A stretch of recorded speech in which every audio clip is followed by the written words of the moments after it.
It must be that Chinese food, but he's still sweating. Oh, dude, don't even We're start. live. And we're live. Still gassy like a motherfucker, Good morning, all you beautiful starlights, grand rising, you illuminated beings out there, alchemical beings, beings of light. Crazy people like myself. How is everyone doing here this morning? Start off with some little Johnny jokes. Oh no. Who is it that I'm hearing? Is it me? It must be me.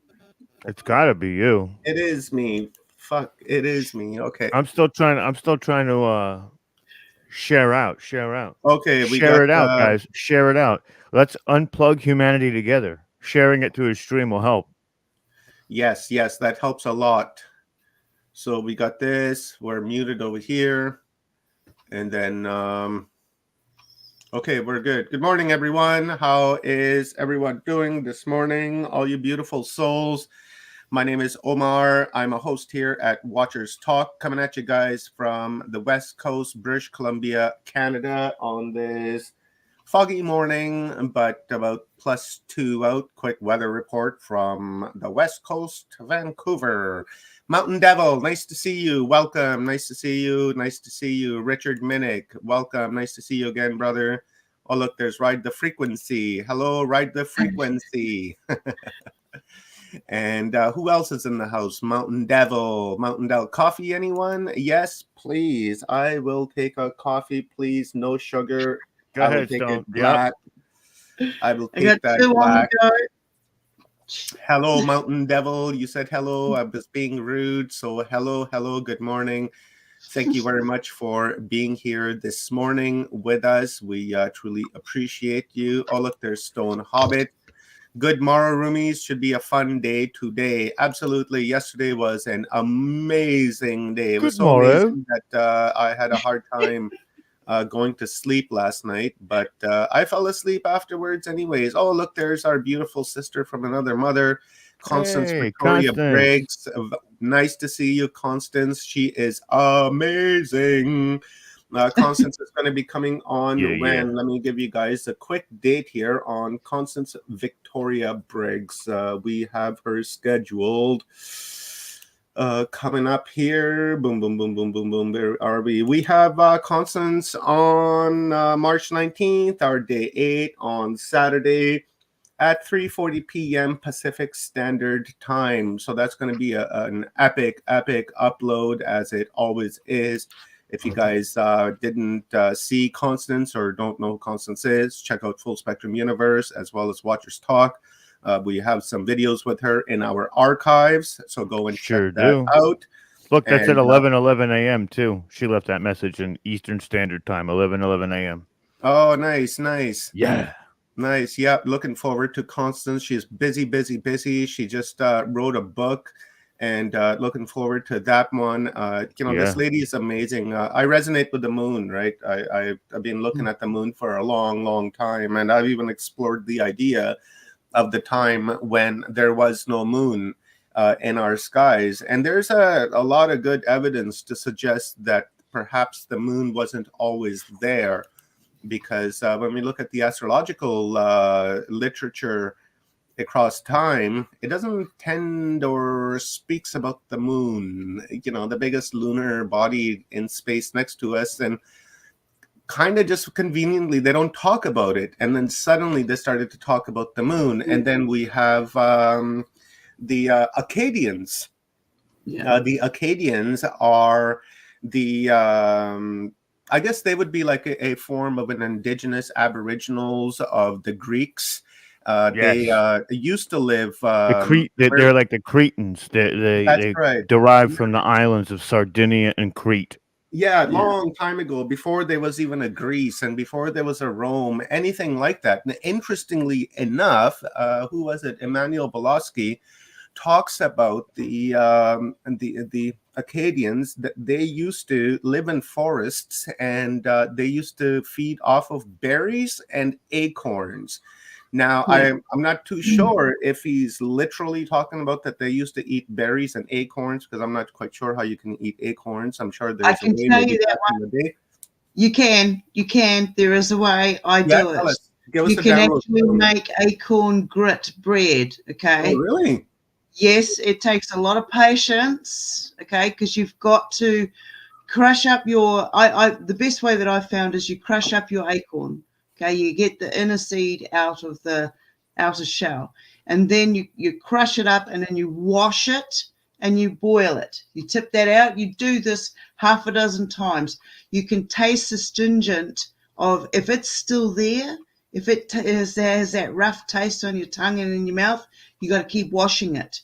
And once you've washed that out, then you can dry it out, grind it down, and use it as flour to make your bread. Oh, how cool. See, there's a download right there. I didn't know that, so now I have a better understanding of it. So he Yeah. used to say that they used to live in the mountains and in the woods, and they would feed off of acorns and berries. And this was before there was the moon in our skies.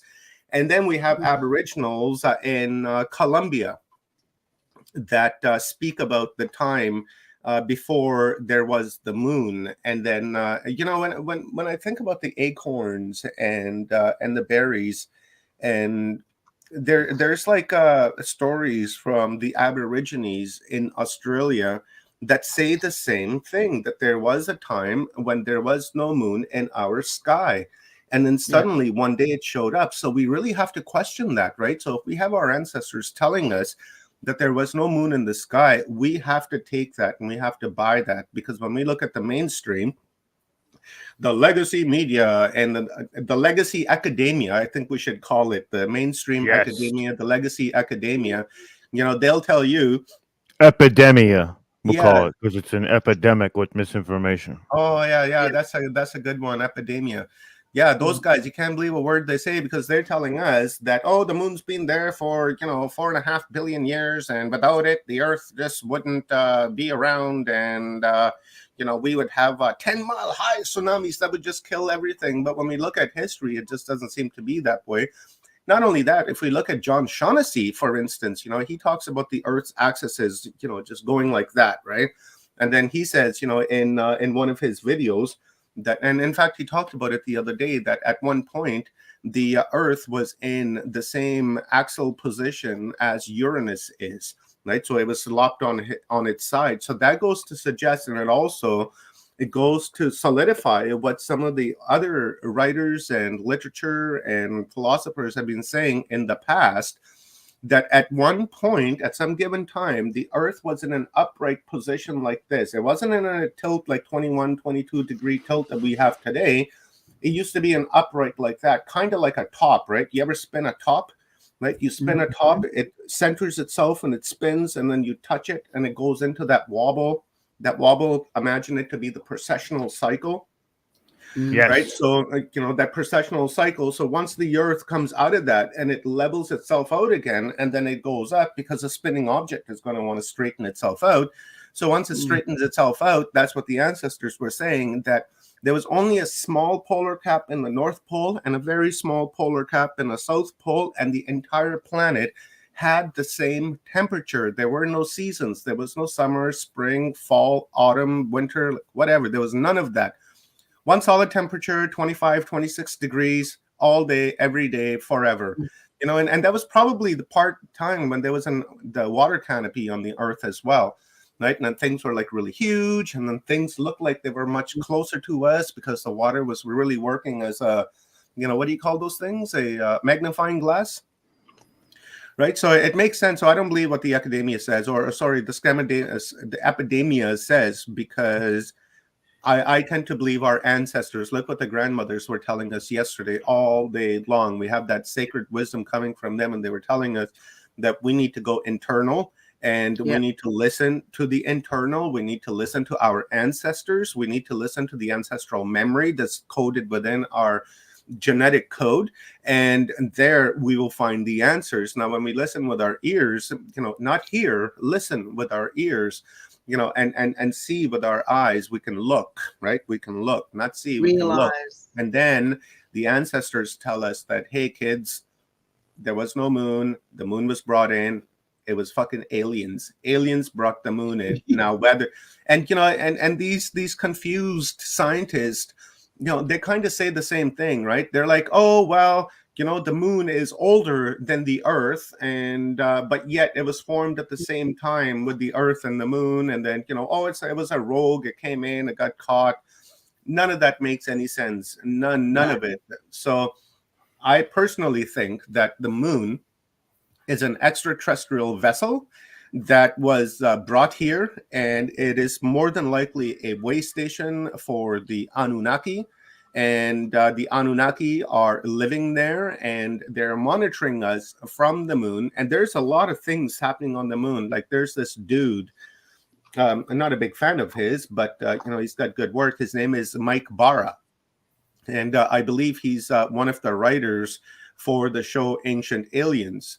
And he wrote a book. I forgot what it's called, but it shows you structures on the moon, like these big pipes and bridges. And he pointed out that there's a satellite dish on the moon that is the size of a football field. Now, yes, I've seen it. Now, whether you look at the American football field or you look at the British soccer field, regardless, it's still pretty big. And if you have a satellite dish that big pointed right at the Earth, right, like literally pointed directly at the Earth, and that's not natural. So there's something going on there. There's something very strange going on there. And I think it's ET. Plus, it rings like a bell for hours and hours and hours and hours after. Let me hear your guys' thought. I'm just running off with my lips. I like that story of the bell where the Russians shot some sort of atomic weapon and made it ring for 3 days. Yeah. Now, I'm going to say this. You know how there's star seeds? It seems like you're a moon seed. There's something going on in the moon. And, I mean, there's a lot of, I want to say, theories on what it actually is. But I honestly think that it was towed into orbit around this planet. And what I mean by that is there was this time where this world was unstable, and to stabilize the oceans and the geomagnetical field or the electromagnetic field, they had to bring some sort of orbiting body to make it replicate what it looked like on their planet, whatever that system or that type of being was. And from there, once that happened and everything calmed down, is when we started to see the development of the dinosaurs and things like that. Because habitable life wouldn't have, if there was no moon, I don't believe that habitable life would be the same, right? Especially with the interior cores of the Earth and the magma activity at that time. It was very volatile. Okay, let me be the devil's right-hand man here. Right. It's interesting, but, I wonder, because in order for the moon to have an effect on the Earth, it would need to have mass. And if it has mass, then it has gravity, and that mass and gravity would pull on the Earth and it would have an effect on the Earth. But if the moon is hollow, as we suspect that it is, and it rings like a bell, then it wouldn't have the mass or the gravitational pull to affect the Earth in the way that the epidemia is telling us that it will happen, because the moon would have to have mass. E equals mc2, right? Old Einstein. Well, Einstein's wife, anyways, not Einstein. You guys should know that Einstein's a fraud. Right? Einstein didn't come up with his theories. It was actually his wife that wrote all the papers. He put his name on it because back in those days, you guys know, women have been hated for thousands and thousands of years. And how dare a woman come up with like this type of theory? No way, only a man can come up with it. So with that type of retardation happening in the mind, like, she was forced to just let Einstein have it. He signed his name on it. He played the role really good. That's why when he won the Nobel Peace Prize, he gave all that money to his wife because he knew that it was hers, and kudos to him that he did that.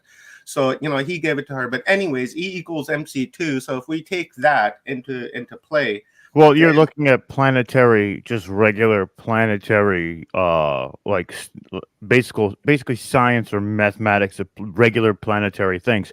If this is a base or it's metal on the inside. What's to say they don't have machines that can facilitate mass or air Yeah, yeah. gravity or use I was anti-gravity, hoping you wouldn't or say that. keeps an attractor beam locked around, like there's a specific spot on planet where there's like a Star Trek tractor beam that keeps the moon within that orbit, so it Yeah, I simulates an catch you. orbit, and after a certain amount of time it stays there. Yeah. I catch you there. That's a good call. I didn't take technology into my hypothesis, so I take the retardation back. Well, no, this is why we have these conversations, and I love that you play devil's advocate. I love when we do that, me and you go back and forth, because people think that we think alike all the time, and we actually think different on a lot of things. Yeah, But we disagree on more things than we agree on. that's probably true. That's probably true. But we pose a very good front while we're on camera. No, but we do. There's a lot of main baseline things that we feel the same on, and we have these conversations sometimes that go so deep, and none of those are usually on camera. They're usually Yeah. on a messenger, or we'll be on a Yeah, we video do a call and call. talk about it. It's really wild. It's really Yeah. wild. We should start recording those conversations because they get out there. They get really wild. Yeah, those are Here's private conversations, and I would just rather leave them private and not make them public, right? Because we're really brainstorming at that time, tossing ideas, and Oh, for sure. know, I'm just saying, really, if they could it's only see. That's best all. conversations at the moment are the ones that you're having and you go in depth. You don't need to name names. You don't need to name the gore factor.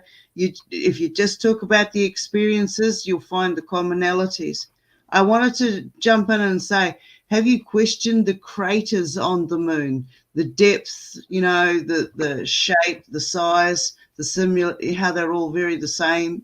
They look like blaster pockets, or they were carved out by some sort of machine, which maybe is one of the ways that if there is metal underneath, they use those craters as access points for either spaceships to go inside or for military, like a hatch. At the bottom of some of those craters is just hatches. And if you didn't know any better, you wouldn't go down there because you can't breathe on the moon. You could float down there really quickly because of gravity. You'd be like, wee, and just kind of down a hole. But there's a lot of different reasons. And what Omar was talking about before is that satellite dish. There's also a facility that looks like it has a giant cannon on it, and yeah. that cannon is pointed directly at somewhere, like I forget exactly where it's pointed to, but it's pointed to the Earth. It's not pointed away from it. That's not the dark side. It's pointed at something, hmm and I bet you that's pointed at probably Mariana's Trench. And if they so feel the need to eliminate, Earth as it stands, that's how they do it. Turn on the cannon, What if that cannon in itself is a some sort of like a receiver or a transmitter of sorts, and that is connected to the Saturn moon matrix? Because what if the moons of Saturn are, well, okay, let's go into this a little bit. What if I've hypothesized this in my Saturn um, presentations, that, and there was an author too, I forgot his name now, Bergen, something like that. The book is called The Ring Makers of Saturn. So let's hypothesize and that the Saturn rings are artificial, that some of it is natural, but the rest of them have been enhanced, and that they are crystalline based. And if they're crystalline based, then we have these artificial moons around Saturn, like Mimas and Iapetus and things like that. You can clearly tell that those are artificial moons. There's one called the Walnut Moon, and there is a 15-mile high mountain ridge that goes on its equator, and it looks like they took the top part and the bottom part, put it together and welded it together. And then there's a bunch of hexagons on it too.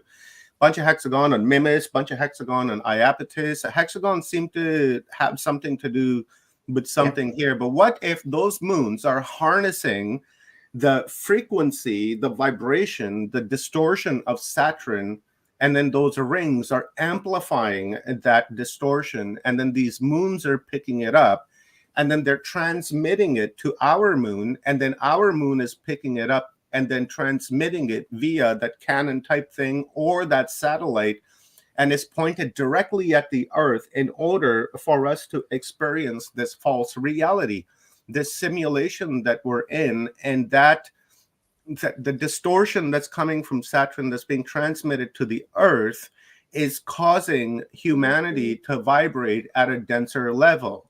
Now, I watched a like a little program of sorts a little while back that let me bring myself on camera. I'm done my work. Yeah, come on screen, bud. Now, I watched a video that said that they had these two mice, okay, in a maze, and they let these mice go, and they had food around, cheese and stuff, and these mice were going around the maze, and they were doing excellent, very smart mice, right? Very, very cool mice, and they're going around, and they were able to maneuver their way through the maze and find the cheese, and they were all good. And then they turned on some kind of a frequency, right? They wouldn't say what type of frequency it was. Good thing, because I'm sure people will try to replicate that. But they, emitted some sort of a frequency onto these mice, and these mice instantly went crazy. They had no idea what was going on, and then they redid the experiment, and they put cheese down and food, and they let these mice out. And with this frequency on, these mice were confused. They had no idea where to go. They were climbing over the things.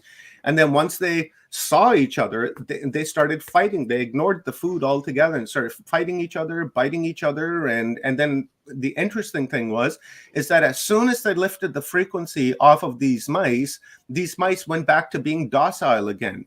So my hypothesis is that within this Saturn moon matrix that we're interacting with, and this frequency that's coming our way, is what if that frequency is causing us to behave in the manner that we've been behaving for the past several few thousand years? Because prior to that, we were a peaceful, loving civilization. We didn't war with one another. We telepathically spoke with one another. We built things. We cooperated, and we shared our ideas and things. And then suddenly this happened. And conveniently enough, this began happening after the Anunnaki showed up.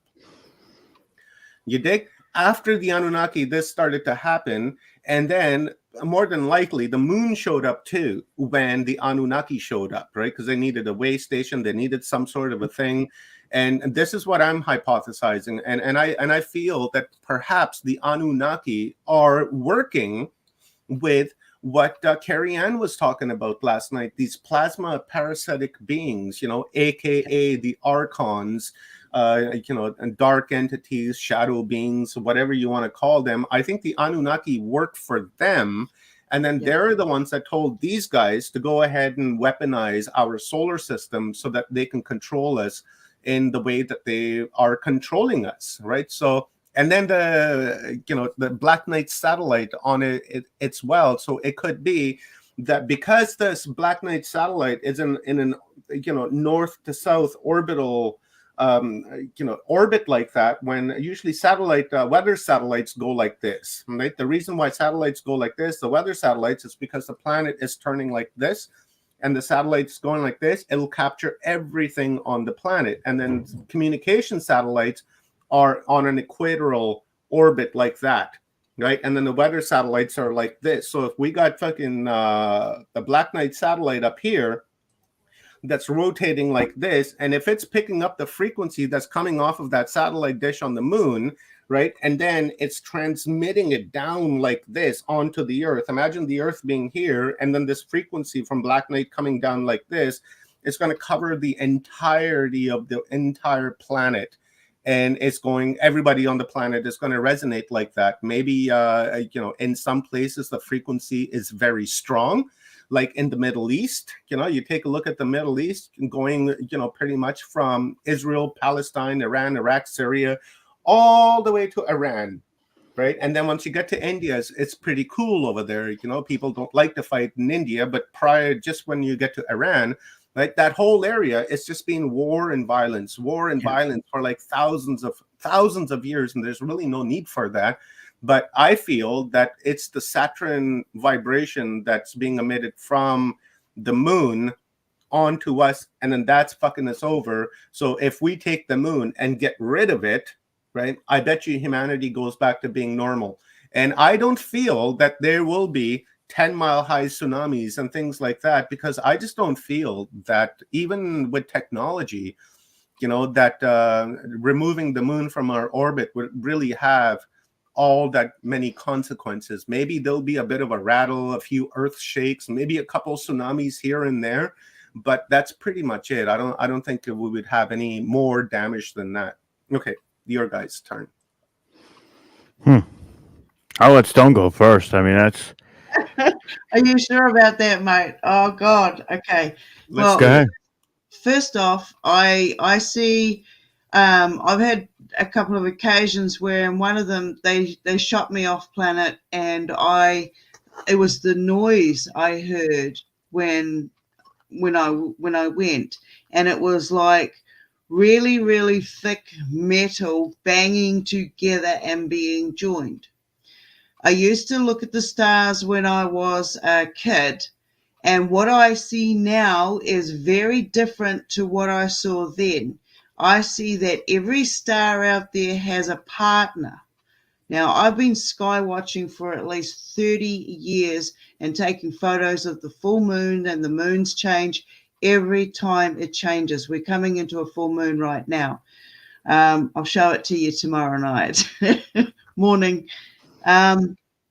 Anyway, where I'm at living here, I am on the west coast of New Zealand. The west coast has black sand.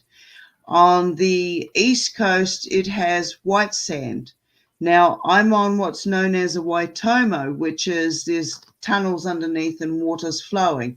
We're on a water table.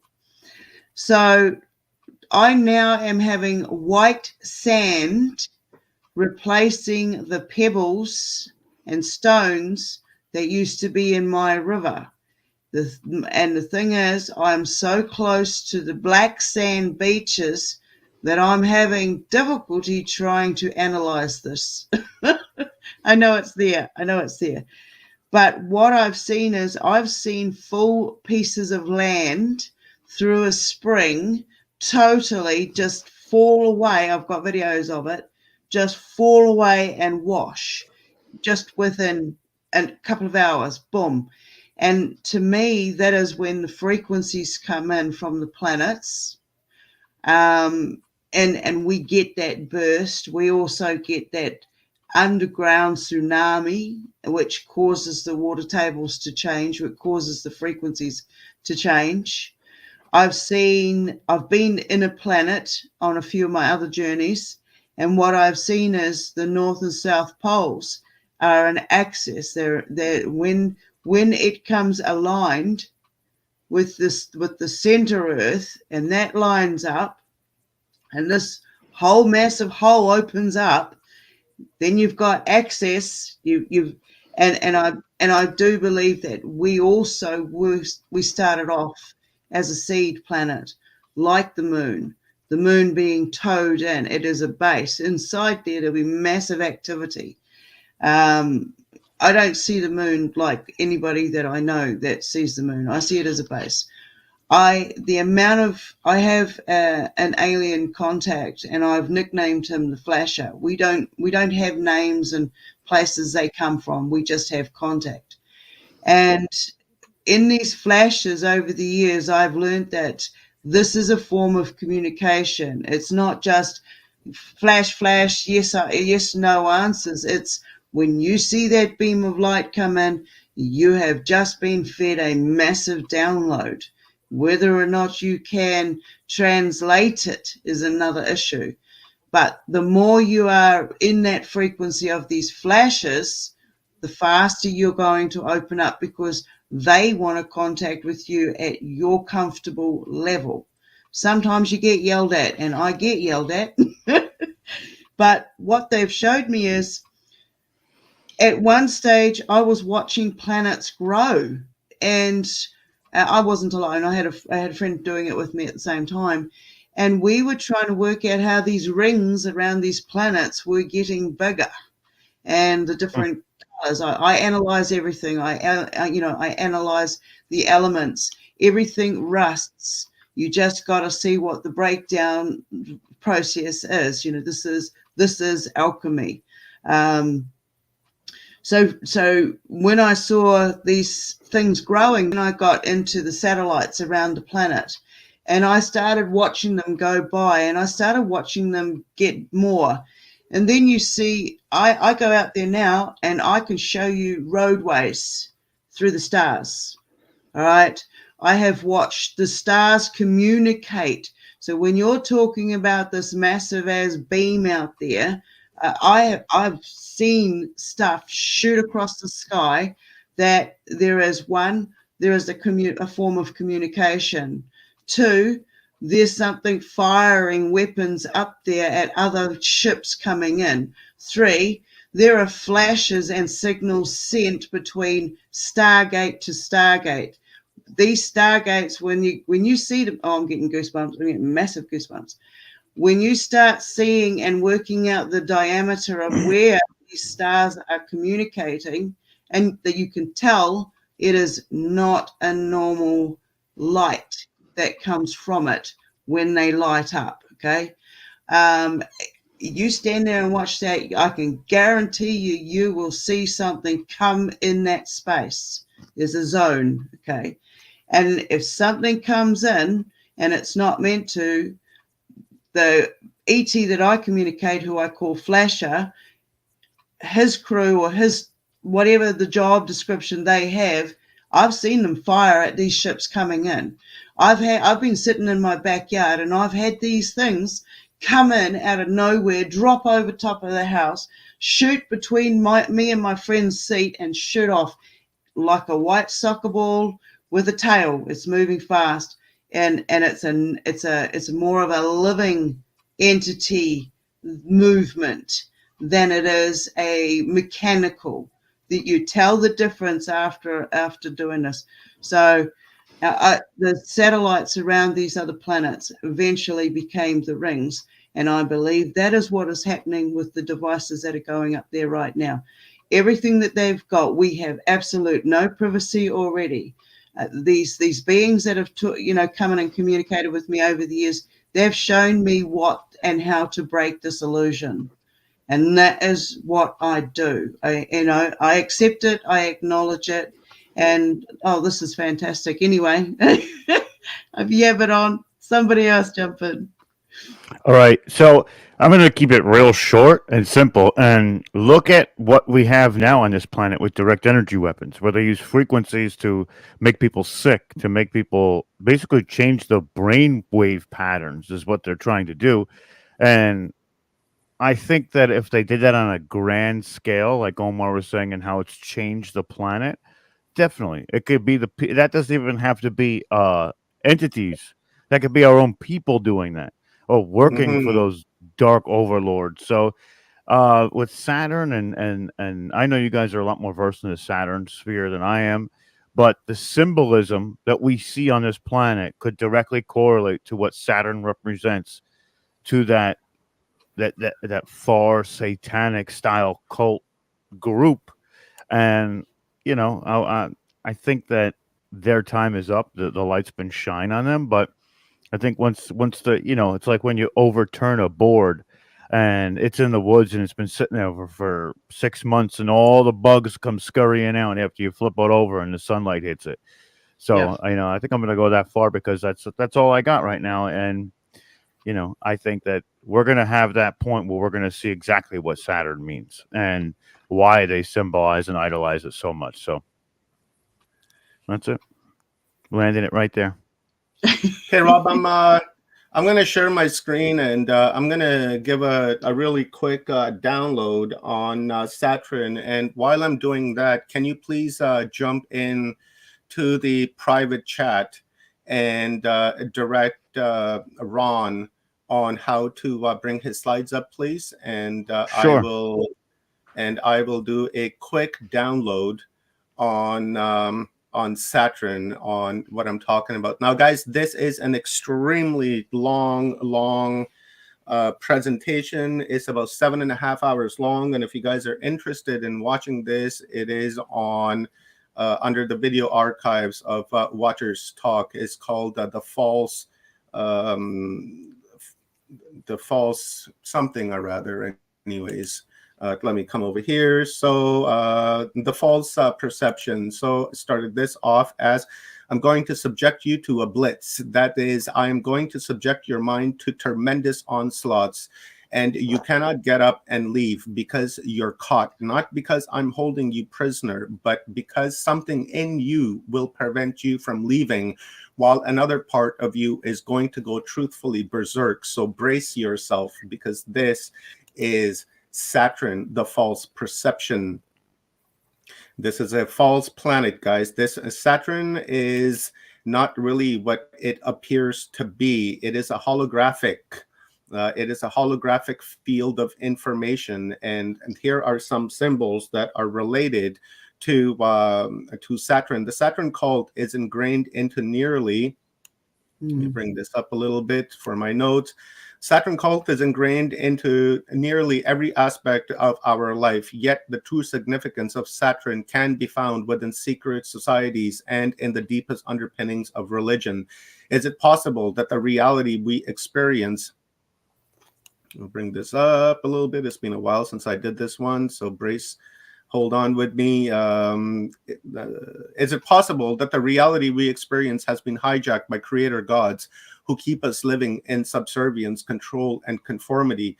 Why do we look forward to the weekend when we are weakened? Why does the word Saturday mean Saturn's day? Why do we exchange rings when we marry? Why is there so much Saturn symbolism in religion and in the corporate world? Semitic civilization referred to the god Saturn as El, who is the supreme deity and represented by a black cube. The ancients' name of Saturn was, as mentioned, El. It is a reason why those that were chosen by El were called elites. In fact, the word elect, elder, elevated, Elohim, tempel, circle, gospel, apostle, disciple, evangelist, etc., all derive from the word cult of El. Angels are messengers of God, but God was El, and the El, as Paul Anthony Wallace has suggested, is that they are the powerful ones. So the El are the powerful ones, which is why we have the names of archangels bearing the El suffix: Raphael, Michael, Oriel, Gabriel, etc. Now, if my mouse stops, come on, I hate this mouse. Having the same problem as John Cadman the other night, guys. So right here, this is the accepted ancient symbol of the sun. People think that it's a symbol of the sun that we know today, but is that symbol more likely to be the symbol, the sun we know today, or the sun we once knew? The Saturn sun, the dark sun, the black sun. In the occult, it was and is known as the old sun, and it is known the dark sun and the dark lord. So I'm not going to go through all of them. And here is the reason, the Lord of the Rings and the Olympic rings and all of that, it derives from the rings of Saturn. These are the rings of Saturn, and this is where it really comes from. And now Saturn also has been long symbolized as an eye. And here are some examples of the symbols that have been used in the past. And even right now, this may look familiar to you guys. The eye of providence that we see on the top of the pyramid of the dollar bill, the all-seeing eye. Here's another expression of Saturn being represented as an eye. Now, at some given time, way back in the past, there was a huge, enormous ejection of mass that came from Saturn, and when the Earth would tilt on its axis, season to season to season, when it would tilt, when you viewed Saturn from the Earth, it would appear to have like a crescent, an illuminated crescent, and that crescent would move as the axis of the earth would turn. There's the north, the east, the west, and then the south, and then right here, this is one of the symbols that you find in the ancient world that is commonly occurring theme of Saturn. Here you have the sun, and then you have the crescent. Now, when we look at ancient Egypt, and as well as when we look at the Masons, this right here can also be the solar boat, right? So the crescent it's actually evolved over time. It's never remained the same. Here's an example of the right here, right? We have the crescent, and then right here again, that's the sound vibration, the cymatics, and that really makes a whole lot of sense, because when we look at the cymatics and when we look at the frequencies coming off Saturn, that's what it creates. Now, here are some common occurring themes that the elite like to use for the symbols of Saturn, and this may look familiar to you guys actually. Now, here's one, here's another one. Right now, when you look at this symbol, what does that remind you of? Right, you will actually see this on the aircraft of the Allies back in World War II. And also, when you go to expand your screen right here, when you go to expand it, it has the same thing. That is the symbol of Saturn, right? In fact, you're looking at this. Can you see that, somebody, where I'm pointing, where it says explore? Right, yes, this symbol right here is as well a Saturnistic symbol right there. I'll show you guys coming up right here. Here's another one. Here's some common symbology themes of Saturn as seen in antiquity. Here it is. Here's the crescent, and then there's the sun. And here's another one. Here we have the sun shining, right? The four corners of the earth, or the four rivers. And then here's the crescent again. And look, there's that symbol that I was just showing you. See right there? Right? See that symbol right there? Here's that symbol. That is the Saturn symbol, which is right there. And then here it is again, the same thing. And then we see this on the street plan of Washington, District of Columbia as well. This symbol, and again, this symbol is right there. And then moving a little further, here's another one where they've changed it up a little bit. But again, the crescent is the theme. There it is again, and then there it is again, and then here it is again, and then here is where the Saturn symbol has evolved. Instead of being a crescent like this, they've extended it. They've extended it because it forms the horns of the horned gods. So here we have the horned gods, like the Pan god, right? There's a number of them, and then here we have the all-seeing eye from the Lord of the Rings, and there's the crescent, and then there's the all-seeing eye that we see on the Eye of Providence. Here we have a symbol of Islam. Here's the crescent with the star, and here we have Saturn with the crescent. Remember, I was saying it illuminated. When the axis of the earth moved, there's the illumination. Here's the symbol from Islam that's been taken from that. So it is more than likely a Saturn-based religion, as all Abrahamic religions: Christianity, Judaism, and Islam. Here we have it again. This right here is the god Sin. He's the Arabian god. And then here we have the star and the crescent, and then again, right there, the star, the Saturn moon matrix is what this right here is explaining. This guy right here, this is the Brotherhood of Saturn, the Fraternitas Saturni. This occult course organization is based in Germany and openly embodies the hidden side of Saturn worship. This is very deep, guys. It goes into the Bohemian Grove. And then when you go to the Bohemian Grove, here's like all of the political leaders and the elites that are at the Bohemian Grove. And Bohemian Grove, they do a lot of crazy shit. Like, look, there's a couple of presidents right there. I believe that's Jimmy Carter, Ronald Reagan. Here's, and again, some of their gatherings. Thanks to Alex Jones. He snuck in and was able to expose these guys, and was able to give us a lot of images.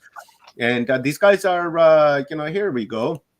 Here's an image. This is what they do at the Bohemian Grove. The owl, known as Moloch, is riddled throughout history. The more commonly known occultical owl is 40 feet statue at the Bohemian Grove. To start some brief history about Moloch, the owl known by many names, including Moloch, Moloch, Milcom, Baal, or Malcolm, in Hebrew, it quite literally translates to king. And then here we have Behemothep, and we have Baal right here, and then we have the bull. Now, why the bull? Because the bull is ruled by Saturn, and of course the horns, right? Because it's the horned god. We come over here, and I would suggest the ancient bull gods was the worship of Saturn, bull gods of Mesopotamia, Apis, the bull god of Egypt. It just goes on and on. That's why we continue to see bulls with, with horns. And then here we see in Egypt, here we have the crescent again as the horns, and then we have the sun in the middle as sun worship. And then here we have it again. Here is the crescent. This also is Roman. Here we have the crescent, and then we have the sun god right there. And this is what it's looking like, right? See? Like that, like that. And then here's some American symbols that are using the very same thing. Here we have the eagle with the crescent, and then we have the star right here. But if you take the stars here in the middle, you can actually make a star out of that. Here's the Air Force Special. Again, the star, and then the star, and then the crescent. And here's another one. How appropriate. Here's the House of Mountbatten in England. The wheat symbolizes the crescent. And then here, the crown they're trying to say is part of Saturn. Why are they using the crown? Because the crown is an expression of Cronus. Cronus is the god of Saturn. So that's why they use the crown. When you put the crown onto the head of royalty, they're saying that they are agents of Saturn, of El, the powerful ones. Here we have the symbol of the United Nations, and how appropriate that they have a scope pointed onto the earth with the horned crescent. So, it's not a very good organization. Here we have an example of Rome, the two-headed eagle. Again, you have the crescent, and then you have the crown, and the crown is Cronus. It goes on and on and on, guys. It's really deep. Here's a Rosicrucian order. Again, you have the wings, and the wings are supposed to be the expression of the horned god Saturn. And here we have again the same thing, the number 8 in Bentley. That looks like a B, but in fact it's a number 8. Why is it a number 8? Because Saturn is the 8th planet from the sun. Here is one of the major secret societies in the network in the House of Mortor, known as a Maltese cross. Now, this is kind of interesting. I'll come up with that. And then here we have the Celtic cross with the sun in the background. And then here we have the Pope John Paul. Look what he has on his chest, the Maltese cross. And right above him is the upside down cross. Right here, we have, somebody in the church, but again, there's a Maltese cross, which is part of the secret families. And then here's the crown jewels. If you take a look at the different crowns that they have, you have the symbology of Saturn on there. Here we have the Saturn that's shining in all directions, and that's where we get the term the four corners of the earth, or the four rivers of the earth. And then again the Maltese cross, and then right here on top of the crown you have the Maltese cross with the sun star, the black sun in the middle. Now let's break it down a little bit. Right here, right there is the Saturn, right there is the Maltese cross, right there is the Saturn with the four corners of the earth, and all around it you have the number 8, the X. The X means to cross over. And then right here, this is the symbol I was telling you when we looked at the Earth, or Saturn. Saturn would shine like in all directions. And this is where we get the star that the kids get when they do really good. The gold star, the silver star, the bronze star, things like that. That is coming from Saturn. Here we take a look at St. Peter's Square. Again, St. Peter's Square, here we have the crescent, the horned god, and in the middle we have Saturn with shining its light in all direction. Here we have Ratzinger, the Pope that was too demonic for the church, so they let him go. And here, look, he's holding again. Here's the star in the middle, the four corners of the earth, another expression of Saturn. Here's a good one. Here is, people say that's Satan, right? But it's been inverted, because this right here is I love you. And these guys have changed that from I love you to Satan. I love Satan. I love Satan. You see that? This is how these guys have inverted that. So very, very demonic. Let me go on. Here's another symbol of the hand symbol of like this, of Satan, which we also find on what do you call that, in the District of Columbia. This is a video. I'm not going to play it. Might be copyright. Now, look, here's all of the political leaders around the world giving you Satan. I love Satan. These guys love Satan. Here we have Eminem with Satan. Here we got Barry Obama with Michael Obama, more than likely. And here he is, giving us a Satan sign. Here we have this fella. I forgot his name, but Bahamutep. Here we have the French president, again with the Satan. Here we have Anton Levy. He was the leader and the founder of the Church of Satan and the former head of the Church of Satan. And he's meeting John Kerry. He's an ambassador and also a Secretary of State, something like that, for the Americans. Here we have Ronald Reagan, loving on old Satan. Oh boy, here we go. Here's the Bushes, the legacy family. This guy loves Satan. There's old George Bush with Satan, family religion, guys. And then here we have his wife with Satan, and they both are loving on Satan. And oh, boom, look, there's his daughter, Bush's daughter, in with Satan as well. So all three of them are into Satan. So it makes you go think what Jeb and all these other guys are up to, because it's a family religion. Here we have the prime minister of the Russian Federation, and then here we have President Putin. And look at Putin. He's just looking at him, and he's not satanic. And this guy right here, look, he's flashing him the Satan symbol. That's why this guy's not around anymore, because Putin is fighting the New World Order. And here we go, right here. Here we have William Mountbatten loving on Satan. Here we have Spider-Man loving on Satan. Here we have Metallica loving on Satan.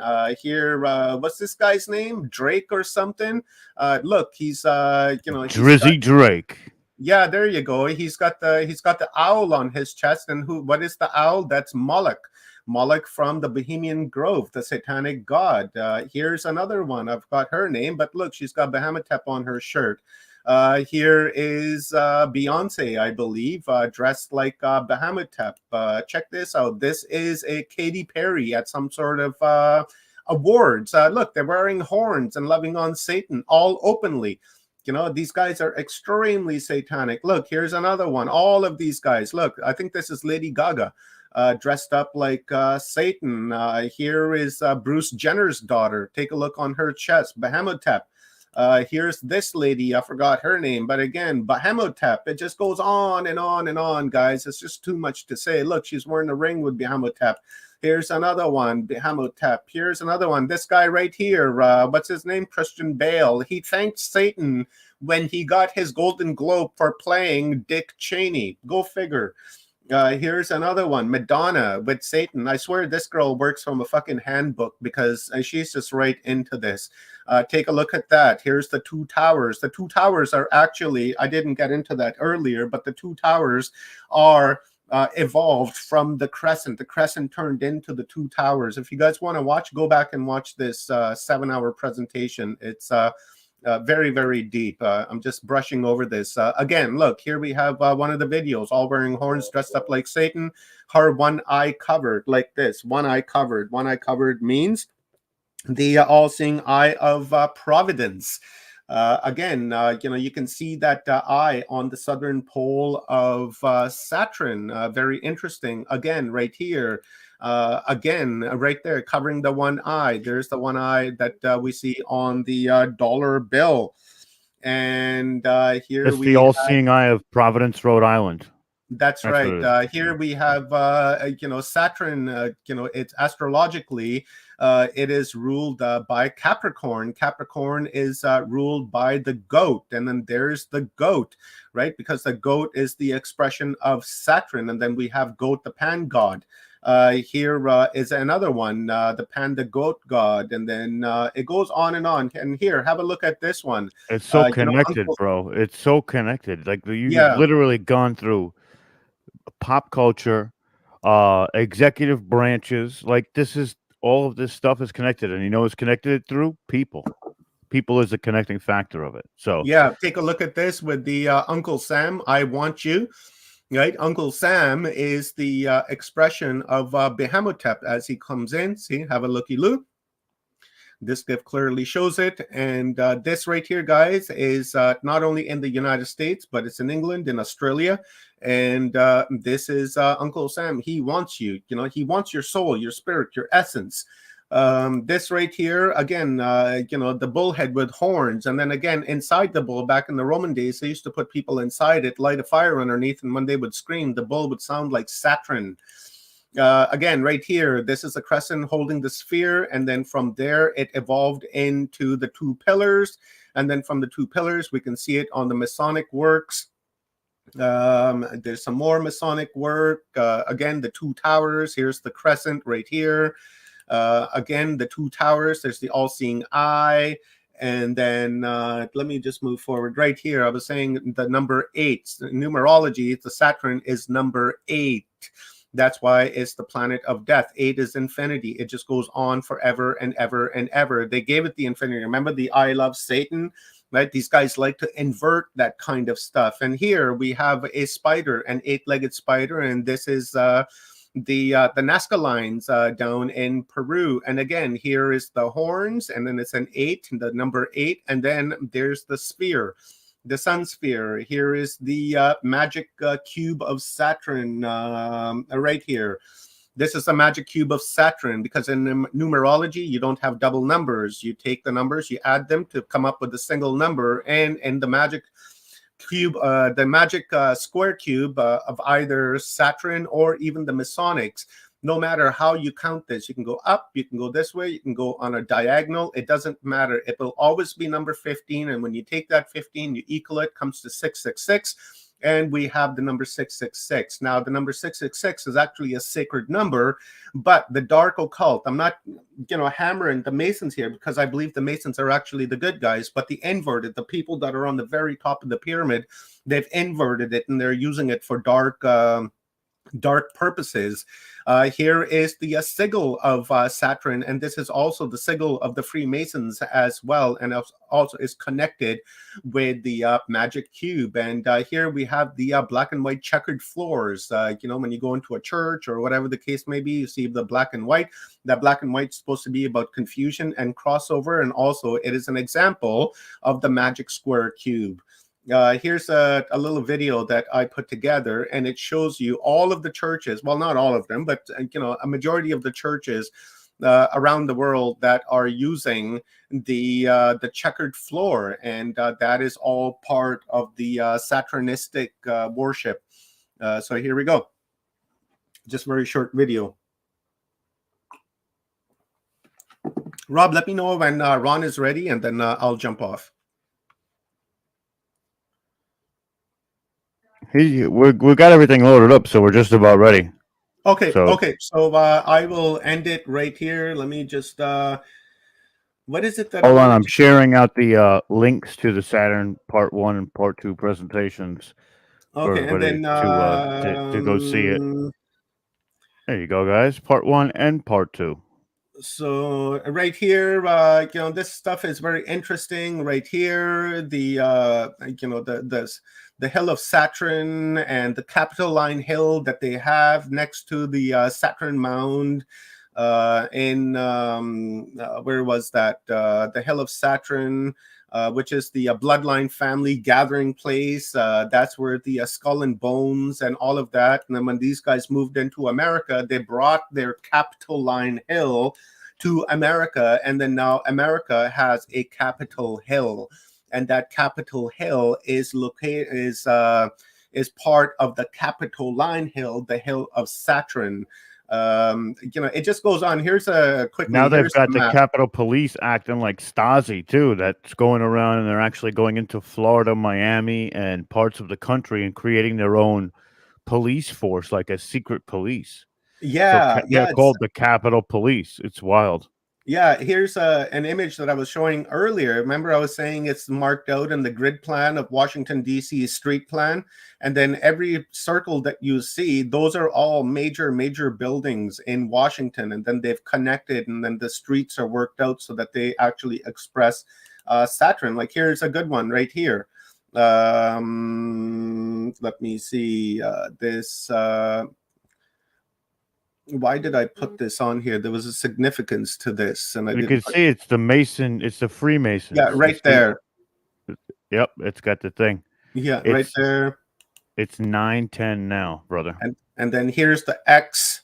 X marks the spot, right? I just want to quickly just show what I was talking about.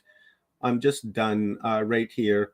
Here's the hexagon that is on top of on the north pole of Saturn. And then here is the all-seeing eye on the southern pole of Saturn. And then this is where the eye of Providence comes from.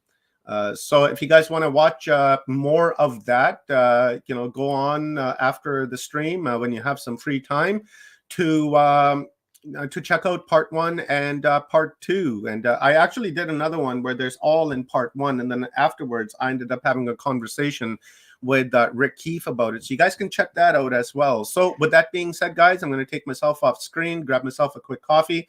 Actually, let's bring Ron on. Right? Yeah, I'm just going to read a little quick, little segment here. We got Ron Holiday, who has been investigating and writing about the paranormal for nearly 40 years. He is an author of several books, including UFO Scotland, Famous Scots and the Supernatural, and Alien Spirit. For several years, he wrote the X-Files column for the Glasgow Evening Times newspaper and has published over 200 articles. Ron lives in Scotland. Let's bring in Ron. Hi, how you doing, sir? Not too bad. Thanks for that introduction. Hi, everybody. It's very hard to hear you. Is there a way you can get closer to the mic, maybe? Yeah. Okay. How's that? That any That's better? better. That's better. Okay. All right. We're going to remove ourselves off the screen and pull up your presentation. Okay. Right. Now you'll be able to adjust the presentation. You'll see on the screen it says slides.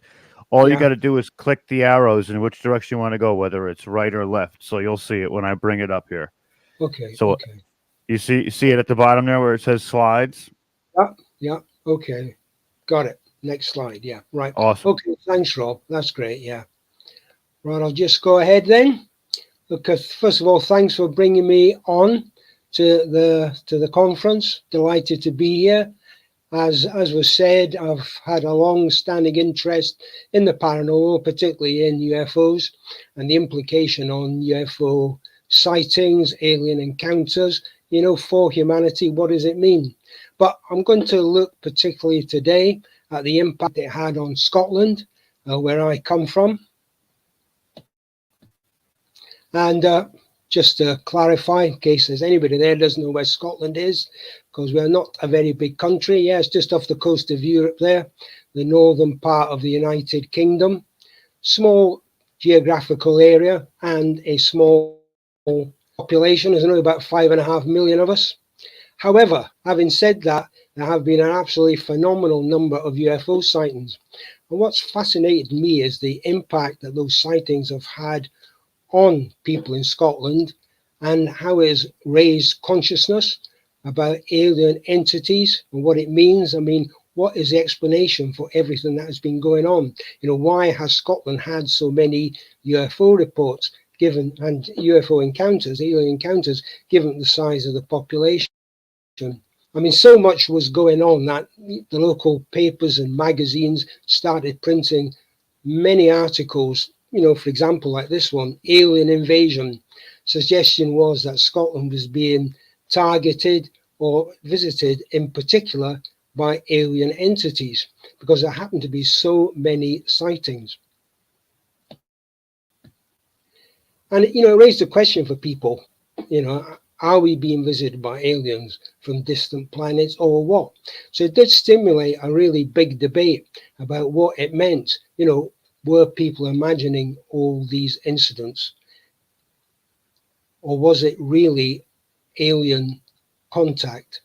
Or was it from something else? I mean, there were all kinds of suggestions. And, I found that particularly interesting, that it did stimulate people's consciousness and they started thinking about this whole subject, which I think had been for a long time hidden because people just weren't aware of the amount of, or the possibilities that we were being visited from other planets. But, one of the things that particularly interested me, if this was not, if you like, alien encounters, what was it? I mean, was there something else going on? I mean, were there links between UFO sightings, UFO encounters, alien encounters, and other aspects of the paranormal? Because in some cases, encounters only lasted a comparatively short time. And here's one particular photo that came up, of a ghostly kind of figure with what was claimed to be an alien spaceship in the background. I'm not suggesting all that was genuine, but I do think it did raise the issue of just what we were experiencing, because a number of people had encounters where they could actually see through a spacecraft into the ground beyond, or cases where the spaceship seemed half solid and, if you like, half transparent. So it did raise the issue. I mean, like ghostly encounters, what actually were people seeing? Were we encountering objects or entities from other dimensions? I mean, is it just too simple to say, yeah, there's something coming from a distant planet? They're traveling across thousands of miles to visit us. Now, I know this goes contrary to what a lot of people say, like the Roswell crash, which seemed like a real solid object had actually landed, but a lot of other people's experiences have not been quite as solid as that, if you like. And it does raise the issue of what we're dealing with. Sorry, it's not a particularly good slide, but I just had to take it off of a newspaper that got folded up. But as I was saying, what are we dealing with? Because this lady, Pat McLeod, was driving along the road. She was going to the doctor's just for a straightforward visit, nothing in particular, just a checkup. And as she was going along, she saw this object, which is in the background there, coming down over the road. And it was a large object. And she said, yeah, it looked like Saturn. That's how she described it. And the newspaper did a drawing of it. She said it was like a flaming ball in the middle with this, Saturn-like circle round it. And she watched it come down and land, as she thought, on a piece of waste ground. So she stopped the car, she got out and went over, expecting to see this object lying. There was a large object, it was about 20 feet across, expecting to see it. But when she got there was absolutely nothing there. The object just seemed to have disappeared. And she expected, because she rang up the newspaper and said, she's seen this object. She expected that many other people would actually have seen it as well, but she was astonished that nobody, not a single person, reported seeing it, which again raises the question of what are we dealing with? Are these solid objects? Are these objects from other dimensions? How do we explain these sightings or these encounters where one person alone sees it and nobody else sees it? And as I'm sure as you're aware, there have been many similar reports like that, where people see something, sure everybody else has seen it, and find that, yeah, they're the only ones. So, I mean, is it some kind of psychic encounter, or just exactly what's happening? Just brief history of UFO sightings in Scotland, in case anybody's interested. Like a lot of places, there were reports of strange objects seen in the sky way back in the 19th century, reported in Scotland, and I'm sure plenty of other places stretching even further back. As you know from some of the writings from the ancient world. One thing that was often reported was balls of lightning traveling across lochs or lakes.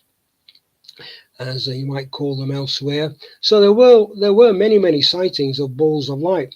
But I mean, the first recorded sighting that I have took place in 1937 when a man wrote to me, and said this he had seen what looked like a spaceship flying across the sky, and it looked solid. So that's the earliest sighting I have had, which actually predates, the 1947 era, which is supposed to have brought in the first real solid sightings of flying saucers, or UFOs, UAPs, whatever you want to call them. And the first, as it were, solid sighting, in the sense that it was, the chap actually did a drawing of it and explained to me exactly what he'd seen, took place 1947, Portobello. Obviously, I won't know where that is, but it's an area of Edinburgh down by the sea. And he claimed to have seen what looked like a spaceship with an actual person inside, solid object again. But he was also surprised that nobody else seemed to see it. So this was only reported to me, 40 years after the event. So I really couldn't check up as to whether it was possibly something else that he'd seen. But certainly that coincided with the first reporting in the USA of, that's sparked off our modern UFO sighting era. So just a couple of books, that I've written about Scottish UFOs. And to state the obvious, but again, it's curious because UFOs come in all shapes and sizes. There's a massive variation in the appearance of UFOs. I mean, there's some, these pictures will all be copyright, obviously. There's some photos of what people have claimed to have seen. They're not genuine, I don't think, but that's the kind of thing people have claimed to have seen. And there's another bunch. And there's some similarity, but there's an awful lot of difference. So, I mean, why is that? I mean, why do we get all these different types of UFOs reported? I mean, does it mean we've been visited by, all sorts of planets or what? I mean, it is a bit of a mystery, which, is quite puzzling if we are dealing with genuine UFO alien entity sightings. There's a kind of typical, I would regard as a typical UFO, sort of saucer-shaped silver thing. And this was a painting made by a chap who had an account in one part of Edinburgh, and his widow presented me with the painting, which I really appreciated. And then again, a completely different, I hope you can see that, it's not a great picture, but that's the best I could do with it. That's a dumbbell-shaped UFO from the 1990s in Glasgow. Glasgow, the biggest city in Scotland. And then, completely weird sighting. I just produced this because, this is a drawing the chap did he was living in Shetland, an island to the north of Scotland. And he sent me this drawing of his encounter. And what he saw, he claimed to have seen, was this object. He was standing in his kitchen window looking out, and he saw this object coming down, and he described it as a world. He said it was a globe of the world surrounded by this burning kind of light. He said it looked leather-like, and it's sat there on the ground for several minutes and then shot up. And sometimes, you do find it hard to understand exactly what people were seeing. But anyway, I spoke to the chap and he sent me quite a lot of details, of what he had seen.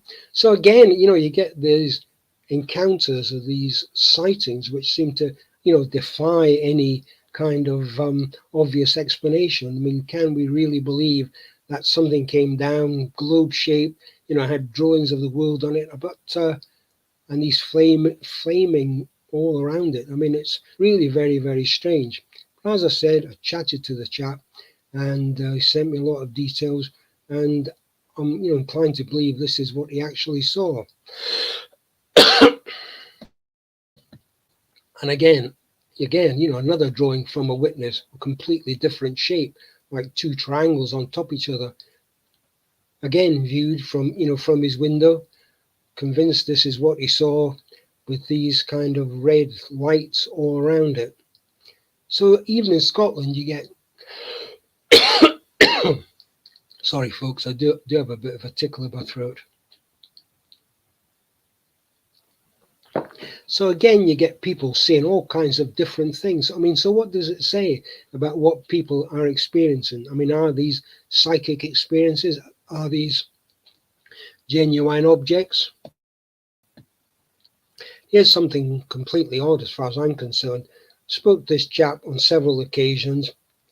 He was driving to work, came to this junction, and then he saw all these objects in the sky. Triangular shaped object, this, I don't know, he described like a large canoe.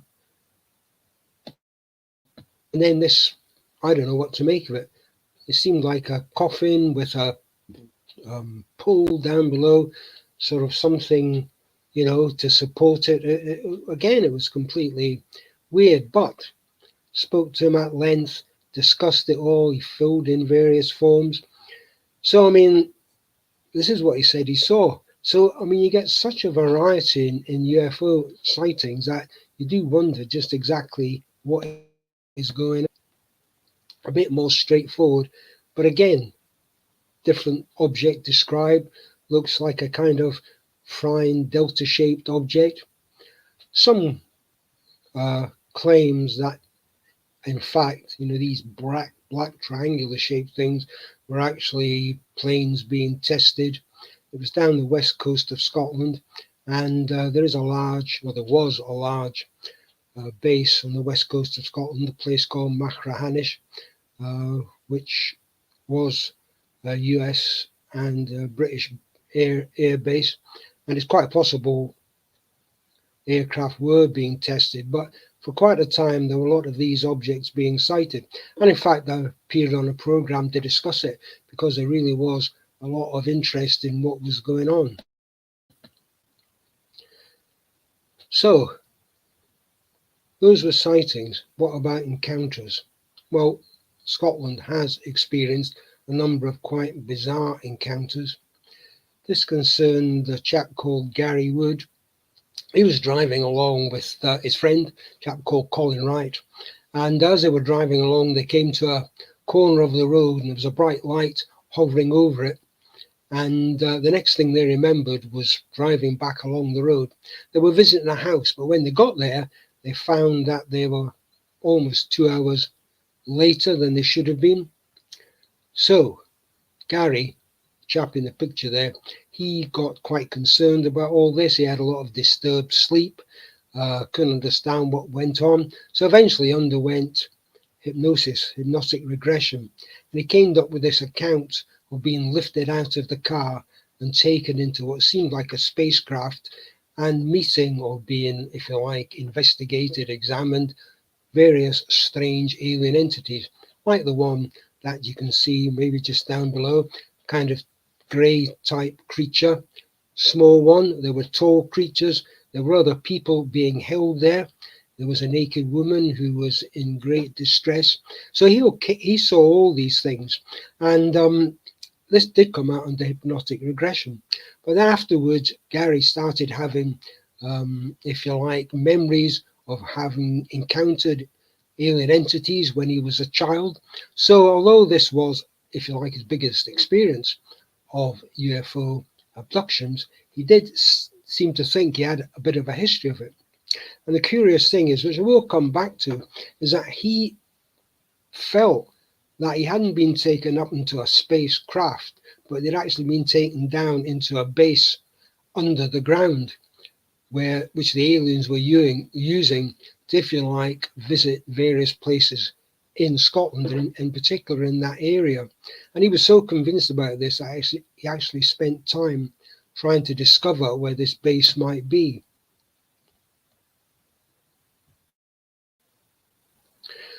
This is certainly Scotland's most famous encounter, a chap called Bob Taylor.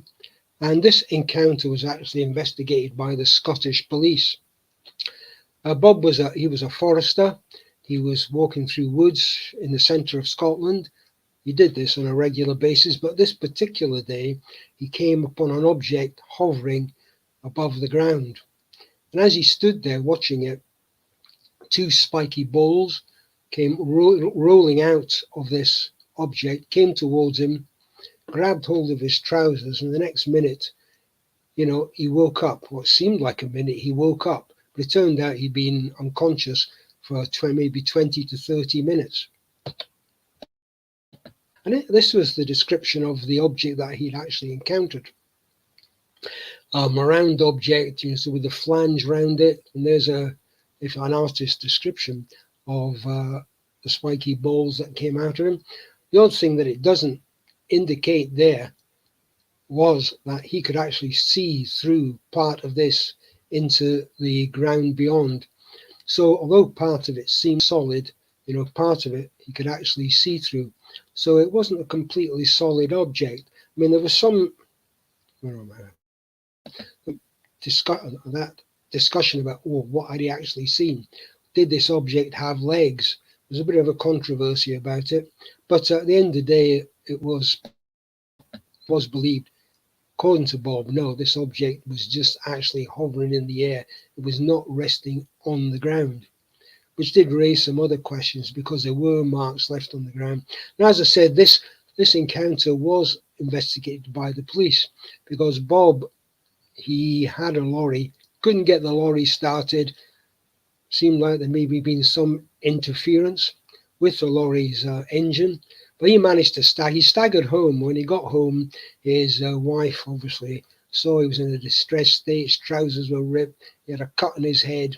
So she rang the police, and the police came along, wondered what had gone on. They searched, couldn't find anybody. They thought maybe he'd been attacked. He'd been assaulted by some youth. There were reports that youth had been seen, not in that particular day, but in previous days.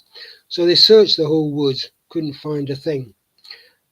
They were convinced Bob was telling the truth as far as he was concerned, didn't think he was making it up. And that's been the opinion of everybody involved in the case. We've investigated, spoken to Bob. I spoke to Bob a couple of times, visited him in his house, and he was absolutely, he thought he'd had a tremendous encounter. He was quite thrilled by, he told me, he had seen something out of this world. And he was not, he never made any money out of it. He was quite honest about it. Told this story, said other people have made money out of it. I've never made any money out of it. So it's been regarded as really quite a solid UFO encounter case.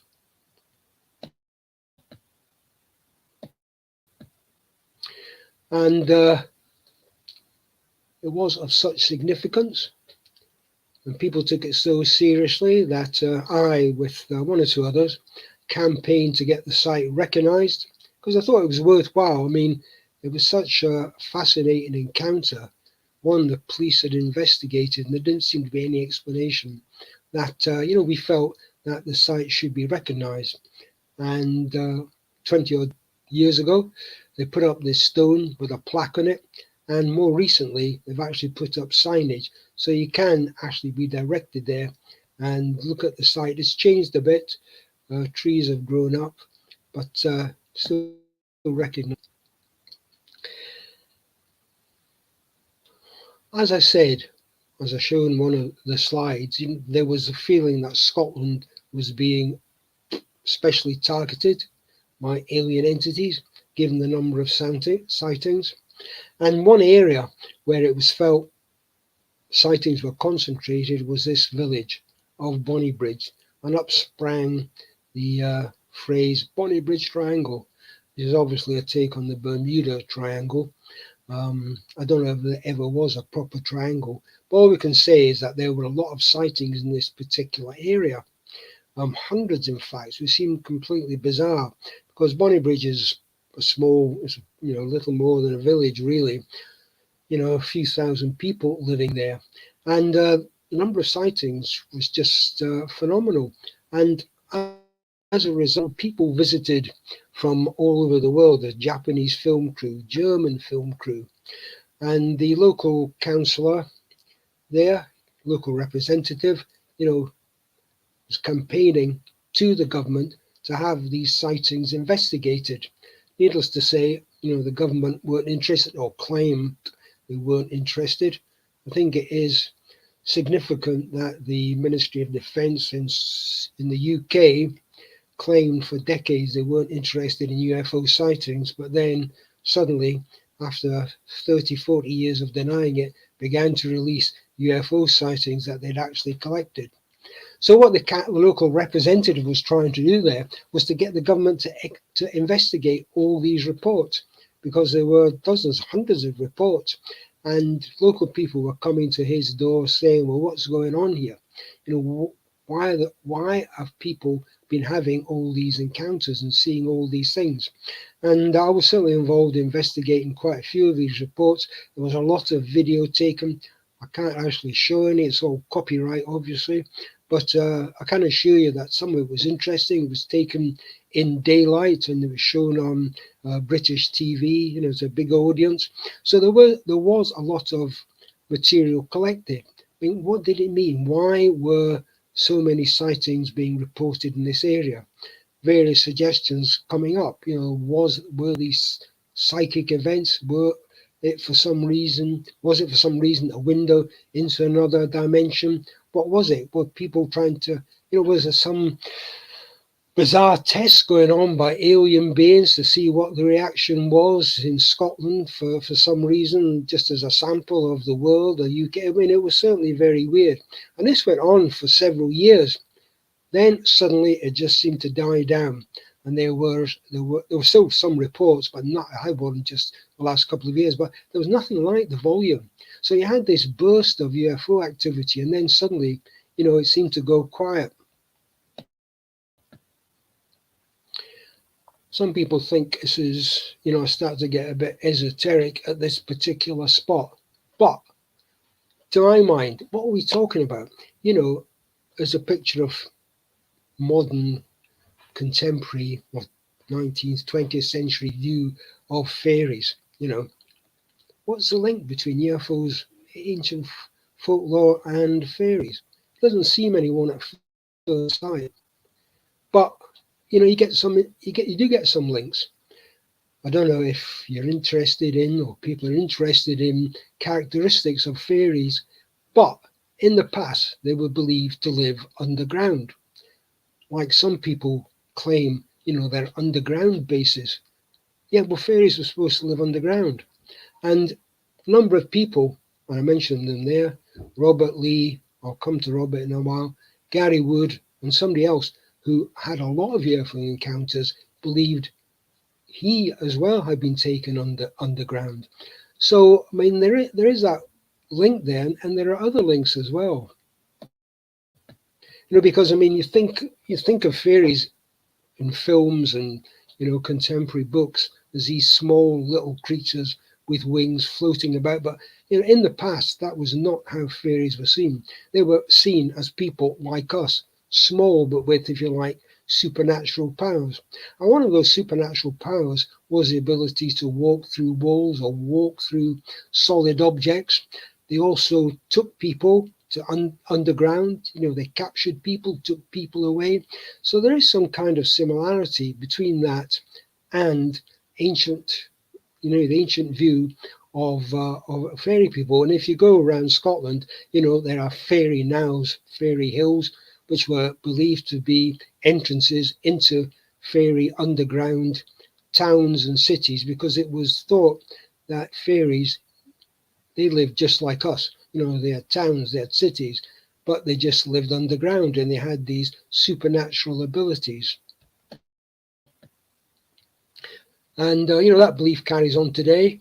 I mean, that's a site in Scotland which people bring along what's called cloth, as is believed if you've got, say, a sore arm, you rub that, get a cloth against your arm, hang it up on the tree there, and it disintegrates, then that sore arm will go away. And that's still a practice carried on. I don't know how much people believe in it, but I mean, it shows you the influence of the past on the present.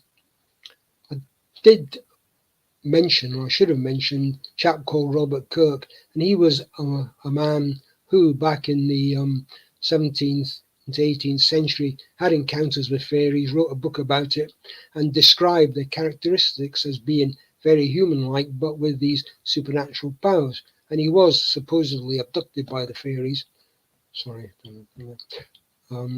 abducted by the fairies, and he did actually exist. There's his grave. Yeah. So, as I said, I mean, I do believe that there is links between modern UFO sightings and things that happened in the past to people, you know, and UFOs and the supernatural do get connected up in other ways as well. Because I've dealt with more than one case, but certainly I'll describe one particular case, again in Glasgow, Scotland's biggest city, where a woman saw an object which she thought was a UFO just outside her house. You heard a clanking on the roof, thought, oh, that's landed on my roof, or something's happened on the roof with this UFO. And the next minute there was a beam of light came down onto a staircase. And she walked up and she saw what she described as something looked like an angel. And like this figure from the painting here, had this long flowing cloak, had this sandals on the feet, and had this halo around her head. She looked like an angel. So, as I've said, I just wonder, you know, to talk about being visited by aliens from other planets, is this really what's going on? Is there something more complicated? You know, are we dealing with beings from other dimensions, from other universes? I mean, just exactly what's going on. I mean, I've spent a lot of time investigating UFOs and people's reports, but I still find a lot of it, you know, quite contradictory in a way. You know, it's not straightforward. I know people get quite worked up if you try to suggest them. Yeah, look, it's not just, you know, we're not just maybe being visited by people from vast distances away. You know, there could be an explanation nearer home. And again, you know, we've got, as I've said, you know, you just don't get UFO sighting. You just necessarily don't get somebody seeing an object. You get other things going on at the same time. And in one area, when I talked about the Pat McLeod one, you might remember, with a Saturn-like object, well, at the same time, the woman had this real strange experience. It was just within a day or two of Pat McLeod's sighting of that object. She was lying in bed and she suddenly woke up and saw a light going round the room in a quite deliberate fashion. So she felt a bit odd. So she got up, went to the bedroom window and looked out. And at the bottom of a garden, she saw an object which looked a bit like that Mothman object we described there. She said it was about 6 feet tall. It was clinging to a tree at the bottom of a garden, and it had wings. So it seemed like a human with wings. Very, really odd object. But the oddest thing is, she said, I felt really peculiar, and you think I might have been frightened, but I didn't feel frightened. I felt in a bit of a daze. So I just went back to my bed and lay down and went back off to sleep. So I don't know whether she'd been mesmerized or hypnotized or something had happened, but she was convinced that this was the object that she'd seen.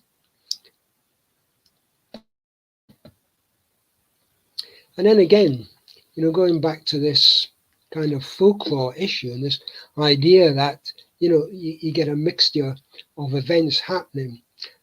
This took place back in the 1960s, and the person who had this encounter, she was only 10 years old at the time, but when I spoke to her, it was obviously quite a few years later, by which time she had grown up. She, in fact, was a social worker, dealing with social care.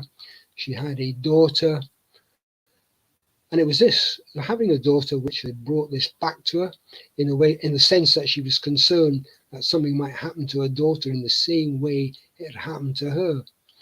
And she said she lived on a farm out in the country, and she used to go walking into the wood to play. So she went there one day, as she often did.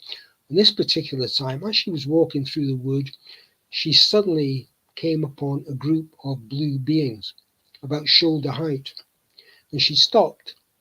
Obviously, she was astonished, she was concerned. She tried to run away, but found she was actually rooted to the spot. She could not move.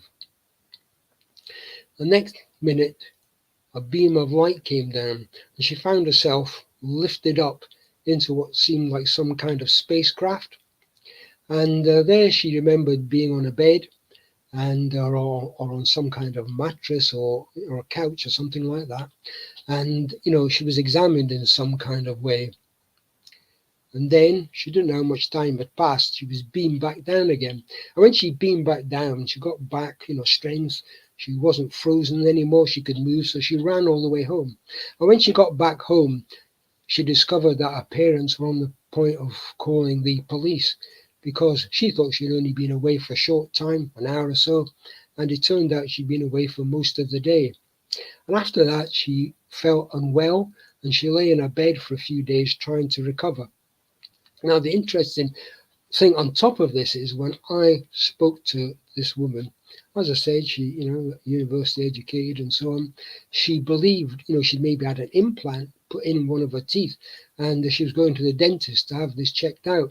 But she was also concerned for her daughter, because she'd been in her daughter's bedroom, and she'd seen what looked like the head of Anubis floating outside the window. She didn't understand how this was connected to her particular encounter, but she felt that this was a threat or a warning of some kind, that something that was going to happen to her daughter. Problem was, I'd have loved to follow this case up, but she was concerned that her boyfriend, she wasn't married, but she had a long-term partner, he wasn't interested in this. In fact, he was quite antagonistic towards it, and she didn't want to upset him. So I wasn't able to follow it up to find out what had got on, but I do know that she really was concerned about something happening to her daughter, as had happened to her.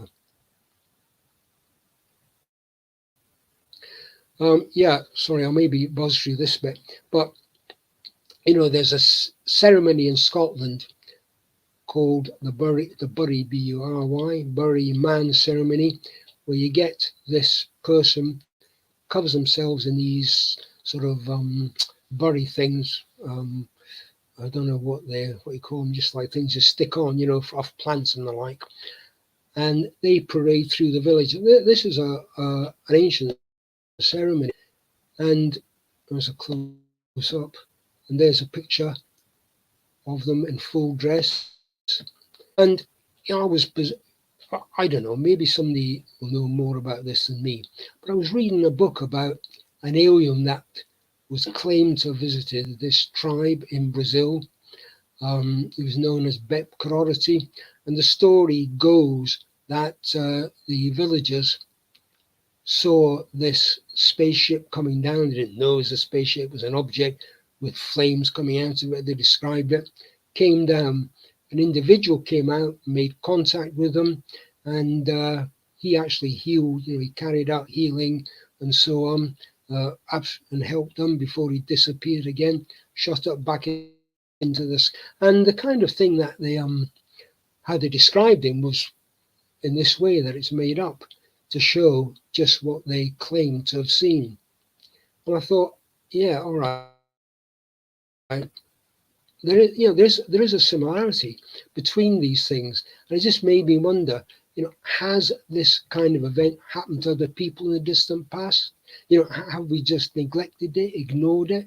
Maybe we should been doing a little bit more research into some of these ancient ceremonies, because maybe they do represent a show that in the past there has been contact with alien entities. Oh yeah, sorry. Yeah. Just as you well know, a variety of people have claimed to have had UFO and paranormal experiences. US President Jimmy Carter, pretty famously. I did describe in another of my books, Famous Scots and Supernatural, the kind of encounters and beliefs in the paranormal including alien entities that, famous people in Scotland did have. Based it in Scotland, obviously, because Olivia was particularly interested in that. But I'm sure that applies right across the board, right across the world. And carrying on with this particular theme, William Wallace, you might have heard of because of the film Braveheart, which did get quite a big audience across the world.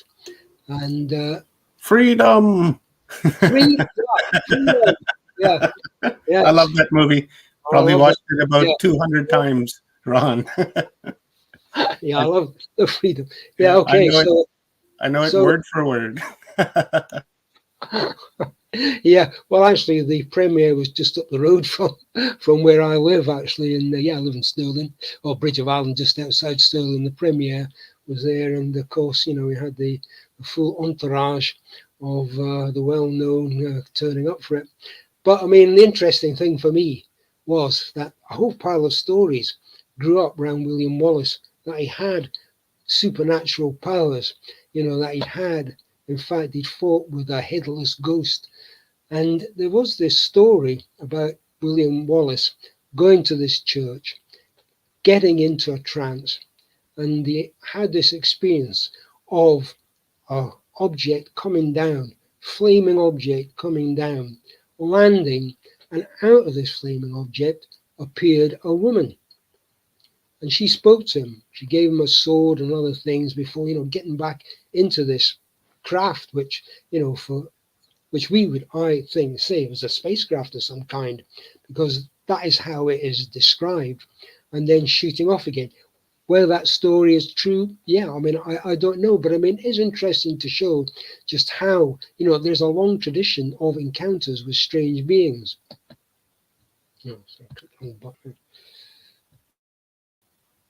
That's just a photo of, there's something called the Wallace Monument, and that's a statue. And that's some of the publicity I got for the book and Braveheart and Superpowers. I didn't claim William Wallace had superpowers. What I was saying was, that there were these strange stories associated with William Wallace as an example of how old and ancient some tales were, which linked people up to strange encounters. And, are UFOs dangerous? Yeah, well, I'm sure, we've all got stories about that. And I mean, I found this particularly kind of worrying. I mean, people have different views of abductions and encounters. Some people said, yeah, it was absolutely brilliant. I liked it. A lot of people saying, it's absolutely horrendous. Didn't want anything to do with it. And so, I mean, there's a sense that, maybe UFOs are dangerous in a way. And in this particular case, it says alien expert solves dead pilot mystery. I didn't solve the dead pilot mystery. I just made a suggestion about it, because this chap, he, looking at the time, anyway, this chap, he took off in the Cessna from a place, island of Mull, which is just off the coast of Scotland. He took off from an airstrip, which wasn't a proper airstrip. It was just kind of flattened length of ground, which they used as an airstrip next to a hotel. This was on Christmas Eve. Nobody seemed to know exactly why he decided to take off. Seemed an odd thing to do. It was in the dark. This was an unlit strip. There was no way of actually finding your way back easily. Anyway, he flew off and disappeared. And they searched for months, couldn't find him. And then 3-4 months later, they found his body on a hillside, on Mull, even though the area had been searched many, many times. And there was no explanation as to how he got there. There was no marks on his body. Didn't look like he jumped out of a plane. There was no sight of the plane. And the plane wasn't found for years. Eventually it was found in the water just off the actual coast. But I mean, the chap wasn't wet. He was dry. It looked like he'd actually just walked there shortly before. And there seemed no explanation as to why this had happened to him. Where had he gone? Where had he been? Well, I researched into it, and discovered that there was an area where strange lights were often seen in the sky. And on that particular day and time that he took off, strange lights had been seen. And so I said, suggested, was there some kind of UFO encounter? Did this chap, fly up there? Was there a UFO going about, some spacecraft or something? Was this the kind of encounter? Was he abducted, taken away, and then deposited? And that was just a suggestion on my part, because I thought, this might be an answer to it. But I don't know if that's definite or not, but I certainly think it's a possibility. And then in Scotland, tornadoes, planes scrambled to intercept UFO. Again, despite claims to the contrary, there's no question about it, that our Ministry of Defence, is interested in this particular topic. Sometimes it can be seen as a threat. They try to say they're only interested if it's a threat, suggesting, they're not really that interested. But the evidence is that they were really interested and continue to be interested. They have released various UFO sightings, but the feeling is they've only released the ones that aren't that interesting, and the more interesting ones they've kept hidden away. This kind of thing is worrying, and I think it's worrying when government, they've got this tendency, just to cover things up. I mean, they're only interested in things that they think, they can put out and people will lose interest in. Anything that's of significance, they hide away. And this particular incident, there was a chap called Robert Lee. He was a Norwegian chap. He came over during the Second World War, after the Germans invaded Norway. Came over here and he's just stayed here. And he had a number of UFO encounters, including one near his house, which made him really interested in the subject. And he became convinced that a mountain, maybe about 10 miles away, was a site that housed underground base is used by UFOs. And he actually showed me this. You could see these silver objects. I was never quite sure what was there. I tried to walk there one day. It's quite a long walk, but I found that I got sick and dizzy. So it was such rough ground, I had to give up. But according to him, and I actually thought, he's not talking sense here. He said I'd seen these objects lift out of this underground base and fly up following these planes. I did look into it, and it was right, because there had been a squadron of Hercules planes, which are huge, as huge transport planes. They had been flying over at that time, and believe it or not, one of these planes actually crashed a few miles further along. And he was convinced that this UFO had actually caused this plane crash. Now, I'm not 100% sure of that, but I could confirm after investigating that, this flight of planes had gone over that area, and certainly one had crashed. There was no question about that. So I just wondered, was there a link? I mean, are UFOs actually interfering with airplanes? I mean, is this kind of encounter being concealed? And Scotland does have, as I've said, a lot of UFO reports. There was a lot of UFO reports down the west side of Scotland. I've got it here, Scotland's Area 51, which I'm sure everybody is absolutely familiar with from the USA. Less familiar, I'm sure, with this area. But Machrihanish, I'll say it again in case you can't follow it, Machrihanish, was a huge base on the west coast of Scotland, closed down now because of the end of the alleged end of the Cold War, and was one of the biggest bases in Europe, and a lot of activity there. And a man who worked there, a witness who worked there, he got in touch with me and told me that he had seen a disc-shaped object. He worked there, obviously. The disc-shaped object more than once, coming in and actually landing on the base. And right, I said, well, can we meet up to discuss? He said, sure, I'll meet up to discuss, no problem. So anyway, I went to meet him up and he never turned up. So I was never sure what had happened there, because I mean, people who work there obviously, have to sign the Secrecy Acts. They're not allowed to divulge anything that's happened there, anything that they've seen. So I thought it was a pretty brave act to get in touch with me. And he was convincing about this. I thought, yeah, I'm sure this chap has actually seen something. And I had that feeling that maybe he had been shut up or told not to get in touch with me again, because obviously that is breaching the Secrecy Acts, which is a serious offence. That's the last book I brought out, Alien Spirits, and this was a summary or description, if you like, of a whole series of seances. I don't know if you're interested in seances that I held with a medium called Ray Todd. And Ray was bringing through physically, you could actually see these faces of alien, among other things, of alien spirits. And I saw a whole range of alien spirits, lizard-like things. I mean, a whole range. It was really absolutely bizarre.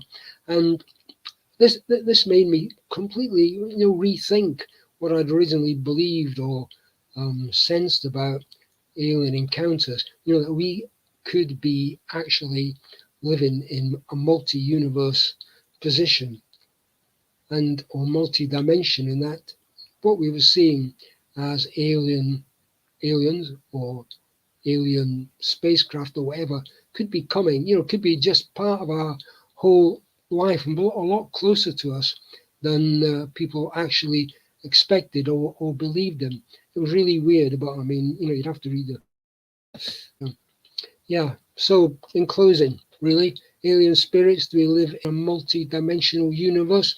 Yeah, I don't know. I mean, I do believe that the alien phenomenon, UFO phenomenon, is just so much more complex, so much more curious, so more inexplicable, that seems at first sight, because I know people originally seemed to suggest, yeah, like Buck Rogers, as it were, showing my age a bit here, Star Trek here, there's some kind of solid UFO. It's a spaceship coming from God knows where, through a wormhole, through a, but is that what it's all about? I mean, the evidence suggests that these entity encounters have stretched back over thousands and thousands of years. So what is it? Are we meeting people from the future? Are we meeting people from another world, another dimension? I don't know. But I do actually find the whole topic not only an exciting one to investigate, but actually mind-boggling in many, many ways. Thank you. Wow, Ron, that was exceptional. I mean, I truly believe that there is a connection from the extraterrestrial to the paranormal too, and there's dimensional, ultra dimensional. I mean, there's so many different ways we can go with it, and a lot of the evidence that you put forward today is it's incredible, and I love to explore that congruency between both avenues. So I started with a show sort of in the paranormal, and that's kind of how I got my footing into the other aspects when I started my show. I was picked up by a lot of paranormal style investigation type of a lot of people that came on, and now I've expanded to what we do now. But to hear what they experience and then to hear what a contactee experiences, it's somewhat similar, and it there's a lot of, like I said, congruency between the two. Yeah, I absolutely agree, Rob. Yeah, and I think that's what makes it so fascinating. That is such a complicated phenomenon, which brings in so many aspects. I mean, yeah. Absolutely. And it seems as if Scotland is definitely a hot spot for UFO activity. And Yeah. what's your take on why that might be? Is there something different there than a lot of other places. I mean, of course, there's hot spots, but what makes Scotland so much different when it comes to this kind of contact? Yeah, I mean, that's the issue I've thought about because, as you say, a lot of places in the USA, masses of sightings over the years. I mean, it's just the number of sightings in relation to the population. But if I can just expand on the whole paranormal thing, Scotland's got a lot of, had loads of ghost sightings, poltergeist sightings, Loch Monster sightings, and at one time it was regarded as a hotbed of vampire encounters. So there's been a lot going on in Scotland over the years. I'm not absolutely sure why. I mean, I keep coming up with the idea, is there some kind of psychic window taking place in Scotland? Is there some sort of, I don't know, psychic waves or something? I honestly don't know exactly what the answer is. But all I know is that a heck of a lot of stuff goes on in Scotland, and I mean, there's Loch Ness, people come from all over the world just to see that particular spot.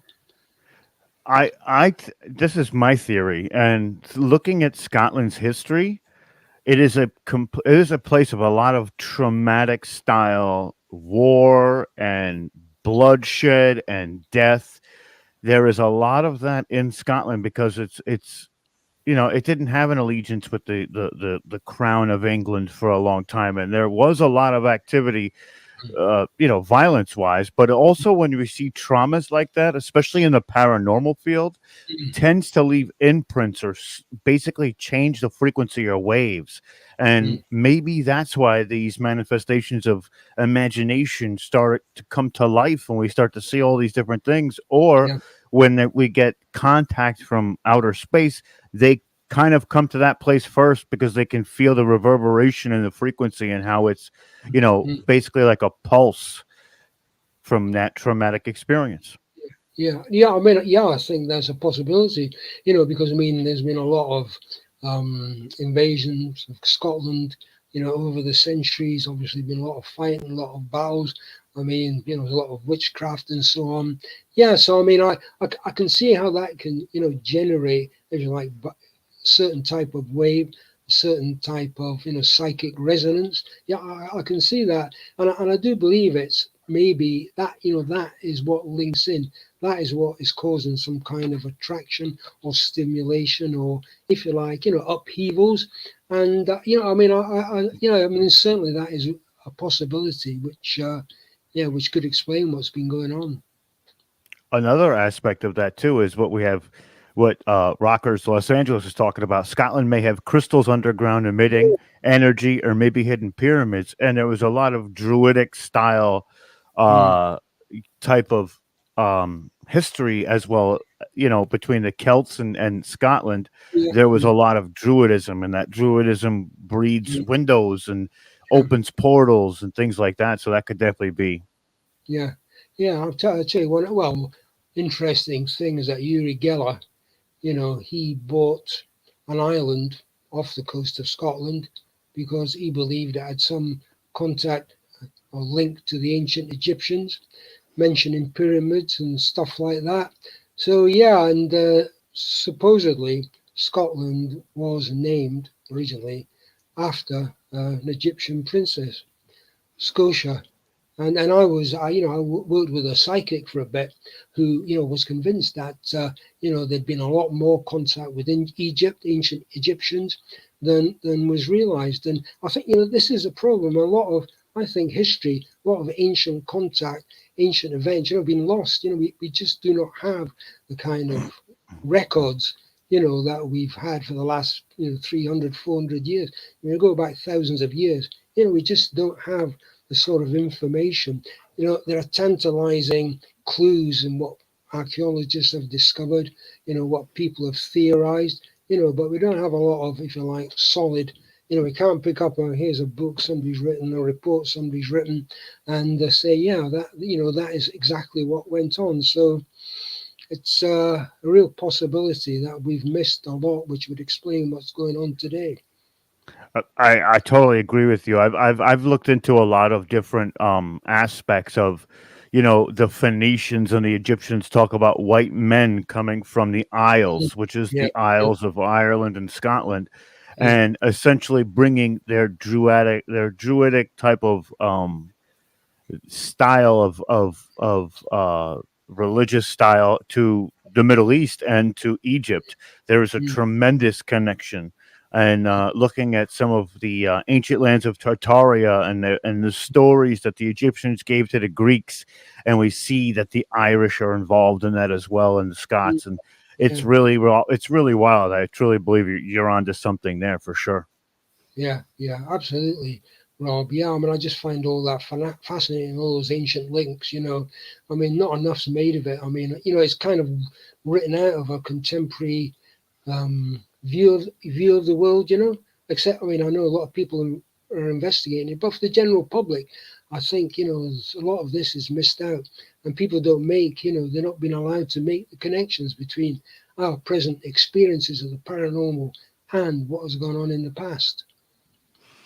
Well, I yes, absolutely, and I believe it's this frequency, it's this resonating frequency between that gives the entities that are on the other side of the veil the ability to speak with Mm, basically we would call them souls or spirits would be able to speak to people, mm, especially using electromagnetic waves and the sorts of EMFs and mm, recordings that they get. But also, if we look at a contact from a UFO, they would use similar style transmissions to mm, inflict the radio or the television. And there is, like I said, there's so many different lines of thought that are mm, congruent mm. to each other. So it's really Yeah, wild. yeah, yeah, absolutely. I agree. There's so much to connect up that, I mean, it's going to take a long while to get all this together. But I mean, I think people are working in it. People are beginning to make connections, and right across the world. I mean, contact's so much easier these days. People are bringing up ideas which can feed into other ideas. And so I think you can build up a better picture of what might be going on. I mean, and psychic contact and everything else. I mean, I do believe that there are more people who've got psychic ability. They just don't realize it. And if people did realize it, we'd be in a better place to understand maybe what's going on. But yeah, I just find all that fascinating. Absolutely, I totally agree with that. So, Ron, what are you working on now? Is there something that you're working for towards now? Yeah, well, I've been working on various things. I'm trying to put together. I'm interested in all the reports of monsters in Scotland, and I mean the whole range of monsters. I mean by a monster, something non-human, and there's been such a variety over the centuries. And I'm just interested in bringing this all together, see what this means. Why do people see, say they've seen werewolves, vampires, and so on. Why is all that black? Black cats, strange, what dragons even? I mean, that whole thing. Why have people been seeing these things? And why don't people see some of those things today? I mean, people still see, for example, fairies. People still see it. Often reluctant to admit to it, but people do. And so, some things carry on, other things don't carry on. So I'm interested in that, and what is the reality of all? What does it say for a present reality?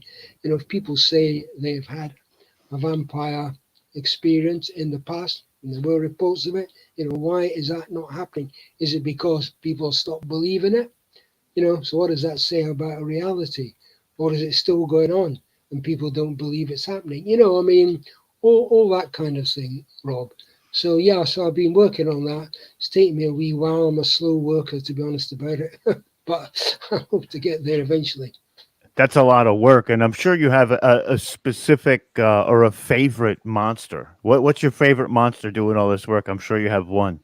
My favorite monsters, the Loch monsters, because there's been a lot of activity. A Loch Ness gets all the publicity, but there are a lot of lochs in Scotland with histories of some kind of monsters, and people are still seeing them today, which again is it's a long tradition, fascinating tradition.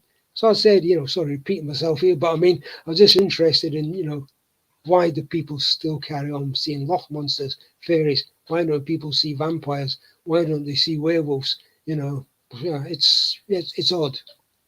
Awesome. So, Ron, thank you so much. Why don't you let No, the people know where they can find you again? We've been putting it in the chat here, so let me pull it up. But let the people know where they can find your work. yep, on Amazon. All my books are still available on Amazon. Excellent. We've been putting it in the chat, so just wanted to say thank you again. It's been an honor and a privilege to speak with you, and we'll see you soon, Ron. Yeah, I hope so, Rob. And thank you for having me on. I've really enjoyed listening to you and to your previous speaker. I managed to catch that as well. So, yeah, been really good. Thank you very much. Awesome. Thank you, Ron. Another amazing presenter coming through and giving us just a ton of knowledge. And I believe I'm bringing Omar in. Where is Omar? There he is. You're muted, brother. Come off of mute if you want to talk to us. Do it. What's up, brother? That What? was epic, wasn't it? Oh, it was epic, dude. Yeah, I I like. love the connections. The connections being made is like my favorite. It's one of my Yeah, favorite things to go down the line and see that there is a paranormal side to it, and then the UFO side, and the avenues where, like I said, where they come together, and it's either eerily similar or the same. It gives me goosebumps.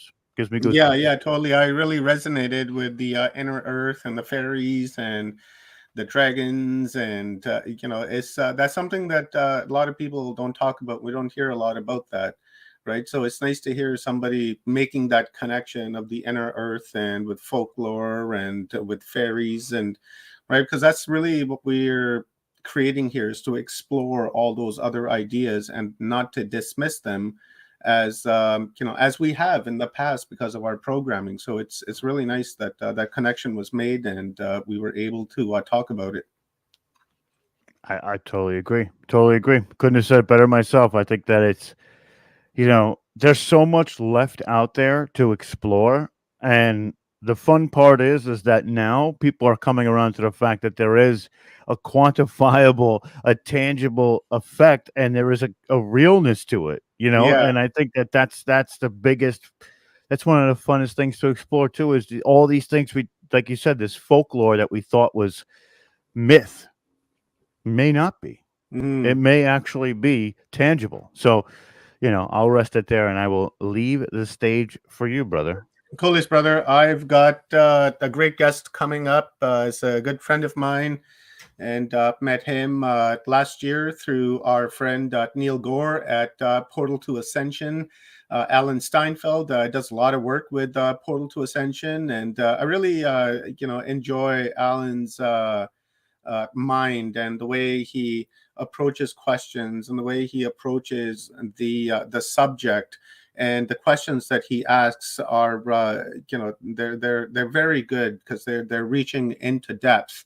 And he's also the creator of New Realities and a book that he just recently published called Making Contact by Alan Steinfeld, which is available at Amazon. And I will be sharing those links here in a few minutes once we bring Alan on. Good thing we don't have Phil Gruber on, or Alan would get heckled. Yeah, me and Phil go back a long time. But you also forgot to mention that I am broadcasting this on my YouTube channel. I was just going to say that we are broadcasting this on a number of different platforms, and you can watch this on New Realities. In fact, all of the days that we've been doing the past 6 days are available on New Realities, and then the next 5 days will be as well, because we're going 11 days. And thank you to Alan for allowing us to stream to his channel. And thank you, Alan. And I will hand the stage over to you, my brother. Wait, before you leave, I just want to have one little discussion with you, because Sure. you mentioned that if we did away with the moon, it would serve us sort of. But I think the moon was put there by aliens as an artificial creation to balance a lot of the energies on the earth. The way that pulls the tides in the ocean. Well, just think of that gravity pulling the atmosphere. So the moon is actually creating different weather patterns, and it's actually helping clean our atmosphere by this gravitational pull, which I think is substantial, because even if it's hollow, there's something in there that is dense enough to keep it in orbit around the Earth and also create a gravitational field. So what do you think about that? Yeah, I like that. And that's kind of what Rob was alluding to earlier. He was saying that there could be like a machine in there of some sort that, is creating that gravitational pull, kind of like the Star Trek's beam that they grab onto something. And he was saying that it could be like that. And that's why it's orbiting, in that perfect balance, and the gravitational pull it could be caused by that. And yeah, I totally agree. I myself don't think that the moon is a natural body, natural satellite, and it was placed there. Now, placed there by whom is the really, really big question. And I think Mike Barra really goes into that, and I enjoy his his outlook on the moon. And for me, it's a I'm going to the ancient literature as well and listening to what our ancestors are saying, and then listening to the science. It's just really, really, really confusing. But Alan, I love the mystery, right? That's why I really enjoy doing this. Well, I do agree with you that there was a uniform temperature around the planet, but this is before the cloud condensation started to rain down. It's like we had clouds like Venus has clouds, thick cloud covering. And when it started to condense, it started to form more of the oceans. Of course, we had water on the planet, but that thick cloud covering created a uniform temperature.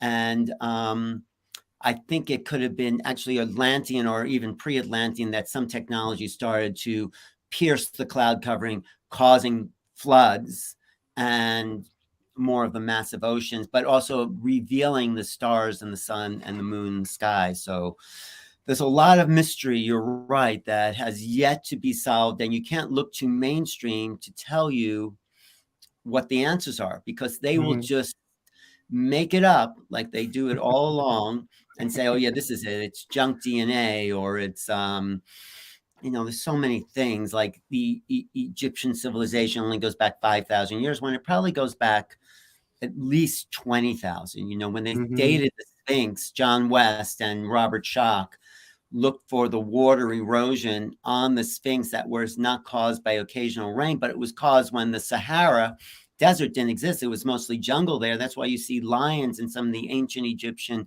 pictures, because it was much more tropical. And slowly, or maybe even overnight, the Sahara moved east to create that desert there.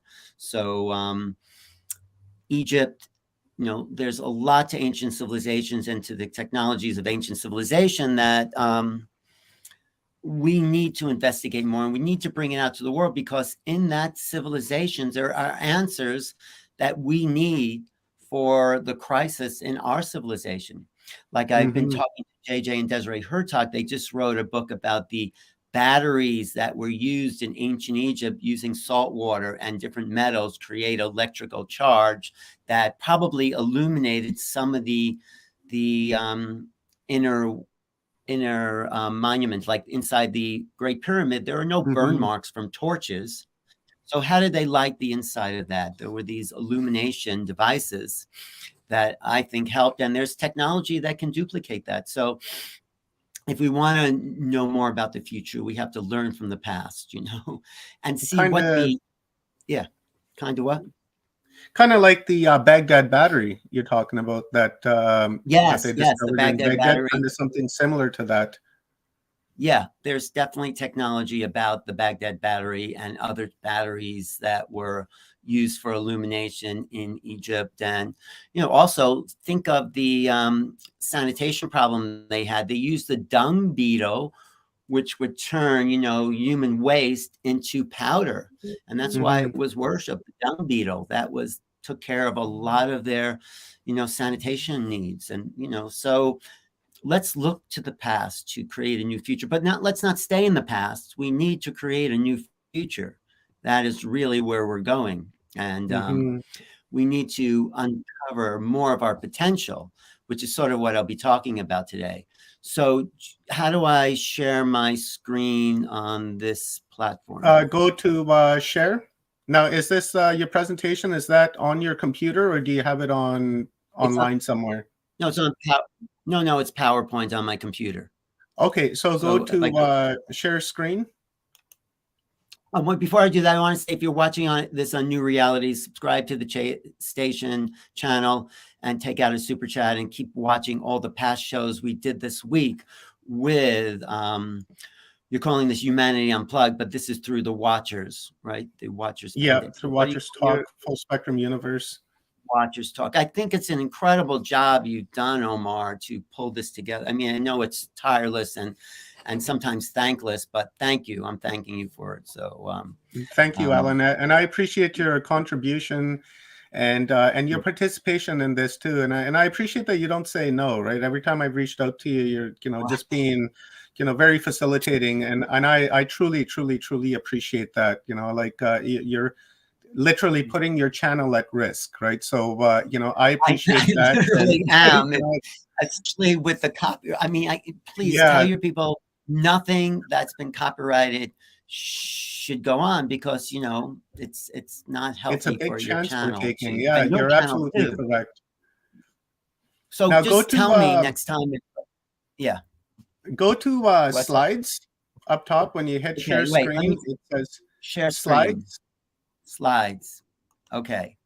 And then go to from your computer. Okay, your computer. It says, do I have to upload a file here? Yeah, you just click it and then it'll show you your presentation and you can upload that right into the studio. I have to upload it though. Yeah. Oh, okay. It just can't go right from my computer onto the screen. If you have it on the background, you can go to share screen and then go to window. Oh, that would be better. Share screen. Okay, yeah, go to window and then it should be in the background. Okay. Let me just see if I can. It's just giving me Microsoft PowerPoint. Is that? No, it's not showing me that yet. So let me go share screen. Let me pull this up and let me just see. So when I share screen, sorry for the go to share screen here, slides. Yeah. And then you'll have go to share screen and then that'll open up and then you'll have 3 tabs that says entire screen, window, and then Chrome tab. You want to choose window. I'll choose window. Okay, share. But I'm not seeing anything that's showing up when I do window. Do you have it open in the background? It was. Do you have your presentation? This way, slides, would that be better? Your computer, upload. It's open, yeah, but I can go just from the background. Let me just see, pull this up on my PowerPoint here. How much time do I have today? You have until 11:30, Alan. So that's just about an hour. Okay, so let me see. I'm opening my PowerPoint here. Oh, please choose a smaller size. It's limited. So, okay, what's another? Big. Okay, so what's just another go way? to have it open in the background. Yes, it is open in the background. And then go to share screen, and then to window, and then it should be able to see it in the background on the window. Window. I see it's right in the middle, Alan. Okay. Do you see it on your screen? PowerPoint there? Let's share. See. It says Chrome has lost permission to capture. Follow these steps. Screen sharing was canceled. Follow these steps. Oh, do I have to do privacy? Just go through the prompts that they're telling you. Right. So I go to Chrome, screen recording. No, this article is not. So I go to security and privacy on my computer, I guess. That's right. And security and privacy. Where is that? Security, privacy. Where is the security and privacy? Oh, here, security and privacy. Okay. And then I go to privacy. Is that what it says? Oh, then I have to give permission to Chrome, I guess, to it's add about location. It doesn't enable location services, Chrome, accessibility. Let me just see. Oh, recording, screen recording file. Wait. I don't think you need to go through all of that, Alan. If you just go to, I think you've gone through all the prompts. So if you go to share screen to window, it should be in the background there. Okay. So maybe I should share screen. Okay, let me try that again. This article did not help me. Okay, let me just try this again. Sorry for the delay. I want to get right to the talk, but okay, 1 second. Let me go back to that screen. Why is it? Okay. Oh, here. Wait. Oh, there. Okay, 1 second. Here's our buddy Leanne Curtis. She wanted to heckle you a little bit. She can come on and heckle me if she really wants to do that. There, Alan? This is all because what? That damn futon. Okay, thanks, Leanne. Thanks for that. Okay, I think I got it. Or is this stretching you enough, this tutorial here? Require administrative password. Okay. Okay. Anything else you want to say, Leanne? Yeah. I'm watching you. I'm watching you too. I say to Leanne, she really stretches people's beliefs. Okay. She has been stretching us lately. She has been. That music is safe, though, Alan. I promise. There's no programming in it whatsoever. There's no programming in it? Okay, let me see if this works. Hey, Leanne. Good to see you. How's your Hi, mother Alan. doing? She's in the other room saying, Alain, Alain. And I don't know why, because she has no idea what's going on in here. She's not, I mean, she does. Me, yes. Okay. She is. And, you know, she also said very randomly the other day, was it you who was asking about the blue people? So I was I asking about the blue people? Yeah, no, she was talking to me. So I said, yeah, I was asking what's happening with the blue people. She said, well, once this is all over, they get to go back to their planet. I said, really? She said, and they may take the moon with them. I said, oh, that's interesting. And then she went off into something else. But she definitely is plugged into something. And it's been the most fascinating experience. But what is she plugged into is the big key there, right? The same thing we're all plugged into. Pretty sure. Source, you know? You know, it's still giving me saying it's too big. Even if you have it open in the background, Alan? Yeah, I did, I think. Okay, let me try one more time. If not, just give us an oral download. Fix it, Oliver. I'll give you an oral download if this doesn't work. Yeah. Okay. It'll be freaky deaky, baby. Yeah, I'm looking forward to this. Just go share. Chrome has lost its permission. Okay, I'm just going to give you an oral download. Yeah, don't worry about it, Alan. Just stay on the screen, Leanne, in case you have questions, okay? I'll text you. And then we can have ding in the background. No, I'm not doing that. Okay. Can you show my book again, Omar? Because I just wanted to. Sure will, Alan. Here it is. Guys, I will be sharing the link.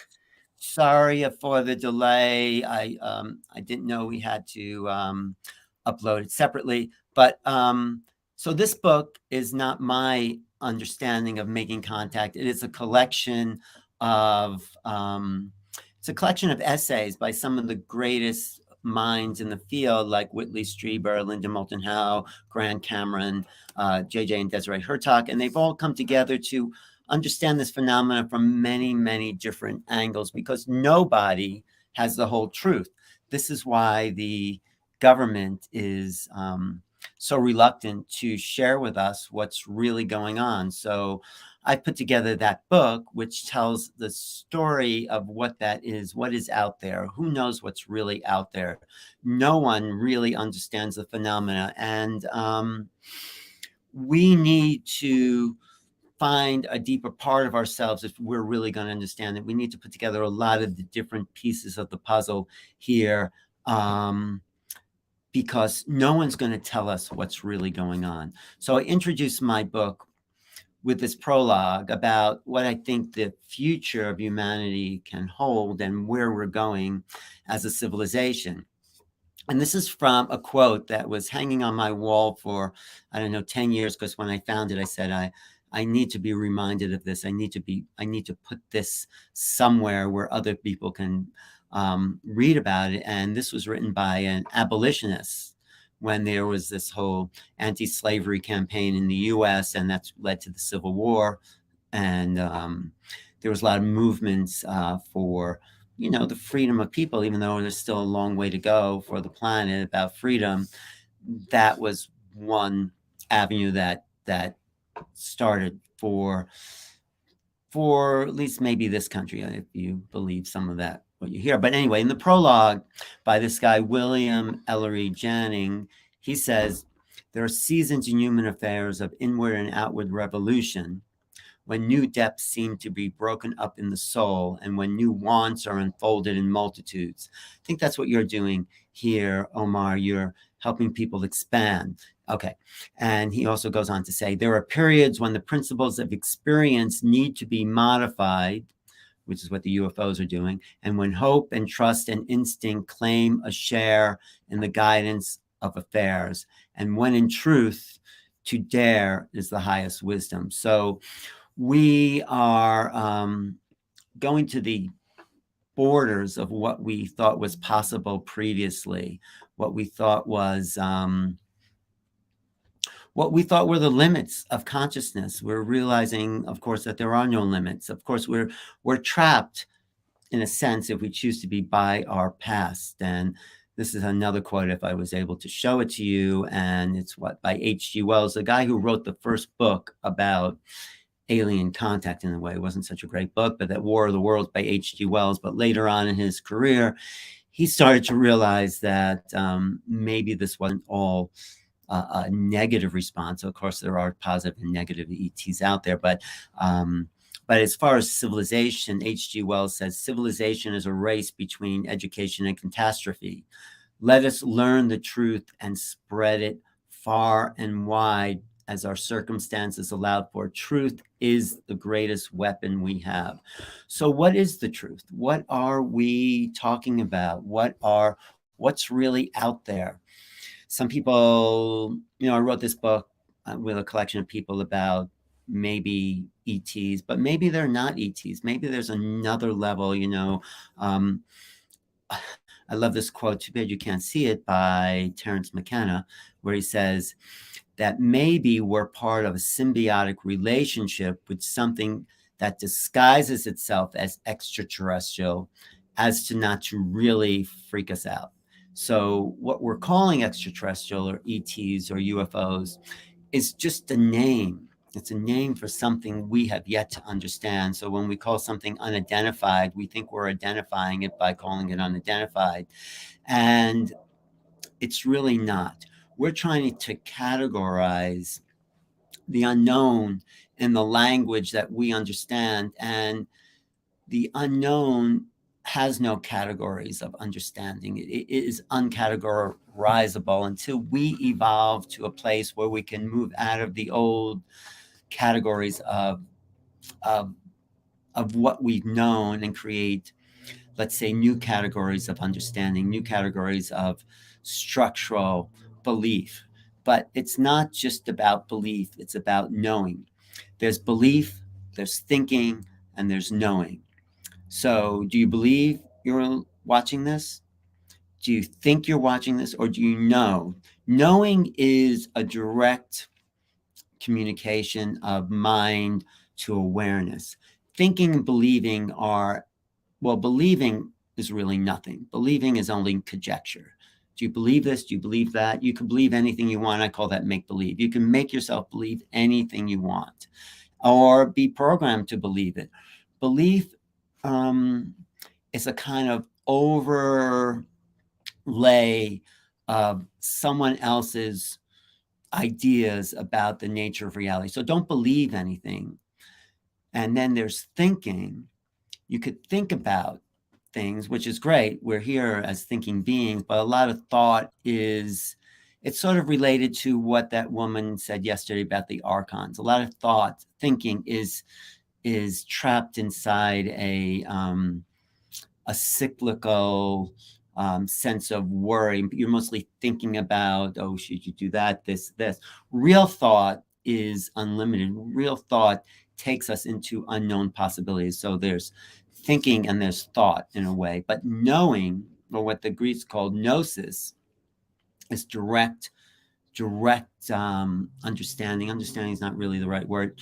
Direct communication of mind or consciousness to phenomena. So we want to come to a place of knowing, and that's the key. So we need to transform on 10 levels. This is what I've mapped out, and too bad you can't see the PowerPoint, but I've mapped out 10 levels of knowing, and these knowing areas are being awakened by what was been called the UFO phenomena, whatever it is that's out there. I mean, UFOs don't really say anything. Are we being visited by aliens? Maybe. Are they always been here? Are they us? All those things are possible. It's whatever you believe, but maybe there's something outside belief that we have yet to know. And that's where I'm going. So when we transcend belief, we come back to knowing. And what do we know and what do we not know? That's the way to restructure the nature of reality as we perceive it. So perceptions are based on what we know. They're based on experience. They're based on what we know about that experience. And perceptions can be based on belief, but that's a distortion.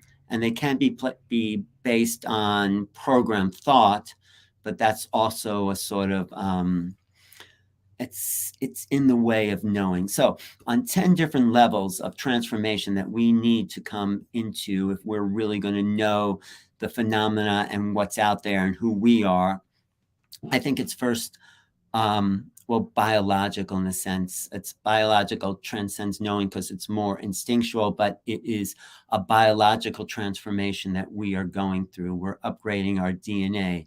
We have to, and that's one level. The next level is psychological. Psychological is how we're going to integrate the perceptual values of what this next level of awakening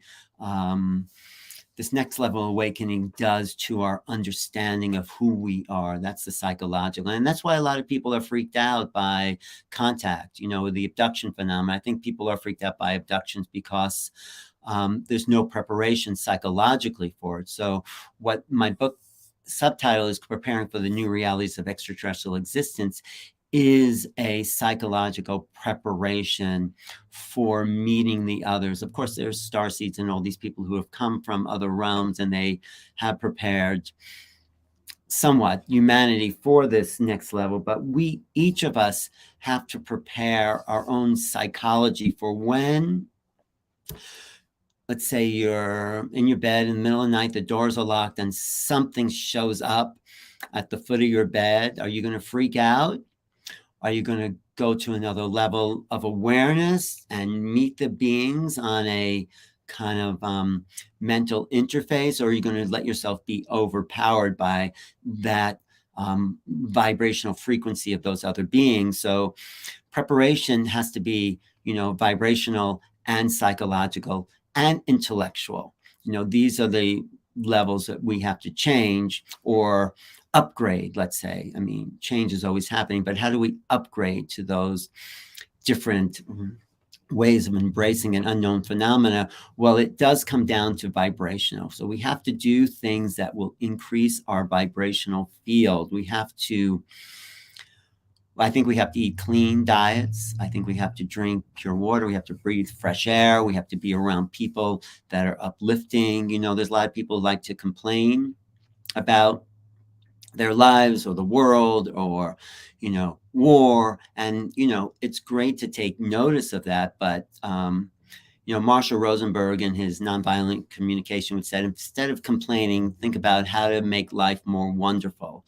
So if you think about how to make life more wonderful, because it already is pretty amazing, then there's an increase in vibrational frequency on all levels. If you're looking for the wonder, if you're looking for that movement towards a higher field of vibration, you have to do that from the inside out. Making contact is making contact with the energetic forces that run your your body, mind, and spirit. You know, the spirit is always pretty evolved, but it's pulling us to the next level. But unless you're prepared for that, unless you're increasing the vibrational field by lots of other things, you know, doing exercise, yoga,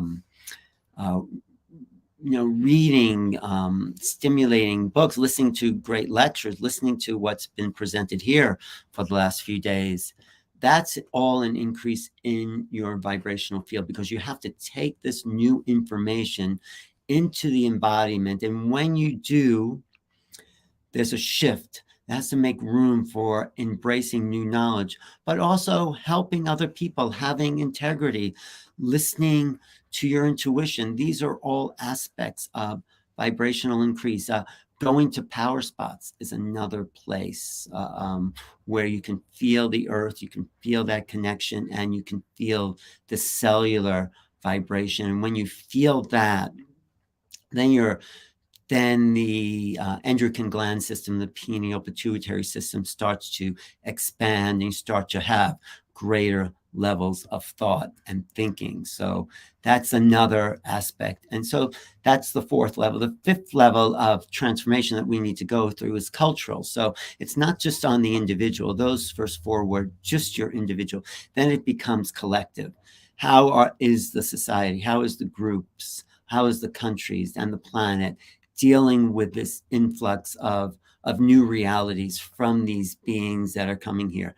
Are we ready for disclosure? Are we pushing for disclosure? Are we making room within our cultural sphere about other levels of reality? So that's a cultural level. And then it's planetary.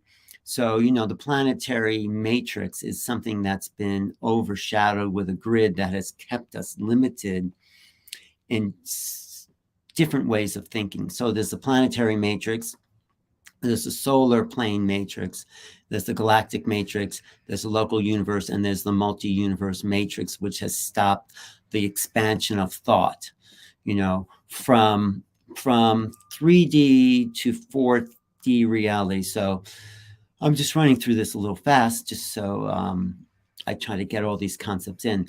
3D reality, that's the physical body. That's the senses. That's the five senses, you know. It's hearing, seeing, smelling, touching, tasting. That's our groundedness in 3D reality. Of course, that's not the limited senses, and I'll get to that. The fourth dimension really is, and people say it's time, but I think it's emotion, our emotional realities. Like, are you angry? Are you sad? Are you happy? That's really where people live. They don't live so much in their bodies. They live in their emotional realities. So there's a lot of stuff could be going on physically around them, but all they're concerned about is, did someone say this to me? What am I going to do? How am I going to talk to that person? So the emotional realities is the field we live in. We live in those. That's where the human being, the human mind generally lives. It's in that very limited, and it's more like astral in a way.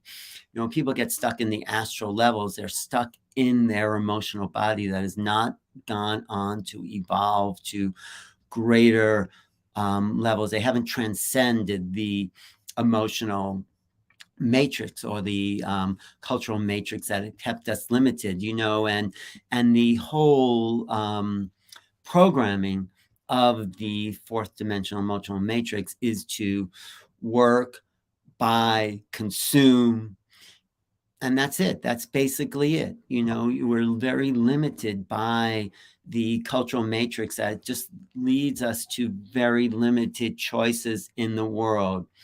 Have a family, have relationships, keep yourself happy, you know, have enough money, hopefully, and that's it. That is all. That's what's been laid out for us in this very limited world, until you go and transform to the next level of this reality. And that is really what people have been calling 5D, the fifth dimension, whatever you want to call it. And that's been initiated a lot by certain experiences that also shift the vibration. People with near-death experience, people who have had out-of-body experience, astral projection, past life memory can trigger this fifth dimensional awareness. Even seeing a UFO, once you see something in the sky that's unexplainable, whatever that may be, you move out of the limited mind and the limited way of being stuck in this cycle of repetition and karmic limitation to the next level. Something is with Grant Cameron in my book, Making Contact, says if you've seen a UFO, it has seen you, and you are entangled in that field. You are connected. You're connected to a phenomena that's bigger than yourself. And whether they're positive or negative, you are now awakened to something. So if you see something, believe what you've seen, trust what you've seen, because there's a huge increase in sightings and I think visitations that are happening here on this planet. The next way of shifting to a fifth dimensional understanding is just having a telepathic communication, have a telepathic conversation with someone, talk to them psychically. And, if someone is ringing on your phone, don't look at who's calling, see if you can get the impression of who that energy is that is calling you. Also, remote viewing. I teach remote viewing classes on Portal to Ascension, and we talk about activating the remote viewing aspect of the non-local mind, meaning that we think our minds are part of the brain, and it's generating thought, and the thought has memory, and we're sending this memory or thoughts or ideas out there. But the brain, in my understanding, is really a receiver. It's a sender and receiver of higher consciousness. It's like a radio. If you open the radio, you're not going to find an announcer or musicians in there.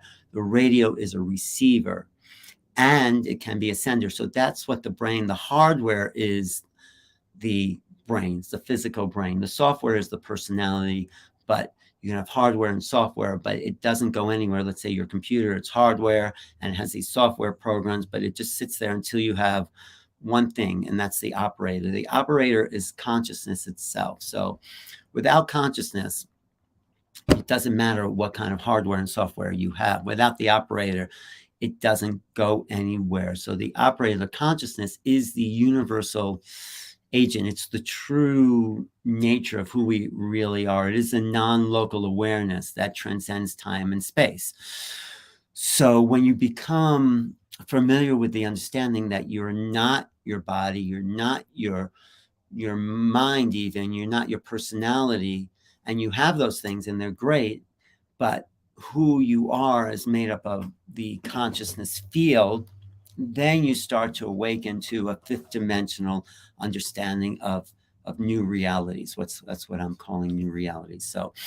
So the evolutionary cycle really goes from the personal to the cultural to, let's say, the interdimensional.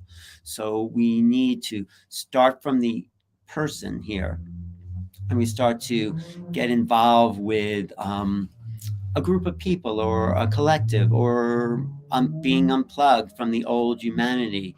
And that starts to influence a cultural meme or a cultural vibrational field. Of course, we're talking about fields of energy that start to shift the whole planetary matrix, the whole human unpluggedness into the next level of interdimensional awareness. And it's only by having an interdimensional awareness that we'll be able to really make contact with these other beings, because they're not, in my understanding, they're not of this 3D reality. They come in and out of the 3D, even 4D realm, the emotional realm, but they're not in this realm. They're not of this realm. They may visit, but so in order for us to meet the others on a higher level, on the level that they exist on, which is why I think we're getting so much UFO activity, because we're being pulled, for those that want to be, to the next realm of awakening. We're being pulled there. So my favorite quote along these lines is by John Mack. And too bad you can't see this picture of me and John Mack out for coffee from like 1995. He was the Harvard psychiatrist, head of the psychiatric program at Harvard University, who started to talk to people who have had contact in the early 90s. He wrote a book called Abductions, and he validated people's experience and said to these people, no, you're not crazy. You're having a real interchange with a phenomena that's unexplainable. So John Mack says from his book Abductions, and he also wrote a chapter in my book Making Contact that you can see there in the upper right-hand corner of the screen. Even though he died about 2001, there was a unpublished article that he had transcribed that was never in print. So I asked permission from his archivist and his family to print this article by John Mack, which is titled Making Contact with the Subtle Realms. So he says, probably in my book and in Abductions, we're dealing with a phenomena which violates our sense of reality. That means 3D limited reality, which operates in the area between the physical objective world and the subjective experience. And we're being asked to prove the existence of this by physical science alone, by what I'm commenting, the old Newtonian science. But those methods, in my opinion, John Mack's opinion, will not yield its secrets until we discover other ways of knowing. Other ways of knowing means we have to understand the phenomena on not a linear Newtonian left brain awareness. So this is not a left brain phenomenon. Left brain will only get you from A to B. The right brain is your intuition. It's your creativity. It's your understanding of the gnosis. It's the understanding of what we really are. So there's this great slide I have up on my screen. Too bad we can't see it, but if you could, it would show a little kid walking along with this like bubble over his head that says ABC 1, 2, 3. That's the left brain, and the right brain is this mass of color and design and shape, and that's the right brain intuition of our potential. But we need to be whole brain beings. We need to open up the full spectrum of what's possible. Part of what was shutting down the matrix of human thought was just being logical, just being left brain, just following the rules, following the what you're supposed to do, what you've been told to do, following instructions. All that is very left brain and logic, and it doesn't include the intuitive, creative aspect. So we need to be whole brain understanding. And Tesla said, I love quoting Tesla said, he says, if the genius of invention was to reveal tomorrow the secrets of immortality, the eternal beauty and youth of which human beings are always wanting, what would prevent that from happening is the resistance to new knowledge, because we're very attached to what we think we know, not what we don't know. And I'm going to go through some examples of this. So, and then we'll open up into how we can expand into the unknown. So there, John Locke, the English philosopher, writes about how this ambassador from Holland went to Thailand, called Siam, back in his day. And he said to this king of Siam, he said, the water in my country gets so cold that an elephant could walk upon it. And the king, just by what his culture allowed him to understand and believe, said, no, that's impossible. I've heard you tell about many strange things from your culture, but now I know you're lying, because an elephant cannot walk across water. And that was just the way we are all limited by what we know, by the understanding of our cultural background. it doesn't let us believe something or know even something that is outside our worldview. So we have to keep stretching. So if someone sees something and you don't believe it, doesn't mean it's not true. If someone says, throws out a great idea and it doesn't make sense, that's great, because not making sense is how we expand into integrating the greater reality, the new realities. There's also this quote that was said to Galileo when he pointed the telescope at the sky. A telescope was not invented to look at the stars. It was originally called a spyglass. Armies would use it to see what was happening in the distance, so they'd see when people were coming. But Galileo, the genius of Galileo, was point the telescope at the sky. And the church comes along and says, we don't like you doing that. We know what's up there. And plus, that's God's bedroom, and he doesn't like you looking in on him. And then there was someone else from the church. And there's nothing wrong with, whatever you want to believe. But these people back in the 1600s, that was 1615, said, when Galileo said, the earth revolves around the sun, he said, that's as erroneous as to think that Jesus was not born of a virgin. And well, people can believe whatever they want, and maybe Jesus was, but it just talks about the limitation. Another way we can look at limitations, when Robert Fulton, who invented the steam engine, went to Napoleon and said, I can make your ship sail against the winds and the currents, and by just lighting a fire underneath the deck. And Napoleon said, excuse me, I have no time to listen to such nonsense. So this goes on and on through human history. And when the railroads were created in 1829, the president at the time, Martin Van Buren, said, railroads that carry women and children at such breakneck speeds as 15 miles per hour are scaring people and livestock. And the Almighty certainly never intended people to travel at such speed. So, we're always limited by what we know, but we're also limited by what we know about ourselves. There's this cartoon here that I'm showing. Maybe there is a way to show, where this guy is at a bar and he's sort of drunk and he's yelling at the bartender saying, hey, pal, you have no idea who I think I am. So your history, your understanding, your thoughts about yourselves, what you think your history is also another level of limitation about the expansion of consciousness. So what do we believe? What do we know? If we go back to UFOs, it is not about belief. It is about understanding. It's about opening up our minds to new possibilities. So there's this other quote I often show in my PowerPoint about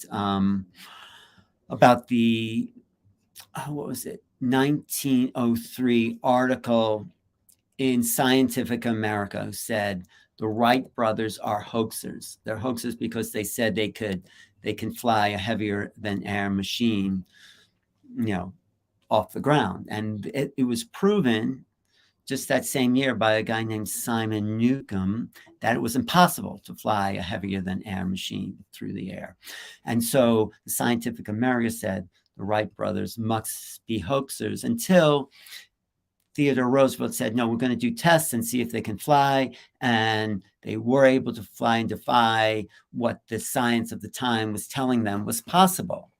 So what is the science of our times telling us is possible? Well, that's where a lot of people like Neil deGrasse Tyson said, no, it's impossible for UFOs to fly here from another planet. And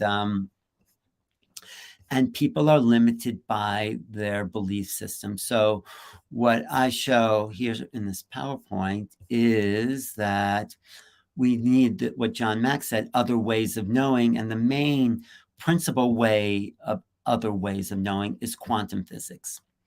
Quantum physics is the key to understanding new realities. It really is. And we need to think along quantum physical terms in order to understand how this phenomena is actually moving interdimensionally.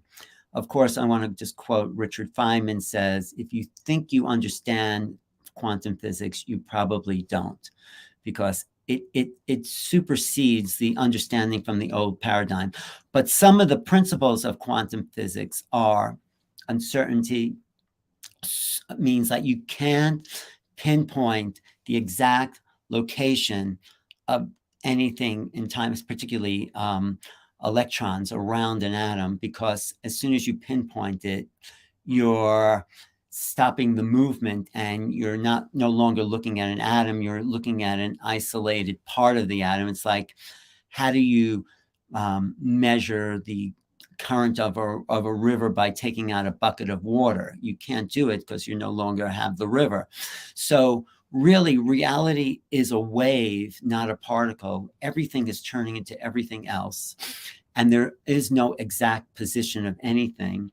Everything is in superposition. And I think this is how the UFOs, or whatever they are, move through time and space, by not collapsing the wave function. So collapsing the wave function is measuring the electron where it is, and you say, oh, this is it, and it becomes a particle, but it's never been a particle, because its actual function is to move in the wave. So when you collapse a wave function, you think you know what it is by naming something, and when you name it, it's not it. The Tao that can be named is not the true Tao. This is what the Chinese say.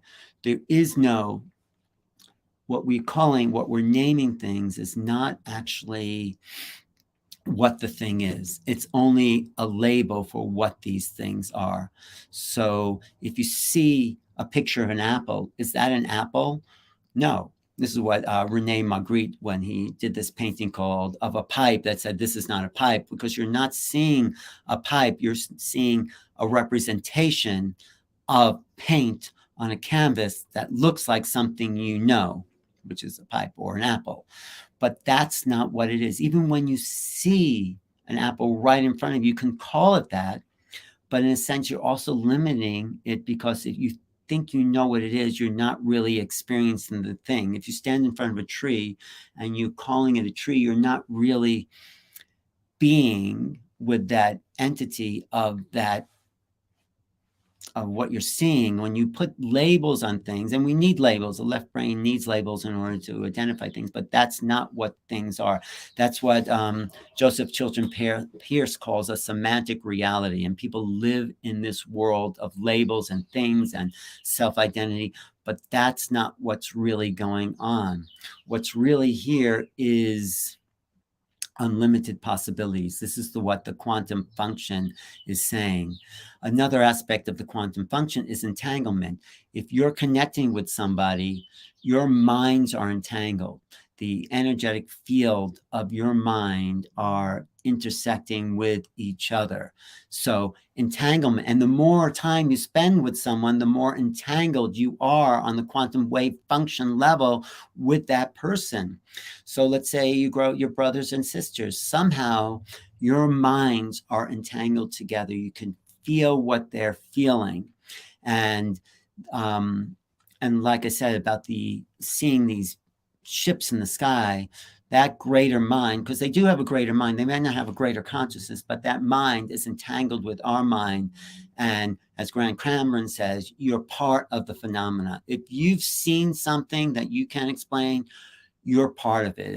Actually, Nietzsche said, if you gaze into the abyss gazes back at you. So that's sort of some of the principles of quantum physics that I think apply to how the functioning of these UFOs operate in and out of our three-dimensional world. By staying into superposition, they can move in and out of our reality, because maybe they were never actually in our reality or appearing in our reality, or appearing in the time space that we've identified, because it's really part of the programming of our mind. So they're really playing with our minds in a sense. So consciousness is key in understanding quantum physics, is understanding making contact, it's understanding who we are as unlimited beings, not personality, bodies, or identification of what we've done, our history.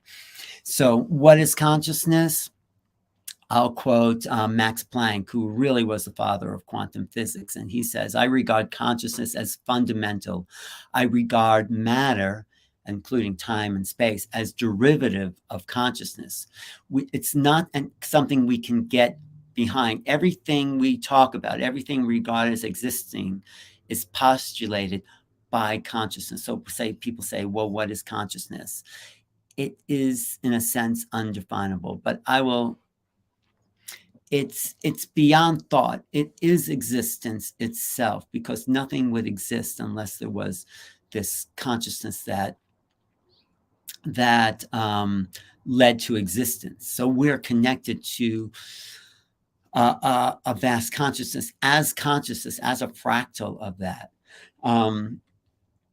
Robert Spira, who teaches non-duality, said, the materialistic point of view that asserts that the existence of realities outside of consciousness is a fabrication, because no one has been able to experience anything outside of consciousness. So is there an objective world out there? Well, who's to say? Because there's no objective mind, and to see what's outside of their mind. So there is no real objective world. This is the fundamental nature of consciousness. I think this is where Einstein's theory of relativity came in and sort of was such a shock to the old Newtonian science that said, no, there is objectivity out there in the world. Einstein said, no, everything is relative to where you are, the speed of light, the pictures of reality is relative to where you are standing. He didn't quite use the term consciousness, but it's relative to who you are. So who you, all, me, all of us are, is an aspect of conscious awareness trying to understand itself in existence. But it's not about understanding. Consciousness is about gnosis. It's about a direct knowing. So really, this is what the great philosophers were understanding, the Gnostic principles of awareness, of knowing, of pure being. Pure being is gnosis. When you're just present, that is the embodiment of consciousness. I think, this is my understanding. John Wheeler, who was another leader in the field of quantum physics and understanding, he wrote a book called The Participatory Universe, where he says, we are not simply bystanders on a cosmic stage. We are the shapers and creators of a living participatory universe, meaning the universe would not exist without you, because it would exist for other people maybe, but it wouldn't exist without you for you. It would exist, for or not. All we know is what we know. And we have to stay open to what we don't know, so we can increase our awareness, so we can start to merge with the gnosis of the greater existence. So another example I use is something Donald Hoffman says, who talks about how time and space are really just mental fabrications. And we can agree upon time and space because we live within a cultural matrix that says, okay, it's 1 hour, 60 seconds, or, there's agreements that have been programmed into our cultural matrix about the time space understanding. But Hoffman says, it seems that levels of consciousness shape the results of our observations. So you could be looking at an apple, but someone could see a whole energetic being. You could be looking at someone, you could be seeing auric fields. You could be seeing an infinite amount of things that are like an insect with their multiple eyes. They see lots of levels that we're not seeing. So I like to quote Alex Huxley, who says, if things were known, really, I'll quote, this is really a quote from Marcel Proust, who said, the voyage of discovery is not in finding new things, but it's in having new eyes to see the reality of what those things are. So what does that come down to? It comes down to hacking reality. So how do we hack reality? Well, let's say you have a website. And this is on the screen here. You can't change what's on the website until you go get the password and go into the HTML coding, and then you can change what you see on the screen.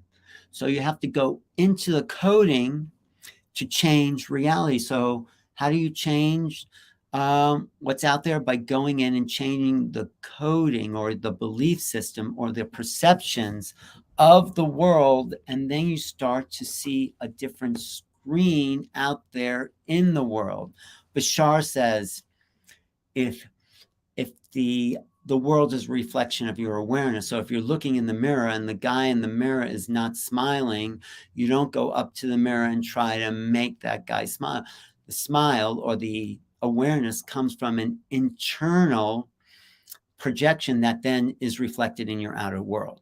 So that's the key to changing realities, by looking at your belief systems, looking at your programming, looking at what's stuck, looking at the dramas that are around you, looking at what's coming up for you, and then reprogramming your mind to make a difference in your own internal affairs.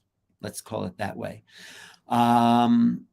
I'll quote Jeffrey Kripal in the book Supernatural. He says, it's time to tell a better story about the whole pantheon of the unknown, the gods, the miracles, the angels, the aliens, and all the mysteries in the sky. We need new categories of awareness. We need to tell a new story about who we are, about what's happening. There's this great quote by William Blake. He said, if the doors of perception were cleansed, we would see things as they are, which are infinite. But we've been closed up by ourselves and by our programming to see the world through just this narrow little crack in reality, in the world. But we're not seeing the big picture. What UFOs or whatever these beings are, they're trying to open our minds to a bigger picture of what's possible. You know, we're just seeing the tip of the iceberg, and the great mystics of our time, the people who have been more creative, the people who are tapped into more of an internal knowing, that are able to communicate it outside. The great artists of the world are able to show us what's really there, or as opposed to what our limited understanding of what's there.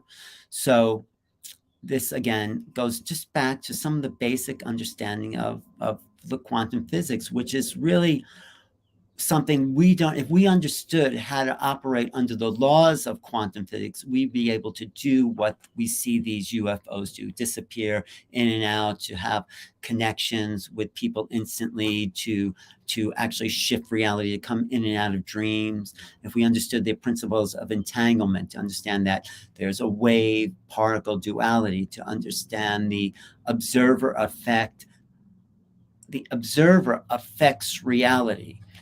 And when you collapse the wave function into thinking this is what it is, you're losing the connection to the greater mind.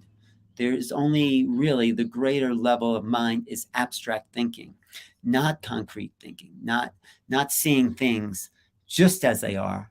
It's okay to see things how they are, but also see the greater cluster of meaning. This is what abstract thinking is. It's a cluster of meaning. That's what an emoji does. It's not telling you this is what yes or no, like a thumbs up just doesn't mean yes or no. It means a multiple levels of awareness and things. So new levels of cognition can only emerge at new levels of awareness. We need to have a greater understanding of who we are and higher cognitive functions. And that opens us up to other levels, and then we'll be able to. Someone just said hello there. Able to understand the true nature of reality by apprehension versus comprehension. Abstraction is being able to apprehend levels of reality, not comprehended. Comprehension, in the sense, is left brain thinking and collapses the wave function into a thing to make it happen. So getting back to the book I wrote, if you look at that, can you put that up on the screen one more time? Omar, did I lose you? Here. I just want to show people. So this all makes sense to me. If you look at this little asterisk inside between making and contact, that is a symbol. And what is a symbol of? I'm trying to tell people how I think these ETs think. They don't think in words. They're not communicating in words. They're communicating in symbols. So this asterisk actually means little star, but it's also a marking point. It's a point of contact. For me, this symbolic notation in the title is the point of making contact. It's how we understand the greater reality with abstract thought, symbolic nature, and not thinking in words, but thinking in more of an artistic way of interpreting reality. So what's the point of making contact? The point of making contact is expanding the knowledge of who we are as human beings, expanding the place of being our own true divine self. So the point of making contact really is to increase our creativity, imagination. This is the evolutionary impulse in us. Art, creativity, imagination. That is why we incarnated here on Earth. This is what's really hardwired into us. And this is what's the matrix of limitation has stopped us from dealing with, intersecting with our true intuitive artistic nature. So this is what we have to kind of open up to and understand the unlimited aspect of the human being. And when we can do that, we start to increase the vibrational field around us. We start to accelerate the cellular structure. We start to expand our mind. We start to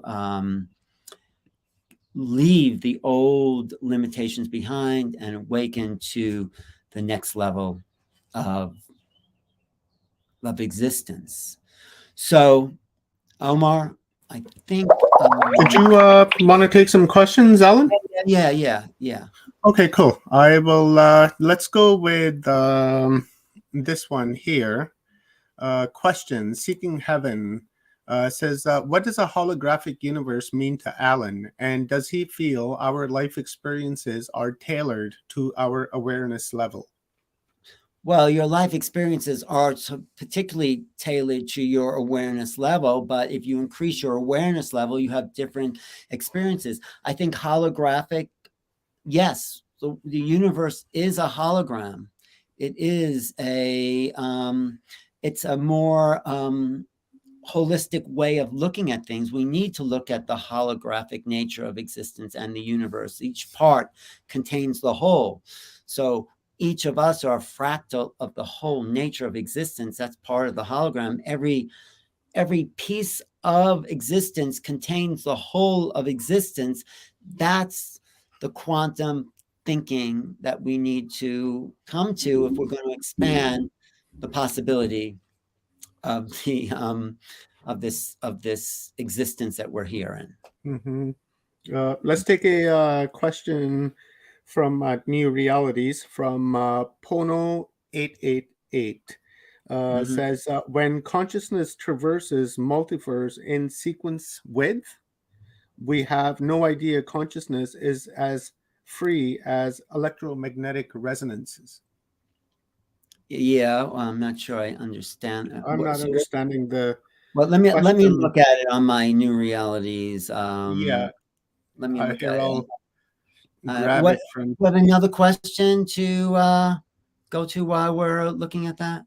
Yeah, for sure. Let's hit. Actually, I wanted to ask you the relationship between local and non-local communication with ET, right? So we know that our consciousness is, our brain is a receiver and a transmitter.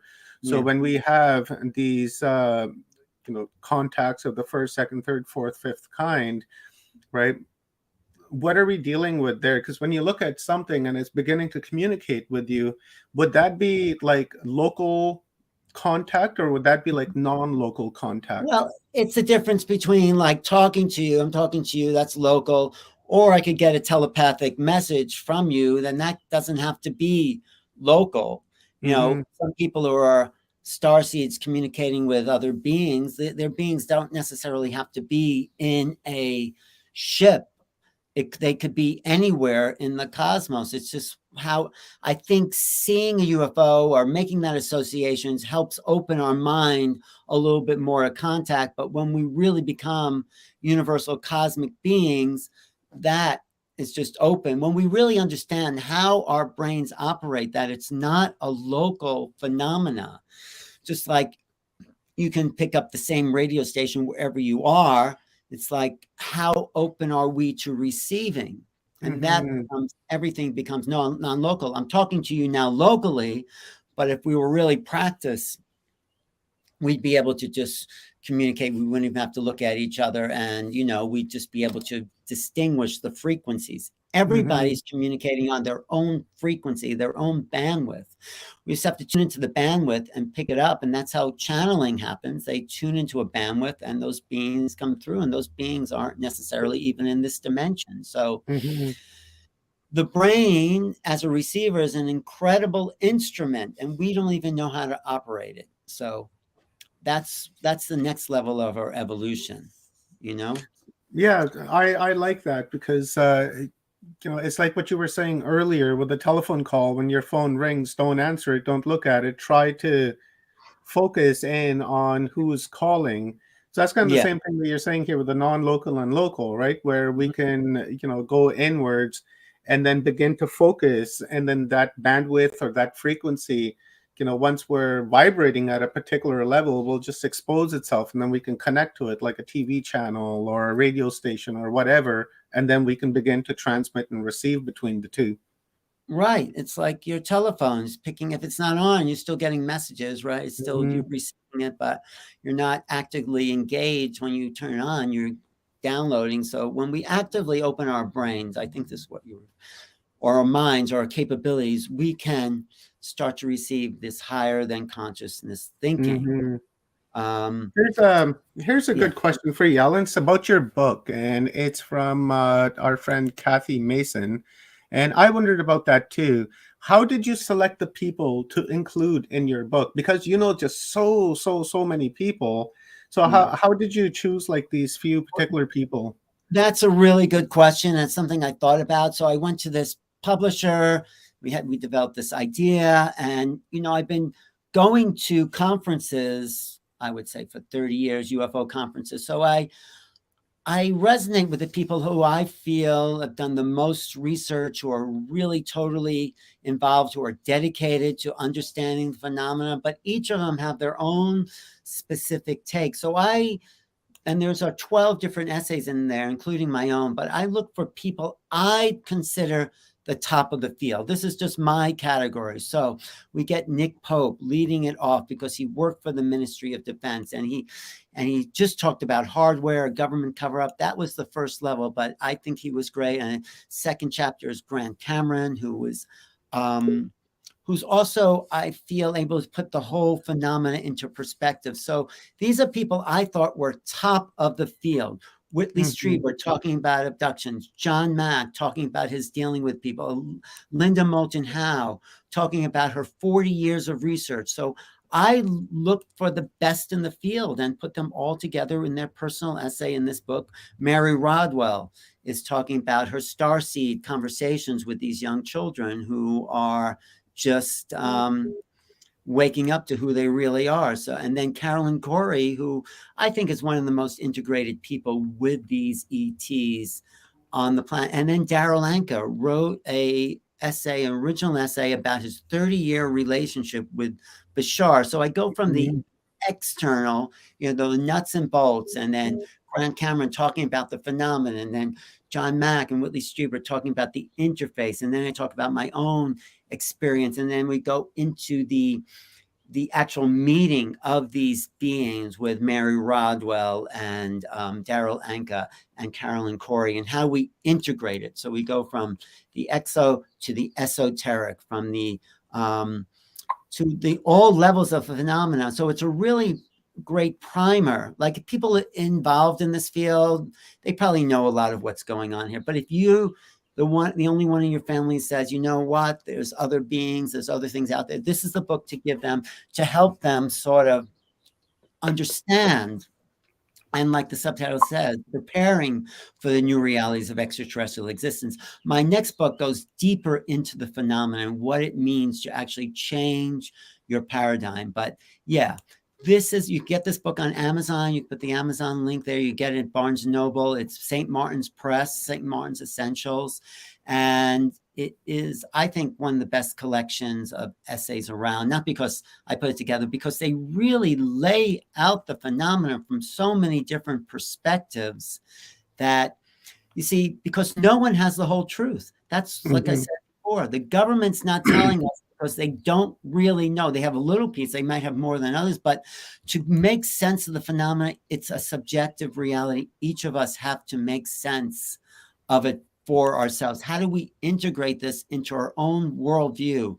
Because I think we're going to get more and more revelations as we get closer to public disclosure. We're going to understand the phenomena in ways that aren't apparent to us. But we have to understand, like I was saying, abstract language. How to think. Like, if you're talking to your dog, you're not going to bark at it, right? You're talking to that's what I'm saying. They're talking to us in the language of a more advanced intelligence. That doesn't mean they're greater than us. It does mean they probably have a greater technology. So, and the language, from what I've been able to understand, what John Mack suggested, is another way of knowing reality that's much more abstract. It's the difference between apprehension versus comprehension. When you comprehend something, which is nothing wrong with it, you collapse the wave function and say, this is a computer. When you apprehend it, you start to think more symbolically, more in a cluster of meanings, more associative, more as a wave. And so this is sort of the level of symbolic interaction these beings are having with us. And that's my conclusion at this point. It might change, as there is something out there that is trying to communicate with us. We just have to get out of the density that we've been locked into in order to meet the others on an even playing field. That includes being lucid in your dreams, thinking more creatively, intuitively. And then we start to open the field and start to trust your own knowing. I think you said that to me yesterday, Omar. Trust your own knowing. Yep. Trust your own knowing, my man. Just follow your gut and follow your instinct, your intuition, because they'll never steer you wrong, right? That's your higher self really talking and communicating with you, and you really have to listen to that. Yeah. So thank you for this. I'm sorry we missed the PowerPoint, because you get so much more with the visuals. Next time, Stonehoppert said, change your phonics. Yeah, change your voice, change your inflection, change your frequency. I'm sort of monotone, but we change the vibrational frequency of our voice. We start to change the vibrational frequency of our bodies, and we take in more light. And so thank you, blessed by the best. You are blessed by the best. That's a great name. And that's just a little bit of what I'm trying to discover, to make sense of something that doesn't make sense. It doesn't make sense because we don't have the sense to make of this thing at this moment in our evolution. But that's why what you're doing, and Neil, and what I'm doing, is to put out these possibilities to start making sense, stop making sense, all that. Thanks, Omar, for the beautiful. And let's do more discussions. Yeah, absolutely. I love these types of conversations because they really help us expand our vision, our mind, helps to throw ideas out there, brainstorm, and try to really wrap our head around what's really going on, because we've been misled our entire lives, and it's really is up to us now to try to discern what's been going on. And it's only through dialogue and gatherings and communication that we can really begin to go under this whole subject and begin to understand who we're being contacted by for what reason, for how long, what's the purpose, what's in the future, what have they done in the past, have they tinkered with us, things like that. We really need to explore that so we can understand ourselves, because the more we understand ourselves, the greater our future will be, the better timeline that we can create. But if we have fog and just there's no memory of what's happened in the past, then we're doomed to continue to make those mistakes in the future. So it's very important that we talk about these kinds of things. And I appreciate your contribution to Humanity Unplugged, Alan. Truly, I do. Well, thank you. The reason we have no memory is partly the limited thought matrix that have been put on our own creative activities, and we're freeing ourselves from this to think unlimited thoughts. So if you have an unlimited thought, write it down, don't write it off, integrate it, tell someone, share it, because we're accessing the greater mind here, and it's always been available. That's why, inventors who come up with a new idea, most of it's laughed at, but then occasionally you get somebody who's saying, no, there is such things as anti-gravity, as time travel, as teleportation. These are not just, Star Trek ideas. These are things that are possible, that are happening in dimensions that are much more free than our own. But we're evolving. We're finally saying no.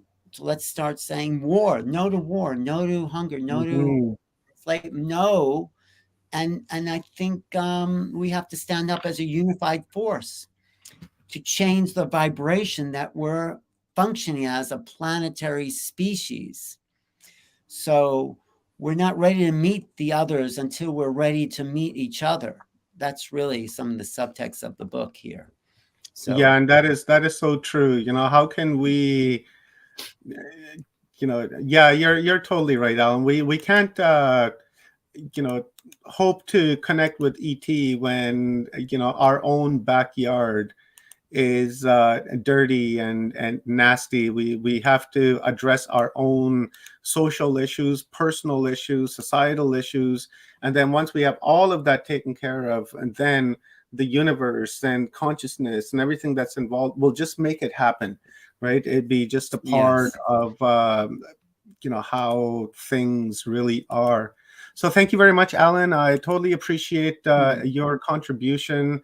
Guys, subscribe to Alan's channel, New Realities. It's an epic channel. It's been around a long time. It's a huge channel. I watch it lots. Let me see this. Yeah.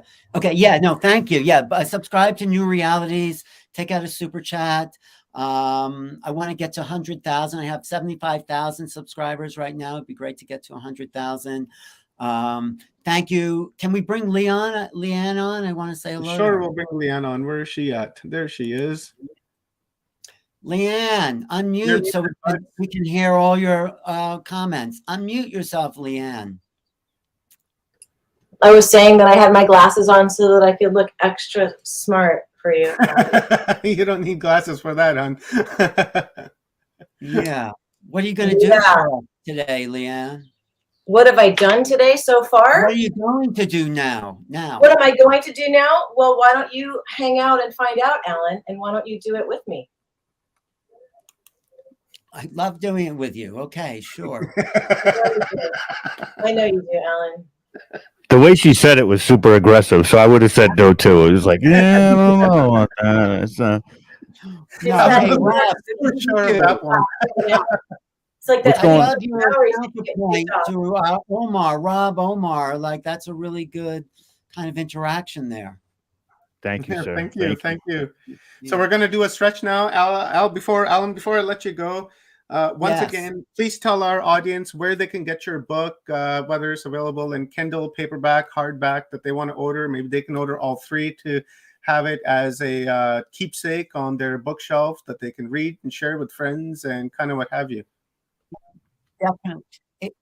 It is actually doing pretty well in the marketplace. It's on Amazon, Making Contact by Alan Steinfeld. It's on Audible. It's a really good audio version of this with real professional actors that was done by Random House.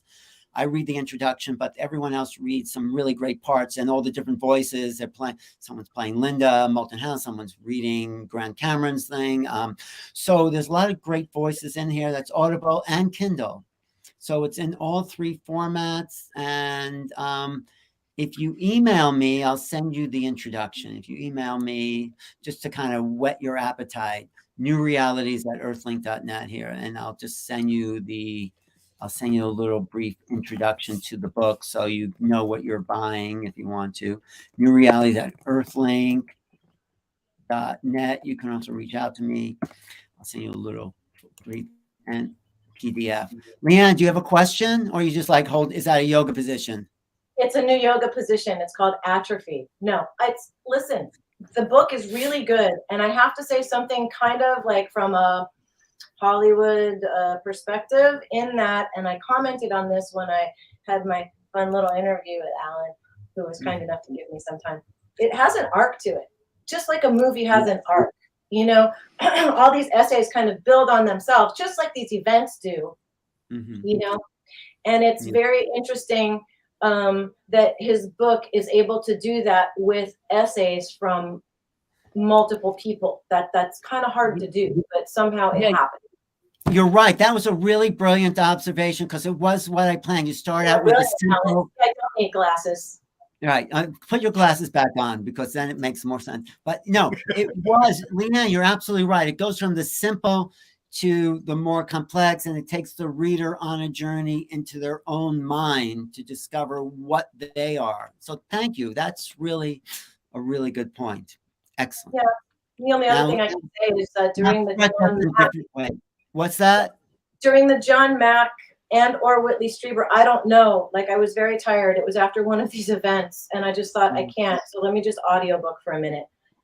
And I went into this weird thing, and I totally had sleep paralysis. And in my head, I was thinking at normal speed, actually at a higher rate of speed, going, okay, I know what's going on. Oh, wait, I said, okay, that doesn't mean you guys have consent. If you're not happy, people, get out of here. Thank you. Like, and that all happened in my head. Next thing I knew, I sat up in bed and I looked around like, what was that? So it can also kick things off if you're sensitive. Just heads up. No, thank you. You keep stretching us into new positions there, Lee. Yes.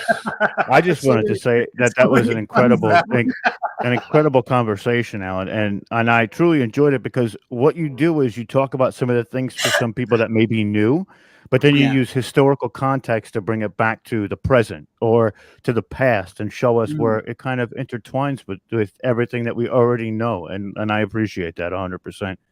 Right. I mean, thank you, Rob. I want to really make sense of what's going on for myself, but for other people, because I've looked at this for 30 years. So people haven't spent all that time looking at things. So how can I make it more assimilatable, I guess is a word, to other people just getting familiar with, like saying, well, maybe the government said now there's something out there. Maybe there is. So, you know, it's a big leap it was a big leap for me when I had my experience. It's like, no, that doesn't happen. And then it's like, it takes a lot of integration. So we've done the groundwork for a lot of people, all of us here on this whole 11 days.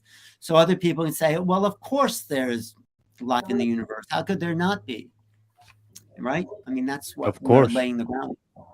Well, thank you, guys. Thank you, Alan. Thank you, Alan. It's always a pleasure to have you here.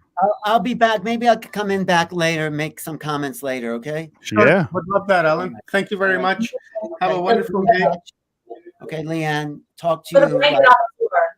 Love you, brother. Thank you very much. And love you, brother. Thank you, Omar. Thank everybody for watching. All right, Leanne, it's your show, so it's 11:42. Let's go to 11:52, and then after that, we will have a presentation by our. How about 11:55? Let's give it to 11:55. About 13 minutes. Okay, That's okay, 13. let's do it. Okay, here comes some. And then after, we've got Stone Hobbit coming on, and she's going to give us a extraterrestrial presentation. I'm going to load that up, so we'll do this stretch. And hey, little kitty. And then we will carry on. All right. Well, this track actually has a name. It's called Good Times. I think the next one's called Lunatics, before I actually wrote the lyrics. And then the one after that, I don't remember what's coming up. But either way. Omar has permission to use it. Oh, YouTube, God of YouTube. Copyrights. Let's get on our hands and knees. Get back into our containers. Feel where we're touching the ground. Try to get your palms under your shoulders and your knees under your hips, and start your cat-cows. Exhaling as we look down. Inhaling as we go up. Continue.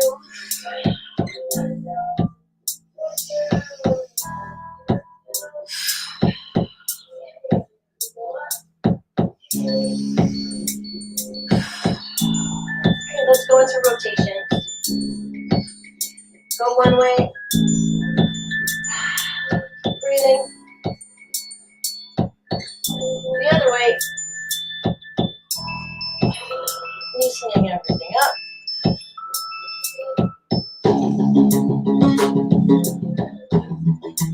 Let's go down into a child's pose. Take 2 more breaths.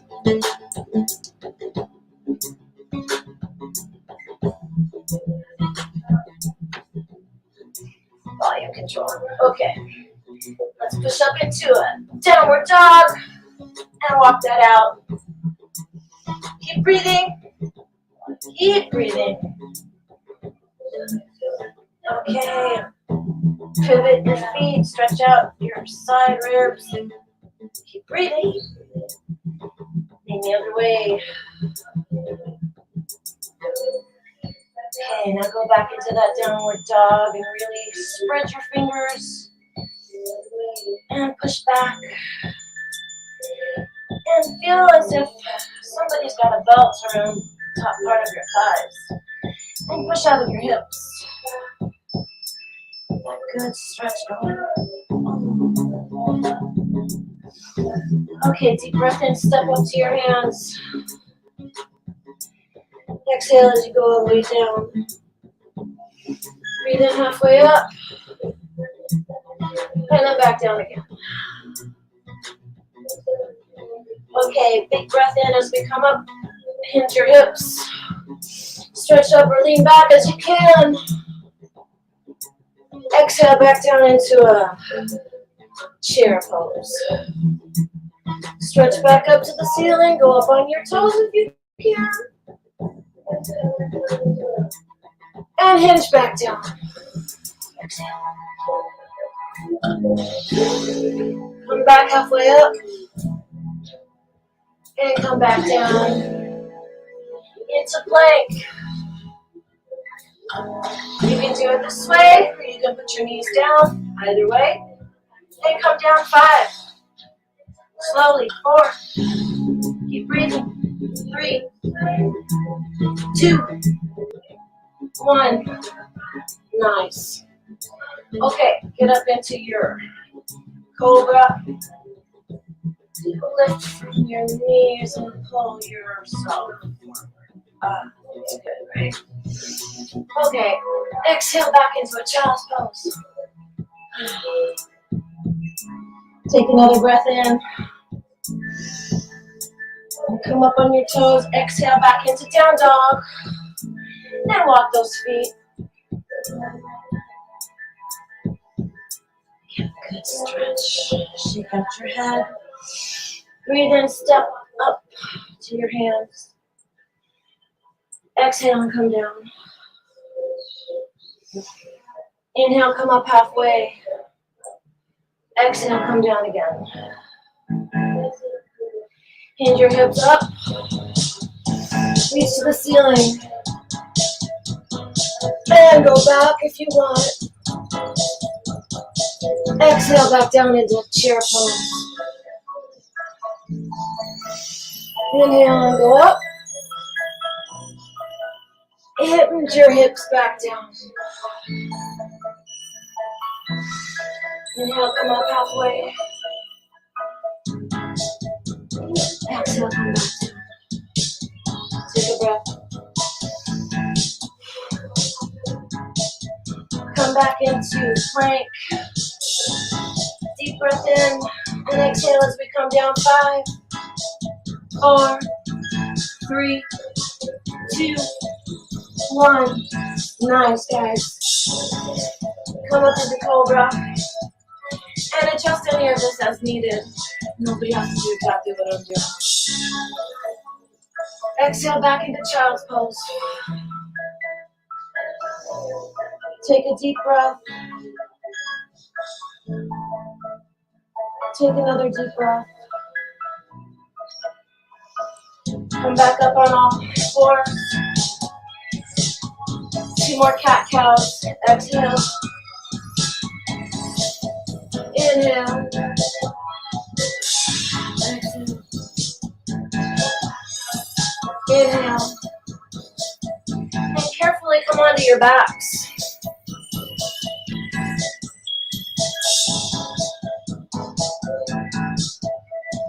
Put your feet flat on the floor and come into a neutral position. Flatten your shoulders down onto the floor. See if you can flatten your lower back on the floor. Take a deep breath in as you tilt your head down. And then as you tilt your head back, let 2 go.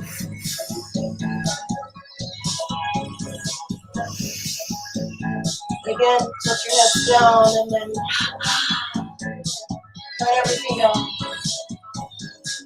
Inhale one more time. Tilt your heads back, let it go. And then take 1 deep, delicious breath in. And let's all hold it together in the space that we're sharing. And exhale any way you want. And start rocking or swaying, whatever makes sense to your body.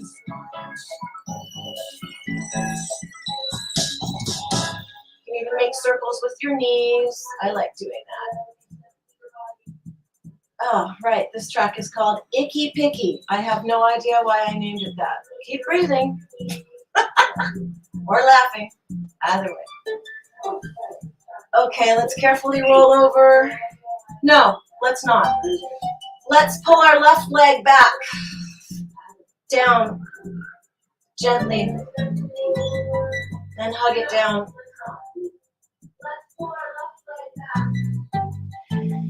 Let's take a deep breath. Now let's pull it over. And let's take our arms out to the side. If you need to put something under your knee for support, that's okay. And let's put our arms, just sort of feel around to where it's really comfortable.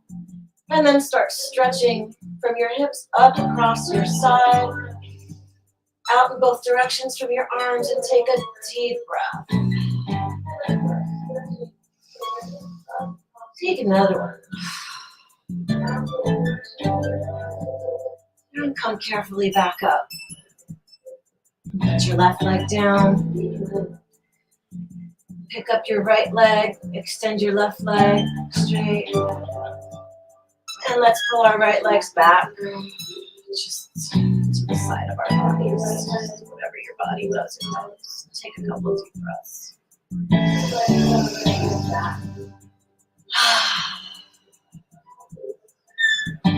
Okay, let's take our right leg over.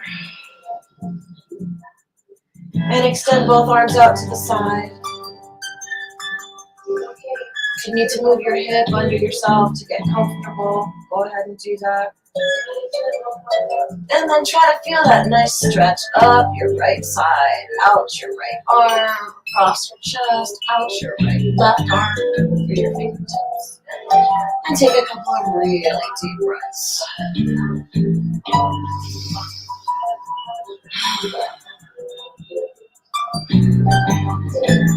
Okay, carefully come back up. Now put both feet back on the ground. Adjust your hips. Rock back and forth. Sway up and down. On the ground. And roll to one side, whatever your bottom arm is, stick it out, and then roll over and put your top arm down, palm first, and push up with that arm so that your neck doesn't freak out. Head up last. There we go. Okay. Come sit cross-legged. Feel your sits bones on the floor, hands down on your knees. Take a big deep breath. Feel where your body's touching the floor, ground down to earth. Another big deep breath.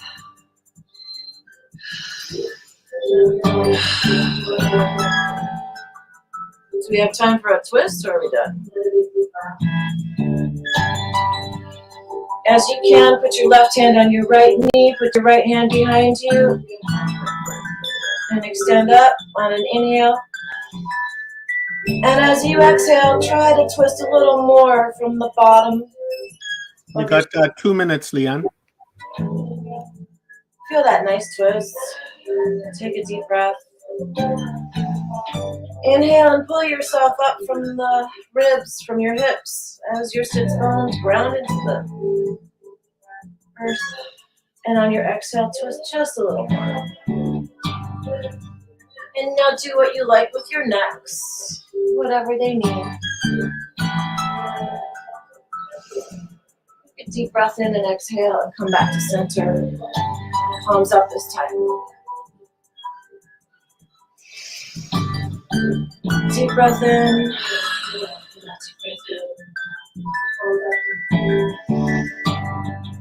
Put our right hand on our left knee and our left hand behind us. Take a deep breath in and pull up out of our hips. And on the exhale, twist from the lower part of our tummies. One more breath in. Pull yourself up and out of your hips. And exhale and twist a little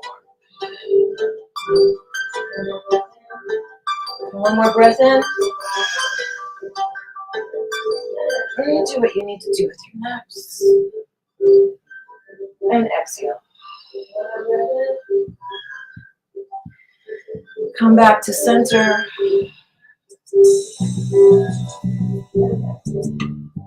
Take a couple of nice breaths. Bring the oxygen to whatever parts of your body need it. Feel how your bodies feel after we did all that. Another big deep breath. Namaste for allowing me the privilege and honor of stretching you out. Oh. Thank you, Leanne. Appreciate it. Love you guys. Let's bring Stone Hobbit on. Yay! Yep. She is in there. Thank you, Leanne.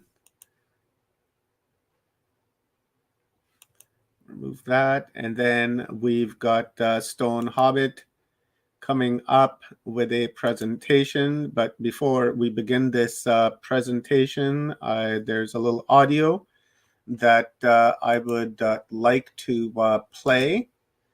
It is the Night Terror that Stone had sent me and asked me to play this because it's actually pretty cool. It's about 3 minutes long, and I will play it right here. Let me know if you guys can hear this.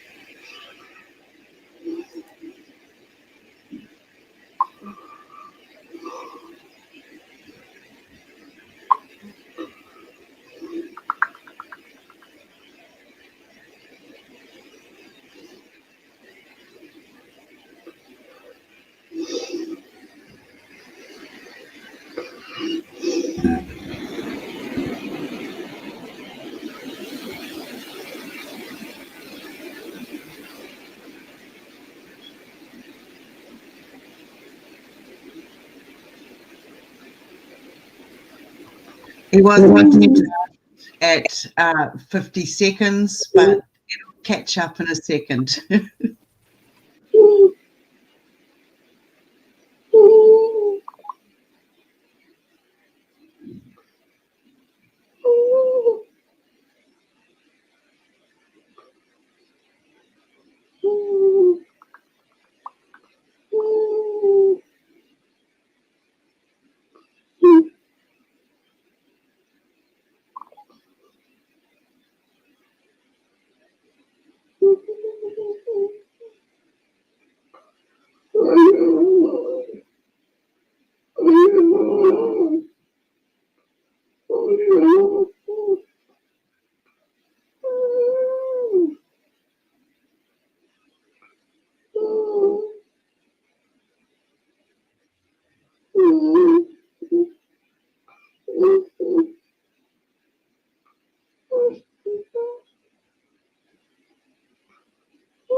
Oh, that was quite interesting, eh, guys? Stone, you want to come on to the screen? Turn your cam on. Oh, I still get all emotional and stuff when I hear it. It's like, whoa, because that was the first time I've ever been able to capture my own night terror. So I was able to hear what my family's, anybody who's ever stayed with me has heard when I go into these dimensional states. That was a night terror. I had 3 different devices to try to capture it because they had given me a whole week's notice that they were coming in to visit. And if I didn't get the information by now, I might have missed out again. I had an encounter back around 2016, 2014, maybe even earlier than that, of these light beings that came into the room and they morphed into 2 beings and they communicated with me. It was my fear state that crept in eventually after having a pretty good encounter, but then they took on the shape of a familiar face, and straight away the fear factor programming kicked in and I ran out of that room screaming. I lost an opportunity for further contact because I wasn't quite ready, but it was enough to really shake my cage. And from then on, I've had these light beings coming. Now, if you've watched any of my stuff, you'll see that I have a lot of entities. Oh, geez, I don't know why. I really don't. But as soon as I was able to pick up a camera and start taking photos, I wanted, if I could see it moving, if I could see it and I could see the animals around me reacting to it, then I must be able to take, get footage. And over the years, I've learned how to read and communicate with the footage. It's forever changing. There's always more information that comes out in it. So these are, I've put together a little slide of some of the different contacts. And this one is particularly about the light being entities, and they're coming in the daytime. Now, this is because it was fantastic. Thank you, Alan, for coming on before me. So I had hoped that you'd stay around because I have regular contact, and this is some of the footage from these beings that you yourself have described in dimensional forms. So, and it is about clearing the different perceptions, the mindset. Once you've seen something, once you inner stand, you don't have to stand in the shadow of yourself any longer. You can come out of your shell now, and you can illuminate. You can be from your inner standing is now communicating. We are communicating on a higher conscious level now. And that as soon as you start doing that, you'll realize that you've probably already have been having multiple dimensional levels of communication and contact. Once you start understanding and listening to the symptoms, and I call them symptoms because it's basically they're letting you know they're coming in, picking up the telephone, knocking on the door. But it's how you read it and how you hear it. You have to listen and be ready for it. And they've been tuning us in for a long time. I still get whacked with frequencies. It tells me which sort are coming in. So let's have a look at some of these. Next one. So this is the entity. Are you able to blow up the bigger picture and have a look at the being inside it?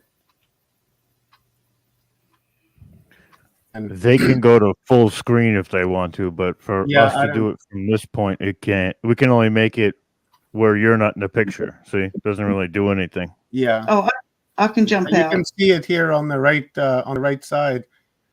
This orb. There's someone sitting inside of it. When Stone sent me this earlier, that's what stuck out, and it was actually this morning.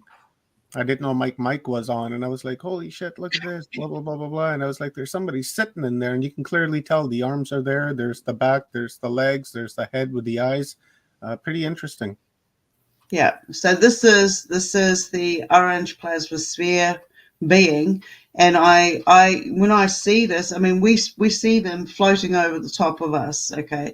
And there are different types of dimensional beings. They look similar because they use similar frequencies, but they're doing this, they're coming from a different density. But this is the frequency that they can hold their image and hold their frequency, hold levels of communication, hold that energy, so that then they can absorb that particular type of energy to keep in that particular form.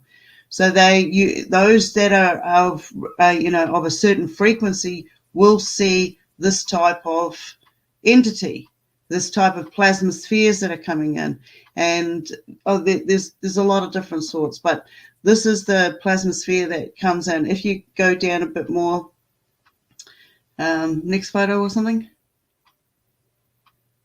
These beings have been coming around for a long time. They've really made me think about and question everything that I see, everything I hear. There's a lot of stuff out there that I can't agree with, because I know what I've seen now. It's changed my whole perspective of my life and the journey. Really, these guys came in force in 1 year, just like hammered me with all sorts of images. Everybody that came over was capturing their own footage and stuff. There was Ron was on first thing this morning, excuse me, and he was talking about the military plane that flew over. Now, with the regular contact, you get this sense, you get a pulling, you get a knowing that there's something else in your frequency, and it's like a ringing that goes on, and you automatically go outside. You know, it's I've been in situations where I've been pulled right up on front of the stage, or I've had to help somebody when nobody else would, yet there's hundreds of people there. You get to see the true inner being of that shell, that the human form shell. So in these, I've started seeing ourselves as light energy. So I started changing the way I use my words, my phonics. And that's when I started breaking the spellcasting. That's when I started understanding trauma programs, all these different programs that they've used out there on us. I realized I used my real eyes. I saw with what was inside and how I had been treated, and how the programs rule ego. When you don't know what your free will is and what it is worth, you don't know when you are being perpetrated. And I say this planet is totally under a veil of mass Stockholm syndrome. There's so much that's going to be revealed. So in this one, these on the three on the left-hand side of the screen, it's the same being. It morphs, it changes shape. This is its energy. This is how it holds its energy as it's traveling. It can also dim its light right out and go into shadow form, so you can't see it. But if you have primed yourself to knowing this particular entity or particular frequency of being, because I don't believe it's just a singular ship. I believe they work in a symbiotic relationship. After watching them come through the ceiling and morph into two beings standing there and then taking on a physical form, it's a symbiotic relationship energy. They can morph into themselves singular, and they can also carry other beings with them. This is just the findings that I've had so far. So then on the other side of this picture, you've got the different sort of sphere that are coming in. These are a different form of dimensional beings that are coming in. And they're also using the energy to try to manifest it in a form that we will be comfortable with. These beings know our thoughts. They know our thoughts before we formulate them. They just don't know how the formulation goes about or comes about. This is just some of the conversations I've had with these beings. So in this, I've seen that they've proved to me they can read our alphabet. They know our alphabet. They know our numbers. They know a lot of the sigils that we've used over time, because it's frequency, and they work in mathematical frequency, bars and strings, densities, and we will too. We will remember putting back together how to do it. We are telomeres. We are rebuilding ourselves. We don't have to keep dropping off at the end and going back into these blank states. We are that DNA. We are repairing ourselves. So you take that energy, that knowing, that healing of that light, and I believe that I'm sort of this type of energy, because I keep seeing them everywhere I go. I can be driving down the road and I'll see one in the distance, and I know straight away, they know that I know that they know I can see them. And then there's like these little games that go on, like I'll follow it around the streets or whatever, and they'll change their form now. They're now at a stage where they're now morphing into and appearing in front of us as creatures that we are familiar with seeing. So that took it to another stage, like when he started to morph into a familiar face for me. Now I see how the dimensional orbs, like the one on the right-hand side, will use the energy and morph into other types of light being energy, more energy form creatures, insects to start with, and then getting bigger. The more of them that there are in that space, and the more energy that they gain, the bigger the creature, or the form that they can take. on this other side, you've got these ones can take on whatever appearance. It's about frequency. If they are in the right area of frequency, they will reveal themselves. They will show themselves more to you. And then once you start seeing them, you're automatically building and clearing tunnels in your tubes, in your fantastic tree of knowledge, and it's opening up and it's starting to clear all of these different vessels. And the information just starts flowing. It just starts flowing. So there is a lot more to who we are and what's going on. And I'll tell you, I've had some really weird brain twinges. I know I should get checked out, but hey, but it feels like they've put their hands on the back of my head. It's tingled all over. It's like I've been hammered a couple of times. There's some crazy stuff that comes in, but at the same time, I am aware that there is something physical going on. There is something of another energy form going on, and I know that they're going to be standing in front of me. And I say things like, come on, show yourself. I've seen you. You've been coming here. You've been showing up. Everybody can see you. Why are you playing this cloak and dagger? I don't fall for that stuff. That time is gone. You're making a stand. We know you're here, so just, show up.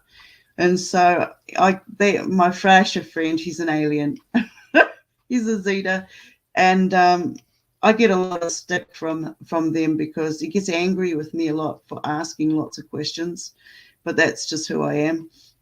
And so they start showing up in daylight, in form, and showing me stuff that's inside them. Now, this is the first time I've put out a lot of this information, including my night terror. With the night terror, it's when I was going into it, they showed up by one of the shadow spheres. Now, what I've learned about some of these dimensions is I get shadow beings, different types of shadow beings. And then one day when I was in an experience where I was in another dimension and I was running from a couple of these guys, a couple of these guards, because you got to have a ticket. You got to be, they've got to be waiting for you. If you just happen to suddenly pop in, it sort of knocks the balance out a bit. And I seem to tend to do that.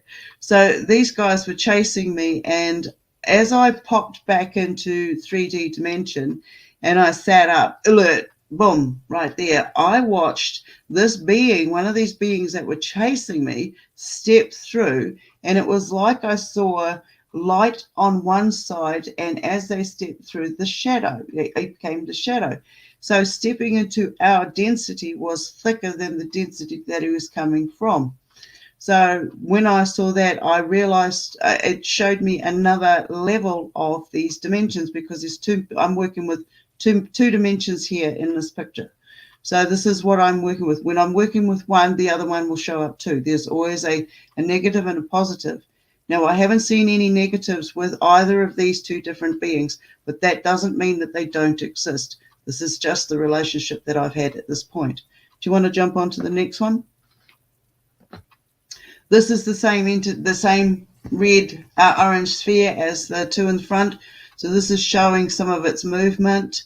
This is right above my head, okay? This is right above my head. I have video footage like you wouldn't believe. Eventually it's going to come out. Okay, jump on to the next one. So in this one, on the far left-hand corner is the one, this is just a rendition from the experience. So it came through the roof, morphed into one singular being, and then it moved down the end of the bed where it split. So first of all, this is how I've analyzed it. It came in, it didn't give me any fear factor. My brain went through the stages of, okay, what's that bright light? Everything is clear in the room. I am seeing what I'm seeing. It's not a fireball. I'm not dying. I'm not going to go blind and catch on fire. At the same time, this being is moving in form as a humanoid down the end of the bed. And then when it gets there, I'm watching it. I'm quite comfortable. I want to know what is going on, what it is that I'm seeing. I'm still trying to comprehend what the heck is happening in front of me. and then it splits into two. It sort of molds out, and two stand up, and I can tell that one is a female energy and one is a male energy. Now, I had all sorts of crazy thoughts in the early days. Was that my family from another, incarnation? What was it? What was it? I stopped asking those questions because I don't really need to know the answers. The fact that they just showed up and have taught me so many other levels to this equation is enough for me to know that they haven't caused me any ill will or any harm, and that they're here to communicate. And who knows what they are or where they're actually from. I'm still working on that. But then when it started to morph into a more solid form and familiar face, that's when I freaked out. And the stories that we're told when we're younger, like the red eyes under the bed, or when they step out of the wardrobe, and all of this, they start to take on form. So next to that picture is a being that I knew I saw in both forms. I got the privilege to see in both forms, and he knew that I knew, which was, and he knew I took the photo as well, because we had a conversation about it. So that is a light being who came and was a native in a tribe down here, or, well, he didn't actually belong to it, but he knew who I was as soon as I came in because of the conversation that we had had. It was on a different level. So the next one is who I call or label the flasher. And at first, when I first saw it, when I first took this photo for years, it's only just been recently, I noticed that it wasn't just one face in this picture, and he doesn't have big pointy ears on the side. More like there are two other entities the same as him standing behind him, and he's looking out of a round window. So once I saw that, I've had to go on to another level. I've always known, because of another experience, I've encountered this being for easily 20 years. So I have so many different collections of information of encounters. One particular one made me realize that there was too much human contact going on between myself and this being and his crew. Now, I'm nobody special, and I'll be the first one to claim that. I always stay in my humble. This is just experiences that I've had, and now I'm comfortable enough with myself and the experiences, and I acknowledge that these experiences were real, because if I am that, if I have that much ability to be able to create these images, wow, I'm happy. But if I could just push a button and boom, it's right there and everybody can see it, that's all I ever asked for. And so I stand in truth, and I put my material out there so you can pick up the frequencies and you can know for yourself what you have seen and what you haven't. Because we have to analyze every little bit of those details when we encounter them. It's like what Alan was saying. There's been plenty of times I've been lying on the bed and I've felt movement walking across it, and I go, in the early days, I used to go into a panic state, because I come from a very dark background. I was a child that was sold and bought in child trafficking. My parents were pedophiles and groomers. So I went through that dark stuff, and I never saw these entities turn up. All right, I saw dimensional parasitical entities. There were some good entities on another level, another dimension, but I'm still analyzing that, and I sort of feel like they were just different versions of myself getting me through at that particular time because they felt so familiar to me. Now, when these greys turn up, I've had a lot of encounters with different types of greys. And when they've turned up, they've used things like the sleep paralysis, when the whole physical body basically feels like you can't move in your shell, but you're very alert up top. People talk about it being in REM sleep.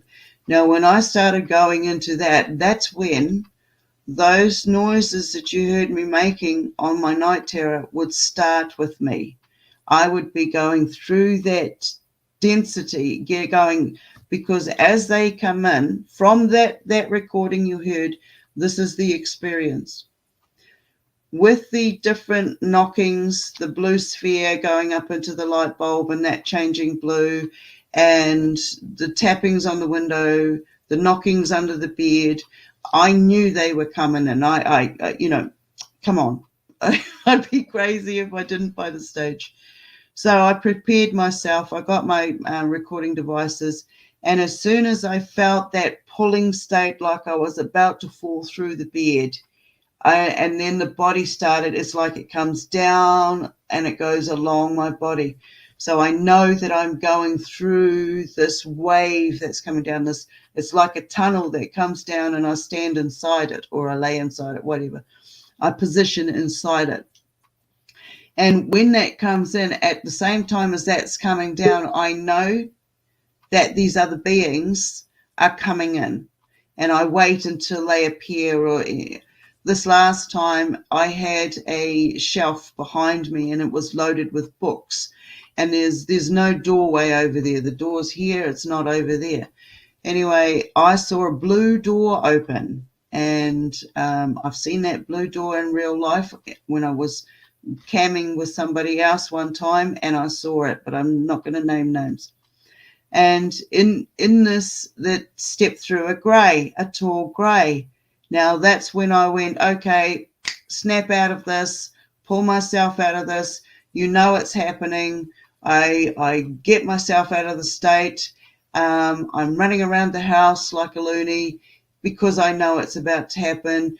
But I wanted to check outside. Is there a UFO? I couldn't see one.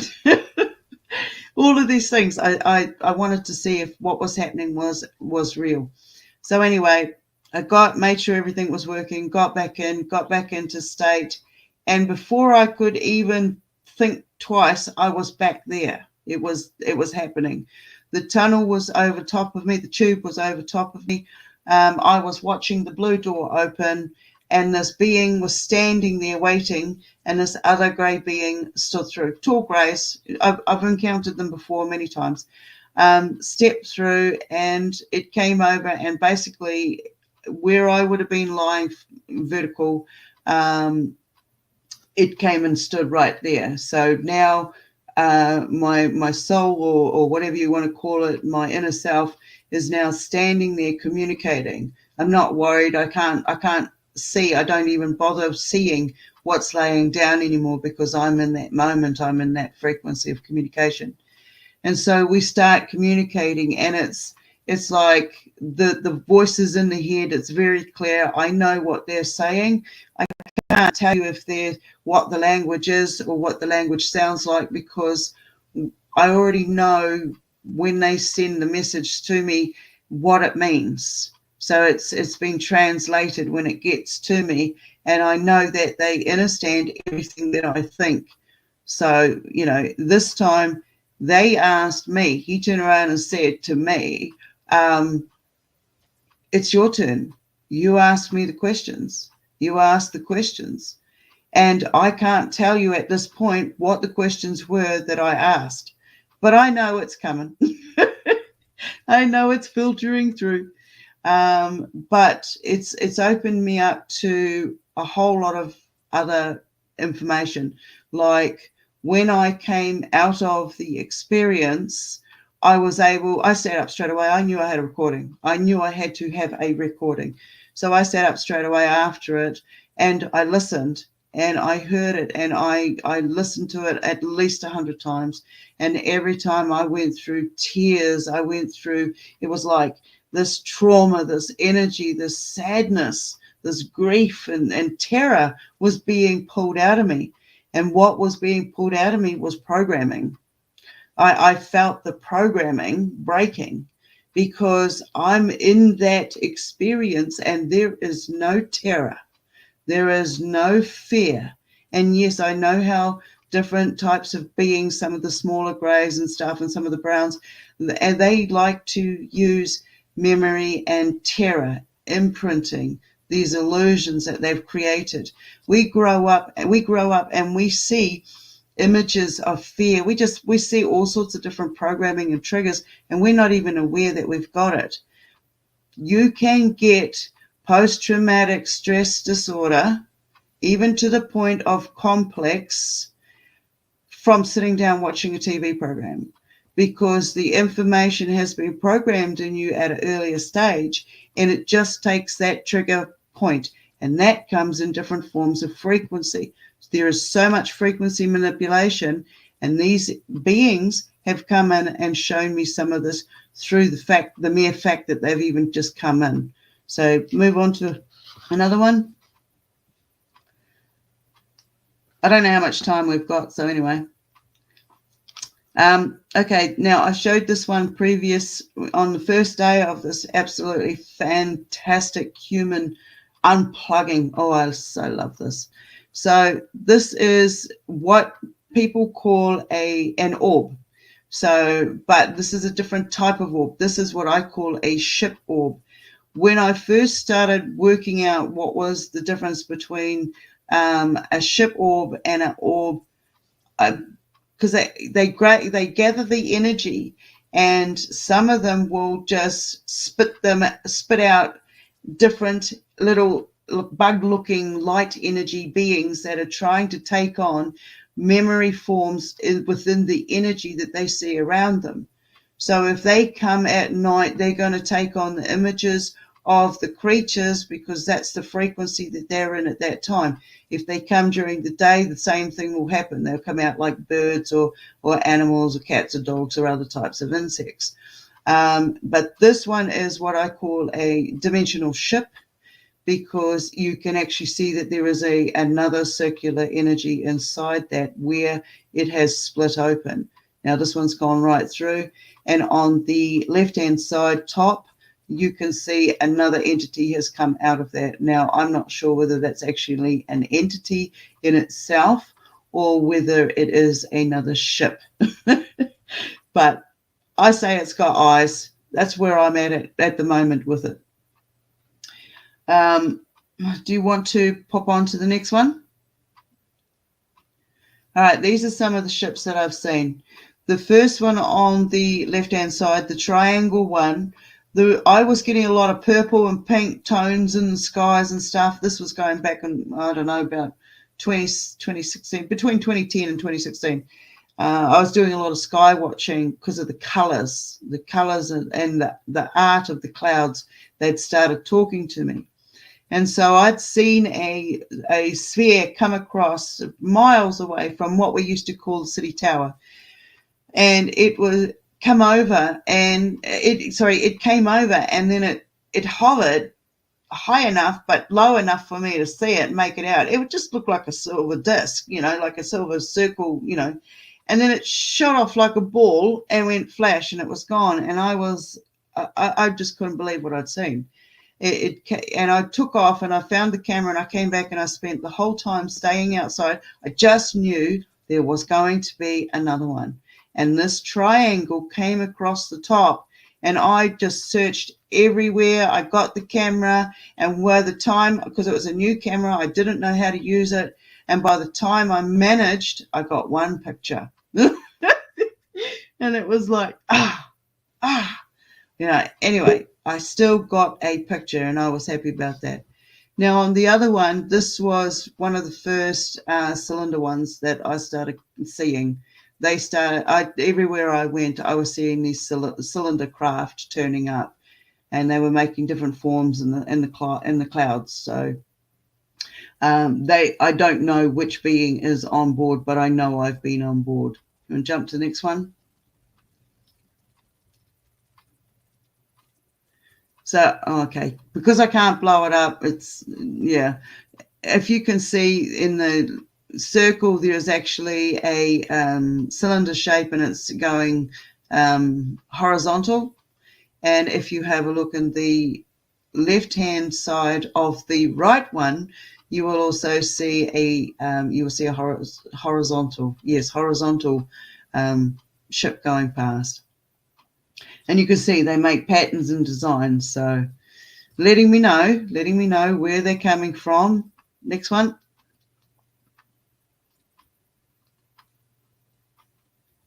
That's the last one I got. Ah, sweet as in. Yeah. That's good then. Okay, so hi. So yeah, I get a lot of these different beings coming in. The sleep paralysis basically is stages of the body going into or going through that tubular field so that you can have that secure communication connection with that being. This is, I've had this so many times. When the little greys, they come and do it as well. They like to use your memories of terror, of things that have deep emotional connections to you. I've seen they've used Jesus Christ on me because when I was growing up, I had to go through the Catholic stage. So that Jesus Christ was embedded in the family on that side and it was imprinted.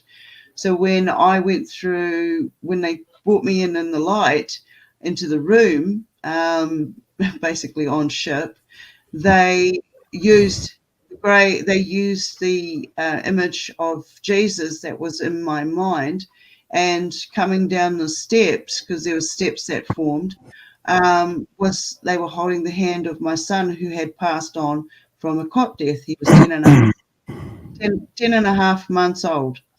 And from there, I realized, because it happened twice within a second, I realized that it wasn't Jesus Christ.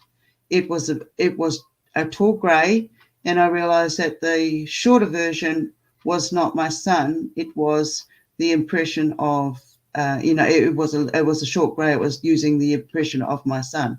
So from there, when I went into the next experience with these greys of a similar type, and it's basically the room becomes completely white, so white that there's no corners to the walls, there's no roof, there's nothing there. Anybody who was standing right next to you or lying next to you in bed, gone. You're there. All right. I ran into my kid's room. It basically felt like I had to break into my own kid's room and there was no lock on the door. And as soon as I opened it up, I basically stepped through one doorway, one dimension into this white room where I knew the bed bunks should be, but they weren't. And I'm screaming. And as soon as I interrupted them, I changed the energy field that was within that space. And in doing so, it was like, boom, I hit the ground. I didn't literally hit the ground. It was just like the energy, the weight of the room. I'm back in this density. And there were my kids, okay, and they all were acting a bit weird. We got out of that house.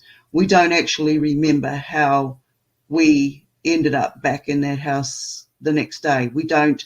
We got up on the road, and none of us have any other memory of how we ended up back in that house because we weren't going back in the house. So from there, I did a reading for a lady, and these images were coming in, and I'm trying to figure out where this information was coming from because it wasn't my normal abilities. It was too easy. You know what your energy is. You know what you create, and it wasn't that. And so I questioned what was standing in front of me, and as soon as I did, the illusion changed. Okay, it showed what was controlling that illusion, and it was a short grey. So when I said I could see you, that was it. That spell was broken, and they're all over the place. Okay, greys will turn up in all sorts of areas. When we talk about going in and being on a higher consciousness, I am aware that we communicate not even by touch. Okay, there's so many levels to our telepathy, to our skills of being able to communicate, and we don't give ourselves enough acknowledgement for it. And by not doing that, we are limiting ourselves on the communication with the beings that are with us all the time. I see us all in different energy forms. I've had encounters with reptilians. I have a shadow reptilian, or in other words, I have a reptilian that lives in the shadow dimension. Now they've shown up. I've really had to think about this because I've known that energy. I recognize that energy from different encounters I've had. So I've looked at it like one of the first times I've recall is I saw this big demon-like creature is in a reflection of my TV back in the 80s. And when I turned around, there was nothing there. So I didn't know where it came from. So when I looked back and then I did another look, it was on the wall behind me. And I'm like, what the heck? Now, back then, I was practicing black magic. I just, basically left home, getting into my routine, having my little family. But I was practicing what I grew up in. And so when stuff started to happen and it just went crazy, it was like, okay, what I saw behind me, was that a demon? It felt like it was a demon. It had demon kind of sensations, but that was programming to what is a demon? How does a demon feel? I only know what I've been taught by others, but I've seen these creatures and I didn't know what they were.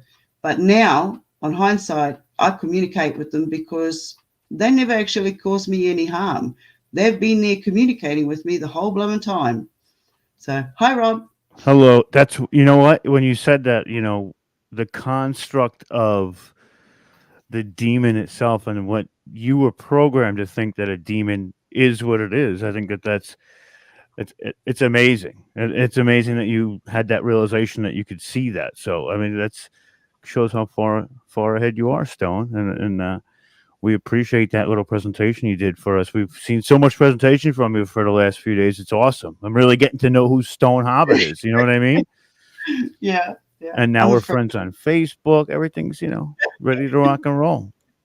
Yeah. But I just say, look, the information is there. It's being, I for years being in stuck states, having authorities tell us they know better. And all it is a gold sticker to let people know that they think they know better. They don't. They don't know bugger all.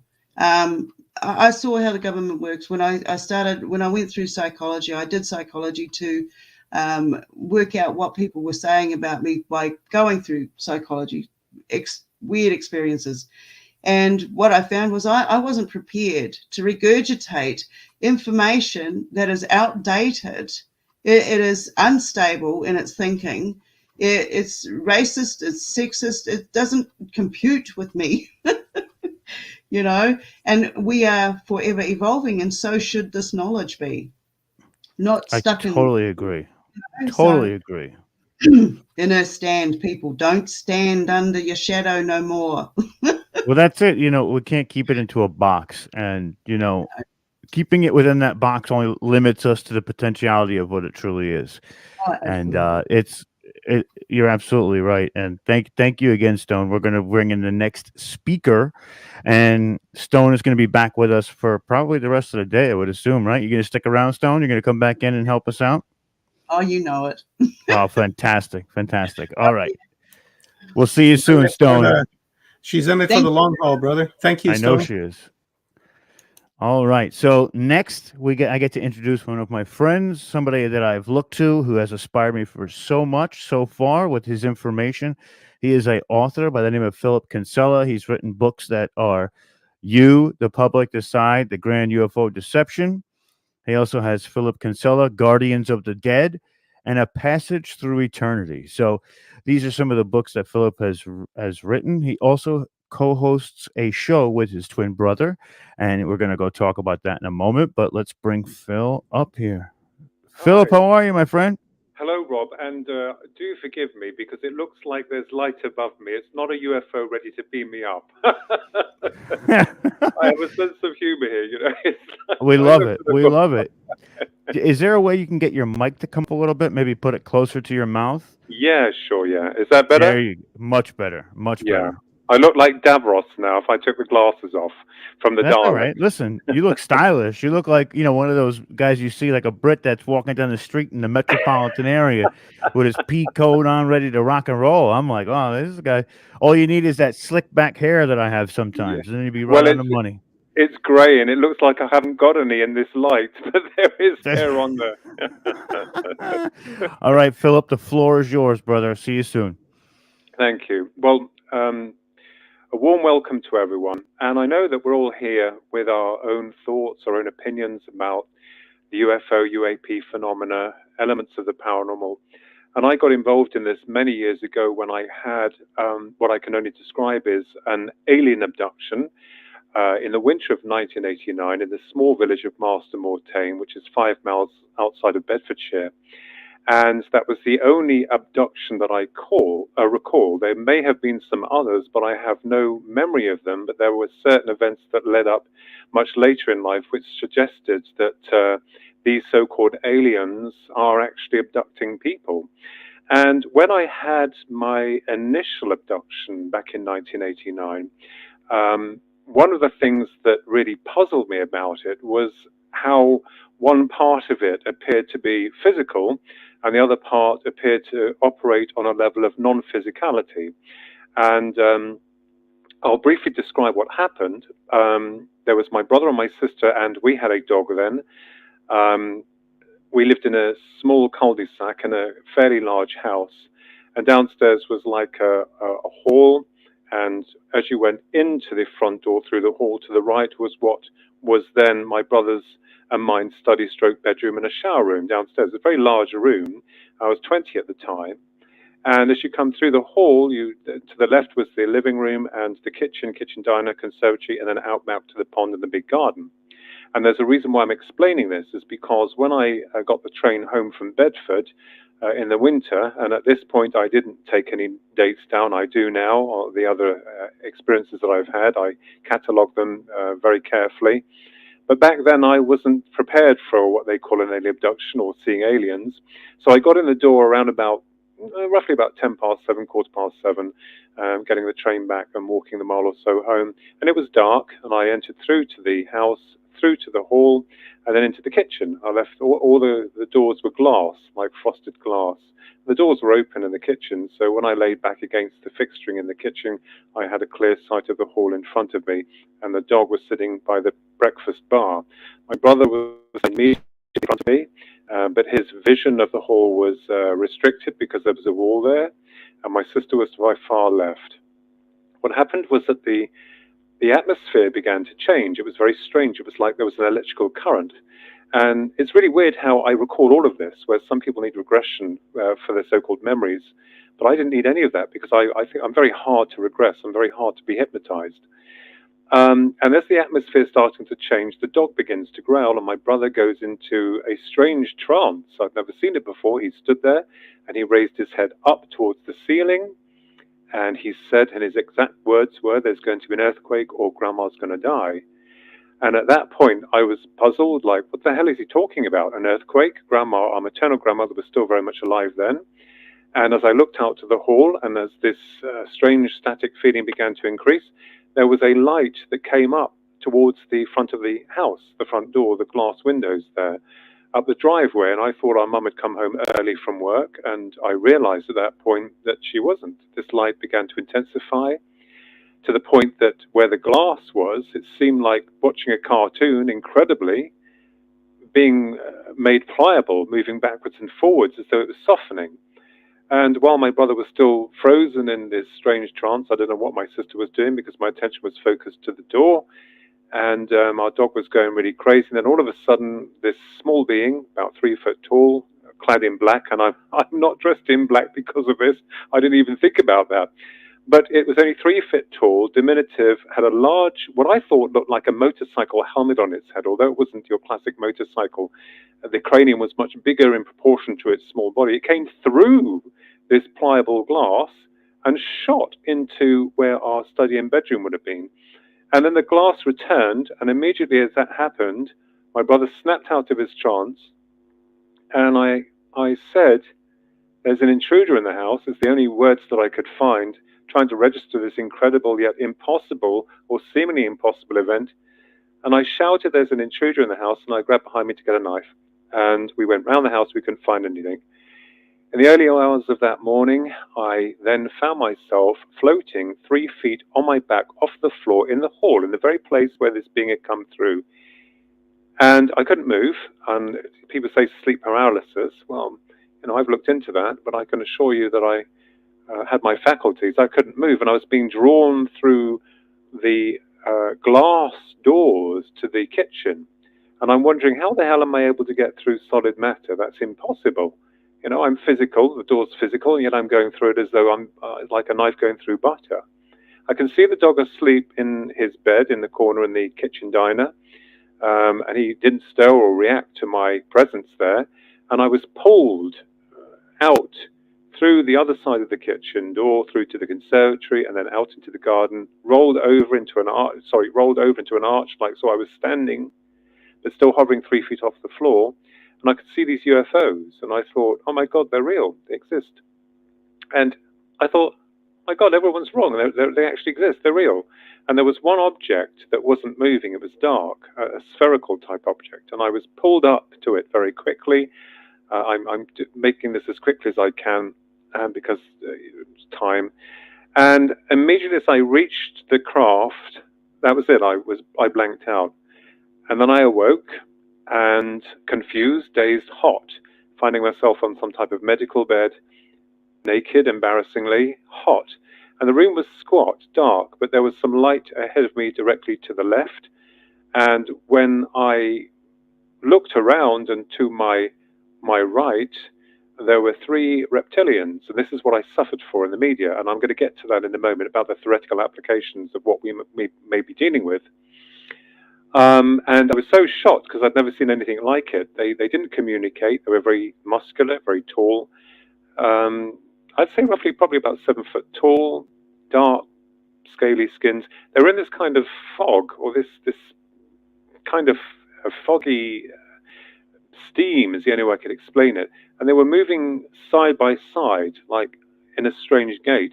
And it wasn't that was the only thing that horrified me. The other part is something that I suffered for in the media circuits, was that I found that there was something in the lower part of the anatomy, and it felt organic within the bowel region or stomach, because it felt like it was organic. And that was it. I freaked. I wanted to. I just freaked. That was it. I started to scream. And people laugh and joke, and I've been down that road. I don't care. I only report facts as they stand, because we can't really truly say what it was. But after this screaming and shouting, I looked to my right, and the 3 beings, what people call reptilians, had disappeared. There was all I got from them was complete no emotions, no empathy, nothing. I was just a slab of meat on a where I was. And this grey, it was a cream-colored grey, came forward from the partition, I think, from the area of light slightly to my left. There was another area there that the light was coming. It came forward, and the straps were released. The mechanism below was released very quickly. It just came out and on its own. And the grey ordered me to dress, and I was to follow it around this corridor. And we got to this area where I thought it was a wall, and I realized that it wasn't a wall, because when it seemed to open, I didn't see it open, it just was there, and I could see the village from a great height, and it was very early morning. And when I looked out, I could see, this is the last part of the experience, another sphere-shaped object hovering very low by our conservatory. And I knew that we were some height, and the Grey's looking at me, and the communication is rather like, well, you need to go, you need to get out. And I'm like, you just want me to leave? It's like, this is crazy. My mind was like screaming, I've got to get out of here. And I felt a slight push, and I interestingly floated back down to the ground with 2 Greys, one on one side, one on the other.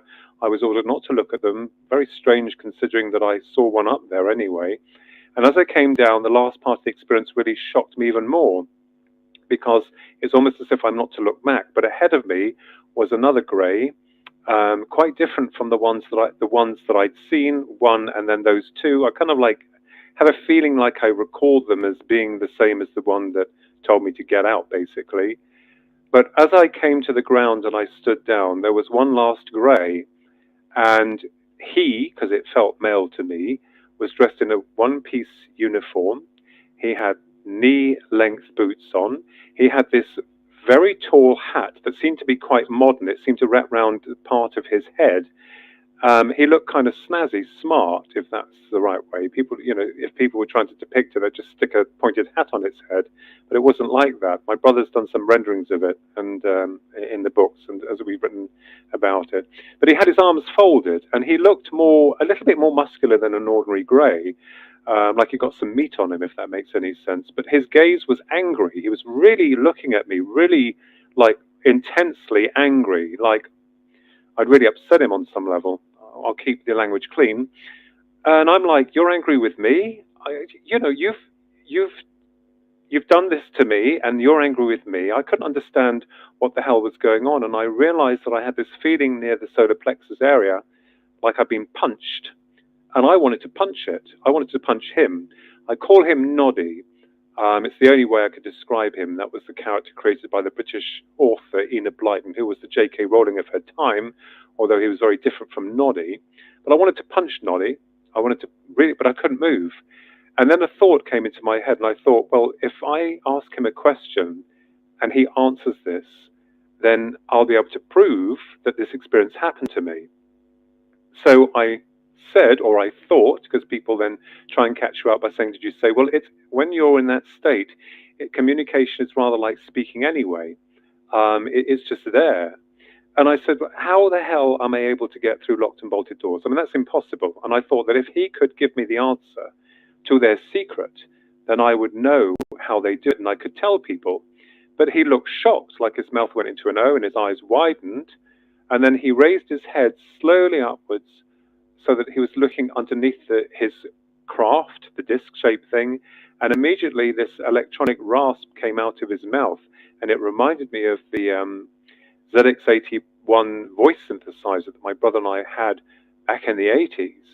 And immediately as he started to create this very strange electronic muddled rasping sound, I went crashing, could see him frozen like that, crashing through the conservatory glass doors, crashing through the kitchen doors. I mean crashing because it was like it was much more intense than my being dragged out.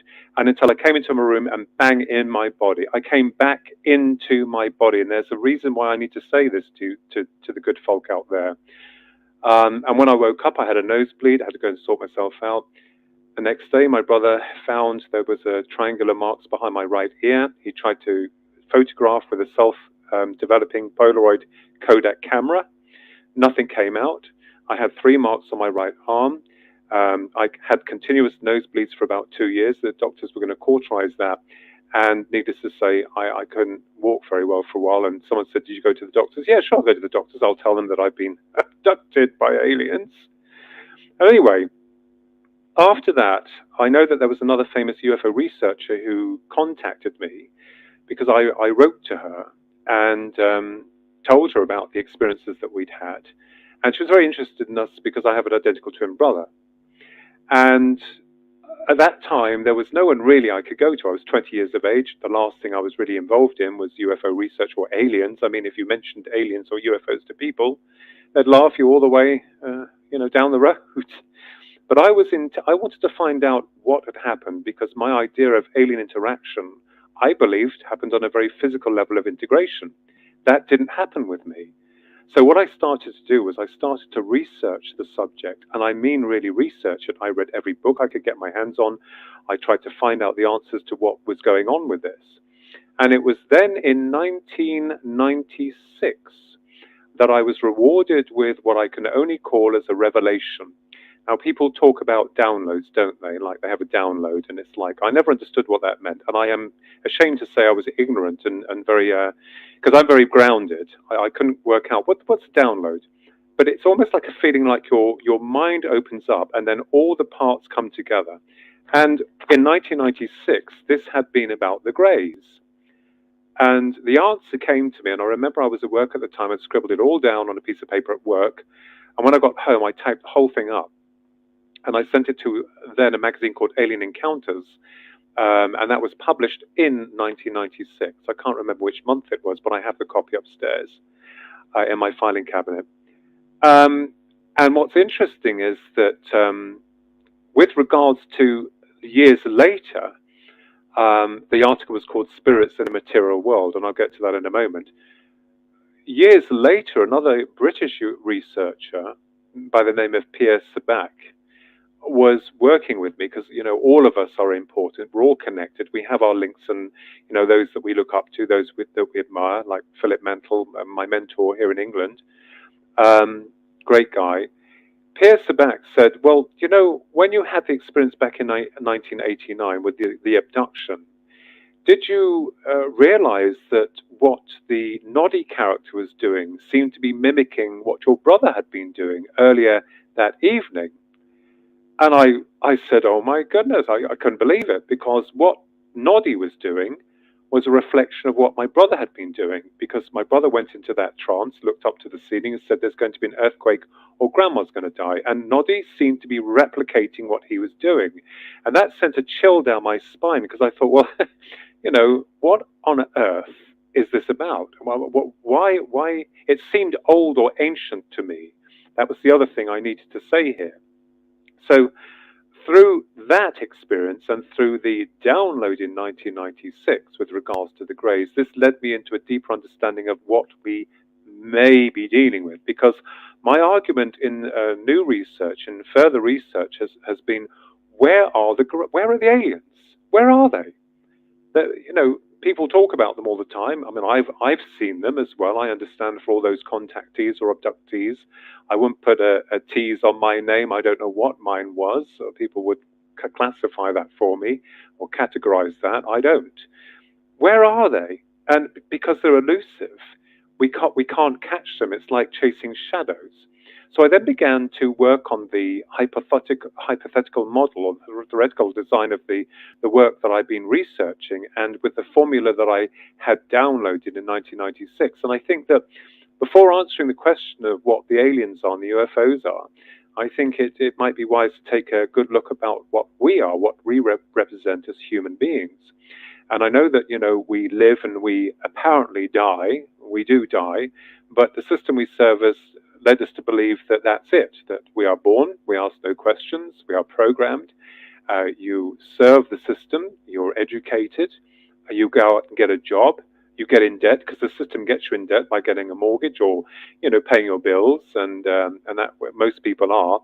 And then you don't ask any questions, you pay your taxes, you wave your flags, and then you say goodbye and you're out. But I realized then what was happening with me, that as I was questioning the reality of the UFO phenomena, the psychic components kicked in. And I know that a lot of people that have had abductions or, encounters with alien beings, that some rewiring occurs within the neurological processing. And it seems to make the individual more empathic. Whether or not this is a direct result of the experience itself or the shock, what one cannot say, but all I can say is that I then found myself becoming psychic. Now, people would, say, oh, look, there's the man that studies UFO and now he talks to the dead. My goodness me. And I was embarrassed by that, even more so years later, many years later, when I wrote a book called Believe, Bridging the Gap Between the Psychic and UFO Phenomena, and incorporated the abduction experience in there. When my publisher was ready to publish the book, John Day from Kapelbaum Publishing Limited, I think it came out in 2009, I believe, because the spiritual one came out before, even though the UFO happened before and the psychic afterwards. It's the way it worked with me in terms of literature. My publisher said, well, we'll publish your book, but we can't include the part about the examination, the intrusive medical procedure, or the reptilians. And I said, why, John? Why can't we put that in there, John? He said, because the reptilians are, people don't understand. And he had a good point, because at that point in time, I didn't understand about reptilians, and I'm no expert in them. There are people out there who've done a far lot more brilliant research than I have. I'm more interested in the Greys. But how do they fit into this paradigm? And I understood him, but the experiences I had been published years before in another magazine that was published by Matthew Williams, who's a British ufologist, and Truth Seekers magazine it was. But I understood that kind of, like, from the publishing point of view, when they brought the book out, kind of stung. But happily now I'm able to address it, even though I still don't understand major parts of it. Now, where are the aliens? Where are they? I was always led to believe that they were physical entities, and I'm not disputing that fact. I mean, people believe they come from this star system or that dimension, or perhaps us from the future, or the demonic aspect, which is interesting. But I wanted to find out where they were, and and why it was that in a lot of experiences with people in so-called abductions, where the Greys, for instance, the most famous beings in ufology, they've been stereotyped so badly now within media. It's I think that's the way it works, isn't it? We can't differentiate between fact and fiction, and I think the system that we serve likes that. What are they? Why are they interested in us as a human species? And from my understanding of them, they do appear like clone beings. Now, I know that some other authors have suggested, researchers, that what we're dealing with is some type of advanced AI technology. Again, I am open to all forms of speculation. I will not put myself in a corner. We have to be open to all avenues of research and thoughts on this.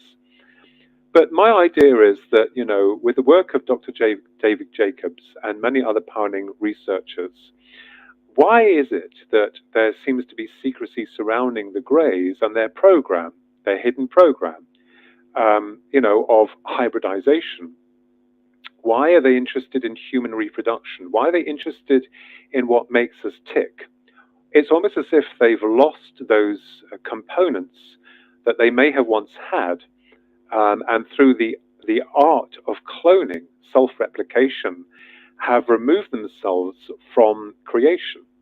Now, people say to me, well, we're clones. Well, yes, we're clones with a difference, though. We are born through the reproductive cycle. We go through a gestation period. And my understanding is that when I go back to the question of what we are, I believe that we are eternal beings. I believe that we carry memories from the other side. And when we come into this incarnation as a human being, a temporary human being, modulated to walk and experience this life for a brief period of time, that, when we go out, we carry more memories that we've created through this life. And I believe in the other side. I know there's another side, most definitely, another dimension.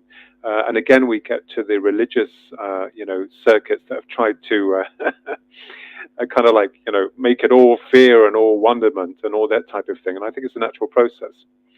But if, so I believe that we incarnate and reincarnate, and then when we die, we go to source.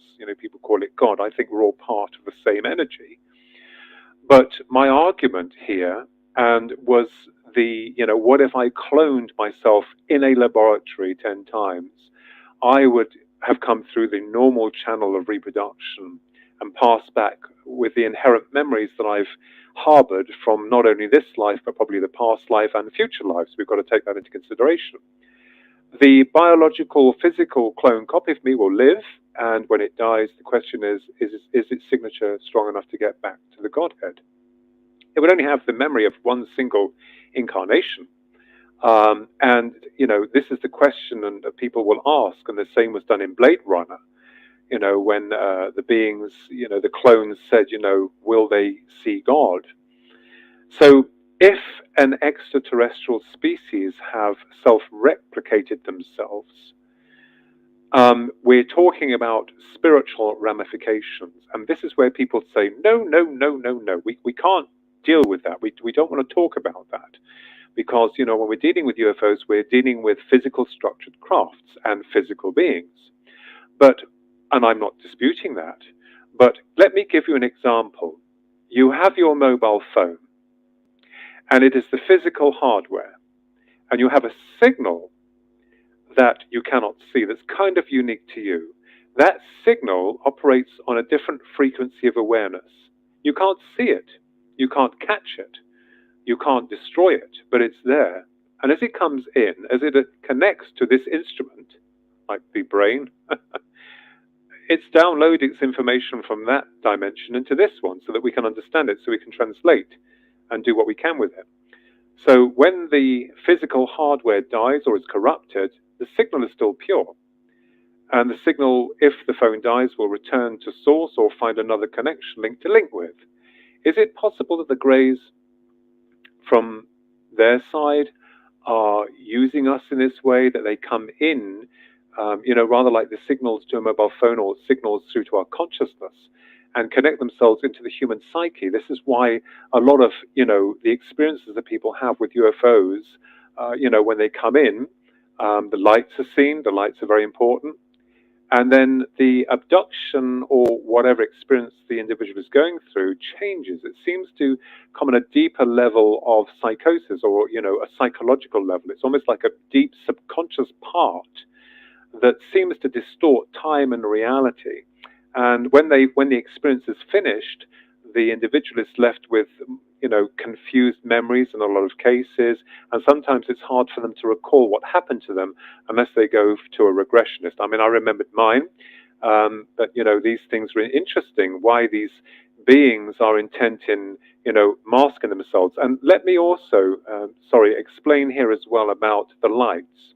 Now, the last time that my identical twin brother and I saw UFOs had been on the 9th of April 2016 at precisely 11:15 p.m. at night here in Kempston in Bedfordshire. I'm not going to go into it because it's a very long story. It's been documented, and the film that my niece had taken on her mobile phone has been analyzed as unknowns. But these huge 3 white discs were stationary and hovering about 90 feet above ground level when I brought my car home. We'd been out for a meal. It was dark and cold. I remember it very clearly. And they just hung there. And when we got out the car, we could see them from a great distance. I thought they were workmen's lanterns to begin with. They were not. And they had no markings, no sound. They were just sitting there in a triangular formation. They were separate because you could see the stars in between them, and there was some movement from one to the other and then back, and they aligned and went shot off. And this apparently had been recorded in another part of England, but they said, it must have been 10:15 p.m. I said, no, I don't change my facts. It was 11:15 p.m. And they realized that there could have been 2 sets of 3 lights, and other people had seen these lights. But I still don't understand. But one of the interesting thing is, when these lights arrived, when the crafts arrived, as we call them, there was no one. We lived down a street, a small street. It's not a busy street, but cars always come down the road now and again. There's someone walking their dog or coming from the pub. Well, that would have been nice for me, but I was driving, so I couldn't drink at the celebrations we were out with some police friends. There was no one. No, there was no cars. There was no people, and it felt like the atmosphere had changed, because when I got excited, like, oh my God, look, oh my God. And it was like that feeling when it's just snowed. So when these lights come in, when these UFOs or UAPs, the new acronym, come in, they, I believe, are distorting space and time, and they're bringing you into that fold. Now, another brilliant researcher that I've known about but met over the weekend, Barry Fitzgerald, has written a wonderful book called The Deception of Gods and Men, I think it is. Please forgive me, Barry, if I've got that title wrong. But Barry Fitzgerald, and he is assured that we are dealing with elements of the afterlife, or some negative part of that. And we're kind of like thinking along the same lines in terms of, why the phenomena represents itself in multifaceted forms. Why is it that we see different aliens? Where are they? Why do they deceive us as human beings? And what's interesting is that looking at the abduction phenomena, which I have very intently, it seemed to me to mirror the natural process of the near-death experience. So in NDE studies, I know they're 2 separate subjects and people put everything in its own boxes, but if you look at the near-death experience, you find that the person that's ready to leave their body, or they're crossing over, as it's called, they sometimes see a light, they see their loved ones or masters or whatever. There is a sense of timelessness. They communicate via telepathy, and the world they've left behind doesn't appear to be as real as the one they've entered. So it's like 2 sides of the coin. Remember the physical hardware and the signaling. And if their body is diseased on a physical level, when the NDE returns, because they have to return in order to report their experience. I mean, if they've died, it's no good, because they won't be around to explain their experience. But when they've returned, If their body is diseased or in any way traumatized, they normally end up being healed miraculously. So it's cancer, whatever. Now, take the abduction phenomena. People are taken through walls and doors. They see lights. In most cases, they see the beings. There's a sense of timelessness. The beings communicate through telepathy. And remember, what happens in the near-death experience, because the person is no longer in the physical realm, their vibrations have heightened to another level or dimension, and that realm is real to them. But they're still attached to the body because they have to come back. And the same, I believe, with the abduction hypothesis, is when someone's being abducted. Not in all cases, but a lot of cases, there's a sense of going through, physical material and going through the experience of seeing these beings and the beings wanting something from them. But in a majority of cases also, the abduction experience is more negative than the near-death experience in a lot of cases. Sorry, I've used the word cases too many times. I get excited when we're talking about research. Anyway, what does this tell us? Now, mediums, what's interesting, not jumping the gun here, I've got to get this through because I'm like some, crazy scientist trying to think about everything. Mediums see lights around people when they're reading for them. Now, some mediums got it all worked out, saying, well, the lights come in. I have seen them. I see them directly in front of people, not on the peripheral view, but directly in front of them.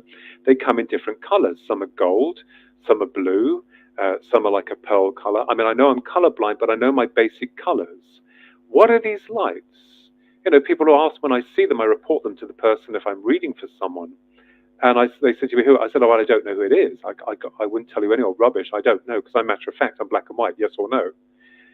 So it's interesting, isn't it, that those on what we call the spiritual dimension, their lights are much smaller or not as intense as those that's coming from UFOs, which come on a larger light form. And these lights then, in a lot of cases, disable, disrupt, or promote fear when they appear, when they come near. Now, that doesn't sound to me like a benevolent species of aliens. If you look at Skinwalker Ranch, I mean, you guys in the great United States of America will have heard of that, and many other places where the advent of the UFO phenomena seems to, come hand in hand with a lot of paranormal activity. I thought, first of all, that perhaps what's happening is that when the UFOs come in from their dimension or their reality, they may somehow rip open a hole that is unstable, and a lot of this other dimensional reality seep through.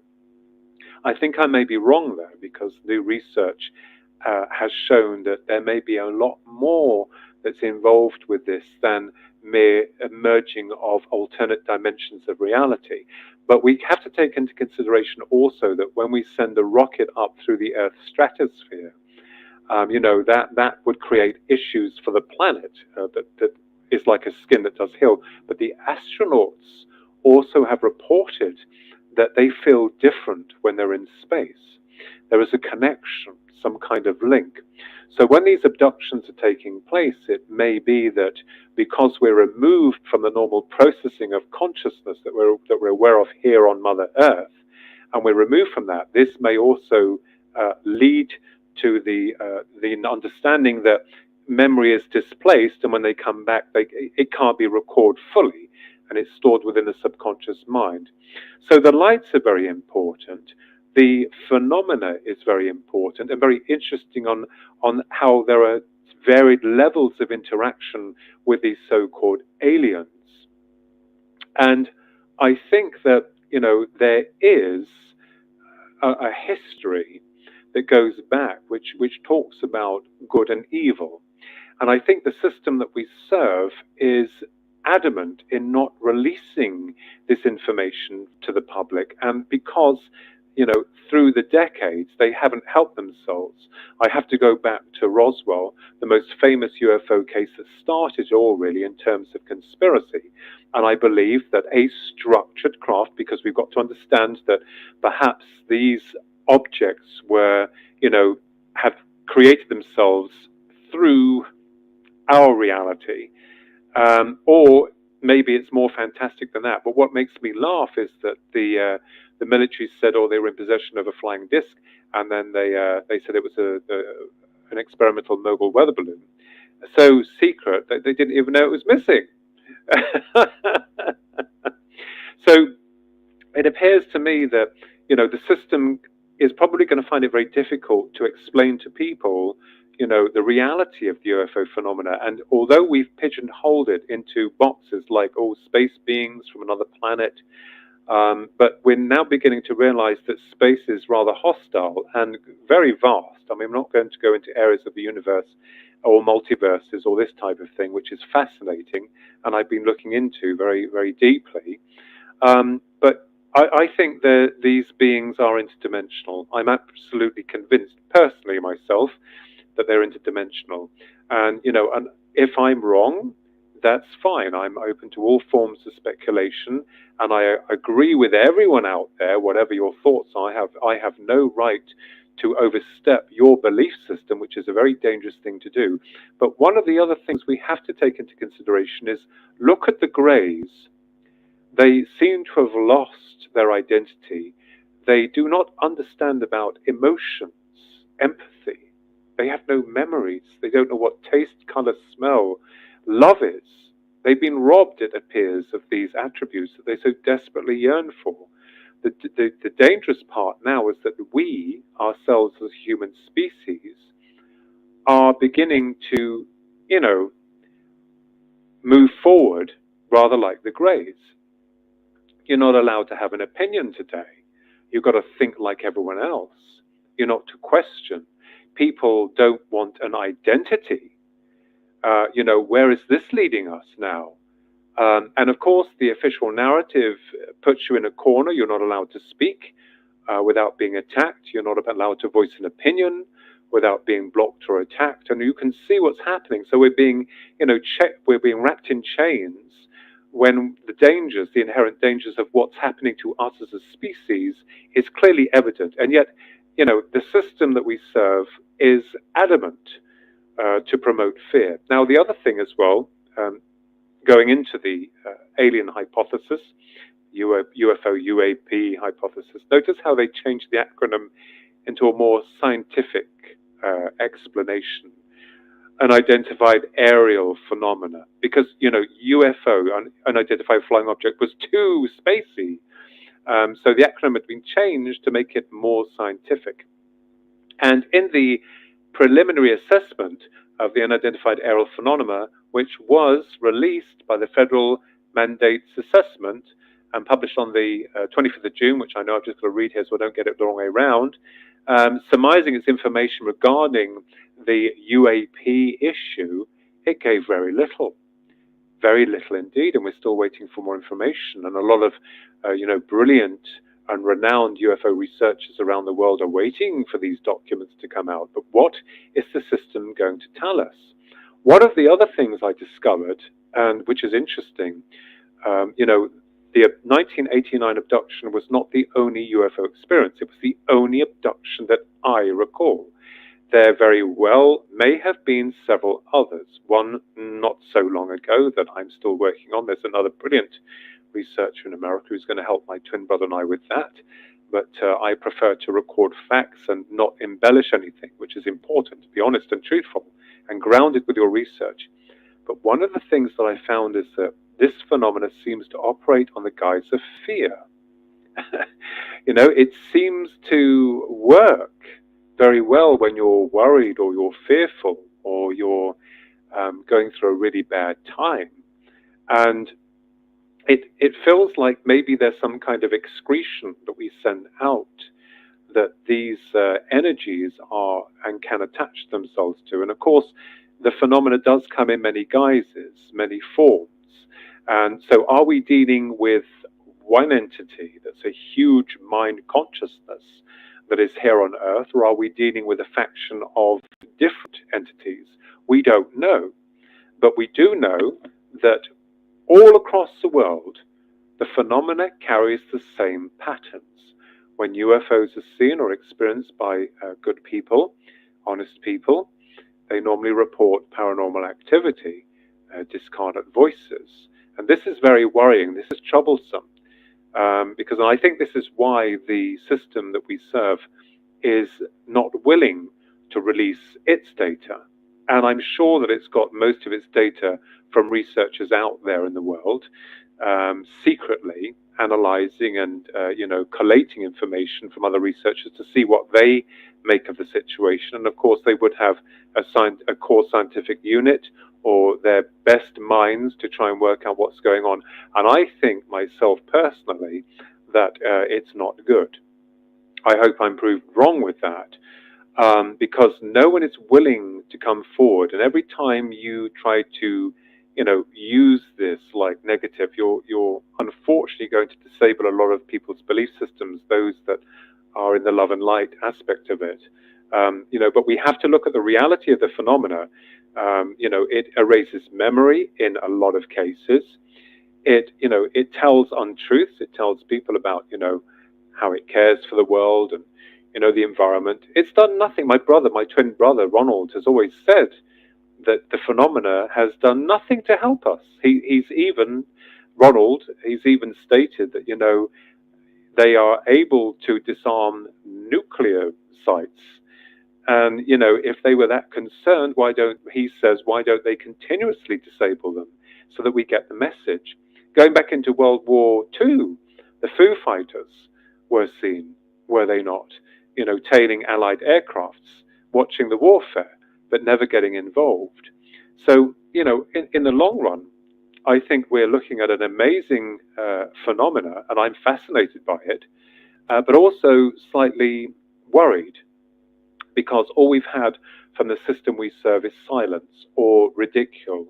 And this is how the media work. But I think now there's been a change in the way that a lot of the media cartel operate in terms of revealing these stories.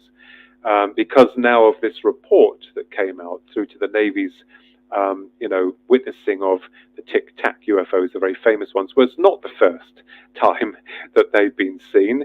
It was the first time that the information came out and blew out of proportion, of control. So the system knew it had a problem on its hands and had to do something. And you're not going to tell me that the system wasn't aware of this or never has been aware of this. And this is where we come to in terms of disclosure. People want disclosure. Well, okay, you want disclosure. I mean, we all know as, prominent researchers, all of you know that, what are they going to say? We all know it's true. We know the phenomenon is true. It's there. It's unpredictable. It's also, it likes to secrete itself within the shadows. What is the system going to say? Okay, so UFOs and aliens are real, but, and there's going to be a really big but underlined in that, we can't control them. And we don't really know their true intentions. And if they do, they're not going to tell the public because the public will freak. And you know that, and I know that, because you only have to mention fuel shortage or food shortage, and everyone's out, like watching something from a Sir David Attenborough wildlife program, going ape. So you can see that we've got major problems, but I think that a lot of ufologists now are looking outside the box. I mean, I did years ago. I'm no expert. I don't have the answers, but I do work on theoretical content, and I am working on new applications to try and work out what we may be dealing with. And we have to bring in those other aspects that we shy away from, human species, where we derive from. I am convinced, however, that we were created by an extraterrestrial species, not so much the Greys. I believe that we were fashioned by something other than them. But we, are and represent two aspects. We are, the soul and physical. So it's like the mobile phone. You've got a signal and you've got the hardware. And it's interesting how the Greys operate on signaling frequencies, changing the environment, coming in this way. And, I'll give one other example here. The Betty and Barney Hill 1961 case in New Hampshire. Beautiful, loving couple coming back from a holiday. And, Barney gets out the car after Betty, and he witnessed this object that is not a satellite or a moon. And Barney sees the UFO at close range through his binoculars. And, understandably, both couple freak. They get in the car, there's some beeping sounds. And then the abduction comes through on a deeper level of conscious awareness in dream state. So even these beings seem to disable space and time. And they came on an alternative level of reality to that couple. So this is very interesting to try and work out why we don't have physical proof. What's really strange and puzzles me and bothers me is these cases of crashed down UFOs that come in remote areas. We don't know. We just have to, work around that. But the phenomena does show us that there are two aspects to it. One seems to be physical, and the other seems to be operating on a non-physical level of awareness or reality. So, this is where I've been taking a lot of my work. Now, as I said, the last UFOs that me and my twin brother had seen was on the 9th of April 2016 at 11:15 p.m. at night. And one of the things I kept trying to ask myself is, why are they here? What do they want? They'll know that we'll go and tell people. Thank God it was filmed and recorded and analyzed. Not when they were directly stationed over us. They were huge, but on their way, because my niece, who'd driven ahead of us, had pulled her car over after she dropped her mother off in Lower Shelton. She lived in Marston Mortain. She pulled the car over and filmed them on her phone, and she was trying to get hold of me on my mobile phone while we were there watching them. And I wouldn't pick up my phone out of its man bag, because I knew that the moment I'd do that, they'd disappear. And I wasn't interested in people saying, I want proof, I want this, I want that. Well, I'm afraid that whatever you give someone will not be satisfactory. That unless they've had the experience themselves, they will not believe, those that are negative in that area anyway. But one of the things is why, and people have it all worked out for you, but when you are there, they are above you, let me tell you that changes everything. They weren't secret military crafts. My brother and I will tell you they were not. And the feeling I got, and Ronald got, was that they're not from here. And it was spectacular. It was incredible the way they moved. And the next day, on the 10th of April, slightly earlier, I can't remember, around about 7 or 8 o'clock, a helicopter came over, very low over the house. And 3 times, see the pilots. It wasn't a black helicopter. It wasn't a police helicopter. You could see it so low, they could see the pilots in front because they were facing us and going round in 3 circles and went off. And I kept thinking to myself, my goodness me, this seems to generate levels of high strangeness, doesn't it? Because you hear this. And the other thing I found is that when you meet people, genuine people, who've had UFO experiences or experiences with what we call aliens, there's a lot more to them than just that experience. And it's like literally going down the rabbit hole, isn't it, with regards to the phenomena. I think that's what, when you get involved in this subject matter, you begin to realize that you have to loosen your grip on reality, because you're going to be taken for a ride. But what I tend to do, or what I try to do, is remain fixed and grounded. This is interesting. There are and have been new developments with me. Some things that I'm not willing yet to share, because I need some help with that I'm getting, me and my twin brother are getting, and may answer some truly extraordinary questions. But make no mistake here on this wonderful conference with Rob, I am no expert. I'm just a man looking for his own truths and trying to understand those things the system we serve tells us does not exist. Now, I will say again, very briefly, that I, with Nigel Ross is here in England, Nigel Ross created NUFORS, the National UFO Reporting Service, because we realized that a lot of reports are being hidden and not being revealed to the public, or the best reports, let's put it that way. So Nigel set this group up, and I wrote to Theresa May in Parliament after she was Prime Minister, asking whether or not she would be able to help us, because she was instrumental in the Gary McKinnon case. Everyone knows about that case here in England, and was involved with your great country, with him infiltrating some sensitive information that he wasn't meant to see. So I wrote a letter to her, a long letter. I have a copy of the letter detailing the fact that we wanted Parliament to get involved with our understanding of the UFO phenomena, such as it was, and bring some of those people within Parliament who are interested forward, and lay everything on the table, no lies, just bring the truth. Let's work together to try and work this out. Because here in England, you see, there's still not really much in the way of disclosure at all, except for the Ministry of Defence, which they had a small department of, cataloguing them, and that was about it for years. But we got silence back, and these, it makes me laugh, are the people that are meant to be for us. These are parliamentary people, and they're supposed to be there to help us, to guide us, to assist us. But the system ignored it, and my understanding is they don't want the public to know. So we're up against a huge challenge here, folks, because as researchers, authors, whatever you are, whatever you're doing, you don't have to be famous or well known to do that. We're all on the same level. I say to you, just keep yourself together, be honest, be open, and believe in your truth. So I hope that's made some sense.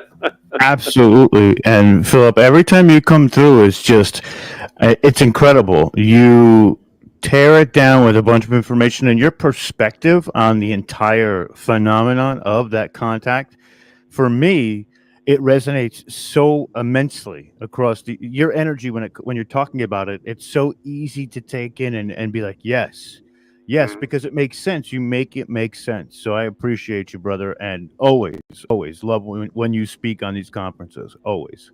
I would love to just know the truth. I think we all just want to know the truth, and that is exactly what.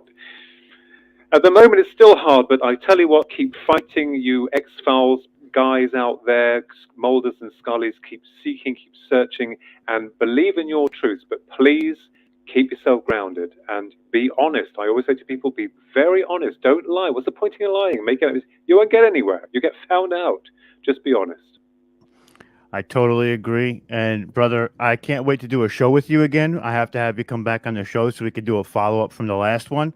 And like I said, your presentations are always superb, so much so that I'm just in awe when you're talking. So I appreciate you, brother, and it's always great to have you here. Always. Thank you very much for inviting me, and God love and Godspeed to all of you and all your other wonderful and brilliant guests. Wonderful. Thank you very much, Philip. Really appreciate it, brother. Love you, and have a wonderful day, and we'll be in contact after the conference. Okay, you bet, you guys, and love to all of you, and Stone Hobbit, thank you, my lovely. God bless you all. I'm going to leave now, and stay safe. God bless. Thank you, sir. Bye-bye. Bye-bye. All right. So next up is one of my very, very, very good friends. Just like Omar on the other side, we have a thing that we do on Clubhouse. And I actually met this gentleman a while back on an app called Stereo. And the first conversation we had was about 5 minutes long, 5 hours long, 5 minutes, 5 hours long. And all we did was talk about esoteric contact. He's a hell of a handsome dude. I see him as if I don't get to see Researcher often on the screen, but I'm going to bring in the slideshow that he brought us. And it is just, when I tell you this kid knocks it out of the park every day. I really mean every day. He truly is one of the best researchers that I've ever met, with his ability to dive in deep, make contact and correlations, and everything makes sense when he's talking about it. So before his slideshow is processing on the way up, I'm going to bring in Researcher. Researcher, my brother, how are you? Hey, what's happening, Rob? How are you doing? I'm doing great, brother. You're coming straight from Jamaica, right? Tell the people who Researcher Stove is. What's happening, everybody? Greetings. I'm Researcher Stuff. I am hailing to you from the sweet island of Jamaica. And yes, I am an independent researcher, a critical thinker, a truth seeker, and a co-founder of the Truth Seekers Tavern with yours truly, Rob the Ox. So, it's a pleasure to be here on the Full Spectrum Universe and watch us talk. You guys put on awesome events. It's an honor to be here with you guys. So, dude, we love having you here. Right now, your audio is coming in a little choppy. Is there a way? Is something going on? Maybe. Hold on. There you go. Let's check it out. And then I've Nice to got see you, the. Sophie. You're just as sexy as Rob was saying, brother. Thank you very I much. told you he's a good looking Here. dude, man. I told you. Yeah, I appreciate Hey, you, brother. Omar. You're a legend, my man. Here, I'll toss myself on screen just for a minute. There you go. Here I am. Thank you. What's happening? What's happening? Not much, brother. Greetings. Thank you very much for being here. But really appreciate you jumping in and giving us an upload. So, I'll leave there. Love you, homie. Just wanted to let you see what I look like. I'm sure you know what I look like, but I thought Yes, I do. Yes, I do. I've been watching you a lot, Omar. What's happening? Thank you, brother. We got the 3 people here. So, can you hear me? Is it better now, Rob? Is the audio better now? It's still chopping a little bit. I don't know what's doing it. Maybe it's the connection. I'm not sure. But let me check my connection real quick. Okay. So another thing that we just got to talk to Dr. Peter McCullough the other day, and it was a phenomenal interview. We've been trailblazing on Clubhouse a little bit, trying to get different speakers to talk about some of the surface level programming that we face and what they do to really dumb us down and make us not apparent or cognizant, or make us really have discernment or be able to make our own informed decisions. So we've been fighting back against that, the misinformation and the tyranny of mass media. So that's one of the things that we pride ourselves on. And guys, if you haven't yet, I've been sending out in the chats. I'm doing a Substack, which is a newsletter. Truth Seekers has one as well, which we're going to post very soon. But Full Spectrum Universe has that newsletter. And what we're going to do is we're going to take written form of what we talk about on these shows and give you things to take with you in the sense of articles to show people and really turn people on to what we're doing here. And it's going to give you more than just an episode, because some people don't like sitting through episodes. So when they, what they don't do is they don't sit there and listen. So when you show them something in written form and they can read it and really kind of, process it in that medium, it tends to help people to wake up as well. So we're sending that out as well. Researcher, how you doing over there? You good? I'm doing great, Rob. How is my audio now? Is that better? It's a little bit better. Let's just, it's a little bit better. Yeah, we'll go into it. Hold on. All Let's right. bring up the presentation. I'm going to alleviate myself from the screen. I am here audio wise, but if you need me, just call me. I know you want me to jump in at certain points, but go ahead. All you have to do is when you're ready to hit the next slide, tell me, say next slide, and I'll shoot it over. Awesome. Thank you so much, Rob. So welcome, everybody. Today I'll be presenting on UFOs and the secret space programs. Now, over the years, we've seen many sightings, anomalies, and NASA, of course, has never given us a straight answer on this particular topic. So I've done some research to present to you all some evidence to support the UFOs, UAPs. Researcher? They've been. Yeah. Can you back up from the mic? If you back up, it gets better. The further back. Okay, how's that? Is that better now? I think it's a little bit better. Is that better now? Yeah, it sounds better. Go ahead. Awesome. So UFOs and the secret space program, right? So what we're going to do is we're going to go over a few basic terminology. We're going to dive into the history of certain secret space programs, UFO developments, and talk a little bit about the different factions and the technology closer towards the end. So with that being said, my name is Researcher Staff, and it's a pleasure to be here, guys, and let's get into it. And you can see some images here on the opening slide that I've posted. These are the Hannibal models you can see in the top right, various images there, but let's get straight into it. Rob, next slide. So we're going to go through a little introduction. We're going to talk a little bit about the history of UFOs, some various types, UFO sightings, and we're also going to talk about USOs a little bit, and UAPs, which is a new classification that they're giving them right now. And of course, we cannot mention NASA in this entire conversation, can we not? They're at the forefront of the suppression of the propaganda. So let's get into it. Next slide. All right. So we're going to talk about the secret space programs, a little bit of a history of them, and Hey, some of the researcher, SSP while you're factors. doing the presentation, shut the camera down. Bet you that helps from the choppiness of the audio a little bit. All right, hold on. Is that better? Definitely a little bit better. Okay. All right, so we're going to talk about the secret space programs, the history of the secret space programs, the SSP factions, and I'm going to wrap up with some conclusions, and you can see the references at the end. Next slide, Rob. All right, so we're going to go through some terminology and some abbreviations. Unidentified flying objects, which are UFOs. This is the terminology that has been assigned and classified to them. Unidentified submersible objects, which are USOs. Unidentified aerial phenomenon, which is a new classification that we're seeing them classify these UFOs right now.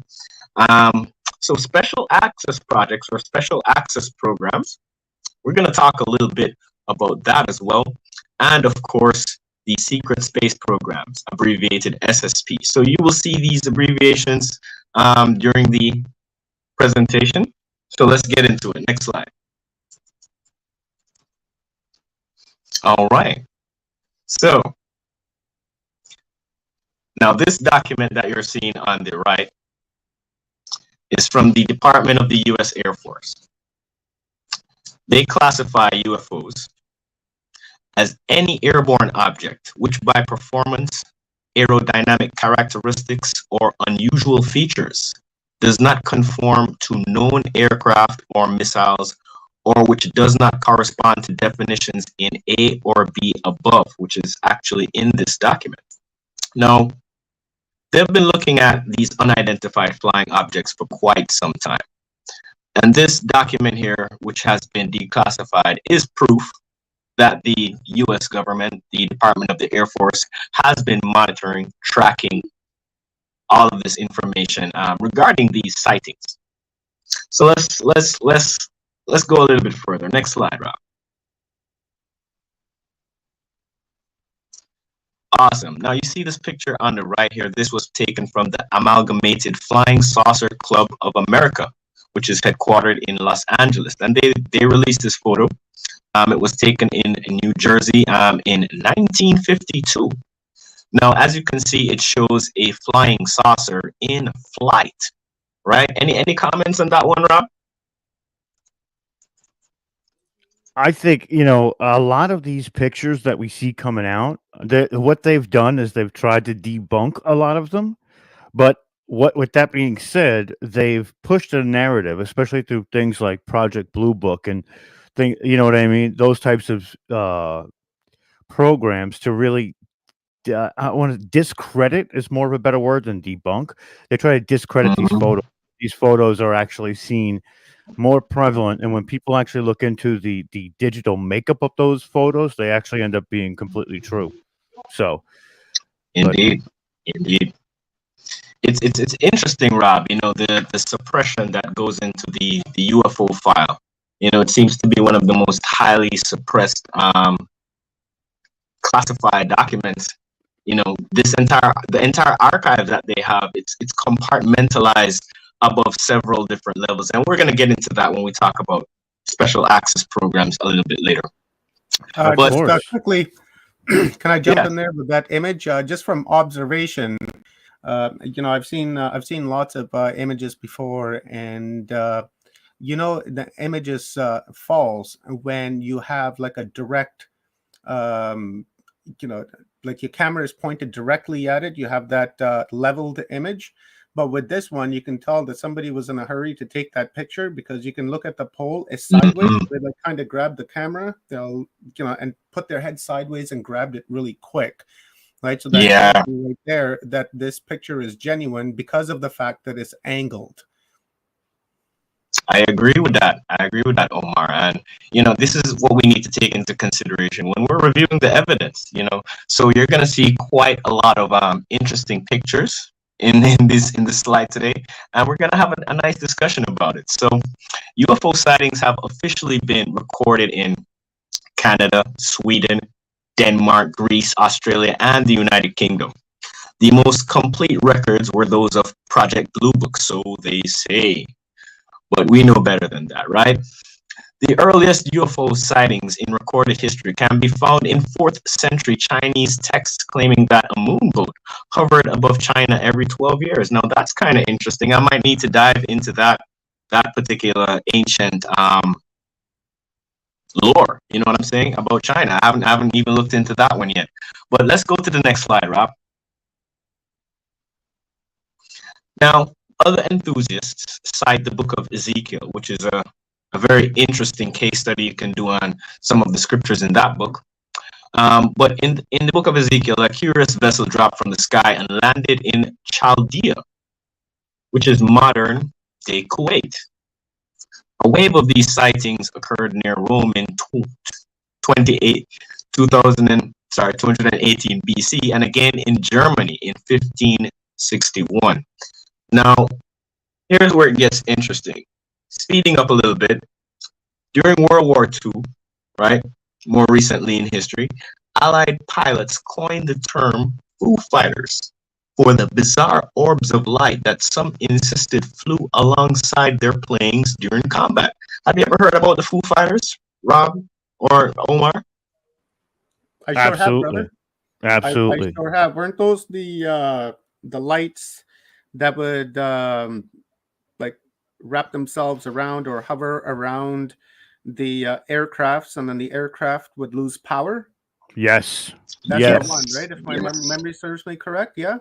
And also in Vietnam, they would shoot at them with, they called them Foo Fighters in Vietnam too. They would shoot at them with missiles, only to have those artillery shells shot back at boats in the rivers 10 hours, 12 hours later. It's wild stories coming out of Vietnam. Yeah, it's interesting.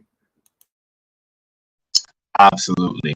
And, you know, when we see these reports, these incidents of UFOs and unidentified phenomena through time, we should take it into consideration, especially if we have, you know, several pilots indicating that they saw something.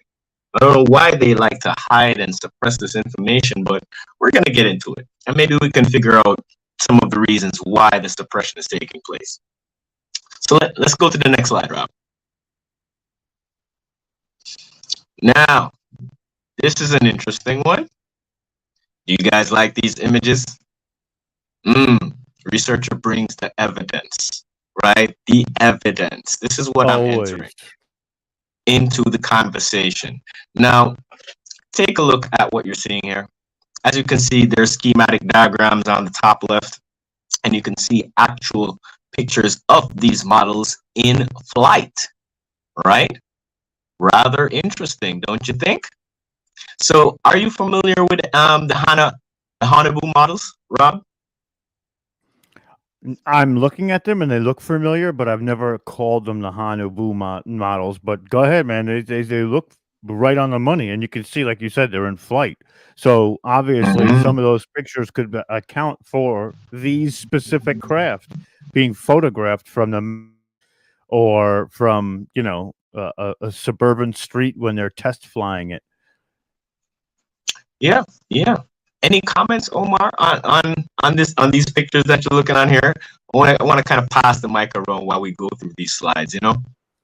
Yeah, you know, I'm looking at those, and it's kind of reminding me of a design that we would see on the Vimanas that we see in ancient India, especially the drawings up on the left-hand side. That really gives me an indication and a memory of Vimanas out of ancient India. Yes, I do see what you're talking about, because I have seen schematic drawings of Vimanas, and there is some resemblance with some of the models. What I would postulate is that maybe the persons who developed these were privy to some of the Vimana technology. Maybe that makes sense. You know, I haven't really found any continuity in the information, but I do know that Hitler was doing a lot of research, you know, before all of this stuff was developed, and he found some very interesting stuff in the Middle Eastern region. So, you know, maybe not. They were definitely artifact hunting and trying to find some sort of upper hand through spiritual technique and or artifact, for sure. Indeed, indeed. So what you guys are looking on are Nazi Hanabu models, right? Now these are the ones that are typically called flying saucers. And you can see there's several types. The Hanabu 1 to 3, I think, are in some of these pictures. And they're not to scale, so you can't see, you know, the exact scale of, especially for the ones in flight. But the models 3 and 4 are quite large, almost cruiser types, right? So when you think about what they can do, their capabilities, it's really fascinating that they had this stuff in the, you know, right towards the end of World War II. And this is when this was developed, you know. So just wanted to give you guys a quick history on the Hanabu models, but there's many other types of UFOs that have been spotted, right? We mentioned the Foo Fighters talking about these orbs earlier, and we've seen plasma orbs being spotted. We've seen cigar-shaped cruisers. Do you guys remember when we were seeing those sightings of the large cigar-shaped crafts? I can't be the only one. Yeah, That's like the 70s and 80s.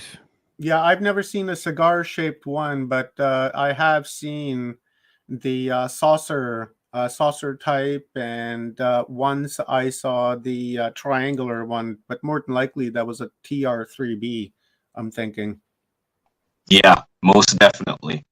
And that's part of the compartmentalized special access projects. You know, they're developing a lot of stuff using the taxpayers' dollars.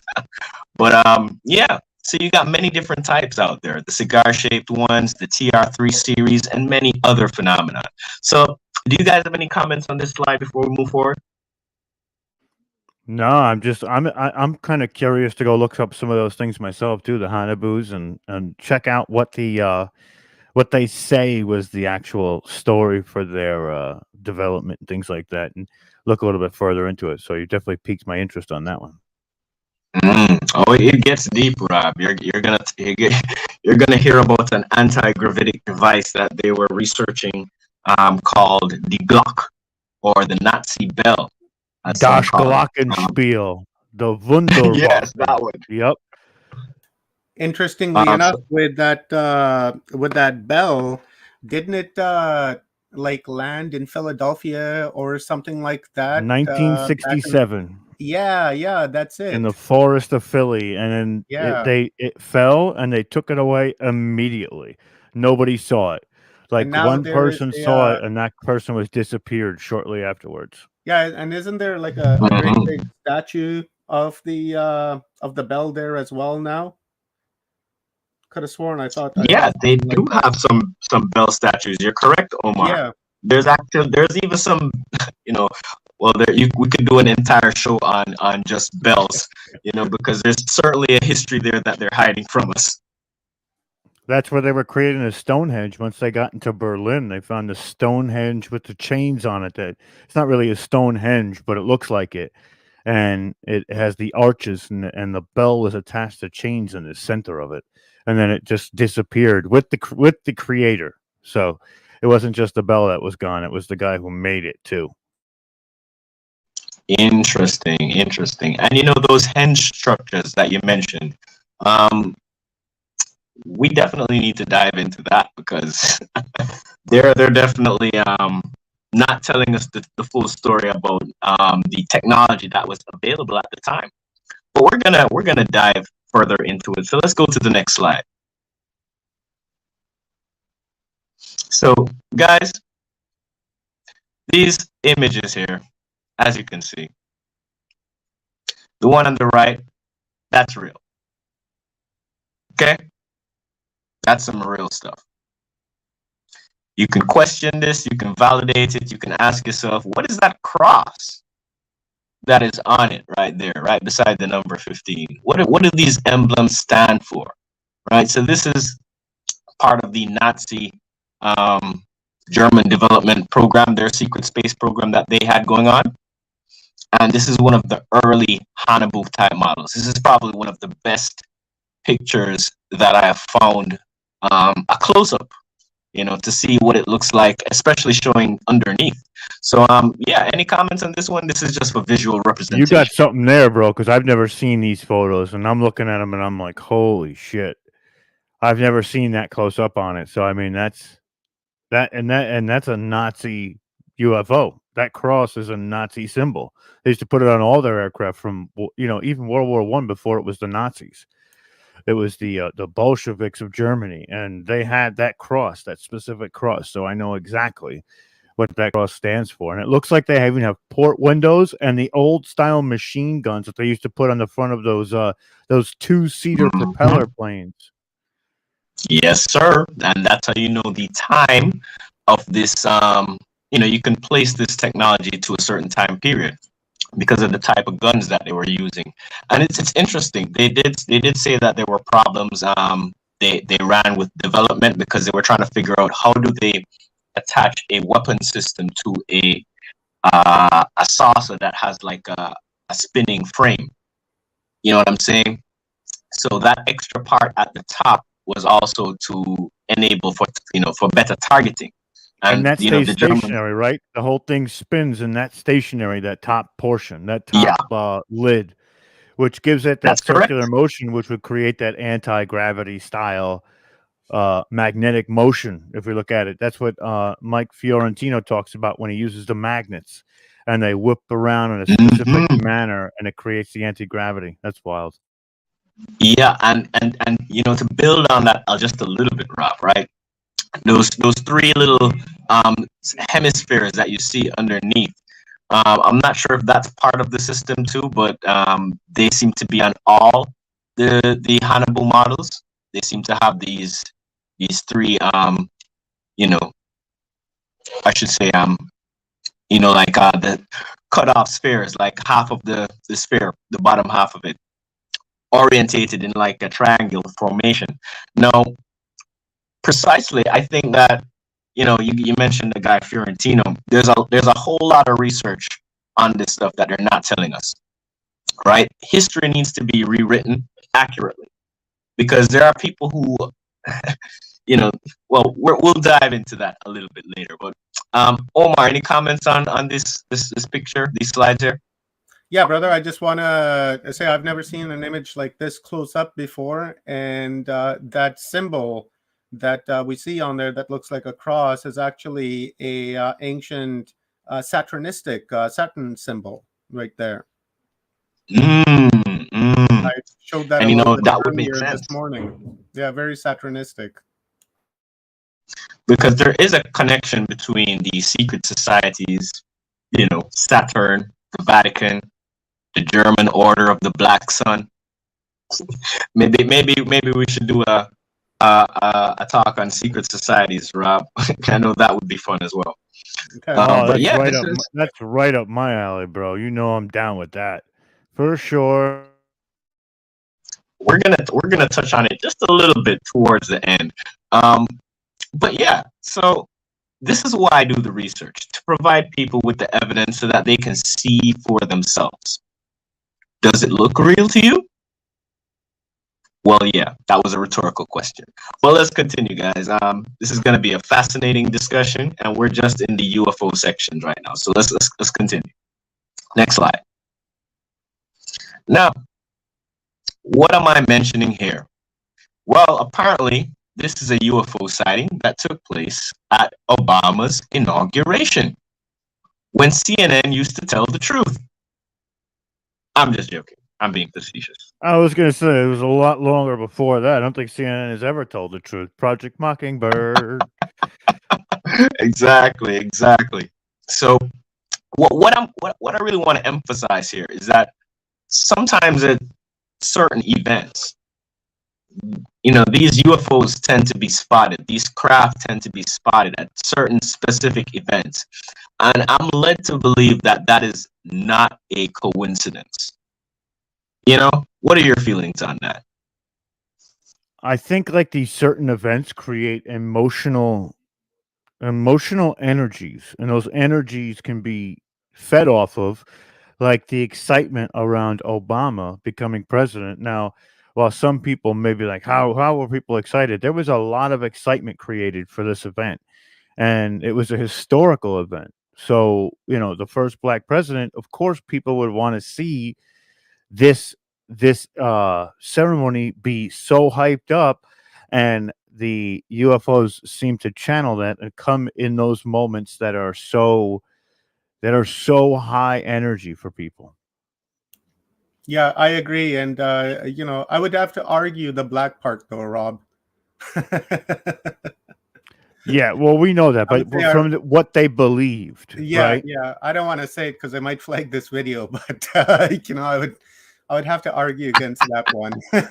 Don't talk about Michael either. Don't talk about Michael. Yeah, that's right. But, interestingly enough, you're right. The energy that people created, and I would assume that ET is monitoring us, 24/7. And when they see something historical like this happening, I am pretty sure that they would show up. And anywhere we have like huge energy, like I heard that there were UFOs spotted during the trucker protest in Ottawa not that long ago.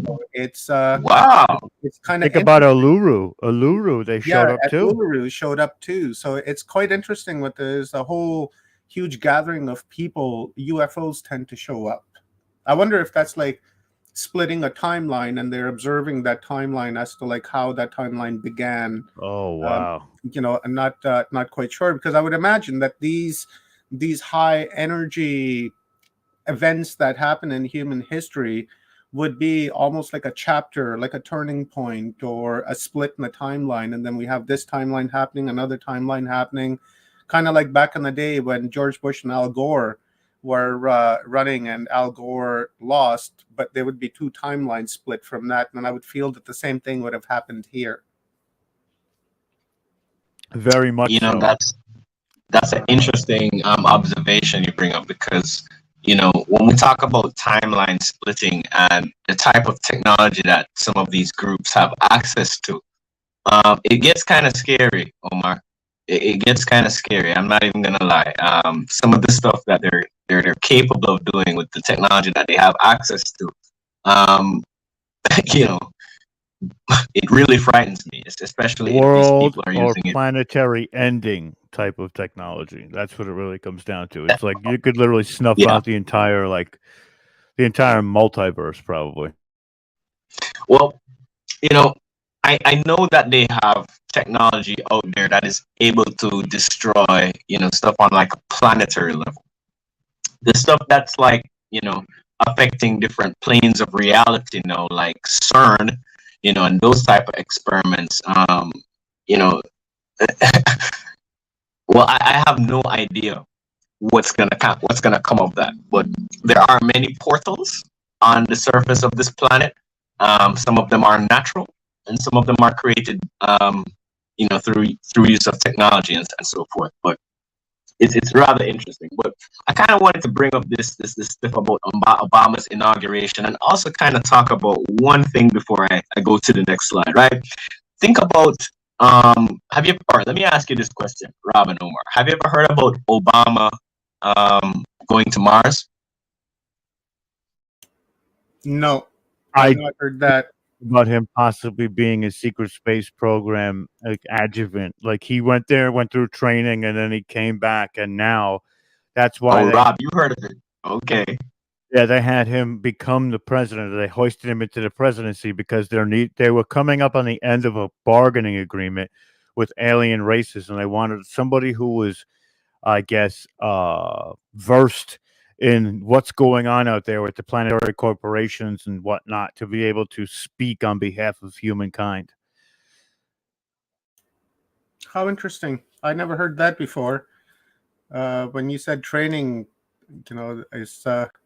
I had other things going through my mind, and not Mars. Oh God! Listen, I go down a rabbit hole sometimes, and I can't come back out unless I've got like 2 shovels and some spiked shoes. Like I really jump down the rabbit hole sometimes. I'm not gonna lie Same about it. here. And everything around Obama to me is like a little fishy, right? It's a little strange, and there's a lot of weird things happening with that guy. And and his partner. I'm not really, not quite sure what's going on with him, but that is first news for me that he was part of SSP. Now I wonder how many times he's done the 20 and back. Right, that's something I would have to think about if he's going to Mars to do this type of That's an training. interesting question. I was going to say, I know he could take the eight. idea The how eight. to I answer can that. say he could take the 8 and back, but 20 and back, that's a little bit, a little bit too out of control. Or is that too much of a dirty joke for everybody? Yeah, it's appropriate. All right, so take a look at well, actually, go just look up Obama's trip to Mars, and you'll find some interesting stuff. All right, but let's go to the next slide. All right, Rob, we can talk about that rabbit hole another time. Now, everybody has heard about this one, right? The Black Knight satellite.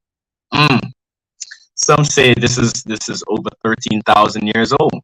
I don't know where they're getting those numbers from, but as you can see, this is definitely one of the anomalies that NASA has photographed, and they've tried to obfuscate and delete these photos or put them in places where we can't access them. So the image on the lower right is, basically showing you the atmosphere, and this Black Knight satellite in the upper atmosphere, and the top image is basically like an enhanced close-up view of the same object, which is known as the Black Knight satellite. Now, the Black Knight satellite is an object that's seen in Earth's orbit. Its composition is unknown, and many believe it to be constructed of some sort of metal. It is metallic, and it has reflective characteristics where light hits it. It moved slowly through space, apparently not in line with how Earth's gravitational pull should have moved it. So this is how they first detected it as an anomaly, because it wasn't following Earth's gravitational pull.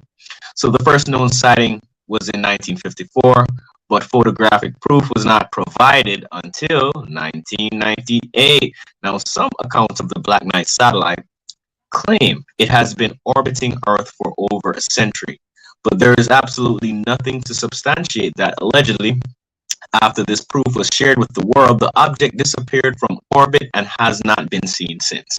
Now, clearly we know there's something there. It's in the photograph, if you believe NASA. Of course, they're not putting this front and center for you to see. But if you ask NASA about the Black Knight satellite, they will say that, it's give you some sort of deflection excuse, as they always do. But let's move forward. We're going to talk. Well, actually, any comments on the Black Knight satellite? Sophie, let me jump in there. Interesting thing about this Black Knight satellite is that it's in a polar orbit, meaning that it's going from north into the southern hemisphere, and communication satellites are on the equatorial orbit. So if you have a polar orbit, then you have access or range to the entirety of the planet, instead of if you're on the equatorial orbit as well.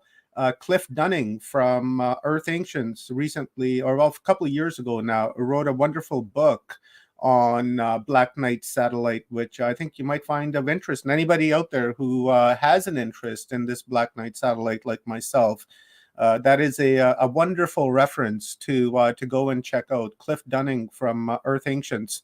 I'll try to get the title here for you guys in the background while Stofy is giving us an upload. Thank you, Omar. Thank you. Awesome. And that's what we got to do, guys. We got to share the information. Rob, any comments on the Black Knight satellite before we transition?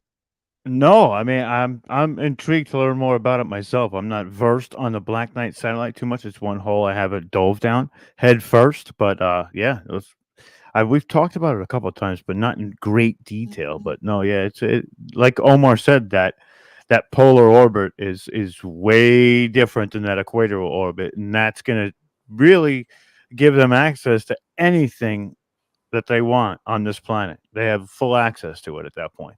You can't be, they can literally see across the entire surface of the earth from there. Billy Carson from Forbidden Knowledge recently did a documentary. I think it's like a 3-part documentary on the Black Knight satellite as well. I have huge interest in this stuff. Yeah, this is like one of the mysteries that we need to solve. And Forbidden Knowledge, Billy Carson, is another great source to learn about this. I'll try to find the link for that documentary for you guys as well. Yes, he is. I love Billy Carson, man. He's just an awesome human being. He's spreading so much knowledge, dropping so much gems to enlighten the people about what's been suppressed on this planet. He covers so many areas. It's hard to kind of tie it down into one place. I mean, spiritual development, ancient histories, the space stuff. It's all connected. I definitely, He's kind of like our buddy Neil Gore, right? Give him some gum. Oh, yeah. And he'll tell you the molecular makeup of that gum. That's right. Or you get to tell him you want a presentation on goldfish. Yeah. It'll make it happen. Yeah, exactly. What I was going to say something else. Oh, yeah. If you guys want to check out some of the conversations that I've had with Billy Carson, you can see that under the video archives. Just a shameless plug there during the presentation. Ooh, awesome. I don't mind. I do not mind. I will be checking that out, Omar. Thank you. Make sure you send me the link for that. So guys, we're awesome. So guys, we're going to move on right now to the USOs, right? And we're going to talk about the Baltic Sea anomaly for just a little bit. Now, USOs, unidentified submersible objects. Now, the Baltic Sea anomaly was discovered, and explorers discovered it in June 2011, right? It was called the Baltic Sea anomaly, and it's roughly 70 meters long. It has a strange, shape. Let's call it that. That doesn't look like a natural structure, right? So there's been many people have postulated that it's a crashed UFO that crashed in the ocean and found its way there. Some say it's very old. We don't have any evidence to substantiate the age of this so-called artifact, but it definitely is an anomaly, and it's worth mentioning regarding the topics of USOs. Especially since most of these craft that are now being developed seem to have underwater capabilities as well. Now, let's move to the next slide, and we'll kind of talk about the Baltic Sea anomaly a little bit more. So, the image at the top that you're seeing is a tuned sonar image of the Baltic Sea anomaly. Now, this is what convinced me that we're not looking at some sort of geographic or geological formation, I should say, right? Which is the excuse that some of these researchers like to give. Oh, it's nothing but a geological formation underwater, anyway. So when you look at these, Yanaguni. Go ahead, Omar. The Yanaguni comes to mind off the coast of Japan. That is clearly a man-made object that's been submerged underwater, but they continuously go there and say, no, that's a natural formation, blah, blah, blah, but that is incorrect. That is made by someone. I agree. It is incorrect. So in terms of like, we see their modus operandi, Omar. It's like that's the excuse that they use for deflection. Oh, it's a natural geologic formation. Just forget about it. So anyway, we can see here some rectilinear formations here, sharp lines, sharp edges, and this gives us an indication that this structure is man-made. As Omar said, there's various indications that you can use when you're looking at these or when you're analyzing these underwater structures. Now, Stefan Hageborn, which is part of the Ocean X team, and they did some extensive work on the Baltic Sea anomaly, they said their electrical equipment stopped working when they got to within 200 meters of the Baltic seabed. Interesting. EMP, anybody? EMP? Protective layer?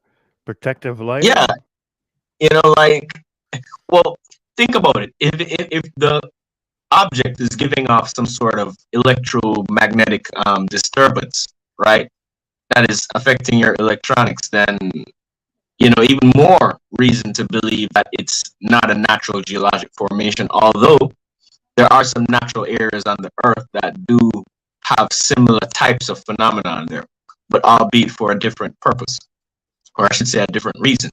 But yeah, so he's quoted by the NDTV as saying anything electric out there, and the satellite phone as well, stopped working when we were above the object. So let's move forward. One more slide on the Baltic Sea anomaly here. And here we see somebody has done quite an interesting analysis, a structural analysis of the dimensions and structures of the Baltic Sea anomaly. And, I had to add this in there because I was like, well,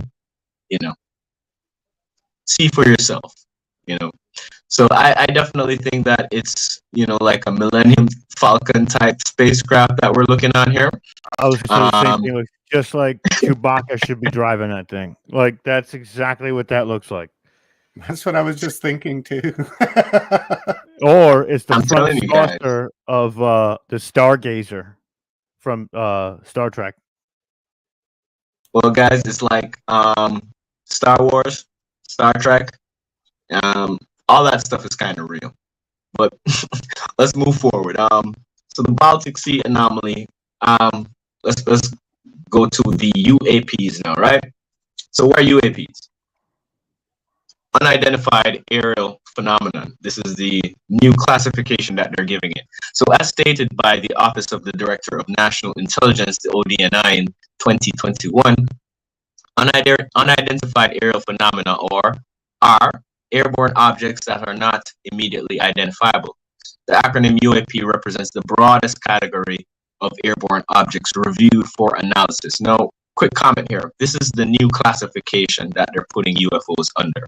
All right. So just to update, you're calling them UAPs now, not UFOs, but tomato. All right. So USG, United States Government or Industrial Development Programs. Now, some UAP observations could be attributable to developments and classified programs by U.S. entities. Let me repeat that. Some UAP observations could be attributable to developments and classified programs by U.S. entities. Any comments? Well, that goes back to what you were talking about before with the Hammurabis and the manufacturing of instances where they're man-made or homemade objects that we're seeing, and everybody goes, "Oh, look what I got on camera. You see it?" And it's like, "Yeah, we built that." That's why I think they've created drones, right? That we see every day that people have. This, I think, one of the reasons why they are allowing people to fly these drones around, so that anytime a UFO is seen, they can pass it off as saying that no, it's a drone. And the whole UAP thing, all it is that the government shot themselves in the foot by putting this stigma around the word UFO. And because there was so much stigma attached to it, they have to approach it, I think, with a different language, right? Unidentified phenomenon. And now they're trying to work around that to put credibility. Because the thing we have to always keep and remember that these guys, even though they lie to us, they do have to tell us the truth. That's part of the karmic law, the universal law. So they have to tell us in one way or another. They might, beat around the bush for a little while, but towards the end, they have to do it. And I think the rebranding is based off of that whole conspiracy stigma that they attach to it themselves. And then now they're trying to dig their way out of it. I agree with you, Omar, because they've dug themselves into quite a mire right now. But we're going to talk a little bit about some of that. I want to really get to the end, right? So we Yeah, can we got dive about into some 20 of it. minutes left, and you still 20 got minutes. All right, yeah, I'm you gonna still go got like rapid 20 fire slides for to go the. through. All right, thank you. I'm gonna go rapid fire now, Rob. All right. Go ahead. So my I should say what I want to reiterate right here is that they themselves give us indication that some of these UFOs, UAPs are actually from US government classified programs. That's the most important thing I want you guys to take from this slide. Next slide, Rob. Okay, so yeah, so most of the information that you saw in the previous slide was actually quoted from this preliminary assessment of unidentified aerial phenomena released by the Office of the Director of National Intelligence. So this is what they're saying. Not my words, all right? They're the ones that are saying that these UAPs are possibly from these classified programs. I don't know how classified it is if the ODNI doesn't know what it is, but food for thought. So this is part of the executive summary from the document there. I'm not going to dive through that right now. Next slide, Rob. So I had to put this for visual stimulation. Yep. Are you familiar with these books? Oh yeah. Because of you, Oh yeah. yeah. This is just the tip of the iceberg, man. Tip of the iceberg. So the FBI, CIA, UFO connection. Oh yeah, they've been hiding a lot of stuff from us with these three-letter agencies, the NRO, the NSA, all of them, you know. And then you have the secrets of anti-gravity propulsion, which goes into some of these propulsion systems that they were developing. And of course, you have Dark Mission by Richard Hogan and Mike Barra, The Secret History of NASA. Interesting image on the front there. Food for thought. Let it resonate. This is why you never get a straight answer from NASA. They're designed not to give you guys a straight answer. Literally. But yeah, let's plow through. We're going to go into the Secret Space Program section and the SSP section. Or I should say the Special Access Program and Secret Space Program. So, throughout the years, this is kind of a brief overview. You had like the Sonora Aero Club, and this is not the entire list, guys. Trust me, there's more stuff out there, but can't fit everything into one presentation. We have to do deeper dives. So the German secret space program was associated with a few things that we do have evidence for. The Glock, the Nazi Bell, the World War II saucer models, the Hannibal, which we saw earlier and we are talking about earlier, and also the Antarctica base, New Schwabenland, and in more recent history, Dark Fleet, also known as Nachtwaffen. Of course, there's underground military base facilities as well, and NASA essentially exists as a secret space program misinformation agenda to withhold the actual truth from you. But there are also many different types of special access programs, of which secret space programs fall into one part of that. So the image that you're seeing on the right is actually from an Italian newspaper where they were talking about Hitler's reverse engineering some anti-gravitic technology here. And this was reported in 1942. Yeah, people. Check your old newspapers. Next slide. Wow, so we mentioned New Schwabenland, right? I thought that was just a conspiracy theory, right, Rob? Have you ever seen this map before? No, I have not. Yeah, this is what researcher does. I bring to you the Fox man, straight from Jamaica, man.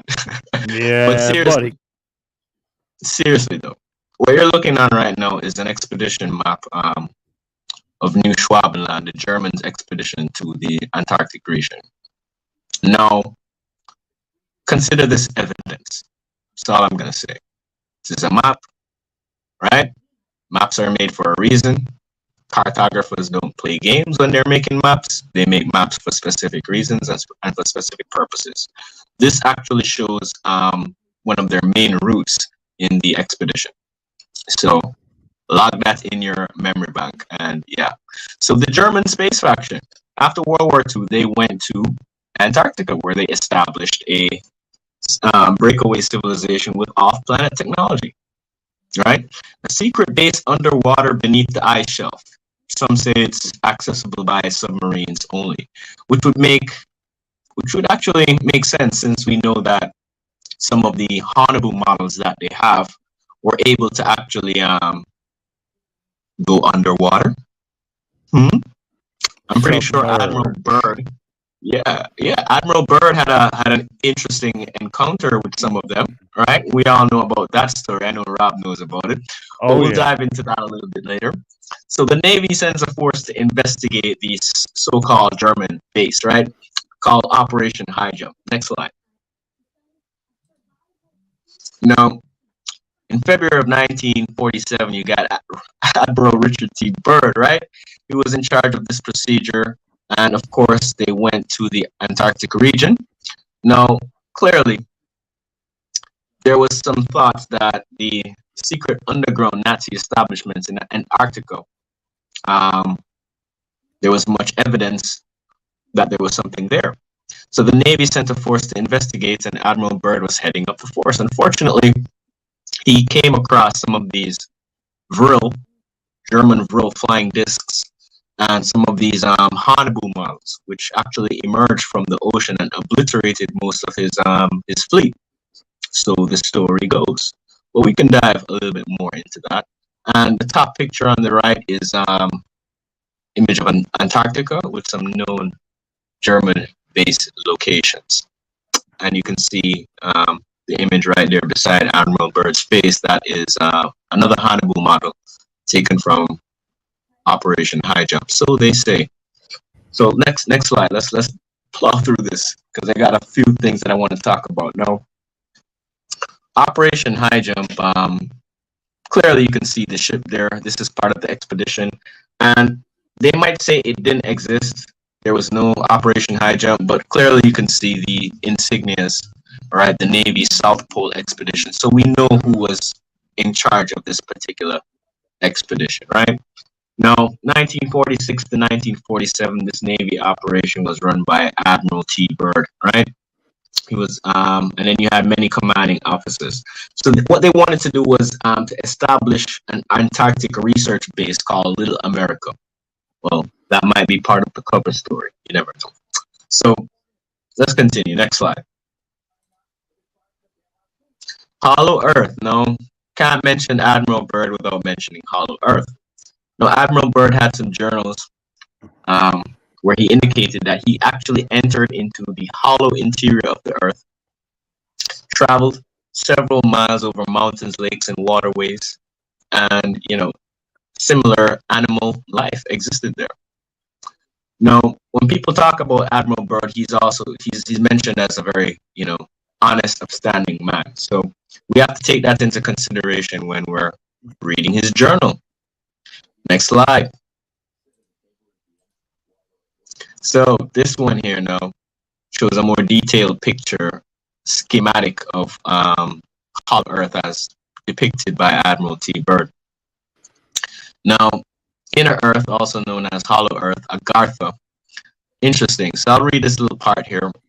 According to Admiral Byrd, he said that the inhabitants there, they claim to be the protectors of planet Earth, to protect its inhabitants from the scurrilous activities of the power brokers and nefarious government agencies with impure agendas. And we know that there are some impure agendas out there in these government agencies. So, food for thought. Just want to let that one sit. Next slide. We're gonna plow through these quickly here.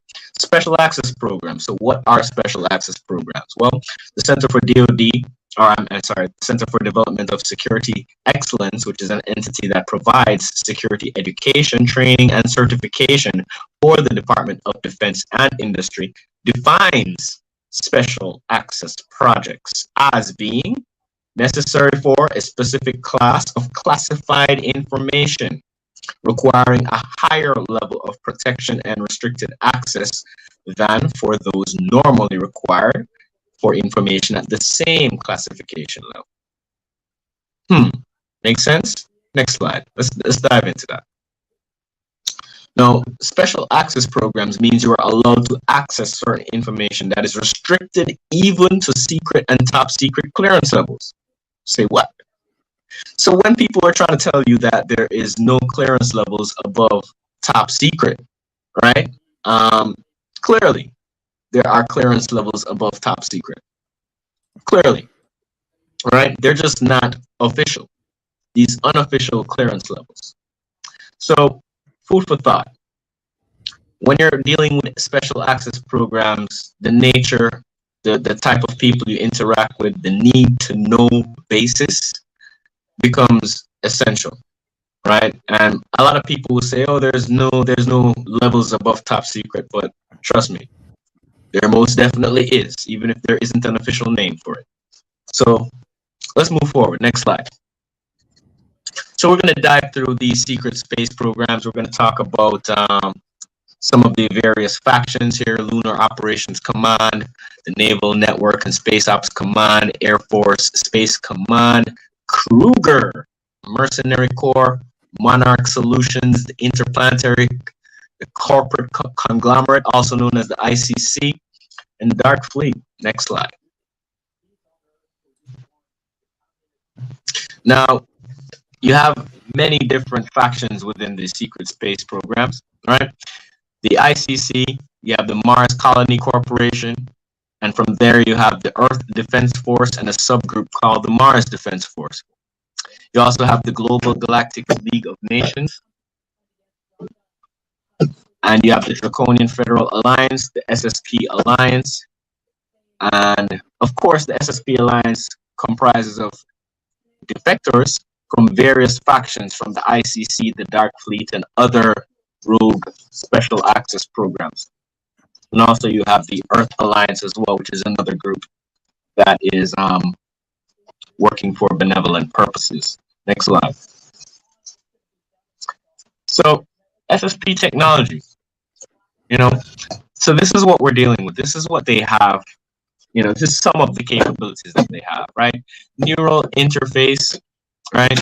Human soldiers being hooked into ship computers, regeneration tanks capable of regenerating, your entire body just from a, as long as they have your brain, I hear that's all they need to regenerate your entire body. Consciousness transfer technology.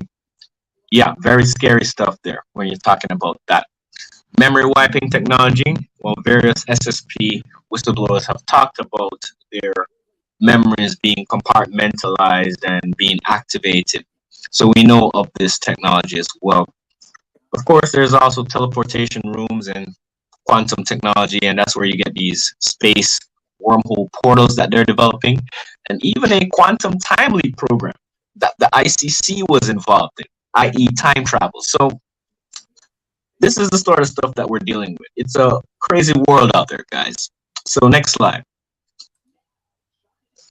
So we got like about a few minutes left here. So let's take a look at some of these SSP models. I'm not going to go through these in detail, but this one is the Good model, right?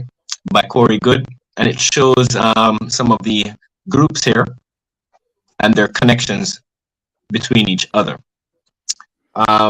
Solar Warden, haven't mentioned them a lot, but they're definitely a part of one of these secret space program factions.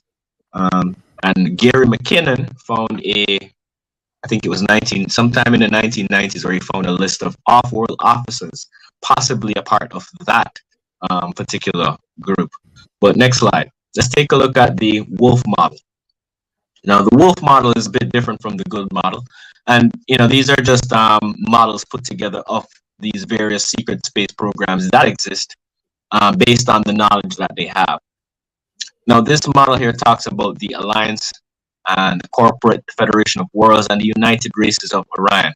But you can also see mention of the Cabal and MJ12, which are, definitely, I'm sure you guys have heard about MJ12. So they're intricately connected to this and, all of the secret space programs. Next slide. So we're going to look at the hybrid model here, and I might spend like maybe 1 minute on this, but so this is a comprised model. taking information from Wolf's model and Good's model, and also cross-referencing it with the information that is known. So as you can see, Solar Warden, U.S. Space Fleet, and you have various factions.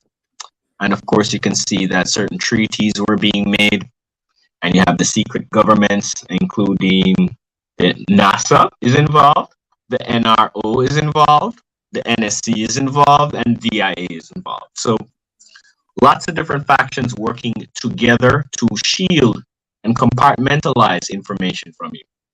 So what I'll do right now is next slide. This is the last slide here now. So just a brief wrap up and conclusions. Now, early records show that several factions were involved in the development of exotic propulsion technology.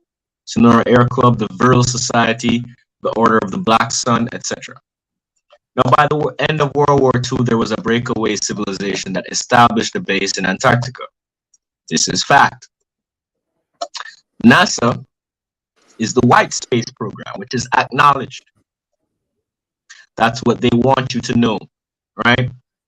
If you want information that they're feeding to you, go to NASA. If you want to find out what's really going on, do your own research.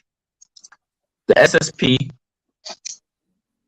is part of the special access programs, which are dark space programs, which are unacknowledged. Most of them are unacknowledged by the U.S. government. And even in the ODNI report earlier, or I should say where they were defining what special access programs was, you can see that they do not give any attribution to the UAPs, the UFOs, to any of these secret groups. But you can only conclude that the ODNI is clearly not on a need-to-know basis for this information, or he is also tasked with, censoring his report in such a way as not to reveal information. But UFOs and other exotic technology have been utilized by several factions to further their own agendas over the years. And right now, we're in a time of awakening. A lot of people are starting to see what is really happening on this planet. And with that, I'm going to just conclude. Researcher staff here, thank you guys so much for allowing me to present this information on UFOs and the secret space program. I hope you guys take care and have a wonderful day. Researcher staff, I'm signing out. Peace, Dude, love, and light. Absolutely epic, bro. That was absolutely epic stuff. I love when you come through and drop some knowledge. You did a hell of a job. And I appreciate you, and I can't wait to talk with you further on that stuff. I mean, you just showed me a couple of things. I've been doing this research for upwards of 10, 15 years, and I haven't seen some of the things you showed us today. So I always appreciate that, and we love you to death, brother. So we'll see you soon. So next, I'm going to let Mr. Omar come back on the stage. What's up, brother? That was really amazing. I loved it. So much great nuggets of information there. So much awareness. I totally loved it, and I love how it delivers it too. That was really epic. It's got humor in it, some seriousness in it, and some sternness in it. It has everything in it. It's like a good teacher would, deliver his stuff. I loved it. Love to have Stofy back again. Yeah, he's got his own show he's been working on too. So. He's getting out there. We did a lot on Clubhouse together, and I kept pushing him and said, "Listen, bro, you got to get out there and do your thing. Mm-hmm. You got the voice for it. You got the information. It's time. It's time. Yeah, absolutely. I've been trying to get him on my show for a while, and I'm going to blow up his spot a little bit, but I've been trying to get him on my show for a while. I'm coming, Rob. I'm coming. I know you are. That's why I'm saying it right here for everybody to hear it, because now they're going to tell you that they want you to come. See how that works? Maneuver you into it. No, I love muted. You're muted. Most definitely. It was a pleasure, guys. Peace, love, and light to you all, and just keep doing the great work. Some of your presentations that I've watched, the speakers that you've put together, it's fascinating, and I think that we're really causing a change, guys. We're really causing a change right now, and so many people are coming into the knowledge of what is really out there. So much of this information has been suppressed, willfully. But I don't want to take up too much time. I know you guys have the next speaker waiting. So take care, peace, love, and light. This is Researcher bidding you adieu. Beautiful, brother. Thank you very much. I love you, and looking forward to seeing some more from you. So I have our next guests that are in the house already. Let me take Rob off. Looks like he froze.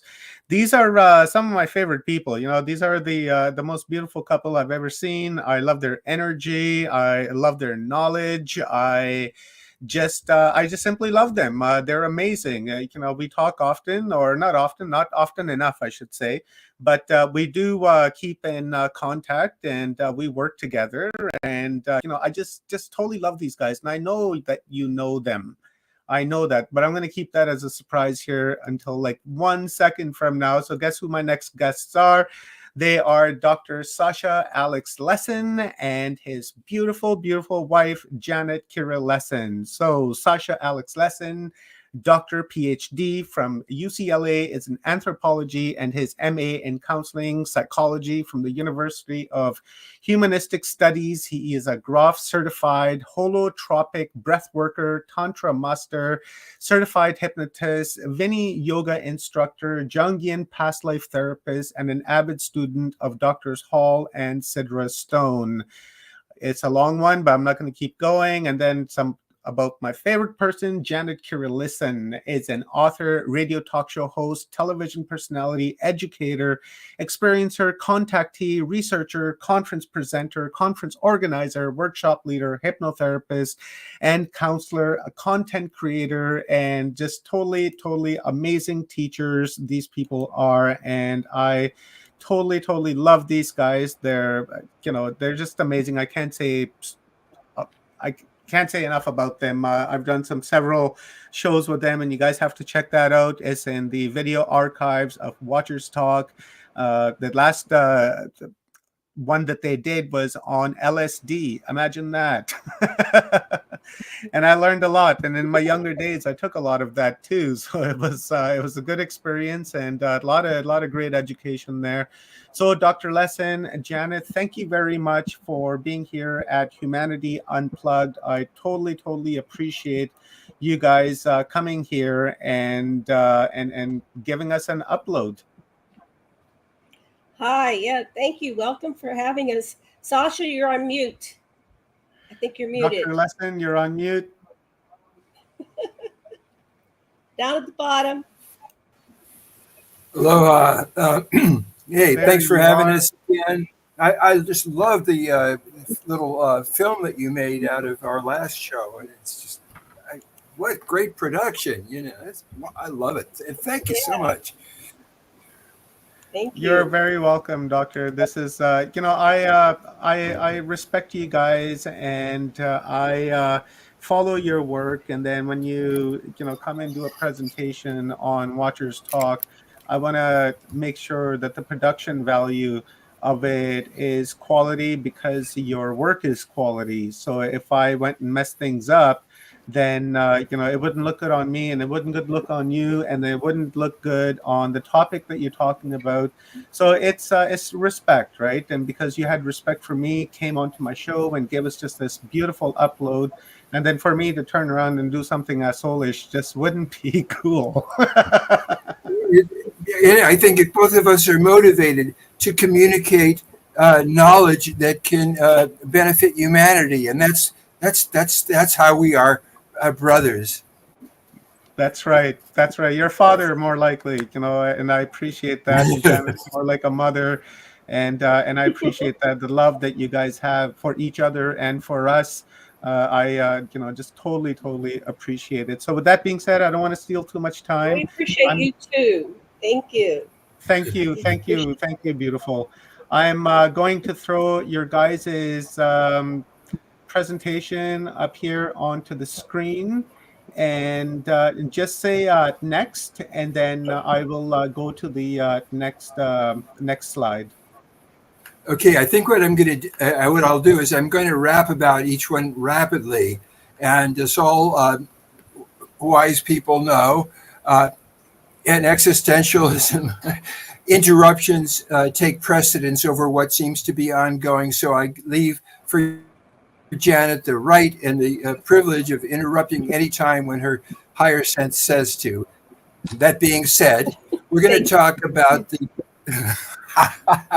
Okay, so we're talking about the boons, the perks, the problems, the suffering, and the promises, the pledges that the Anunnaki, these extraterrestrials who time and again pick up the survivors of whatever disaster we're having as we pass through the torrid stream and so forth, and re-educate them and show them the temples that they already built or built new ones and tell them how to contemplate these structures and understand everything. In the meantime, they instruct people. But let's look at the next slide.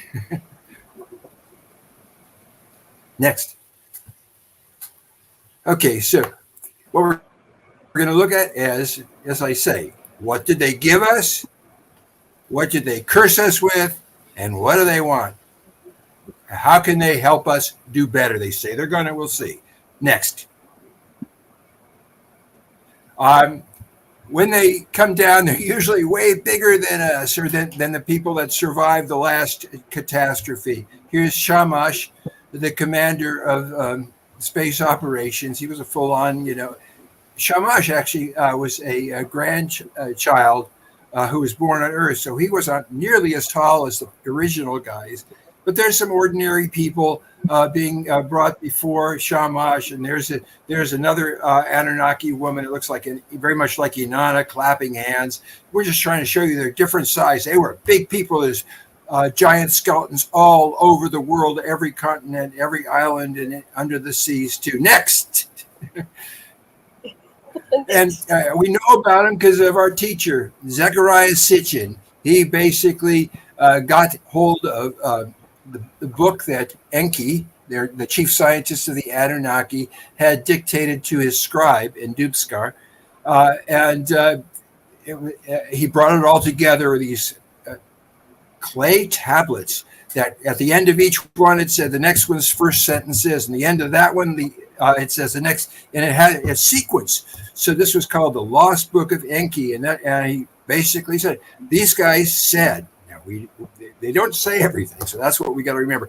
These guys said in these things that they wrote, and they wrote it, this stuff was written about 6,000 years ago, and now it's getting translated by Enki's scribe, just barely 4,000 years ago. So this is about stuff that happened 450,000 years ago, and based on earlier and earlier and earlier stuff. So the Anunnaki are these people whose tale was told by their chief scientists way many years after they've been here. Next slide, please. Okay, so, oh my gosh, my perk is slipping down. Its S is falling off. But anyway, we're going to look at what did they give us? They gave us life. They gave us genes. They gave us science. They gave us technology. They gave us crops. They gave us livestock. They gave us entheogens. And they gave us social structure. There's perks in these, even though they may have some downsides too. Next slide, please. So let's look at the first of these. How did they give us genes? Well, first there was the first Adam and Eve. There's two Adam and Eves at different times. They were called Adam and Tiamat. Tiamat's amazing. And then that's 300,000 years ago. And then 200,000 years ago, they made some specially very, very smart ones called Adapa and Titi, and they became our genitors. And then we have the Nephilim, the people that survived Noah's flood and stayed with their wives that they had married and the lineages they begat in Canaan, and they were given the choice of going back to Nibiru, where these guys came from, or just staying on the really high lands that wouldn't get washed out, and then helping with the reorganization. And then we have Noah, and we'll talk about how he's contributed, especially through his sons, Ham, Japheth, and Shem, to the life and genes that we've got. Next slide, please. So the first Adam and Eve were deliberately hybridized. And who were they hybridized with? They were hybridized with a intelligent human being, the ancestor of Bigfoot, who is already here, who is part of the original humanoid Draco distribution that of the primary earthling that the Council of Hatona let us have. But Erectus was when the chief scientist Enki saw Erectus, and he saw Erectus was letting all the other animals out of his traps. At first they thought Erectus was an animal, and then they were, oh no. Not only that, they were communicating telepathically. And Enki realized, my gosh, this is another human. And some of them are kind of good looking. Maybe if we bred with them, we could get some good results. Next slide, please. So the first Adam they made, they did tried all kinds of things. Direct intercourse, that didn't work. Doing test tubes thing to critters worked a little better. Then they made all kinds of defective humans before they finally got to the first boy. And he was made to be a clone master. And so they got this zygote that was fertilized with both Anunnaki, these guys, these are great big humans, that's all they are, and Homo erectus genes. And then they decided it wasn't working unless they had some mitochondrial DNA from a Anunnaki, from one of their Homo sapiens. So the chief medical officer, Nima, said, look, yeah, that's what we need. Also, the chief scientist said, well, use my wife. She'll do it.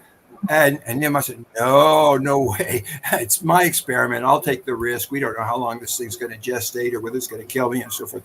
So she birthed this first child. We'll go into it more later on.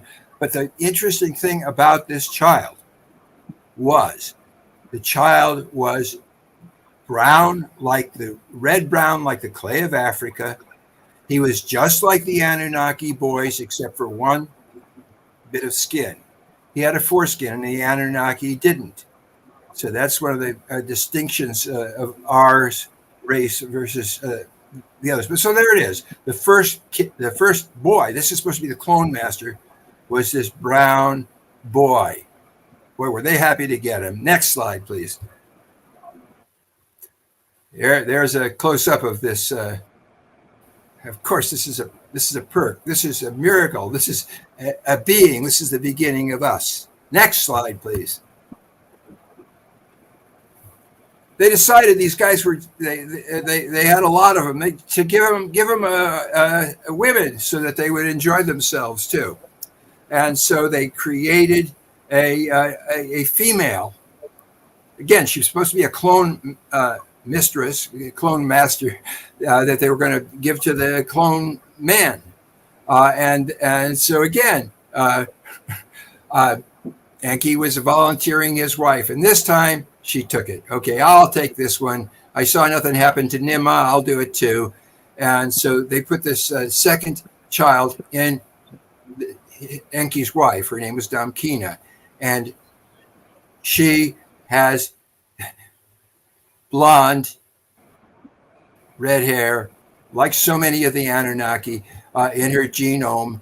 And so let's see what we get. Next slide. She gives birth to a blonde, blue-eyed, white-skinned, sandy-haired kid whose name is Tiamat. Next slide. And what Ningishita, that's Enki's son, he's wearing his, he liked to dress with that thing over him, or maybe that's how he appears himself. But in any case, he's a scientist. He is the greatest scientist of all time, probably. He found the X and XY genes that let Adamu and Tiamat breed. But this was not anything authorized. He did it on his own. Next slide. Dr. Lesson, just really quick before this fades from my mind, is this the reason why we have X marks the spot? There's many reasons for X marking the spot, but the biggest reason is that X is the sign of crossing, where Nibiru crosses the inner solar system between Jupiter and Mars. And that's what the critical cross is, because every 25,900 and some years we pass through the toroid stream as Nibiru does its perigee with Earth. So that's the main reason for the X. I see. Okay, thank you. Okay. So this is so I just want to iterate again that the first boy was brown and the first girl was white. We were brown and white from the get-go, so it's nothing. And if there's any Southern United States people listening, hey, it's cool. We're brothers from the get-go. Okay, next slide, please. Now, this thing about Tiamat is the big boss. His name was Yahweh or Enlil. Said, hey, I heard you got these clone masters you made. Bring them up to your place next to mine. You got this others, and so I can take a look at them. And so they brought them up, and of course the parents, Enki and Nimma, came to take care of their kids. They're just teenagers, and Nimma had a garden of psychedelics of all kinds.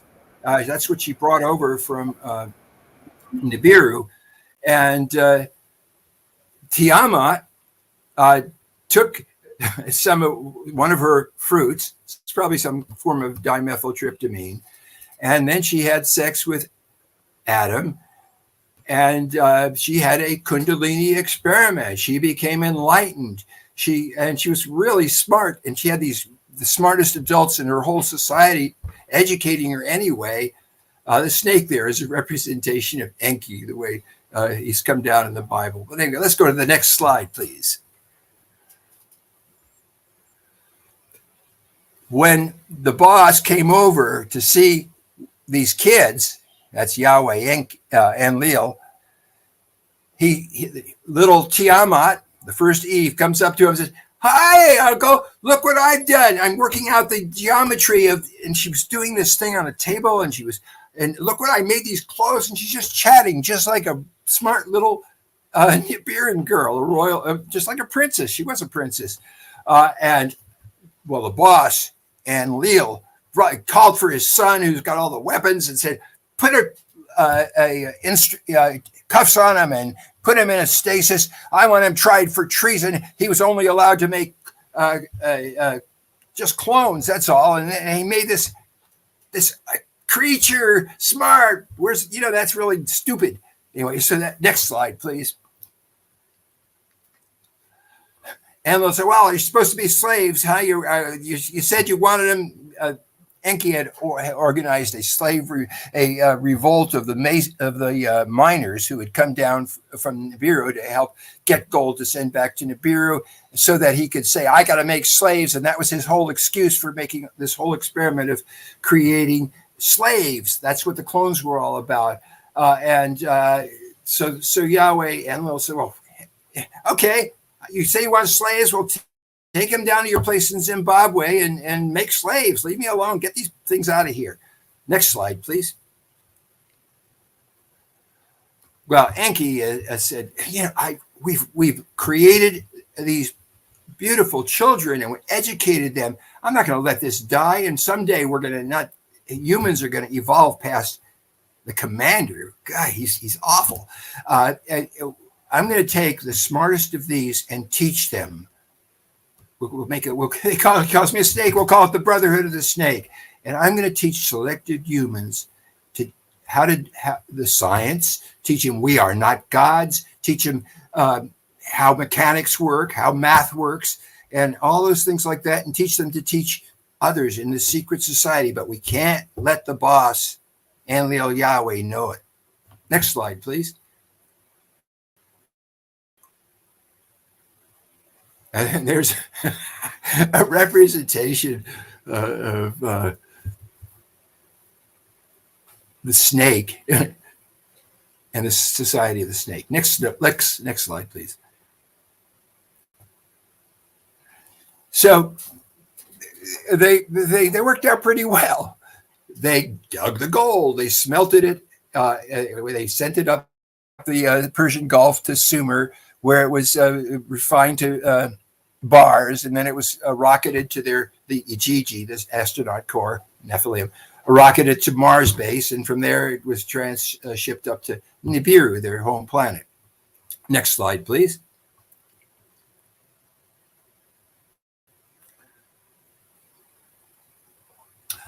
Well, when things got rough, it's one of the times that Nibiru came close to Earth, and there was all kinds of meteors hitting there, and changing climate and making it too hot and too cold and all kinds of things.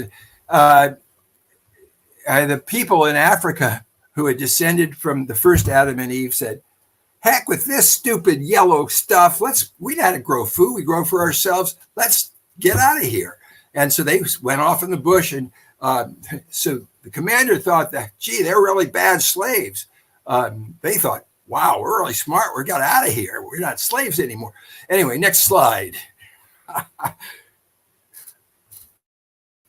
The boss, Yahweh, said to the chief scientist, Enki, make better slaves. Enki said, oh, yeah, I know how to do that. He knew how to do that. Next slide. He made it with those two girls you saw in the last slide. And he had a boy named Adapa and a girl named Titi.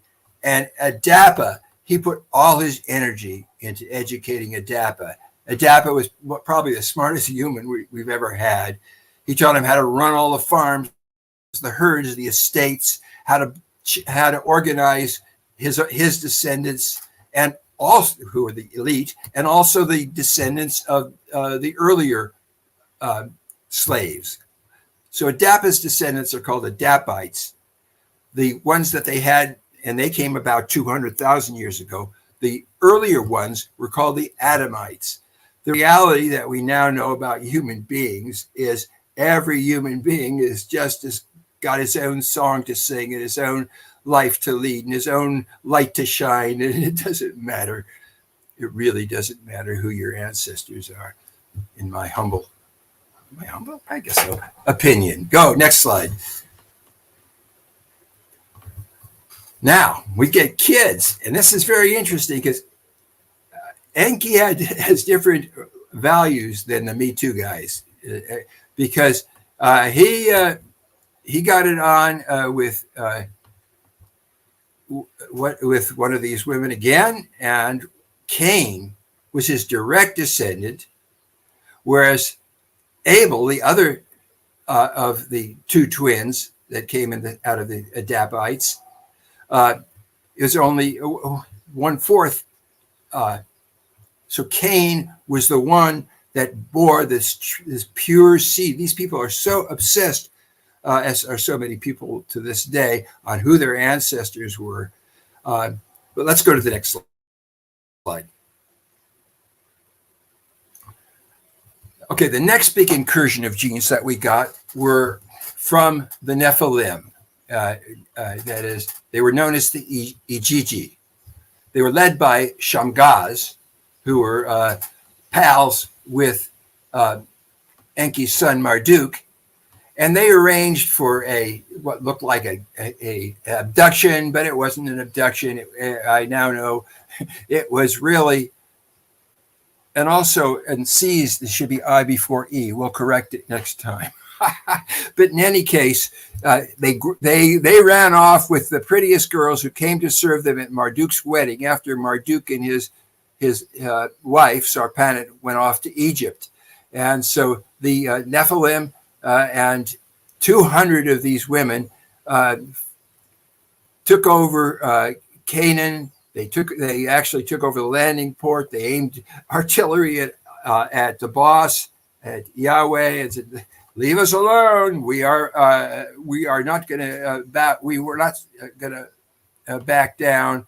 And so Marduk said, "Yeah, leave them alone. Just let them settle." And so Enlil, Yahweh heard this, and he decided not to push it with the astronauts because they and Marduk had each other's back. But he was planning stuff. Next slide, please. So the Igigi, there's a dramatic picture of them beginning their genetic combinations with Earthling. As those of you who followed anything about the Nephilim know, some of them were helpful, some of them were went berserk and so forth. But this is the Igigi, and they took the women and they set up their places, and they had the guns and they had the ships, and they got what they wanted. Next slide, please. So you have to realize there's a pattern that keeps happening after we go through these periodic climate catastrophes. Every single time the Anunnaki find they choose certain humans to survive and help them survive, and they send a sage with his wife and 7 specialists to help them start civilization again around either the surviving large block buildings, or they make new ones, or show them how to use natural environment to do that. So these things keep happening. That's part of the pattern. Next slide. So there's a depiction of these groups of 7. They rescue the survivors and they re-civilize them. And we may be coming to, we may need some more help soon. Next slide, please. Another big and very important source of life and genes for us was Noah. Noah was a son of Enki. And Enki, in his usual fashion, told his overseer, a guy named Luma, listen, everybody's really angry at you. They want to kill you because you're trying to enforce Yahweh's demand for more and more crops and less anythings. So I'm going to save you. Why don't you go over to Nimrod's place, her hospital, and hang there. You'll be safe. And as soon as he split, he arranged to see Lumak's wife, Batanash, and they got together. Next slide. So when the flood started coming, the Anunnaki knew it was going to come. They could see what was going to happen, that the Antarctic ice sheet was going to fall off into the South Sea and make big waves. That was especially going to impact certain places and less so other places. But he's had it. The Enlil, or Yahweh, was saying, these Earthlings are an illegal slave race, and Enki pressured me and tricked me into making them to breed, and I want them to all die. And so don't you dare, he says to his assembly, tune them in, or they'll mob the spaceport and we won't be able to get off. And on pain of death, I bind you all to not tell the Earthlings. Next slide, please.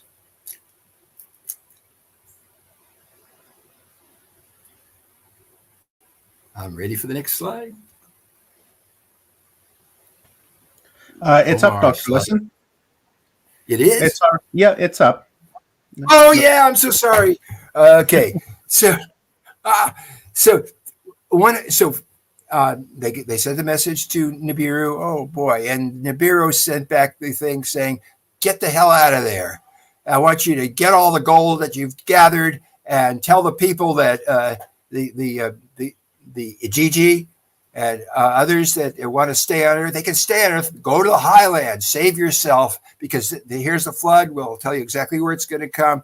And as far as you leaders go, and he's showing them this document. They had a phonetic writing, and it's got his seal on and everything. And it says to the leaders, you got to stay here on Earth during the flood, because if you go back to Nibiru now, you're going to die because of the aging that you've done on Earth. Now, it turns out this is a lie. He's telling them on purpose. Okay, next slide. Okay. And so when the flood is over and Noah and the people that helped him build the boat have survived, and they get off on top of Mount Ararat in Turkey, and they're having a big party, and Enlil's coming down in his helicopter, Wilbur they called him, and he could see, my gosh, there's Noah, who's supposed to be the king of Sippar, and his sons, and Enki's son, Ninagal, and Enki too. And so he comes down in his, and Yahweh Enlil comes down in his helicopter, and he rushes at Enki. He says, I'm going to kill you. You disobeyed me. Treason. Fortunately, he was talked out of it. Next slide, please. Enki said, look, I didn't tell him. I just put a computer program in his wall computer, and he read it. But I didn't talk to him. I was just talking to the wall. Oh, bullshit. I know what you did. They had to, so the sun, Ninurta came down, and Nimrod came down, and they're holding the chief Yahweh's arms. Listen, Dad, you got to stop it. We're going to need somebody to do work for us, or we're going to have to do it ourselves. Let them live. We need some slaves. And they finally talked into Enlil to let us repopulate and gather other survivors. And this is the beginning of Sumer after 1,000 years of getting ready for it. Next slide, please. We'll just rule. They talked Enlil into it through Shem, Japheth, and Ham, the kids of Noah. And we now know that you've confessed that Noah was your son, and that's why you protected him. And we understand that. Okay. So that's the way it's going to go. They're going to be the kings and begat the righteous shepherds, as we'll call the kings. Next slide. One of the great boons that we got from the Anunnaki was the Anunnaki rebuilt every time this global network that was all in contact with each other, and they educated their princes. And one of the princes they educated, probably in Egypt, but maybe not, but at least the knowledge of Egypt was with him. After the big flooding, the Anunnaki survivors from the north, from the east, and from the west, both converged on Easter Island, Rapa Nui. And their kid was the greatest mapper and navigator, way more than almost anybody else. His name was Maui. And his job was to map out where are the coastlines now? So much is sunk. Where these peaks? Where are they? Are they what islands are they part of? Make maps for us. And so Maui went all around. He brought his people to New Zealand. There was already other survivors that were there, but the maps that he made maps, and he showed symbols that the Anunnaki use everywhere to show that it's part of this system that they have of a worldwide network. Next slide. Okay, so anyway, that's so much for genes. Let's look at some of this things that they gave us in terms of science. First, astronomy. Next slide. They had accurate, lots of them, diagrams of where Nibiru is and where the other planets are in relationship to the sun. And it was on the walls of Sumer 6,000 years ago when people could not even see with a telescope. This is part of the what they gave us. We understood heliocentric Earth, and we understood Nibiru as an exogenous planet that passed through the inner solar system. Next slide, please. And here's a diagram of how when the Anunnaki first came 450,000 years ago, Nibiru, which is part of a solar system that revolves around a dark, a red dwarf, which you can't see except in infrared, called Nemesis. And Nibiru passes through our inner solar system between Jupiter and Mars, and it did it every 3,600 years until 9,703 BCE, and then it sped up a bit. Next slide. Another thing we learned in astronomy way before our scientists could even admit it at all is that it's water on Mars and other planets and moons. They told us about it way before our scientists trepidly said, maybe there's water. Okay, next slide.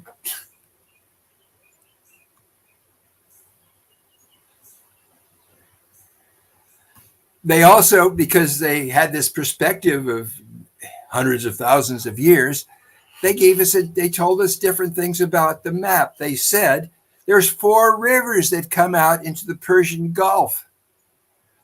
And of course, people nowadays say, there's only 2 rivers, the Tigris and Euphrates.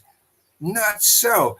What happened is because they saw what things were like before the floods, they made this map. And now when we applied our machines, which could see underneath the earth to this area, what they found was there was a big river a mile long going as wide as our Mississippi, and another one that came in from the other side, as you can see in this map. They showed us that they were here and that they observed things that we could not have observed unless we had knowledge. But they had knowledge and they were willing to share it with us. Next slide, please. That's a perk. The same thing. They gave us a perk. It was a hardship because a lot of us drowned from it. But because the leaders were circling the earth and were afraid to go back to Nibiru, and some of them went to the moon and some of them went to Mars, but they could observe what was happening on Earth from above. And the ice sheet on top of Antarctica slipped into the South Sea and caused this terrible set of waves that left seashells on top of the Alps and so forth. But there's the map of Antarctica. And now that, we've got the depth way of looking at things, indeed, they were right. Gee, how do they know that? We just thought it was just myth. Yeah, myth. Their myths were truths that we were not ready to understand. Well, here goes the next one. That's perfect. They gave us biology. They showed us how to splice all kinds of genes. They had so much fun making stuff. They might have even made the pigs. But back on Nibiru and on Earth, they made all kinds of things. And a lot of the creatures of mythology are myths. They're Anunnaki experiments. Next slide, please. Lots of them were junk. They didn't work. But some lived quite a long time. Next slide. Other perks they gave us were technology, metallurgy, canals, ditches, dams, plows, writing, math, all kinds of stuff. They gave us power generation and laser and sonar tools. Now, a lot of these are things that humans are so smart that when they see things, they can figure out sometimes. And sometimes they imitate it. Sometimes they're helped. And we'll look at some of those. Next slide, please. Apologies there, Dr. Lesson. My finger was twitching. No problem. After the flood, they built dams and canals. I mean, I'm telling you, Iraq was a muddy mess, and they dug everything. They made let's put the Tigris here and the Euphrates there, and they dug it out and they made canals so people could water stuff. And that's definitely a perk they gave us. Next slide, please. They gave us, of course, the beginnings. They didn't give it all at once, but real important ones were the plow, the cart, the boat, the kiln. They made bricks with that, and the forge. And these are the bases. They taught us these things directly. Next slide. They had writing, their own writing, and they had a phonetic writing, and they taught their scribes. Of course, were making little scratches and stuff. And they said, "Look, let us help you," and they gave them ultimately a phonetic system of writing, and that's what we've got now. They gave us writing. They gave us a twitchy finger, mathematical astronomical system based on 60s, and we still use it today. Next slide. They gave us metallurgy, and this is especially from the last big floods. They had been settled in Armenia from 450,000 years ago, and they were able, as Armenians, to really rebuild a civilization and fight off the Assyrians and the Hittites, and particularly to move their technology to Sardinia, and then from there all over the world. If you look at in the upper right, you'll see how the Anunnaki, who survived and prospered in Armenia, spread north, south, east, and west. Next slide, please. They certainly showed us that they could generate power. They underneath pyramids, and like in Giza, they made a little channel from the Nile. But pyramids themselves gather water underneath them. In any case, they pump on the water, and the water goes up into a chamber where they fire HCl and potassium chloride to make a hydrogen explosion, and it's given amplifiers, and it's picked up by stelae, and that's how they got energy, and they can still do that now. We know how to generate energy the way they did. Next slide. They showed us rockets. Lots of them record seeing rockets. Gilgamesh saw these rockets, and here's a draw from Anu's temple. There's some astronauts inside this structure, and there's a capsule on the front of the nose of it, and you can see that on the surface there's just a garden, and our ancestors saw these guys in their rockets all the time. Next slide, please. They had computing devices, and they had some that are personal computing devices that could only work for a person that was keyed into them. And they all over the world, and you can see I've got examples from several different places all over the world. Anunnaki are carrying these dedicated computers like our president and Mr. Putin carry, perhaps. Next slide, please. Another perk they gave us, as I say, are crops, animals, and entheogen. When Nibiru took one of Enki's sons and trained him on how to breed animals, and gave him lots of seeds, and goats and sheep, and sent him back after the flood. Help these earthlings. You're going to help them be herdsmen. Next slide. And of course, entheogens. Nimrod planted grain for beer, grapes for wine, and lots of entheogens, and lots of stuff you didn't know what it was, and a lot of stories about people trying whatever it was but not really knowing. Next slide, please. They gave us, the Anunnaki, as a perk, I would say, gave us cities, management, courts, libraries, arts, schools, and taxes. And there's perk and a little bit of problem in all of those, probably. Next slide. But Nimrod, that great genius, the head medical officer, gave us another model, another way of doing things. It's called a partnership paradigm, where people took their creative energy, competitive energies, and made synergistic things like dancing with bulls in Crete, and a whole nother way of relating. And it's a way of, she wanted us to be able to break out of the dominator consciousness, which is still troubling us. Next slide.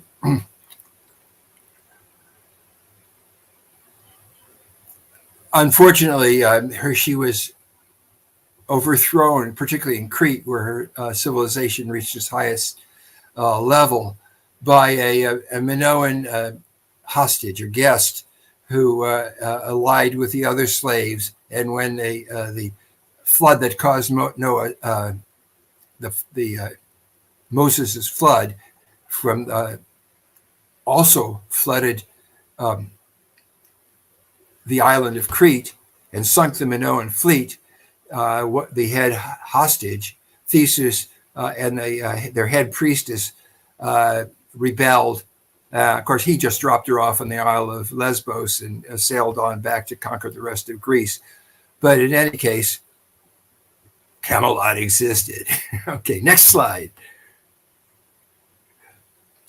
Another thing that they gave us was crop circles, and they're still giving it to us. They answer crop circles. Here's a crop circle that the head scientist, Enki, who's still around, gave us, where when he's answering Sagan's thing where he sent this is us, and this is what our man looks like and what our genome looks like. So Enki gives this crop circle back in binary, MS-DOS, and he says, here's who we are.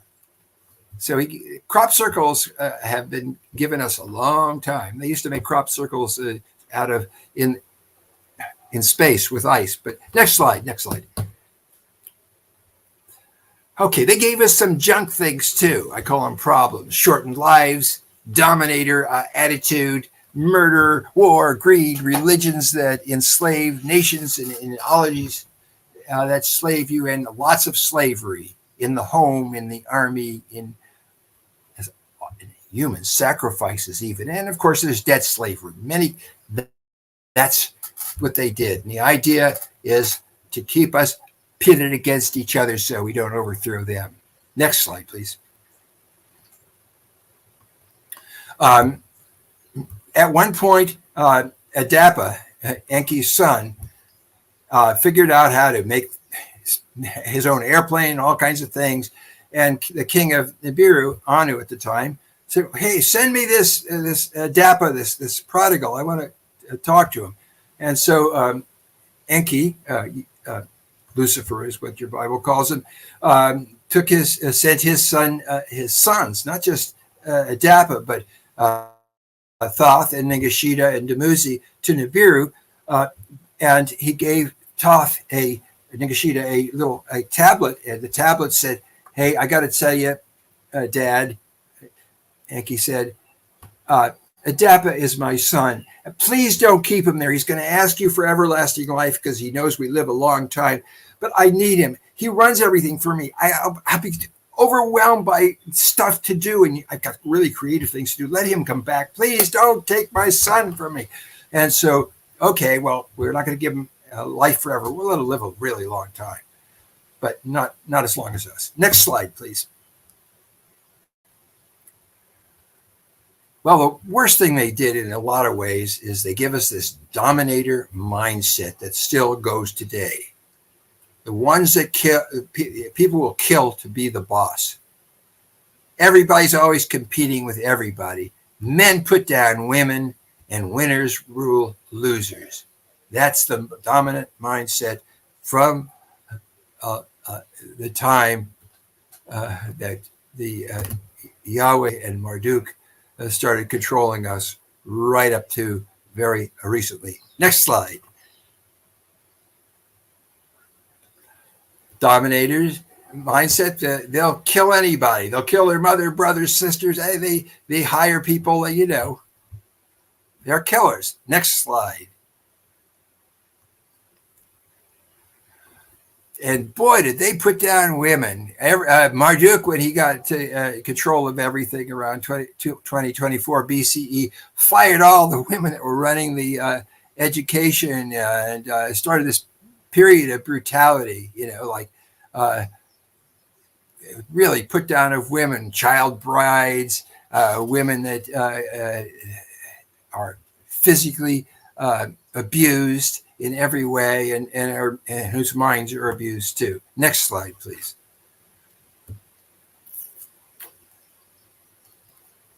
A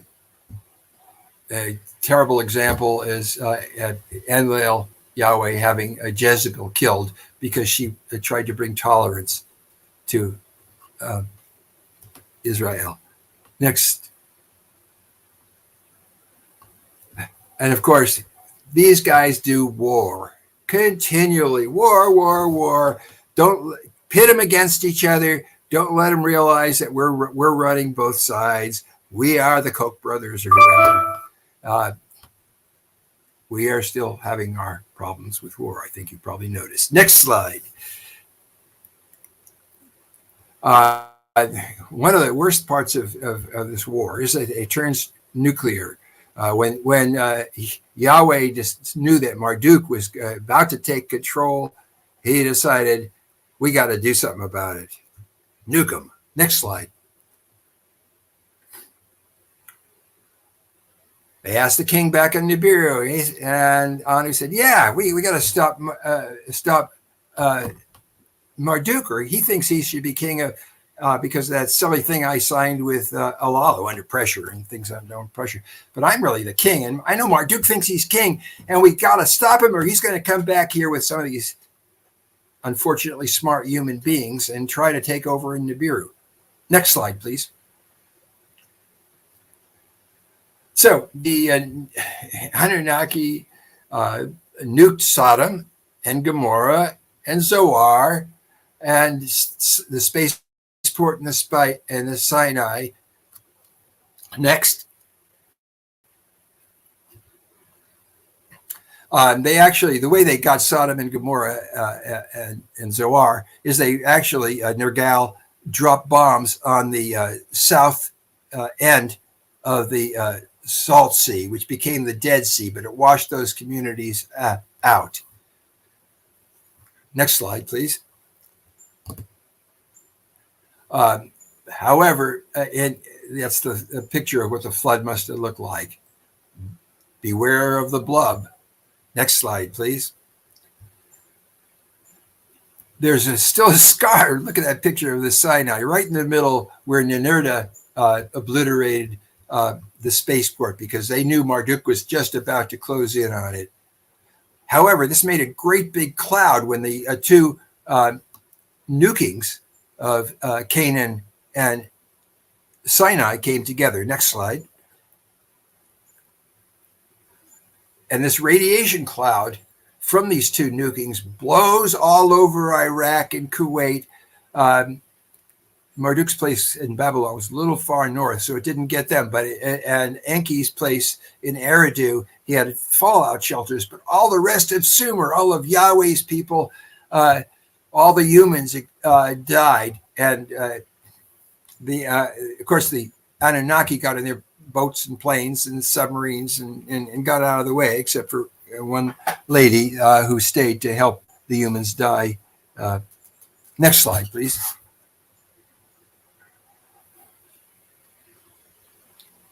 Another problem we got from the Anunnaki is they regularly used germ warfare. Just before the flood came, Enlil, Yahweh wanted to make sure everybody, all the humans he could die, and so he basically he saw they had disease. Nimrod said, "I know how to cure them. I'll give them a vaccine." Yahweh said, "No, I want them to die. There's too many of them. They're supposed to all die." And then Enki tried to teach him, well, here's how you deep sea fish. And Yahweh told his son, bomb it so they can't get out to sea and get any big fish. Nice guy. Next slide, please.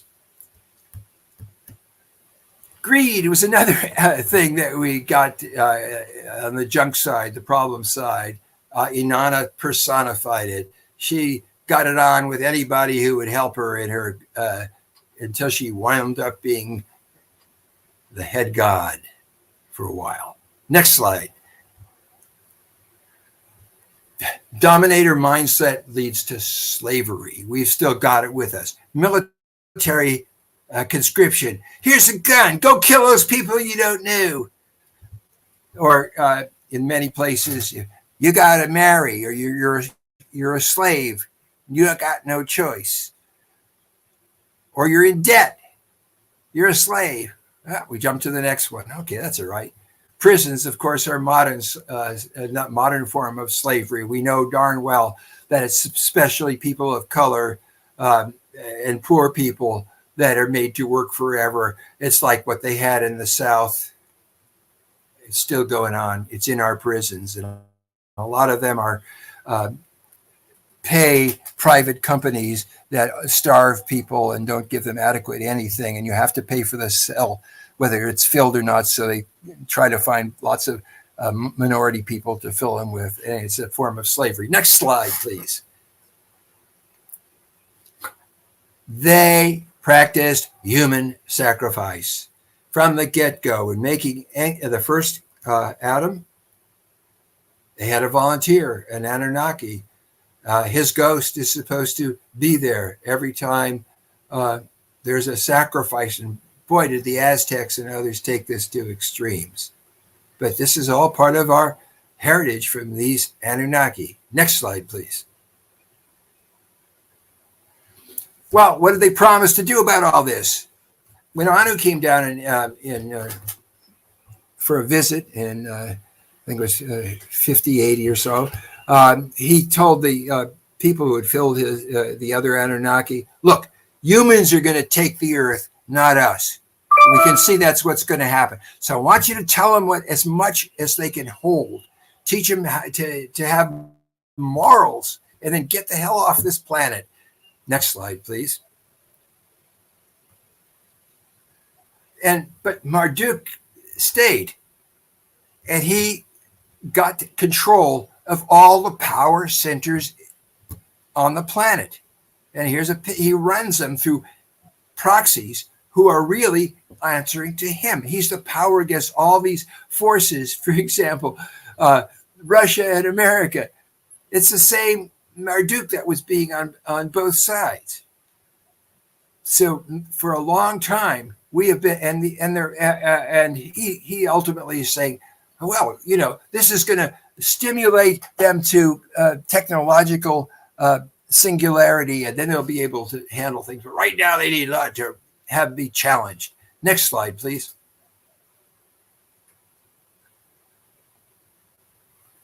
Well, Allah, Nanar tried to stop Marduk, and for a while they were competing on Earth really heavily. And then Anu abdicated, made Nanar king of Nibiru, and he said, now is on board with Galzu's order. You got to go back there and clean up the mess. These people are probably going to extinct themselves. We don't even have to wait for the toroid meteor shower the way they're going. Go back there and clean up your mess. Next slide. And Marduk said, oh, I'm so sorry. I had to do it. Our informants among the Anunnaki have long conversations with Marduk. He said he was compelled to do it. It's to bring us to this singularity that now we can use our computing ability to work out everything that needs to be worked out by computer. And so the Federation, and that's another slideshow I'll have to do, but the Federation basically has a guy that goes around with Marduk, and if he gets up to any of his old tricks again, his order is to shoot him, but he's not going to. He says he's really contrite. The problem is he's a kind of confused. We shall see what happens. Next slide, please.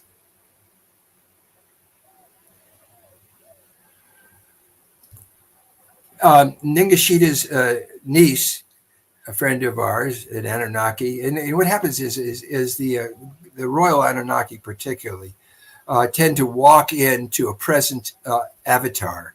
And so we have people that are avatars of the Anunnaki, modern day embodiments.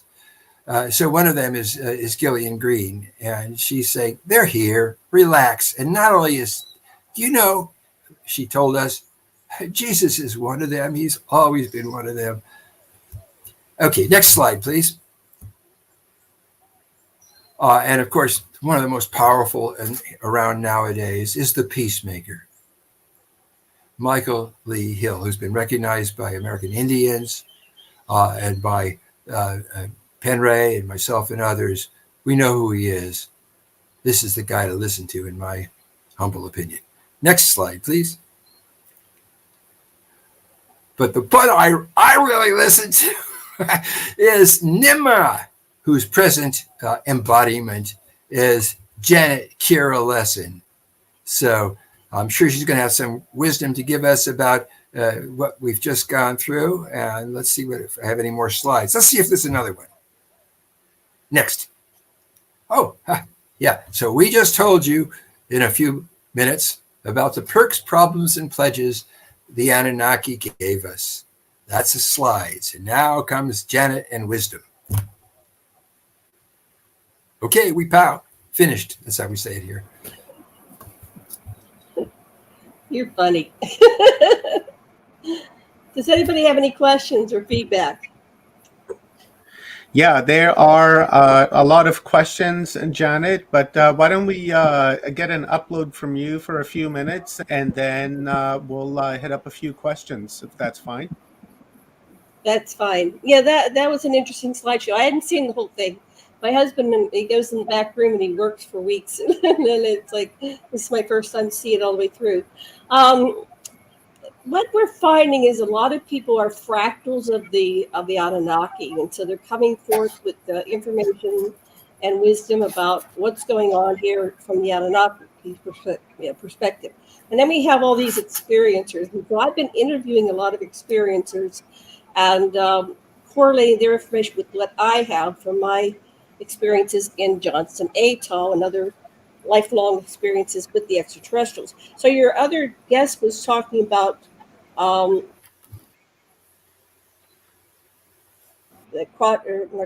Antarctica. So when I was on Johnson Atoll, which is 800 miles southwest of the Hawaiian Islands in the Pacific Ocean, I was a civilian working for the military. And so part of what I did, we're getting some feedback here, I'm not sure what that is, was working in the underground installation. There's Sasha.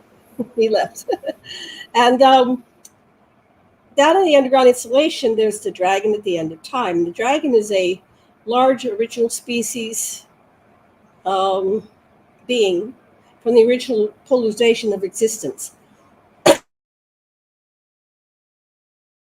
So the original polarity was Lyran and Draco, or Draconian or Reptilian. That was the original polarity, like male and female, masculine, feminine, and we had this polarity. So the whole entirety of existence works on polarity, and we're working, like Sasha, Dr. Lesson said, to embrace the opposites within us and outside of us, and come into a singularity, which is symbolized by oneness, universal consciousness, and alignment with each other. So we go through the separation, and that creates all the wars and division and polarities. And so when I was on Johnson Atoll, I don't know what your other guest what his name was, but he talked about the neural interface. So a number of experiencers are neural; they're able to interface with extraterrestrials and other species. So I'm one of those people that can do a neural interface. And so when you Janet, that was researcher Stoffi. Stoffi, okay. So when I went to the underground installation, I kind of plugged in to this large dragon, who was just like the dragons we see, and they come in various sizes. They start out very small, and they go to the size of like Smog in Lord of the Rings, and some of them are so big they're not even able to fit inside our planet. So they have the whole scale. So this dragon was big enough to be inside the planet, but she was extremely large, and she was so large we couldn't see her all at once. So she projected an avatar of herself so she could stand in front of me. And then we plugged in by looking into each other's souls through our eyes. That's one way you can kind of do the Vulcan mind meld. And when I was acting as an interface, then I received this download from her about what's going to go on, especially in these times and throughout the continuum. So at this meeting, there were like 1,000 different species, or mainly Anunnaki, but various representatives of other species from all over the universe, I guess. And there were also a lot of military brass, plus some representatives from all over the world. So, I'm not the only person that's had this kind of interactions with these grand meetings of all these different species and beings and top brass and top world leaders. Gloria Hawker also had one of these experiences about 20 years ago or something. So I've heard this from other experiencers. But my experience was I plugged into I guess it's the universal supercomputer. Now, this little brain of mine can't hold all this information, and I'm doing the best I can to translate. But there's a part of me that's just my eternal self, and they can access the quantum computer. And I was able for that time period to answer all the questions that were being directed through me, like I was a big CPU interface between me and the dragon. And so for that exchanger, we had all this information. And then I've been processing it ever since. That was in 1995. So I'm writing a series of 3 books right now. And I'm also doing my ancestry, and I'm researching I call it the dragon at the end of time, because the dragon never left us. It's symboled all over the world. And if you do your genealogy, a lot of people, when you go back, you keep finding the dragon in the coat of arms and in the shields and the flags and everything. So these are our clues, our little breadcrumbs for us to put together this puzzle. And I wish I hadn't chickened out. I left in 97. I got into Elver realm because I am just a human. I'm an eternal being and a human being at the same time. And I had to just go and integrate that information with it because it was really beyond anything imaginable. And so I'm still, downloading and processing it. But one of the things I could have done had I stayed on Johnson Atoll was go in rotation. Because I was in this, we talk about the different levels of for some reason, because of who I am as an eternal being, I was in this Bub Talk secret program. And I think I'm allowed to speak now because now it's time. For many, many years, I couldn't speak if I wanted to. I kept censoring myself, blocking myself, and when I tried to say things, the words just wouldn't come out. So I think we are finally at this point of, it's kind of like that movie, Don't Look Up. Are we going to get taken out by meteors? Or are we going to have the nuclear war, which is what happened with the Anunnaki? They did it. They launched the missiles. They blew up a large part of the earth, but of course they survived. The Dead Sea is dead, but the area came back. So I'm not sure. I'm not in that level of science. How long it takes for the radiation to dissipate, and that we're able to come back in and habitat or reproduce and take over the area again. So these are some unknowns for me. But it looks like what we're doing, unless we get intervention, like what happened in the day the Earth stood still. So in '54. What was it? I think it was the 20th. Eisenhower met, and I'm piecing it together. That was the Anunnaki. The Anunnaki were the first species that came through, and they said, stop the nukes, and we'll give you technology, and we'll bring you into the Federation. Basically, it's just kind of summarize it. And they said no. But if you really examine the Anunnaki, their delivery system, the main species they worked alongside are the Greys. And the Greys are like their delivery system. They pick up people, they return them.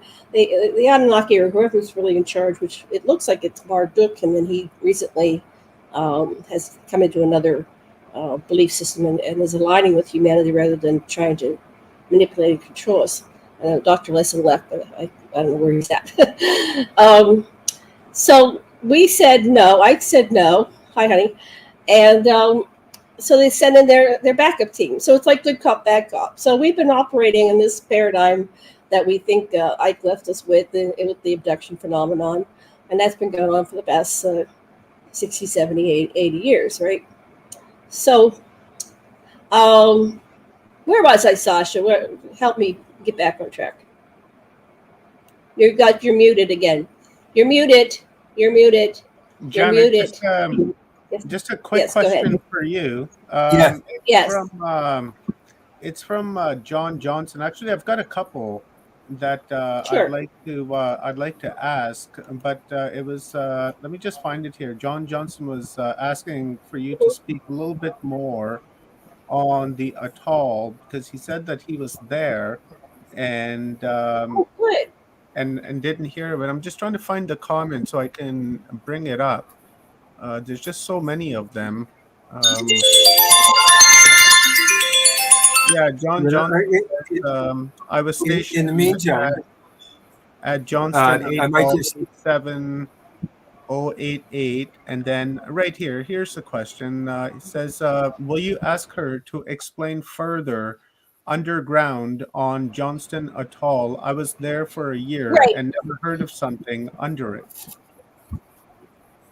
Right. Well, you're not going to, because that's the need to know basis, and that's the secret. That's the SSP. That's the secret program. So the bite program, I guess they call it, the one that's known to the world, was Johnson Atoll, and the cover story is we're destroying nuclear or chemical weapons, and so I want to ask John if he's still there. What year were you there? I was there from December of 95, and I left in February of 97.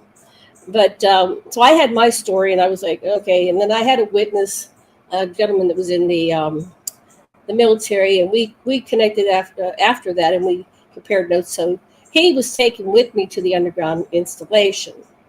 But then I met, I forget his name. I'll look it up.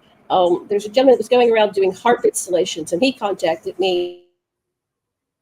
I don't know if I'm still there. Okay. He said that, yes, he was putting up the array, and he said it was down by the shark chute. So, John, if you were there at the shark chute, you know what it is. So this guy kind of proved it to me because, okay, so he said there's an axis down by the shark chute, down where they had what do you call it? The facility where they took the chemicals and they broke down their elements. He said down there was an entryway, and he says that the underground installation goes 13 floors down. So I went down into that via like a shuttlecraft came to the beach and picked me up and picked up my boyfriend, and we went out past the coral reef. If you've been there, John, you know the coral reef. And when you get past it, that's where you can go down and see, get to the base. And we went in a submersible aircraft, spacecraft. It's able to go space and under the water, and so we entered in there. So while I was there, they took my boyfriend and they did the normal examination. They put him on the metallic table, and then they asked me to come down telepathically. I put on this dress. It was like a ritual, like eyes wide shut, and then I went down into the underground installation where we had this large cavern and everybody was assembled. And then I stood in front of a beam, and the beam, when I stood there, it was like the key, and that was like the interface where you stand, and I went to this mode of interfacing with the beam. It was revealed after the wall kind of shivered, and we could see beyond the veil there, which was covering up what was really there. So it was like an interdimensional portal was accessed somehow by my standing there. But I've always been very psychic and telepathic, and they look for people like that have the metagene, and they have these abilities to, do things like remote viewing and astral projection and all kinds of things. So apparently I was able to do that. That's who I am as a higher self being or an eternal being. But I'm still human. I can't do it, and I can't like twitch my nose or blink, and it happened. But during that ritual, that's what happened. Anyway, go ahead. Was there a follow-up to that, John? Do you have another part of that? Or anybody else? What did you want to say, Sasha? You started talking. You were talking at the same time, and you muted yourself again. No, that was Janet. I muted him because there's an Okay. overlap. There's an overlap. So if you can mute your mic, that would be great. Then we won't have that overlap going. Okay. This is going back a bit when you mentioned the two visits that Eisenhower had with first the Anunnaki, then with the Greys. And I just wanted to say that way longer ago, millions and millions of years ago, when the Dracos first attacked the Lyrans, the first planet they came to was Apis. And they told the humanoids in Apis, join the Draco Empire or we're going to blast you. And they said the leaders of the Apis people said, we'll call a council. We'll definitely consider what you're saying. Give us a little time. And they said no time. And they started attacking Apis. Some of the people went underground. Some of them escaped. And ultimately, after many years of being bombarded from the end, the ones that were inside of Apis, they finally left too, and they became spacefarers. And over the years, they evolved into the gray form. There's different castes among the grays, but they are people. They are people like us. They are not soulless beings. They're homo. They're humans. They're a little bit different than us, but so who ain't? So that was just my little aside about the Greys and the Anunnakis. As Janet says, Janet, I think you're right on. They are the same team. Right. But they want us to stop doing news. Right, and that was the reason behind the day the Earth stood still in 1951. So we had Roswell in 47, and they were delivering craft, so we would reverse engineer and catch up and become intelligent, and maybe they give us technology sometime to facilitate our ascension and development and growth, and it's a gamble. So then they came in 51. They did the day the Earth stood still. If you looked at that, especially the final message, that was like an Eki emanation, maybe an avatar. And he said, "Stop the nukes, or we're going to send our police and annihilate you." It's like something that humans can relate to. But that was repeated in 54 when they came down and talked to Eisenhower, and then there was I think it was 57.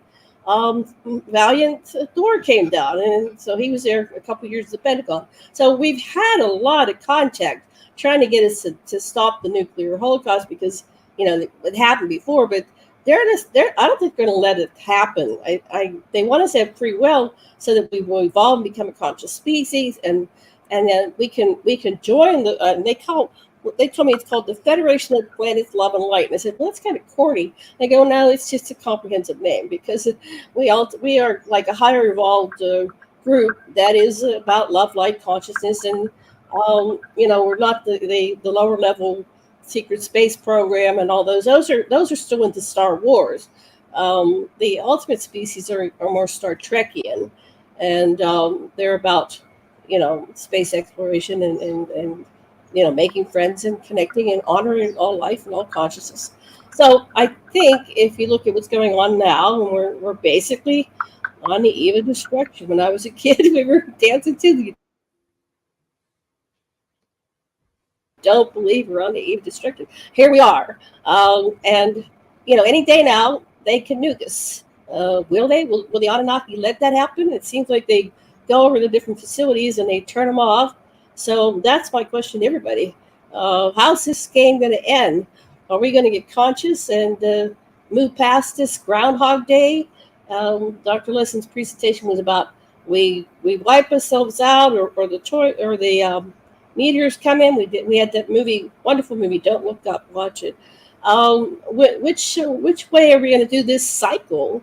And can we wake up and get conscious? Not woke, but really conscious, and understand our oneness and stop playing these games which aren't games anymore. I mean, we're going to live as eternal beings, but this earth is precious. And anyway, I'll get off my pulpit, but that's where, I'm doing my research. I'm working on 3 books. I love what you guys are doing. I wish I could pay attention to it more, but I'm kind of being guided on my own track, and I'm working to get these books out as soon as possible. And I'm planning 8 books in the next 6 months to 2 years. Wow, you're on fire, Janet. Yeah. That's excellent. Go ahead. That's excellent. You're on fire. I've got. I'm on fire. Let's do one It's question. shit to get off the pot time. It's really shit to get off the pot time. Massage making faces. If we don't do this now, when are we going to really become conscious? Are we going to blow ourselves up, or are we going to let the meteorite take us? But part of this meteorite thing is, if we become a conscious species, we can actually move ourselves out of the way or deflect the meteors. We don't have to have that same thing happen, but we got to stop playing this little polarity game. That everybody's demonized and they're the boogeyman. You're the boogeyman because you're a different country, you're a different race, you're a different color. What is that? That's insane. Yeah. Okay. Yeah, that's insane. You're absolutely correct on that. And I agree with you that with our consciousness, if we all come together and use our consciousness and become conscious and aware of ourselves, then there's no doubt that we can deflect anything that's coming our way. Whether it's intelligent or if it's just a rock in space. I totally agree with that. Let's hit this question. We'll do this final question with Dr. Lesson. We have Mary Rodwell in the house. So, Dr. Lesson, this question is from Greg Herrera, and thank you very much for the super chat, Greg. The question is, what is Dr. Lesson's thoughts on firmament and flat earth mentioned in Old Testament, fact or fiction? Dr. Lesson, you're muted.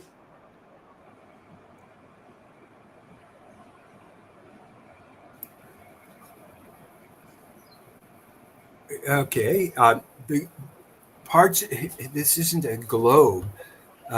There's a flattening at the poles, particularly, and we have documentation, just as the researcher in the last presentation told you, where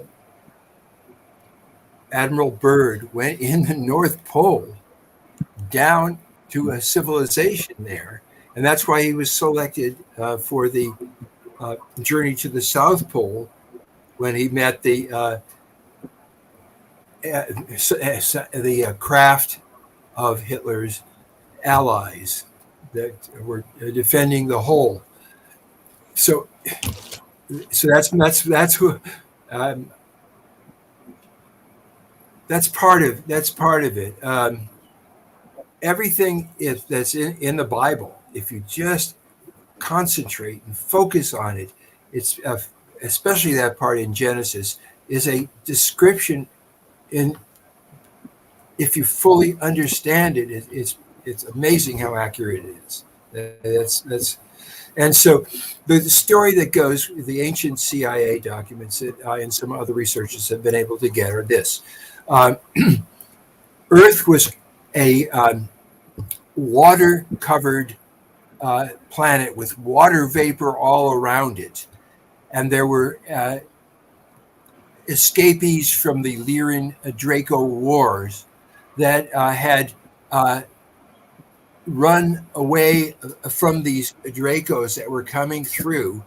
They blasted Mars, and they blasted Maldak, another planet that became the Kuiper belt of asteroids when it got broken. But this disguised meteorite was really full of Dracos, but it had a strong gravity, and as it came next to Earth, it drew off enough of the waters and enough of the water vapor so that 2 continents arose: Lemuria in what we call the Pacific, and Atlantis in what we call the Atlantic. And then the meteorite went on to become Venus, and a number of things happened. But those were the first 2. So that's one story that the ancient things that the CIA has been able to accumulate and let Stuart Swerdlow look at it, and he shared it with all of us. But there's a number of people that have that exact same tale, and it's told again and again in different metaphors. But everybody all over the world, all the great traditions, all the wise people always come up with the same thing, however they phrase it. But this is really not just the worst of times, it's the best of time. It's the only time you got. When you're going to be kind to your neighbor, when you're going to play with your kids, now. When everything comes down, you'll either die or you won't, but you might as well live while you're alive.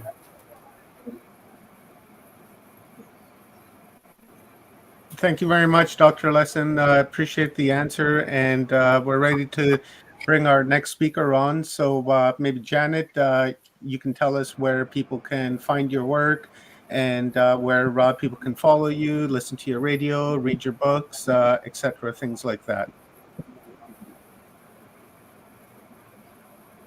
Go ahead, Sash. What's your website? No, you said your turn, Janet. Go ahead. Okay. EnkiSpeaks.com is where Dr. Lesson's writings are. He's got a huge following, about 5 million people. One of our friends gave him some stats somehow. EnkiSpeaks.com. I'm writing a lot of stuff on DragonAtTheEndOfTime.com, which is my upcoming series of books. And I'll be, I'm right now trying to publish it, and I'm getting rejected by something I'm not doing right. So hopefully it'll be up in a couple of days. And the other one is aquarianradio.com. And I haven't been broadcasting for like a year. I will go back to it as soon as I get these 3 books up that I've been working on for the past year. I'm going to go back to doing probably a weekly show. And I'd love to interview some of the people that are on here. We like to go really deep into subjects, and I like to kind of take things apart and look at it under a microscope. So thank you so much for having us. Great group you have here. It's amazing what you're doing. I really appreciate you doing your work. You're just amazing, and thanks for doing this, especially during these COVID times.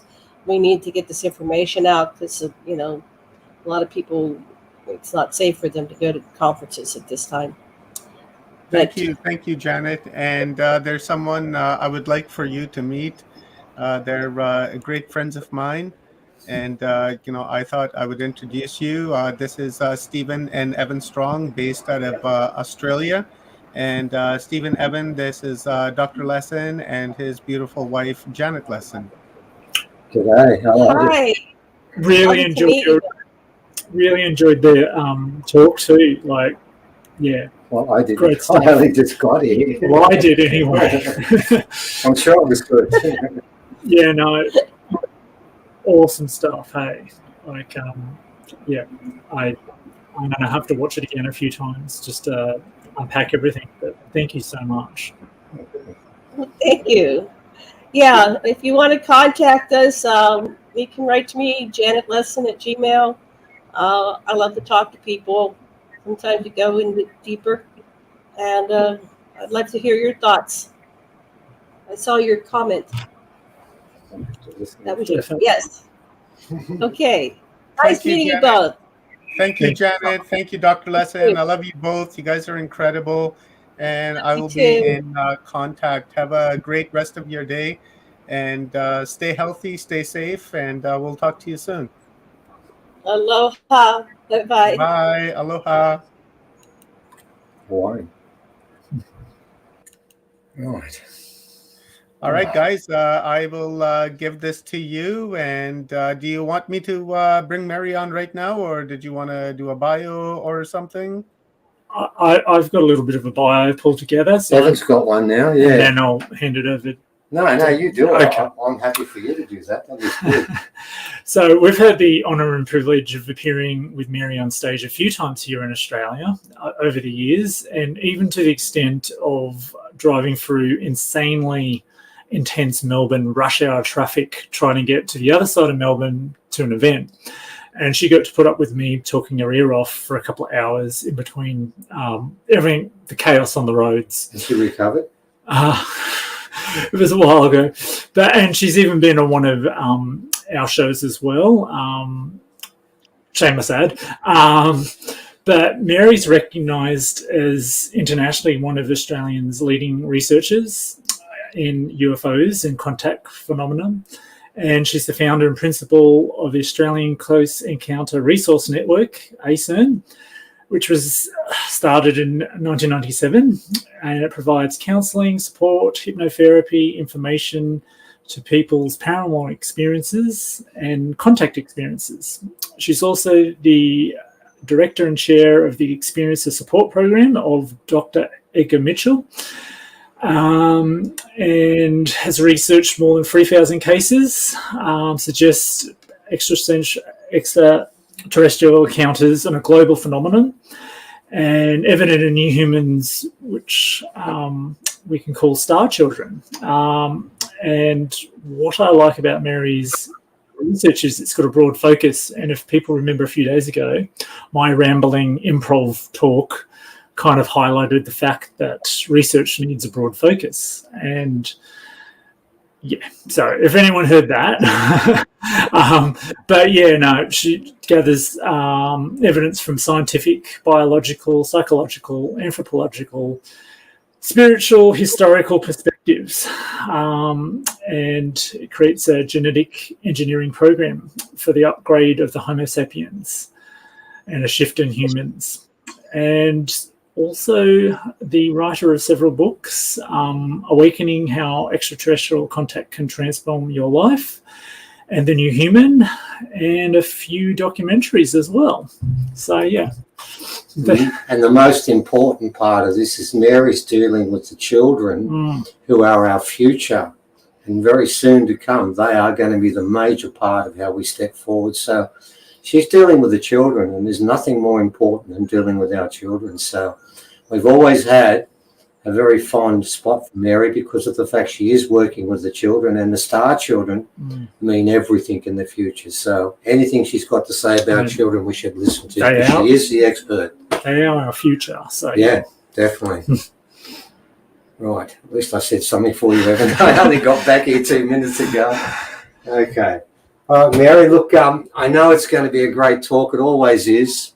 And honestly, guys, you really should listen to this because she's talking about our children, and that's everything. Nothing else counts. The ones that are with us now, the older ones with grey hair, we're moving out and making the way for our children. And our children, the ones who are going to lead us, are the ones that Mary talks to. So this is an important presentation.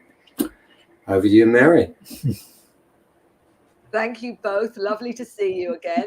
And I will put on share screen because I have put something together as I usually do, and lead everyone into my weird and wonderful world, which, as you know, is pretty broad. So I'm going to share screen. Share screen. There we are. Let's have a look. Now, please let me know when the entire screen. Share. Hold on. I don't know what's happened there. Oh, hold on a minute. Exit. I want to exit this, guys, because I want, hang on, share slides. Oh no, that's not right. Mary, hold on. You have to stop sharing your screen first, and then go down to share screen. Yeah, go to share screen. Hold on, stop screen. So hold on. Stop sharing. The presentation on your computer open in the background? Yes, I've got it. Yes, it is. Okay, so let's go to share. Let's go to share and then share screen. And then up top, you'll see entire screen that's highlighted blue. To the right of it, you'll see window. If you click window, you'll see your presentation in there. Right. So I've got share screen. So I go where now? You go to window. If you look above top, you'll see entire screen that's highlighted blue. To the right of it, you'll see window. Hold on. I've got share screen, share 2 monitors. Hold on a minute. I'm not sure where I'm supposed to go from here. I've got screen sharing tips. Okay, yeah, just go through those prompts. It'll give you that when you screen share. I don't know why it's doing that to you again, because you shared screen here before. Share audio checkbox next window. Share video with audio. I don't know why it's share screen. Sorry about this, guys. I normally just click on and it goes. Share screen. Where are we? Chrome tab. Share. Just right next to the Chrome tab, you'll see window, Mary. You'll have 3 options. It says entire screen, window, and Chrome tab. So you would want to hit window. Oh, I'm still trying to find it. Sorry. Screen sharing. Oh, gee whiz. Helps it during the stream. Still lost now, I'm afraid. Oh.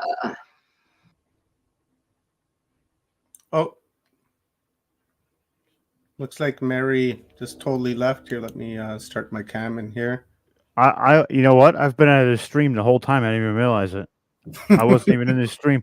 I was sitting there talking to her. I unmuted and started talking. And I was wondering why she wasn't answering me. I'm like, wait a minute, what's happening here? I wasn't in the stream. Now, you know what? She had it. She shared the first screen. It just wasn't what she wanted. That's right. It was the one just over, right? Yeah. Yeah, she'll come back here right away. Where did Evan go? Aloha, Evan, are you around? Hello. Yeah, but Evan, my friends. Where are you? Let me shoot Evan a message here. Bro. Okay, so maybe while we're waiting, let's maybe bring Leanne Curtis on, and we can get our stretch on. That sounds like a good idea while we're waiting for Mary. Unmute, Leanne. You got to unmute. Son of a beeswax. Let's go. Okay, son of a beeswax. What a bunch of horse pucky. All right, we're gonna play some. I don't know what that is, but I'll let you have it. We don't want to know. There's no horse pucky here. There's only truths and amazing stuff. Wow, those two, Janet and Sasha. That was a lot. All right, here, let's stretch a little bit because Mary is going to get ready. Let's honor Paulette with a little of her music. I think actually Mary's back right now. Mary's back. Hang on, Leanne. Mary's back. Let's add Mary to the screen here. Hi, Mary. Apologies. Let's try this again. Right. Now look, down the bottom here, I've got share. I've got, so if I go to share, I can hopefully press the right button. Is that right? So if you click share, you're going to have share screen, video file, extra camera, and slides. Do you see that? Hold on. Yeah. Video file is the one I want, isn't it? Well, are you sharing a video file or you're sharing a presentation of slides? Yeah, it's a presentation, and I first press share screen, do I? So what you're going to do is you're going to hit share screen. Yeah. Okay. And then you're going to see it says all the tips, you know, and then you're going to hit share screen again. Yeah. Got it. And then what you're going to see, it says choose what to share. StreamYard.com wants you to share the contents of your screen. Right. You see that? Yeah. Okay, so you see entire screen, window, and Chrome tab. Right. You're in the What you want to do is you want to hit window. And then once you hit window, you'll see your presentation. If it's a PowerPoint or whatever you use to create the presentation should be in that window, as long as it's open in the background. Wait a minute.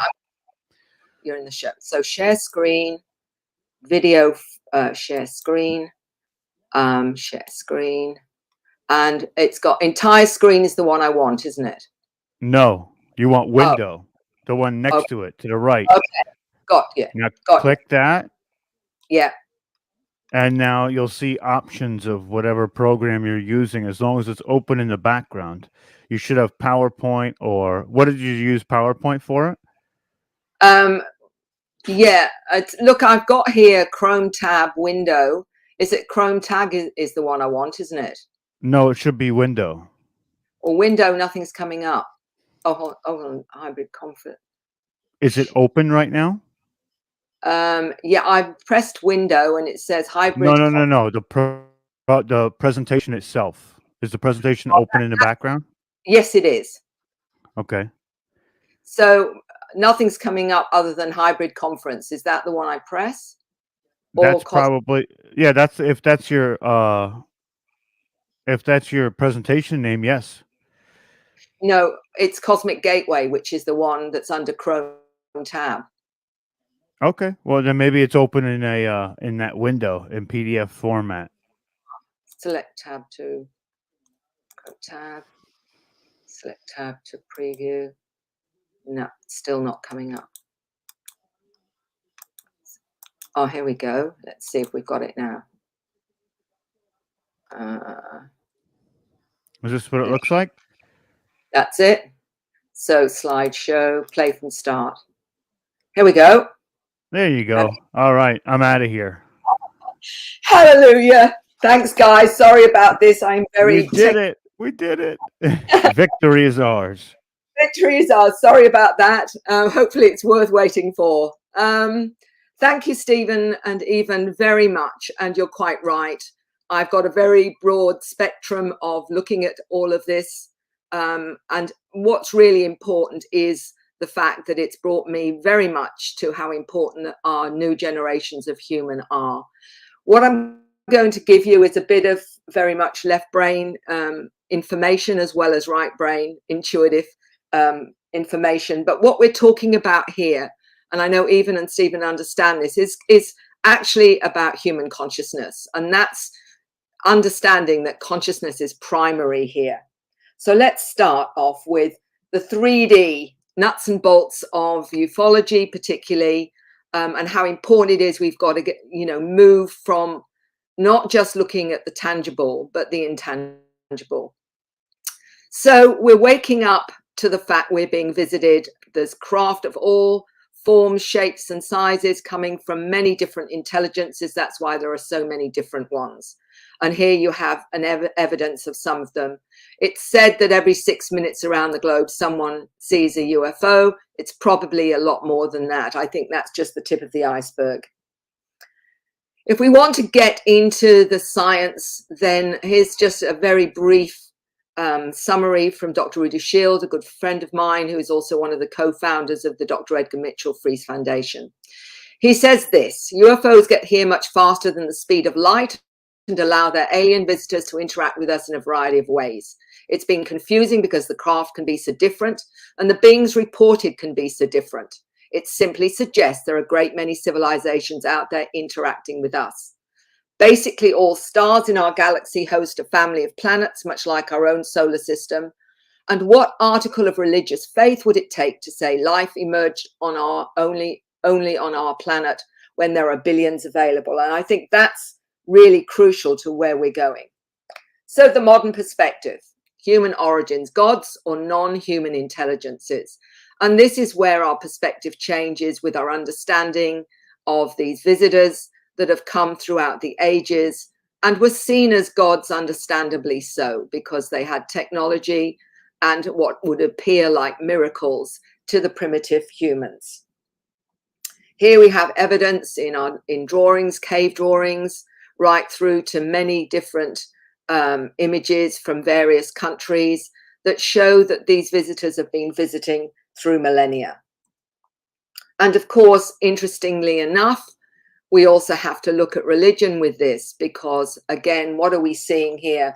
Things like the baptism of Christ with this strange object above the painting by Art de Gelder. Also in the crucifixion, and also here as well. The Christian Bible in Genesis, then God said, and now we will make human beings. They will be like us and resemble us, but who is us? Well, if we bring this now into the modern perspective, here on the right of the screen is a blue being that Imoko, which is a 9-year-old's special friend that comes and visits her. And many of the children that I talk to have a special friend. And I think in the past they would be considered imaginary. Well, I don't believe they're imaginary in this case. I believe they're very real, and they have relationships with them. Here we have the Indian god Krishna and what suspiciously looks like a craft above their head. So star beings, many, many different forms. And what we discovered with our surveys with the Dr. Greg Mitchell Free Foundation was that the primary being that most people see before any others actually are energy beings, and then humanoids, and then the greys, which is not what everybody understands. Everyone thinks the primary one is often the grey Zeta beings. Here we do have a whole range of different types. The lion and feline beings, there's many different forms of Zeta or Zeta types. And as you can see here, we have Nordics, blue type Zeta beings, many, many different forms of intelligences that are visiting this planet.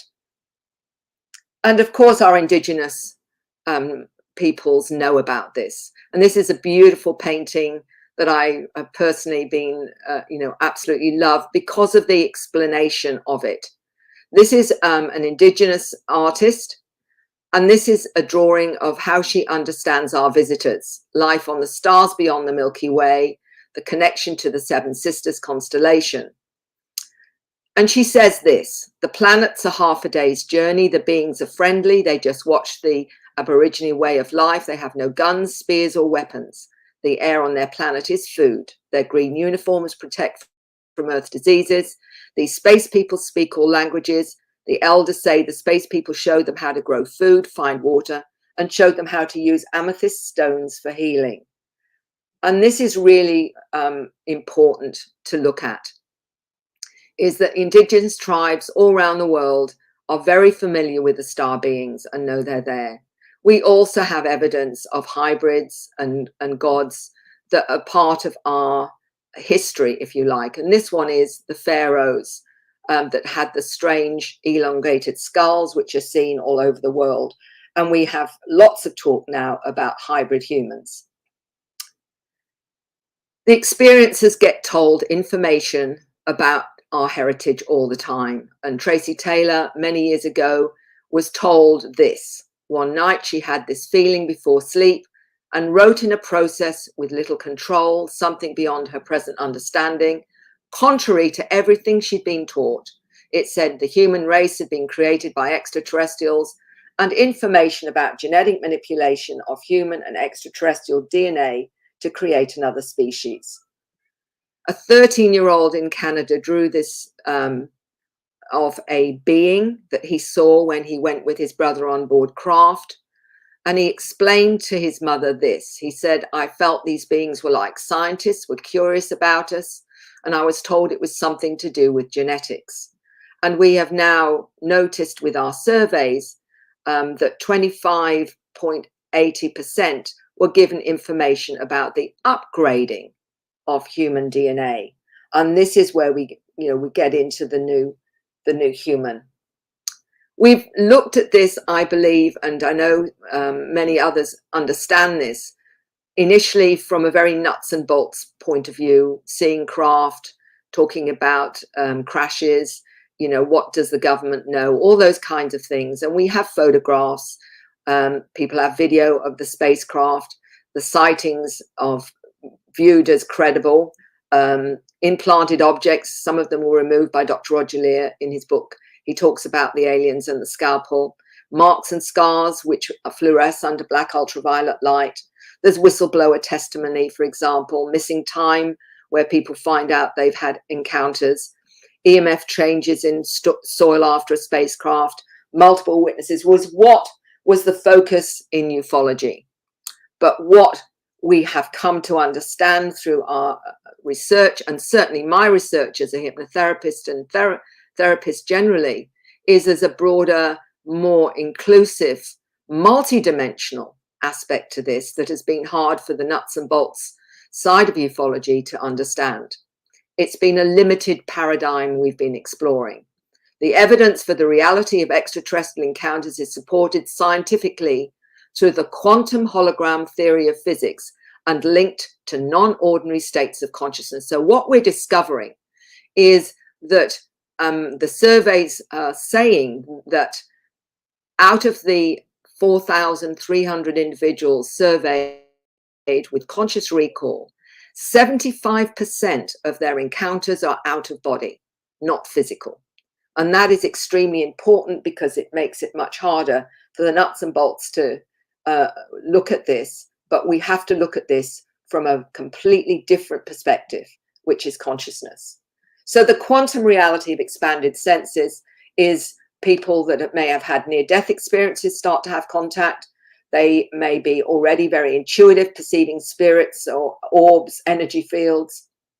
They may have had a shamanic experience or a Kundalini awakening, which activates their connection to the multidimensional reality and consciousness. They may have had healing experiences or find they have healing abilities. They have a heightened intelligence, information downloads, heightened multidimensional senses such as telepathy, clairvoyance, clairaudience. They may have past life recall, and many, many children are aware of their past life origins that are now coming onto this planet and have done over the last 20, 30 years. Telekinesis, moving objects with the mind, and also producing a whole range of creative information that is being downloaded or they've got access to, such as music, scripts, artwork, star language, etc., etc. Dr. Olson, a molecular biologist, is one of those scientists that now have come out to share her story, and what we're seeing happening is disclosure is coming from the ground up, no matter what the Pentagon Papers are and the bright lights they talk about, where they say they don't know where they've come from. She asked for guidance to know if she was on track and if she should come out to give her a sign. She suffered dislocation of her atlas vertebra, causing extreme discomfort. Spontaneously, the vertebra rotated by itself into its correct position. She now swallows without pain and called that her sign to coming out. And it was with the mantis being. So she's now talking about her experiences as many, many very credible individuals from right across the spectrum are now sharing their experiences. She has also experienced both physical and multidimensional experiences with a number of extraterrestrial beings. At least, I think at the last count was at least 12 different types. And this is what people need to understand, is it's not necessarily just one type of being. She's had a near-death experience and out-of-body experiences, past life recall, shamanic experiences, healing as a healer and being healed. She's been given scientific and intuitive understanding of loading and energizing water, and understanding the new upgrades such as the letter people, which we call Asperger's, ADHD, dyslexia, some forms of autism. All the new generations being misunderstood, she calls letter people. These are some of the beings that she's interacted with. And this is what is so profound, as many experiencers realize there's not necessarily just one type of intelligence they're interacting with. You know, she's got all these wonderful intelligences that she connects to. And what is really important here is that we look at maybe only one or two different species and think that's all that's coming to our planet, when in fact there are many, many different forms of intelligence: fairy, pixie beings, water spirits, shadow people, blue orbs, and the orbs can contain within them many of these intelligences as they're going in their, if you like, the astral form.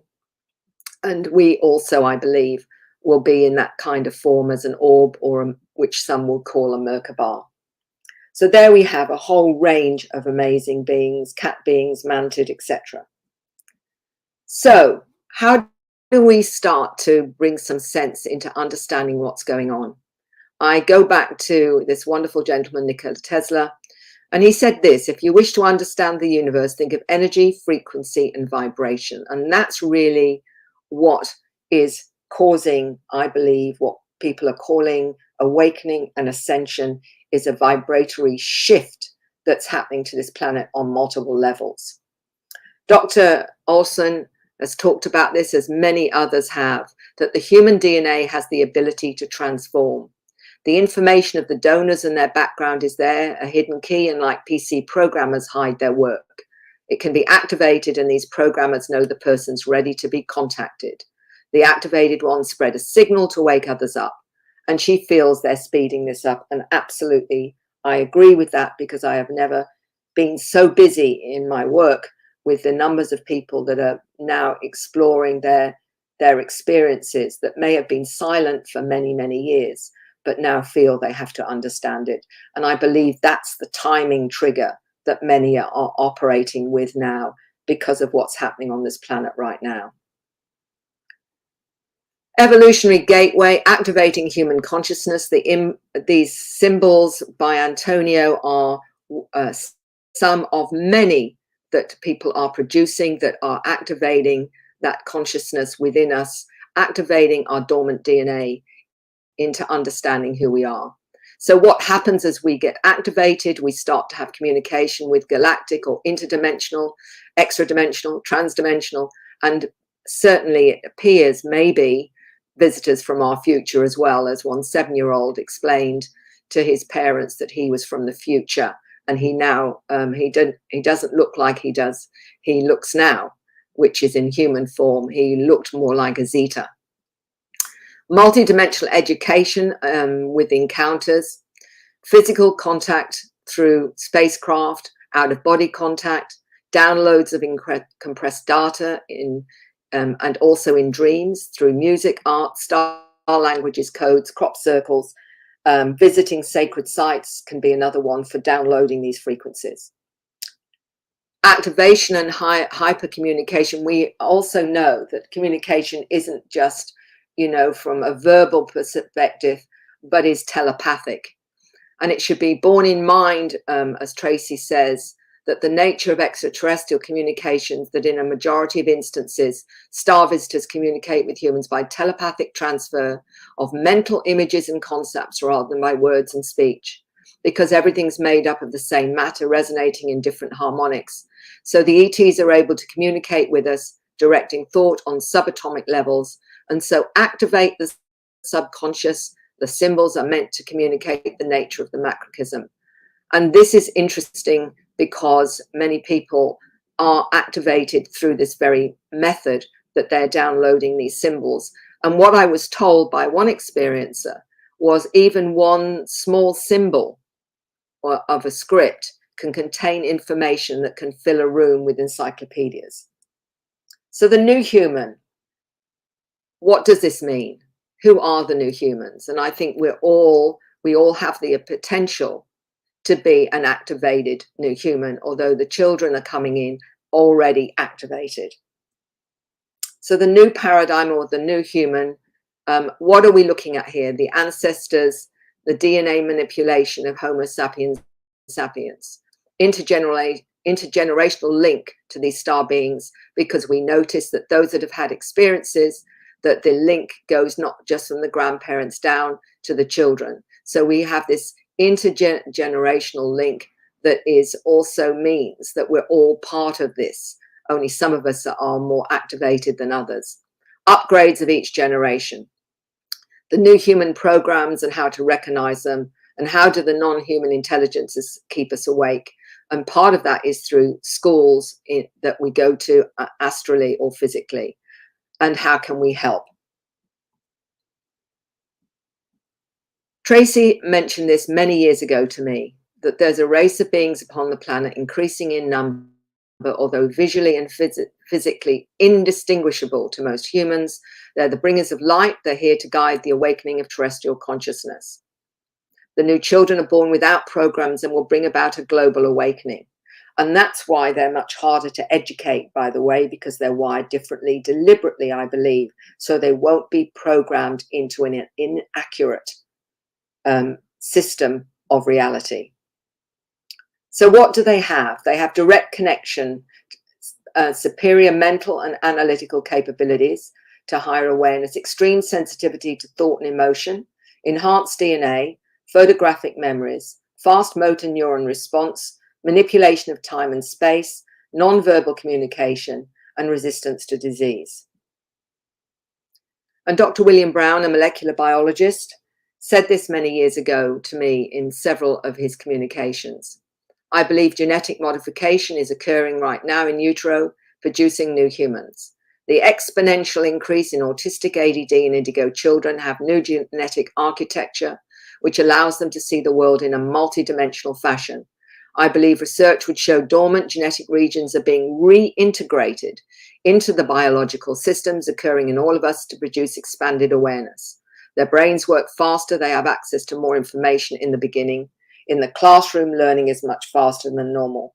And he said this, I believe they know what is being taught.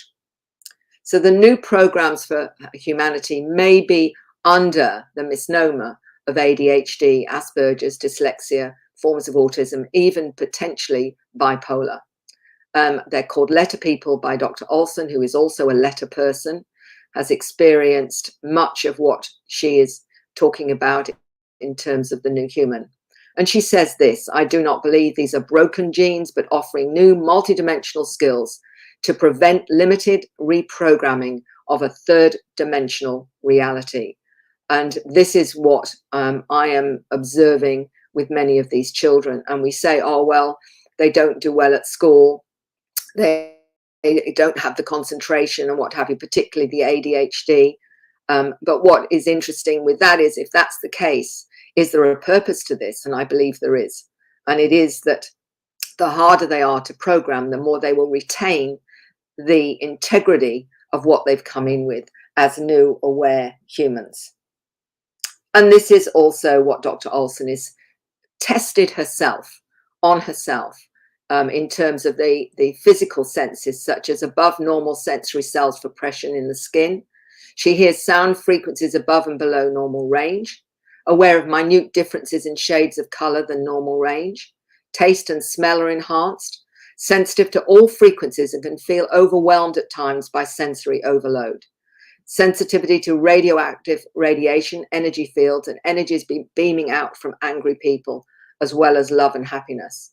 She said, as Letter People learn how to focus and control their energy fields, they'll be less prone to getting ill from their surroundings and use their self-healing abilities. So there you have not just more aware, multidimensional awareness in their abilities, but their physical sensitivities are enhanced.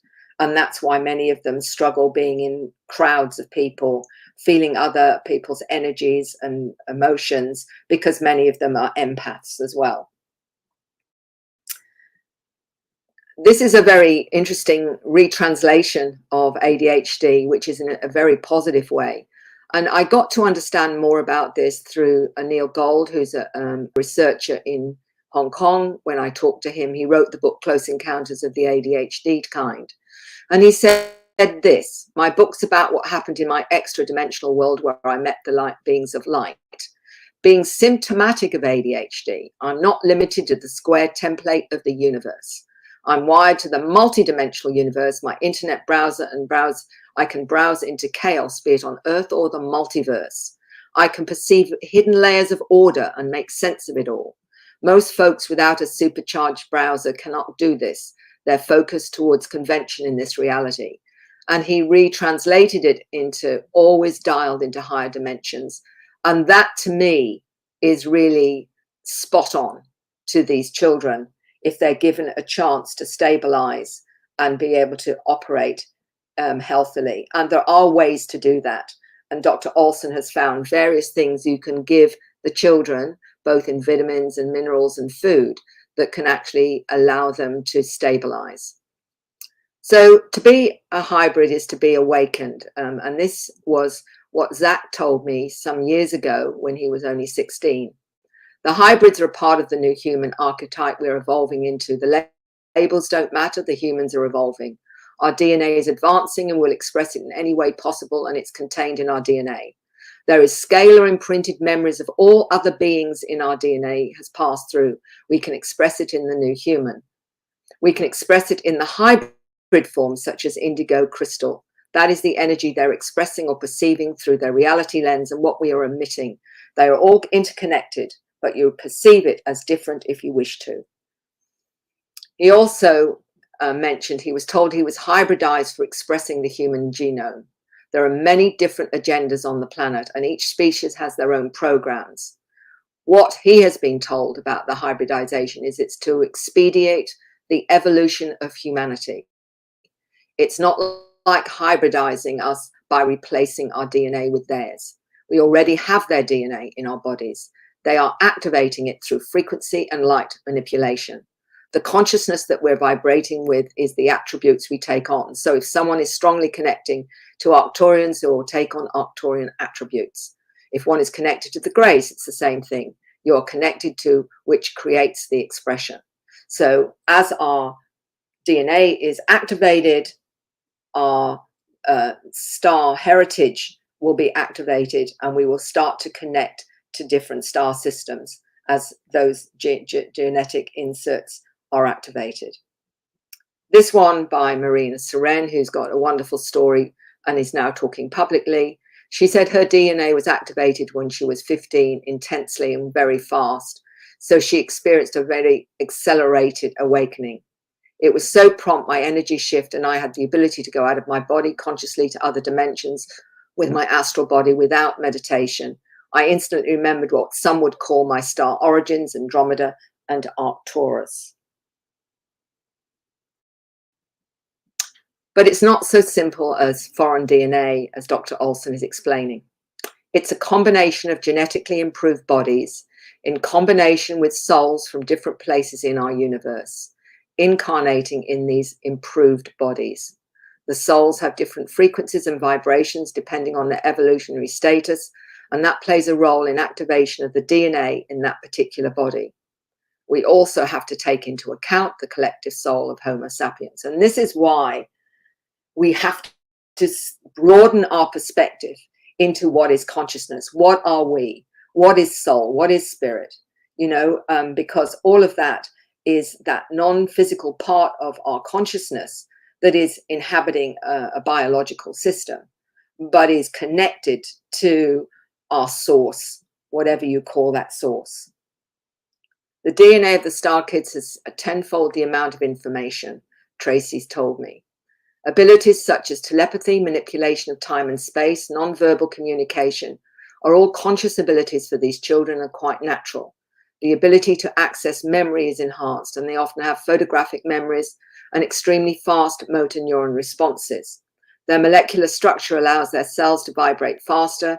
Everything is accelerated, including immune responses. Their DNA is encoded to recognize all types of foreign organisms. So what we're seeing here is some amazing abilities with these children that are being born and have been born over the last 10, 20 years and more. So the modification of the DNA is more like a remodeling of the genome to make dormant regions accessible. That is really confirming the way Tracy, as an experiencer, understood it. The intrinsic understanding of knowledge and information operates at biomolecular level, where sentient activity of the brain takes place in the atomic structure of the DNA molecules. It's transgenerational information. The information is encoded within the atomic structure of the DNA molecule. It can be accessed more efficiently to produce savant-like characteristics. The modification of the DNA is more like a remodeling of the genome to make dormant regions accessible, because vast amounts of information and functional capacity is already there. It's more about the architectural arrangement of the chromosomes. But he said the hybrids are altogether a new species. So we have a difference in the fact that the hybrids are telling me that they have more of the ET DNA, and that's how they manifest their differences, if you like. So this is how Zach explained it to me.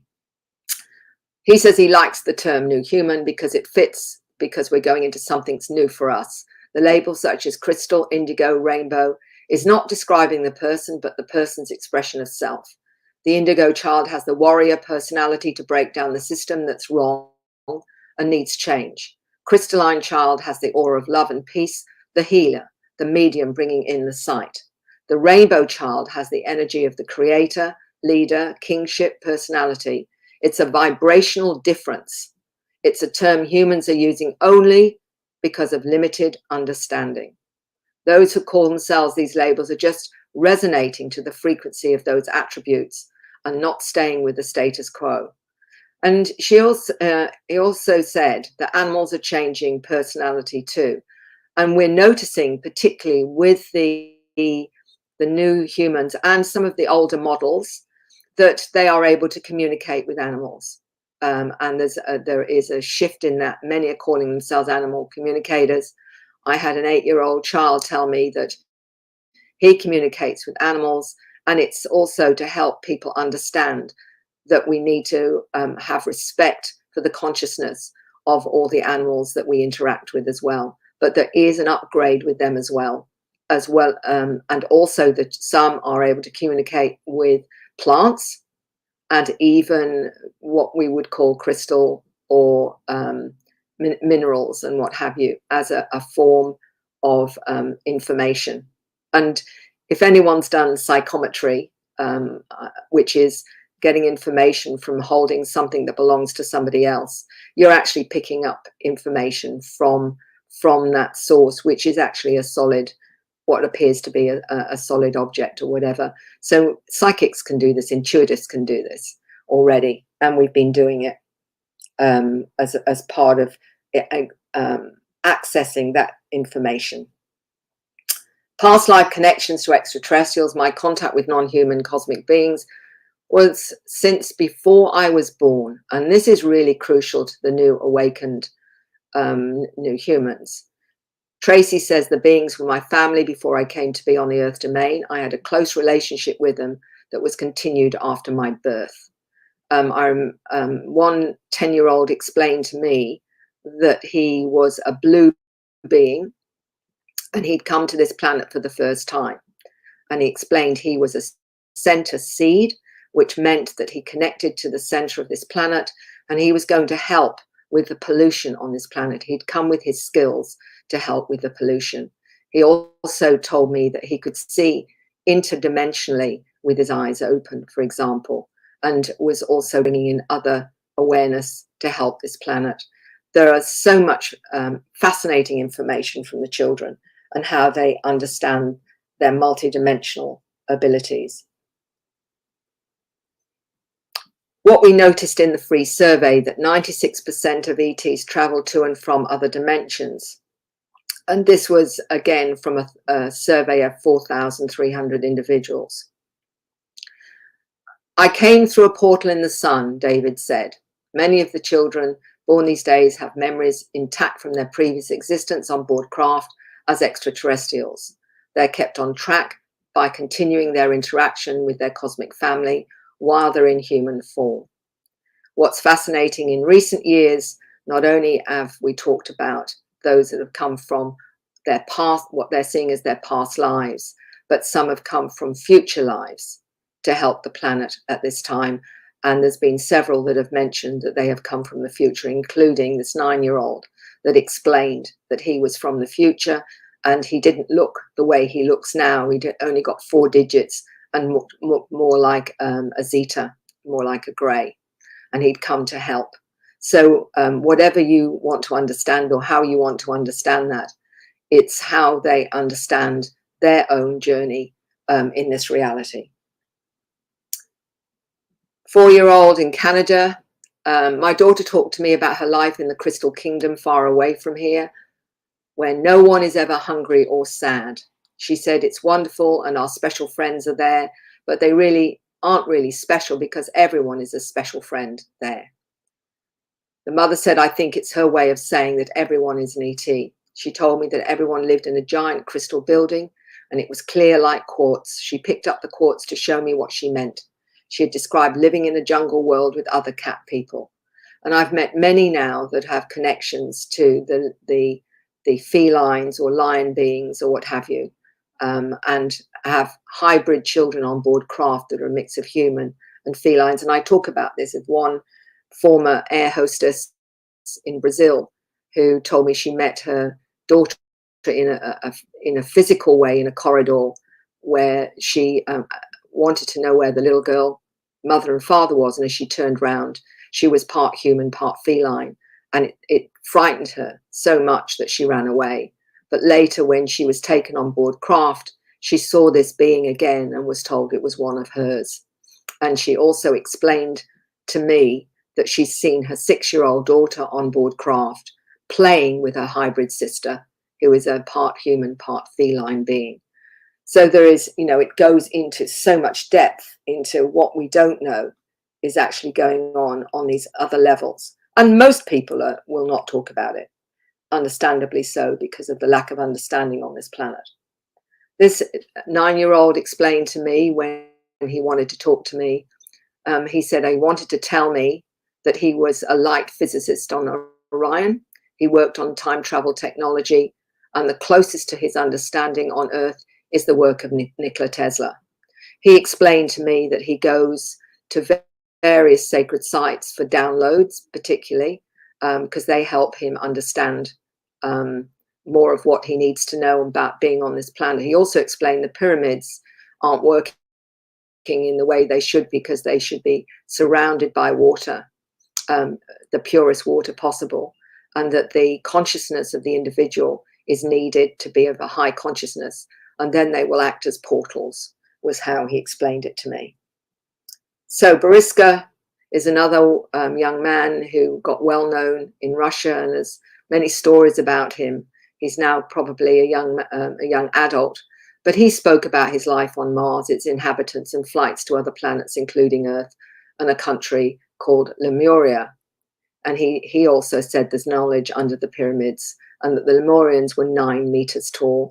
And of course, it's interesting that we don't get any information on all the skeletons that have been found over the globe of giants and how they've been hidden from the public.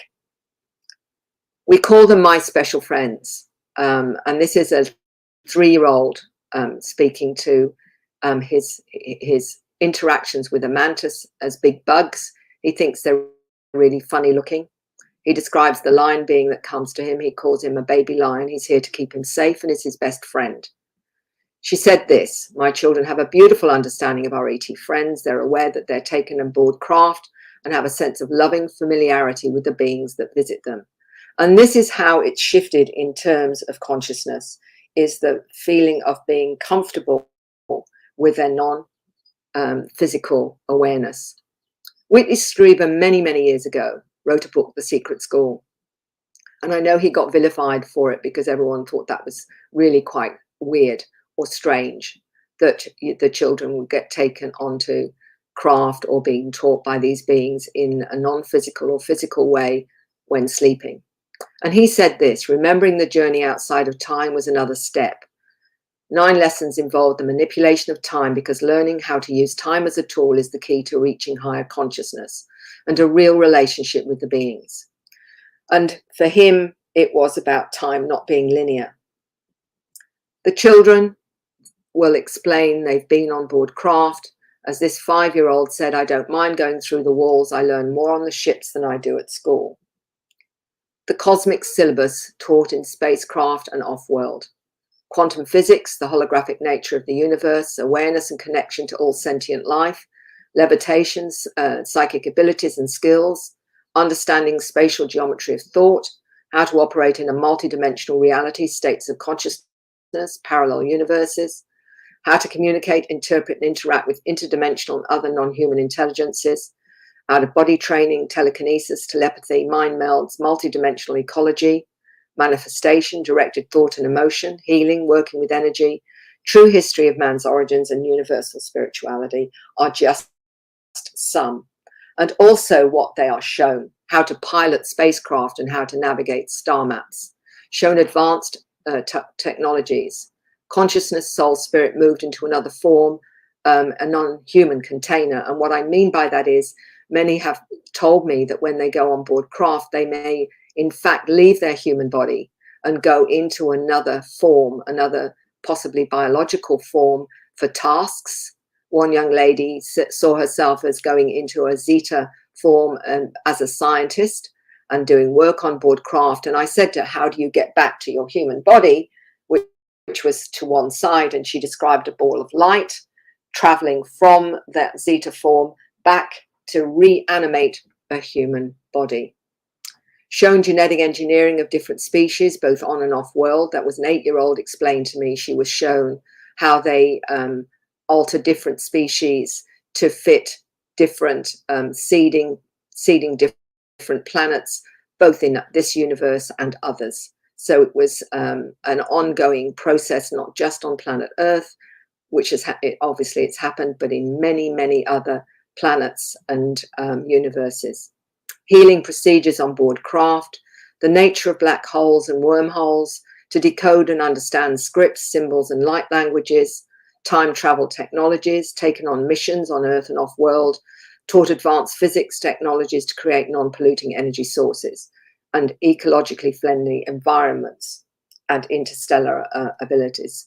So these are why the children are struggling often in a 3D reality, because most of this is completely denied them. 3-year-old complained and said to his mum, "I know, go to school. I've already gone to school. I was at school with my special friends." She asked him when he was at school, and he said, "Today, nighttime. I've got back now." I asked him what school looked like, and he said it was a small class and a boy was teaching them, but the boy had really big black eyes and white clothes.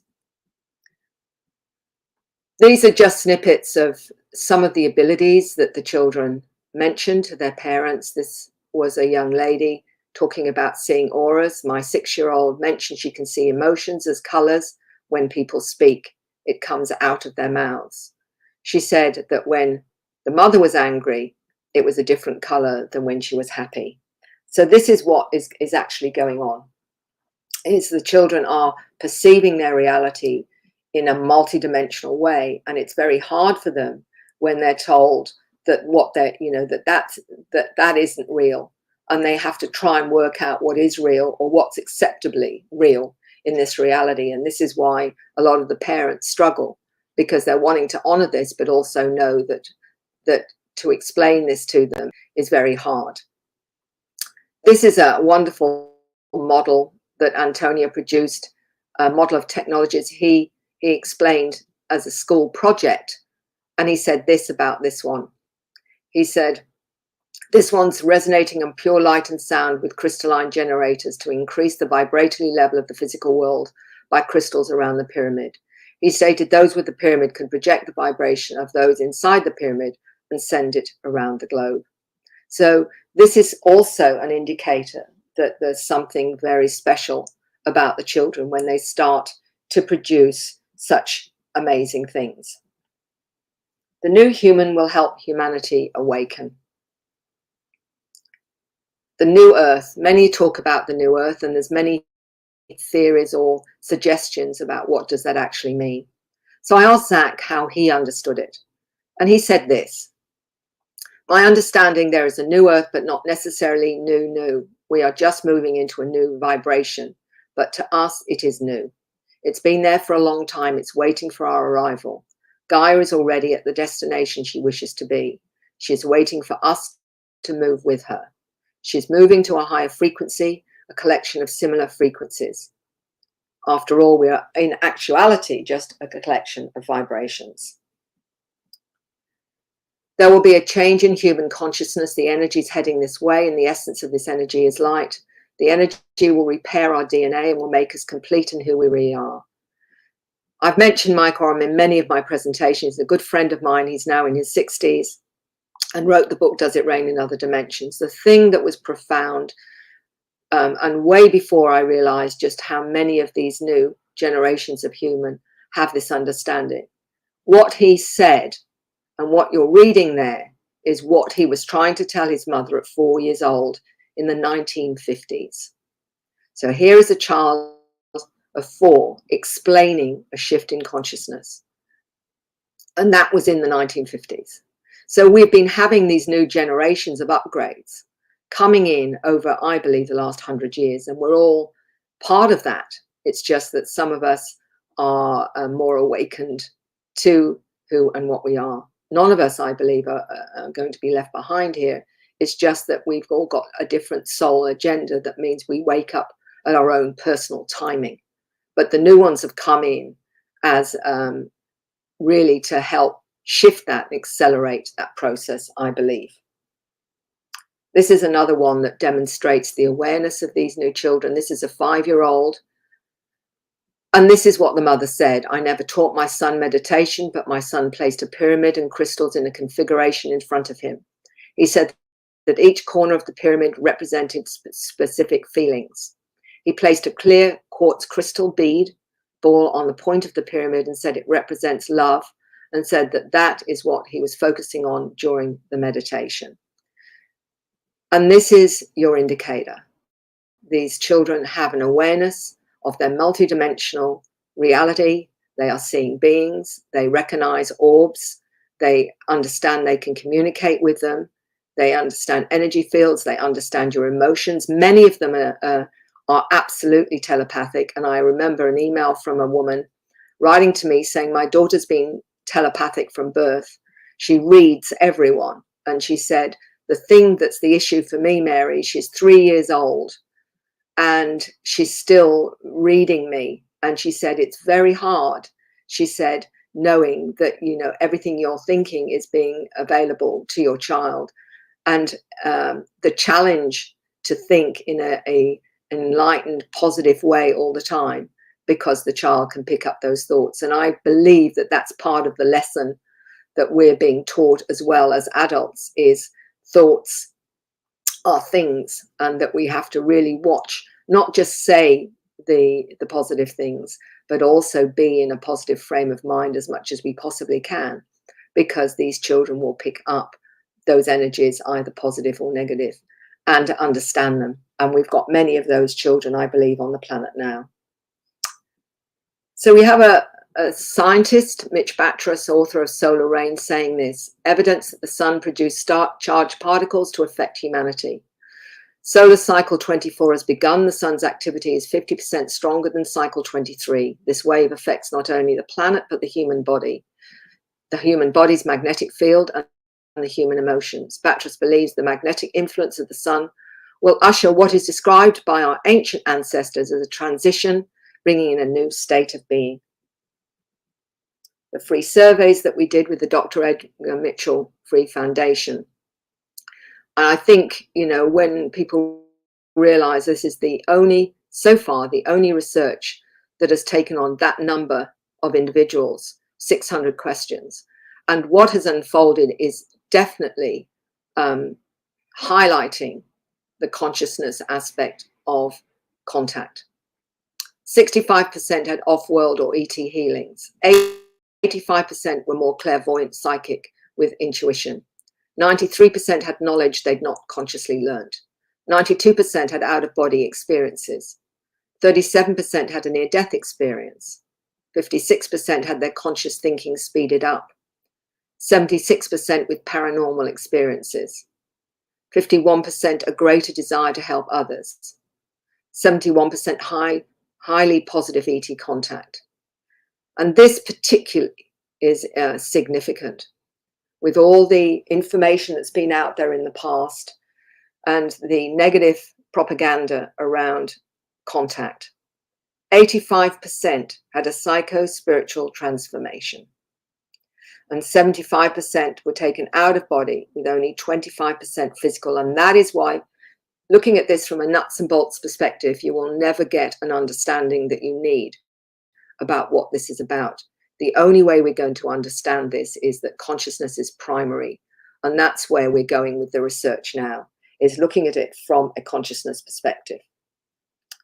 Many of you will be aware of Dolores Cannon, an amazing author, hypnotherapist, have written many, many books on her work with people in altered states, in trance states, their subconscious, superconscious, higher information. And she said one thing that I concur with absolutely. Are we a hybrid species in transition? She was told that DNA has been expanded to 12 strands. Many have mentioned the 12 as being activated. And interestingly, before he died, Command Sergeant Robert Dean, a very wonderful soul in ufology, mentioned this. He was taken on board craft, and he explained that he'd been told that we were created with 12 different extraterrestrial DNA. He also said that we are in transition, and although we will be going through a challenging time, we will supersede that. And he said, I've seen the future and it's glorious. So what he's saying there is that we are in transition, and we are part of these otherworldly star beings who are our ancestors. And there'll be some that are self-serving, but there's many others that are here to help humanity in a way that will enable us to transition to a higher awareness and to become part of this galactic community that's been helping with that transition. So the new human is already there. They don't need governments to tell them we're not alone in the universe. They already know we're not. They know the planet is in dire shape, both ecologically and spiritually. They know we are lied to and manipulated. They know we are educated and programmed into a limiting and limited reality. They know about covert technologies which control the public and its fear-based mindset. They're aware of their psychic abilities. They know about the many extraterrestrial species visiting our planet. The new human is here to wake up humanity. And many of these that are coming in now are doing exactly that. So the new human is this you. Human beings, as this 9-year-old said to me, human beings have no idea how amazing they are, but they have to believe it first. So really, it's up to us. It's up to us to realize that we all have that potential, not just the new generations of human. And the more that we put out that desire to connect to that, the more we create the frequencies that enable us all to wake up and use our abilities and become the new human that we were meant to be.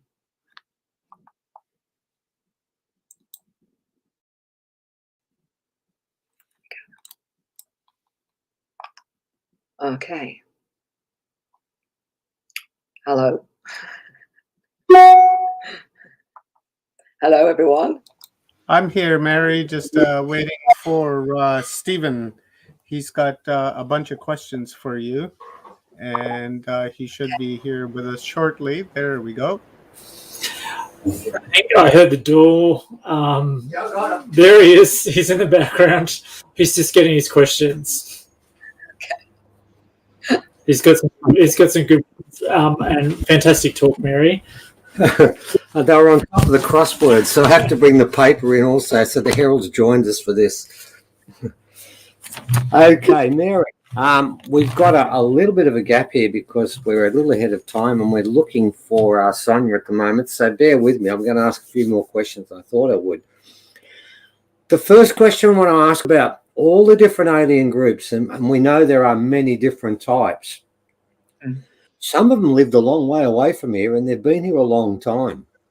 I sort of get sick and tired of people trying to discuss if they're here because that's a waste of time. My big question is, why do you think they came? What drew them to this planet? Oh, my goodness. That's a very good question. What can I say? I think if I go with what an 8-year-old actually mentioned to me when they were being shown the way they mix species of different types on board craft. She was told that they're doing this across the galaxies to seed other planets. It's part of the whole evolutionary growth of exploring what can be achieved through various mixes of intelligences and what have you, and different experiences. So I feel it's just one of a huge program of seeing what they can manifest through various genetic mixes or whatever it is. Although I believe it's more than that. I believe there's also a very much an energetic component to that as well. So we're, in terms of consciousness. So it's providing vehicles for consciousness in different environments So we get to the soul journey from that, you know, we want to experience. I mean, the children have talked about being blue beings, dolphins, energy beings, creator beings, all of these different things. And recently, more and more, I'm exploring a very interesting one to do with the Sasquatch, and their communication with various people, and that's taking it to the fact that they are interdimensional, but they can be physical, and they have connections, and the ones they're communicating with often have a connection to the human, and I'm seeing past life connections with that to the particular humans they're communicating with. And this is all part of another presentation that's connecting past lives to their present life now and why they've incarnated now. So really, we're talking again about consciousness, however you understand that. Yeah. Are all the aliens, all the different types of aliens on board with this, or are some trying to subvert it in some ways? Very good question. My sense and what I've come across in my research is there are definitely appears to be some intelligences that are self-serving. They've got their own agendas, okay? But when you look at the surveys that we've done, where 85% of those that had encounters noticed a complete transformation, a psycho-spiritual transformation, I think that suggests very clearly that the majority are benevolent and wish to help us reach another level of awareness. Otherwise, you know, it wouldn't be that kind of statistic. And that in itself, 4,200 individuals, is very profound, I think, in terms of what is the outcome. The outcome is a far more aware spiritual human. And of course, that leads up to something, because probably, as you know, there are certain alien races, and I'm thinking of David Icke for one, where they've made a blanket statement about that alien race having, let's say, less than honorable intent. Do you think that's the case, or do you think it's really difficult to try and say that all of a particular race are against this? I tend to feel like there's give and take and everything. What's your take on that? I'm with you with that, Stephen, and I'll tell you for why. Because in terms of, say, for want of the one that gets a bad rap often is the reptilian, for example. Okay, I have met people that have had the most amazing, loving interactions with certain reptilians, and one of them is a well-known researcher called Barbara Lamb, and she explained to me that she went in her room one day and there was a 7-foot reptilian, and all she felt from this being was love, and she was embraced by this being.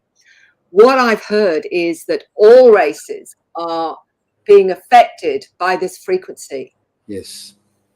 So the ones that want to reach another higher level of spirituality, it's happening with all species, not just the human species, that we're all being affected by these frequencies. And there are some that want to get to a higher level, and there's some that, like in humans, want to stay put and stay with the status quo, depending again on the soul agenda, which is, I'm going to be this form, I'm going to ascend in some way to a high frequency during my journey or whatever. And that goes for the Zetas. I was told there were 165 species that this lady knew of.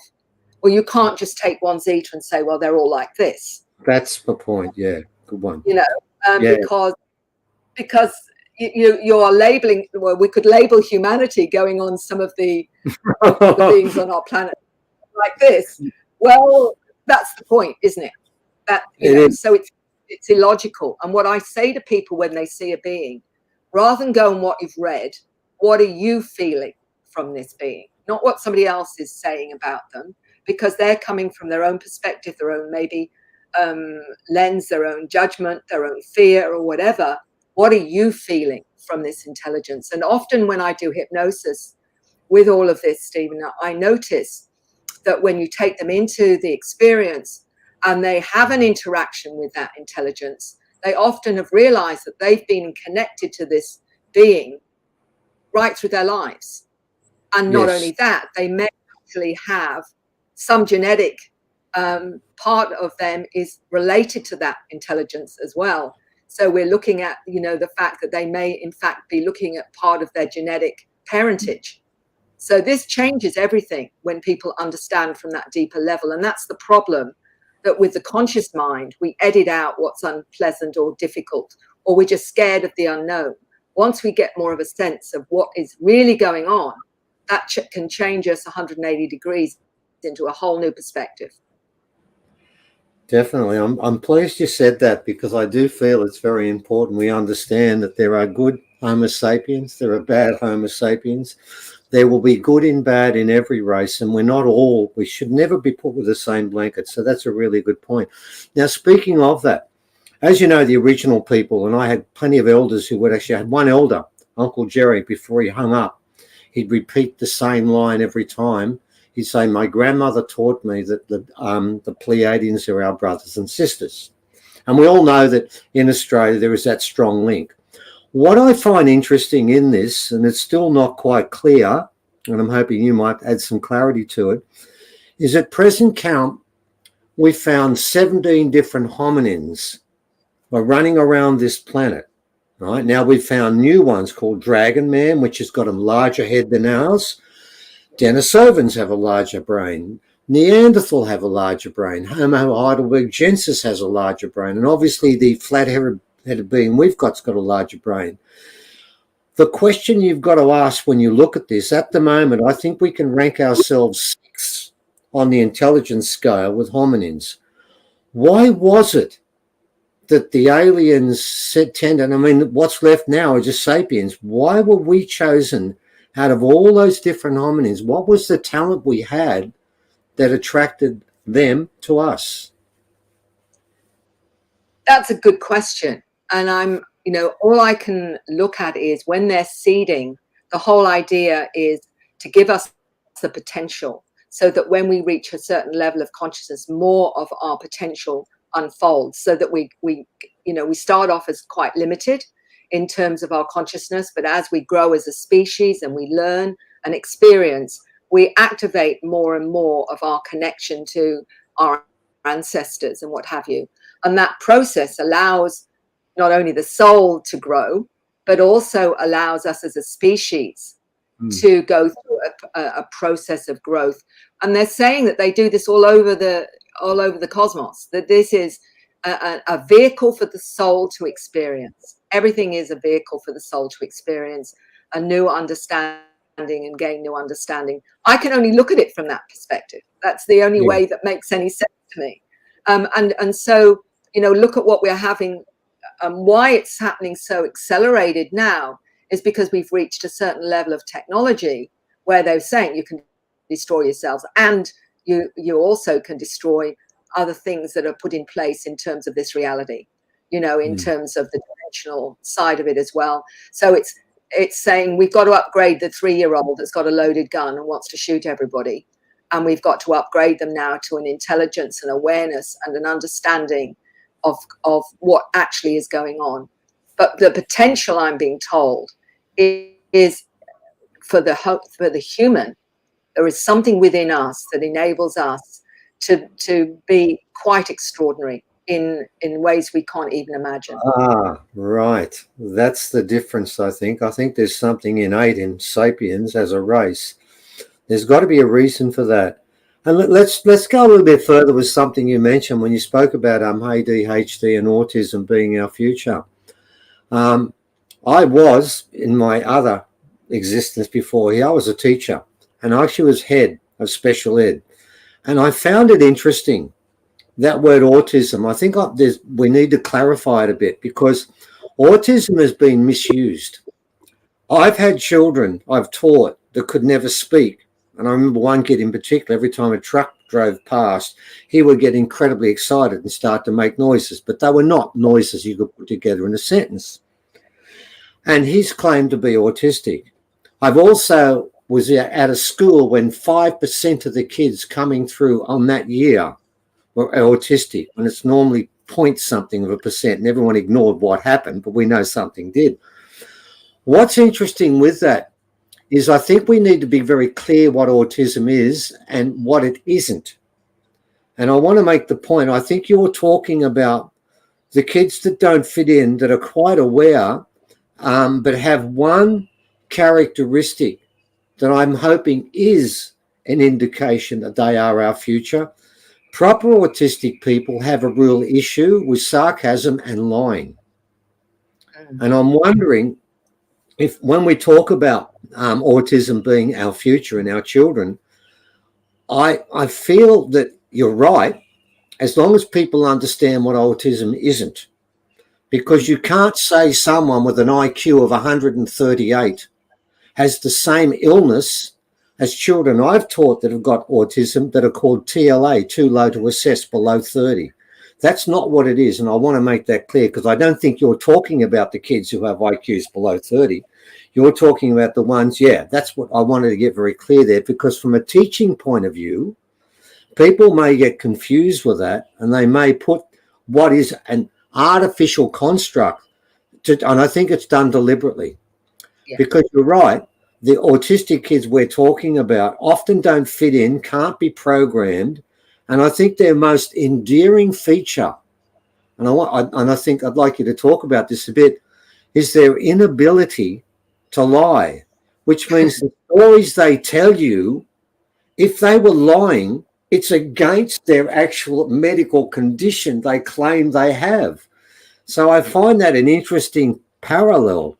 What's your comment on that? Do you find that autistic kids have this issue about lying?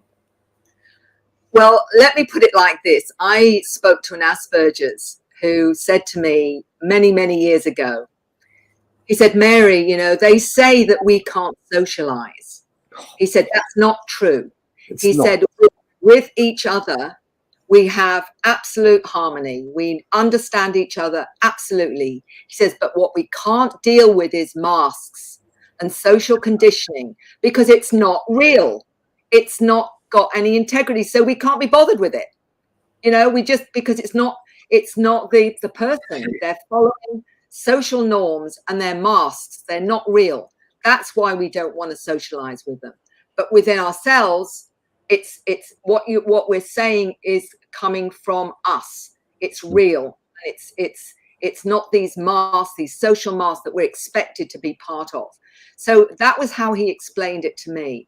Good. And what's interesting too, with some of what they're not aware of, is many of the autistic, so-called autistic, are telepathic.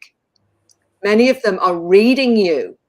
They're reading when you're frustrated. They're reading when you are not coming from integrity. They're reading, and they will respond and mirror you in whatever way.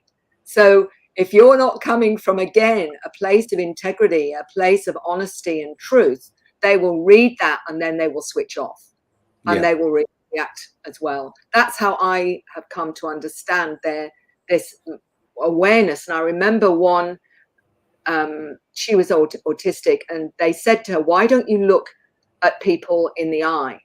What's the problem with looking people in the eye?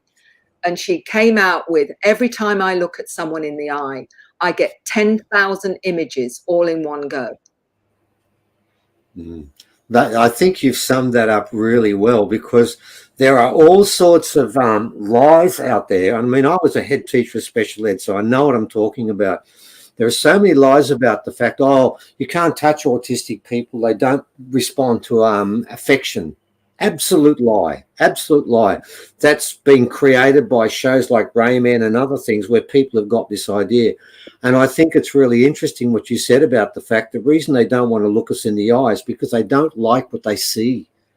They just think, I don't want to do this because, they're right. You're right about this. I think it's really important. I've said this myself. I think autism is not a disability. It's an extension. It's an improvement on what we are. We shouldn't be, as we do in education, because this is what I'm very concerned about in education. Once you give someone that label autism, they feel they have something lesser about themselves, when I've found that the autistic people we're talking about are an extension upon ourselves. Because honestly, if we lived in a world where no one lied ever, it would be better than what we have today. Nobody could convince me, and I've said that to many people. This world is built on lies. And right now, people don't trust people because they know they lie so often. Or the cleverest lie is the omission when they don't say things. But autistic people can't do that, can they? They have to tell us what they feel and what they think. Yeah. And we call that a disability. Let's talk a bit more about schooling now. Schooling. I believe it's probably the thing that is a deliberate attempt to sever our connection with our star heritage, our activation, and our connection to the other side. Do you believe that's what schooling does at the moment? It takes children in kindergarten that are like unplugged little souls, and I see them when they come out in year 12. And I see that light in their eyes. As it goes through infants, it's still there. Then you see it disappear piece by piece by piece. I can only blame schooling for that, or am I being hard? No, I think you're spot on. Absolutely spot on, Stephen. And the reason I say that, I've been talking to some educators, and with my book, I didn't ever expect to have what I would call more of the mainstream get in touch with me. And I've had educators as well as clinical psychologists get in touch with me, seeing these children. But the educators know there's something, because a lot of them are star seeds. So they've gone into education to try and change it. And they're recognizing these children and saying the problem is that what we're doing is we're programming them in a 19th century model. And they will not ever respond to that because it's not where they're at. They are reading you, and some teachers have talked about mind melds, or them seeing right into their information in their consciousness and pulling it out. And so the whole point of the 3D model is to shut that down. That is the whole purpose of it, so that they lose their connection to source, lose their connection to their awareness, so that they then can be programmed even more. And what's so brilliant about the ADHD, they're operating on such a high frequency. They shut them down through Ritalin so that they can program them back into the system. That's what they're doing. And in fact, what we're doing is we're shutting down these amazing souls that are part of this new program to change our planet and the consciousness that we are heading for. Brilliant. Yeah, that's exactly what schooling does and has done from the very beginning.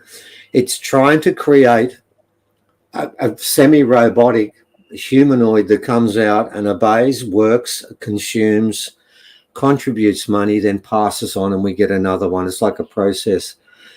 I also find it interesting too, and I wondered about this quite a lot.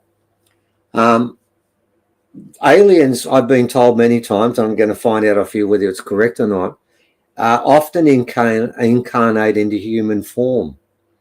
Why would they do that? What would they gain from it? It seems to me like there they are, really advanced, got the whole idea of what's going on to an extent, not completely, it's been made clear to me, and then they go back down to kindergarten in human form. What do they gain from that? Well, some of them have volunteered.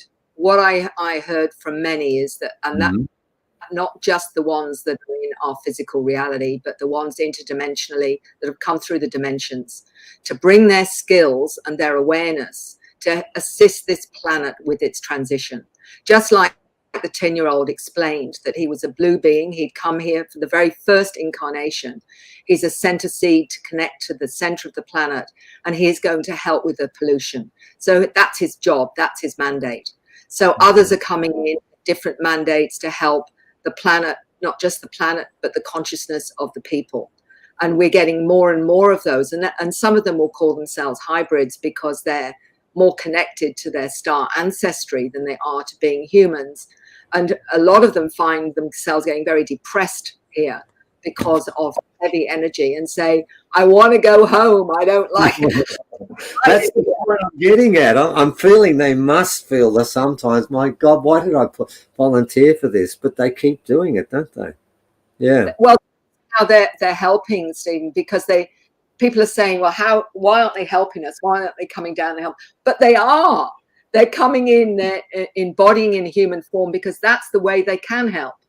They can't just come and fix it, but they can through consciousness, through coming in and being in human form, so they can actually influence what's going on around the planet. And this is what we're getting all along now, is these wonderful souls coming in with different awareness and understanding, so they can help us do, you know, as a species, to reach that other level. And that brings us up to something quite interesting I was going to talk about, and I had written down next to the crosswords, and I'm having big trouble with the crosswords today. And it was this, that it's a notion, as you know, Leah works with us and is in contact with an alien by the name of Mesref. And he was giving us an example of something which is called free will. He said that every being on this planet has free will. And that sort of runs against a lot of people are saying, why don't the aliens, I know that, like you said earlier, I heard you say something every 6 seconds, and there's probably less than that, some form visual appearance or some sort of appearance of an alien is seen or sensed by someone. Why don't they take up their big mothership and land it on top of the White House and show everyone, like those films, here we are, we do exist, and resolve that problem instead of this argument, do or don't they exist? Why don't they do that? Well, first of all, they'd be shot at for a start. Would happen or whatever. But it's a process of actually engaging consciousness, because there are so many in our society that to do that would be such a shock to the psyche. Let's look at ourselves, look at the process we went through to acknowledge this is a reality. And it takes many years sometimes to come to terms with our reality is the same as mainstream anymore. And it's about a process of bringing that information in through consciousness. And that is the way that we learn and we grow and we become more open to new things. This is what's so important. It's part of that soul journey. Right. Well, I've just got information that Sanya is about now, so we've got her. But I am going to ask one more question about this, and I want your response to this. As you know, we do in our online conferences now, we have a session where I ask questions and Leah passes those questions on to Mesref, then she responds with the answer. And I found this issue of free will quite interesting, and it was brought up. I didn't know that the power we have of free will is so, and I think that's why we don't see the aliens, because then it's not free will. You think, oh, okay, then I believe in this now. I think we have to find these things. And I asked Mesref a question. One I thought was very simple. I said, humans have 3 beliefs about the afterlife. Number 1, nothing. Nihilism, it doesn't exist. Number 2, heaven. You go to heaven and there you exist for the rest of your time forever. Or number 3, reincarnation. And I made the mistake of saying to Mesref, only one of these could be correct. And his answer was this. He said they all are. He said because it comes down to each individual soul. If they believe heart and soul that after this existence they don't exist again, they will not. Yeah. If they believe that when they exist once, they go to the other side, which is a curtain, which is right next to me right now, it's that close, but don't want to come back, they don't. And if they want to come back and learn more, they can come back. So what he was saying is that every soul has its own journey and can make its own decisions, and if need be, can even stop the journey. What's your take on that? Well, I'll go back to a book I read many, many years ago by a clairvoyant, Doris Stokes. Some people may remember her. She died in the 1980s or 90s and wrote lots of books and came to Australia, actually. And she said, whatever the belief system is when the person dies, that's what they'll experience in the afterlife. In other words, if they believe in Jesus and Mary and heaven, that's what they'll get, certainly initially. So it's what belief is as you leave this planet is what you'll experience, whether you stay with that or whether you go to a point from that and experience other things. Then my understanding when I I asked about the whole free will thing. The way it was explained to me was because I take people through past lives, ask them what have they learned in that past life, like compassion or whatever it is. Then they tell me they're making a plan to come back to this planet, picking mum and dad, picking their siblings, choosing the challenges that they will have in this life to help their soul grow. So everything is planned by them. And what I was told was the free will was your attitude to it. Were you seeing it in your life as a victim, or did you see it as a way to grow? There is your free will, to choose whatever it is that works for you. And you may choose to be a victim, or you may choose to say, through this, I grew and changed and understood more. And that's how I've understood the free will. No idea whether that's correct, but that's the one that I was given. So hope that answers. It does, because it's what Mesrev said too. It's entirely up to us. It's what you get out of it, what you feel that you need and what you don't need. It's your call.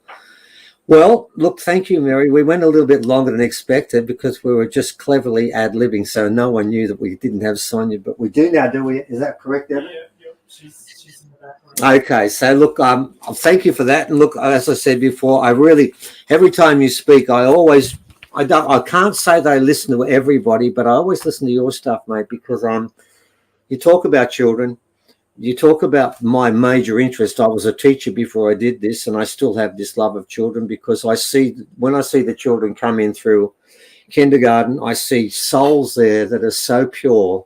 And then I think to myself, I look around in the classroom and think, oh my God, what are we going to do to them? How much will they survive this? It's an ordeal.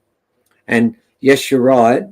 I hope our future is the autism that I believe, the one I understand, the ones who can see through your soul and can't lie.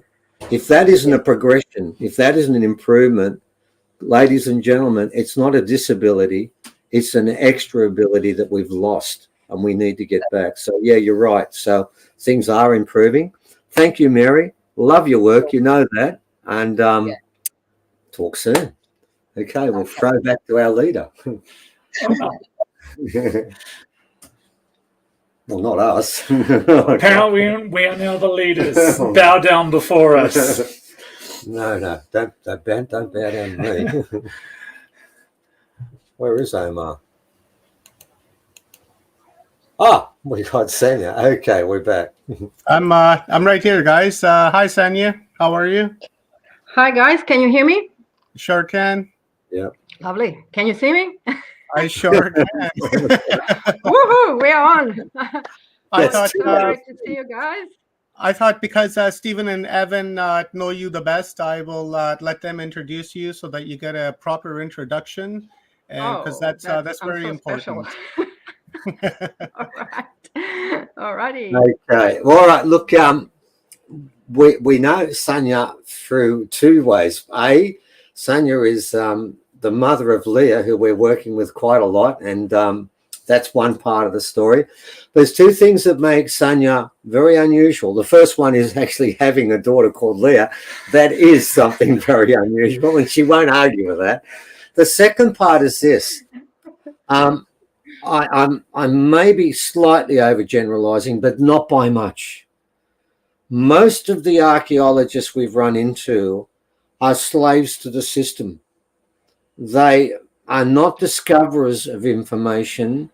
Their basically main function is to find information they already know the answer to, and that to me is disappointing. And I don't think that's an overgeneralization, is it, Evan? No, I mean, science should be about gathering data, not just... With your eyes wide open. And what we found is that over the time we've done this, we've run into about 4 archaeologists, all women.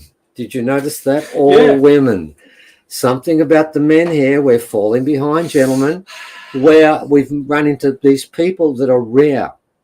Insofar as they have all the other archaeological skills, got the tick at the end of the line, did all that, but they managed to keep their eyes wide open and to look at the big picture. Because if you look at archaeology properly, you will find that there have been earlier civilizations. You will find the aliens have been part of this civilization for so long.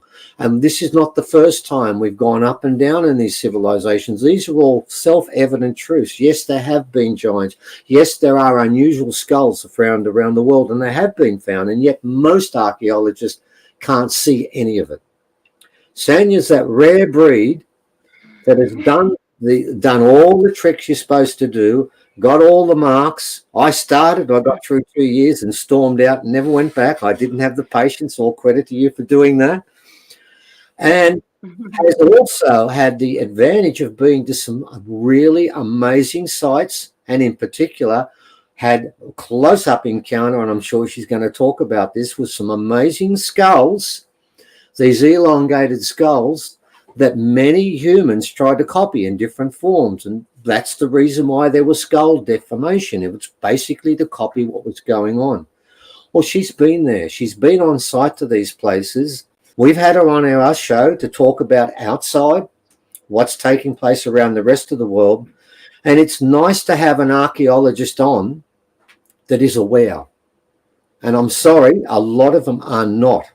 Now, I'm not blaming the archaeologists, because it's not a well-paid job, is it? And it's a poorly paid job. And those who have got the money are thinking to themselves, am I going to walk down that path and lose that job I've got and therefore become an unemployed archaeologist that barely earns any money, like most of us? Yeah, I remember when I did my undergrad major in anthropology and archaeology, I went, Centrelink, here I come. Or maybe waitressing, or what's the main word for it? I'm not sure what it's called. Whatever. Yeah. But she's been to some amazing places. She's seen some stuff, and she can explain to you exactly what it is from a very strong academic viewpoint. But the most important part, you're going to listen to an archaeologist that is aware, and they are a rare breed. So, Sanya, over to you to tell us the real truth about what's around the world today, and we know you will. And equally, she's also the mother of Leah. And I'm going to give one last thing I'm going to make very clear. This is the second tick she gets, because Leah was obviously in contact on the other side. And like 99% of the parents, they tell their kids, this imaginary friend you've got is imaginary.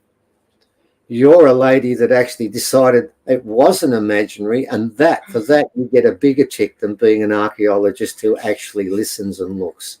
Over to you to tell us your story, and I'm sure it'll be interesting. Oh, well, thank you so much for that lovely introduction. Yes, my name is Sanya Korlet. I'm an archaeologist with a scientific background in biotechnology, with the main interests in Peruvian, Egyptian, and Aboriginal cultures. Also with interest in ancient alien contact and present alien sightings and contact that's happening right now. So I have a big presentation for you today, jam-packed with information. But before we delve into the subject, I just want to say a few more words about myself. So I consider myself an alternative archaeologist, simply because I don't subscribe to the paradigm that our progression of civilization has been linear, simply because there are too many unexplained mysteries out there, anomalies as they call them, that don't fit in the present historical view. And so to me, it looks like there were many different civilizations before us at high level, high technological level, that have been there and gone. So here we go. Here we go again. It's a probably cyclical process. So I'd like to open my presentation now. How do I go about that? Omar, please help. Sanya, just go down to share, click the share. All right, share. Where is my share? Just at the bottom of the screen. It Yep, might give you like a prompt to go through some things, right? Just bypass all of that. Do you have your presentation open in the background? I surely do. Okay, so you can go. You can either go straight up to slides, but you said you have a big slide, so we'll pass that. So just go to share screen. Share screen. Yeah. Click that, and Share then screen. go to window. Oops, not this one. Cancel. Share screen again. Where And do then I you'll go? see your share screen. Click that. Yeah, it takes me to this same.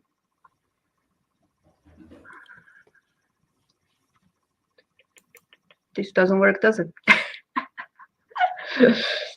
Let's try something else. Do you share slides? Try that. Yeah, go to slides. My computer.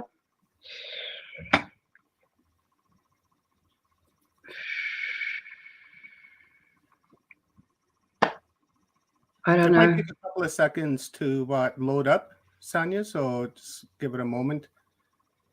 Or it might say that it's too big. Is that what it's saying? No, I think it wants me to open it right now. So, okay, give me 2 seconds.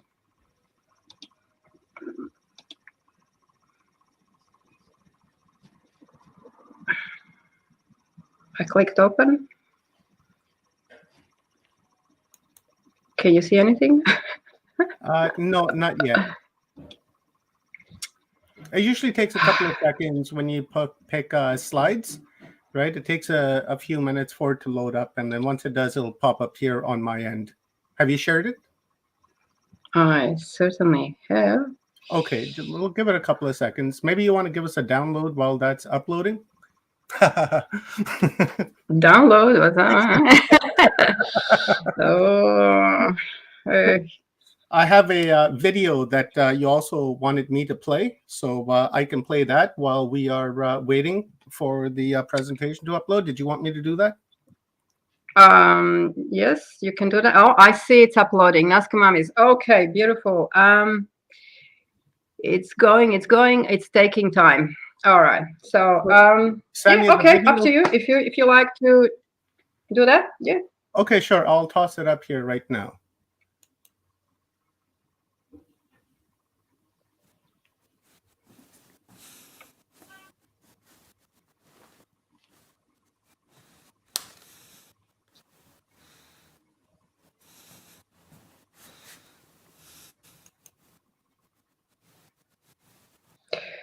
Can you hear me? Can I talk while this is going on?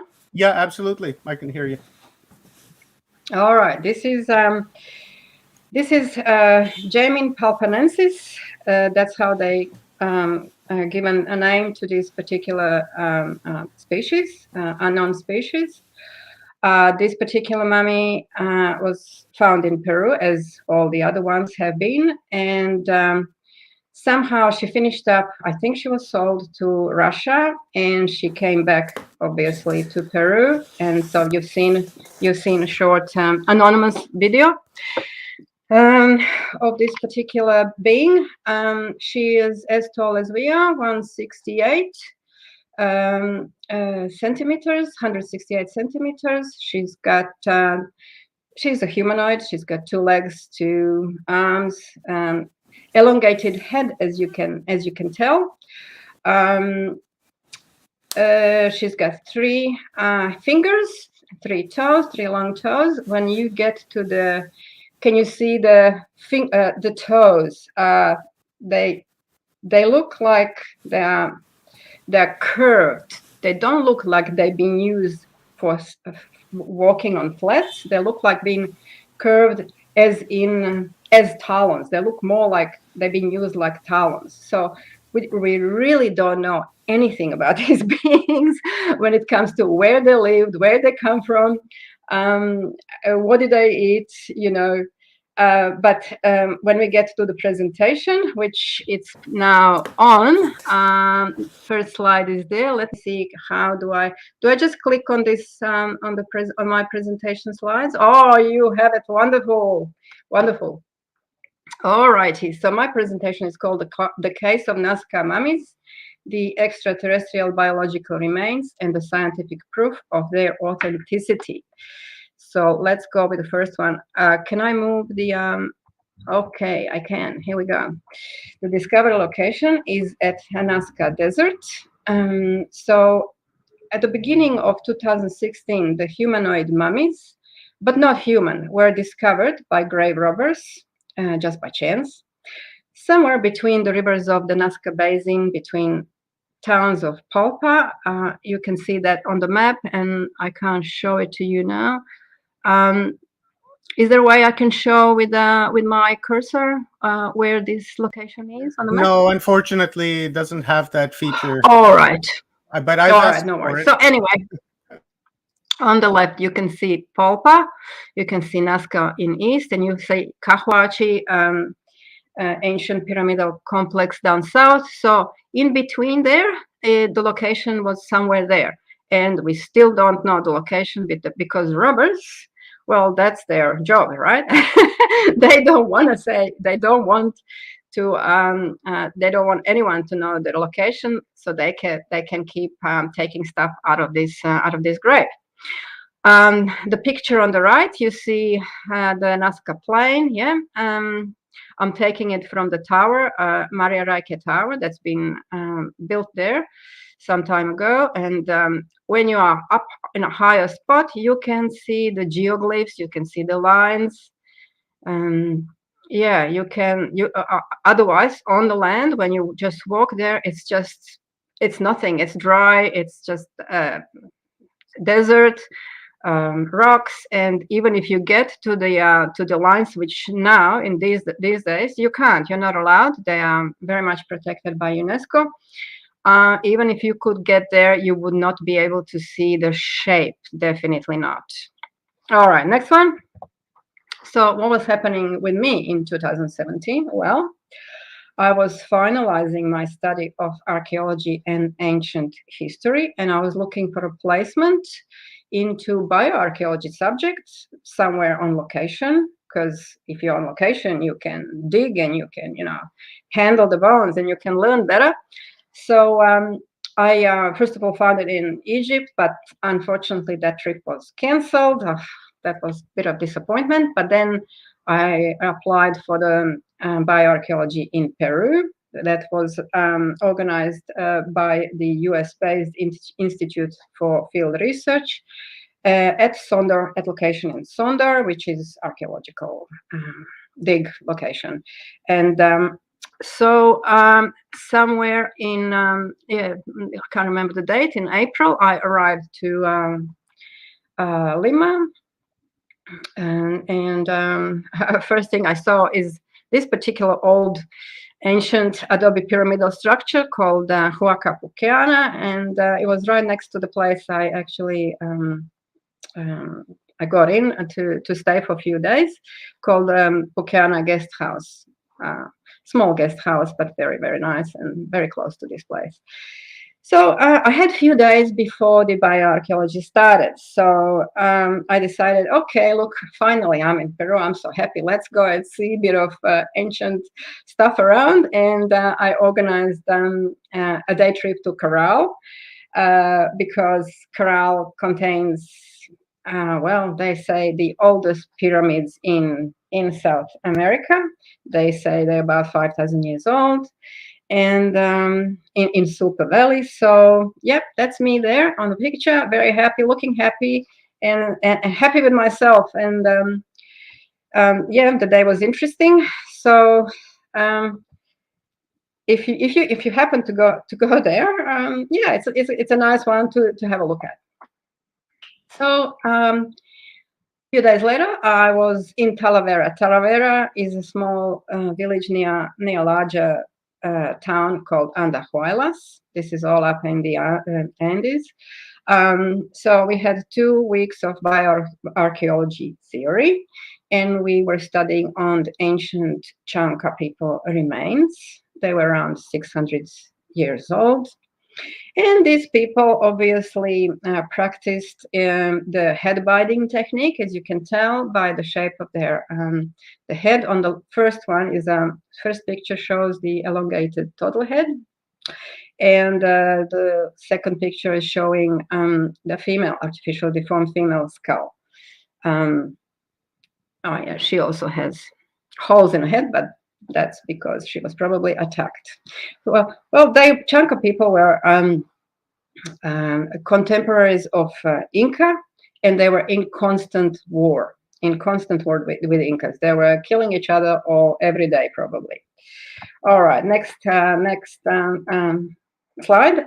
After these 2 weeks of intense theory, we had we were coming to these peaks, Andean peaks, at 4,600 meters above sea level on the dig.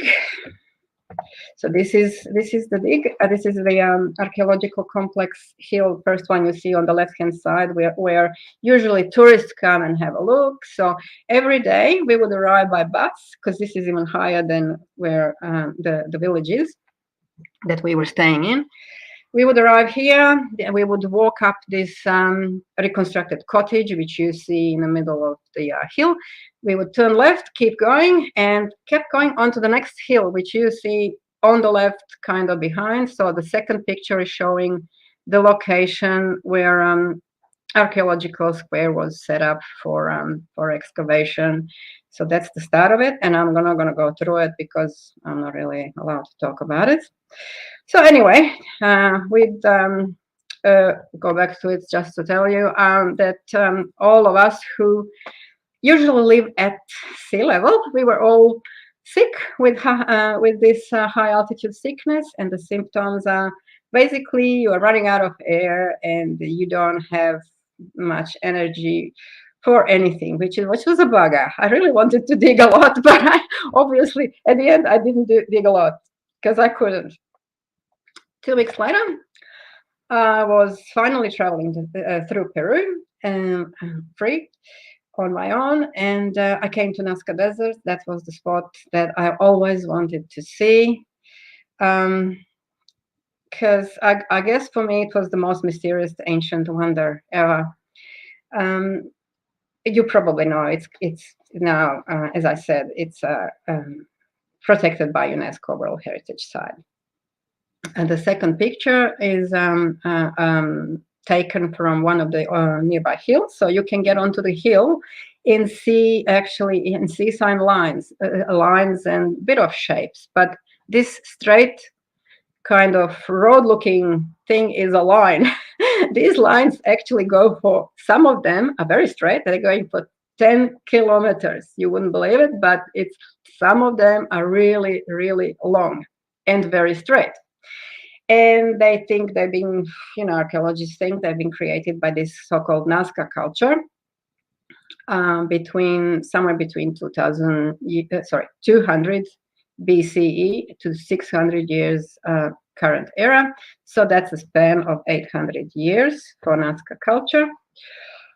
While I was in Nazca, I took a day tour. So obviously you need a local tour guide. So I met Orlando Flores, who took me to see this interesting cemetery, which was interesting because you have very strange shaped skulls there, and some of them had very, very long hair. And then he took me to see the ancient aquifer system at a spot called Vista Alegre, also near Nazca. And while we are walking around this amazing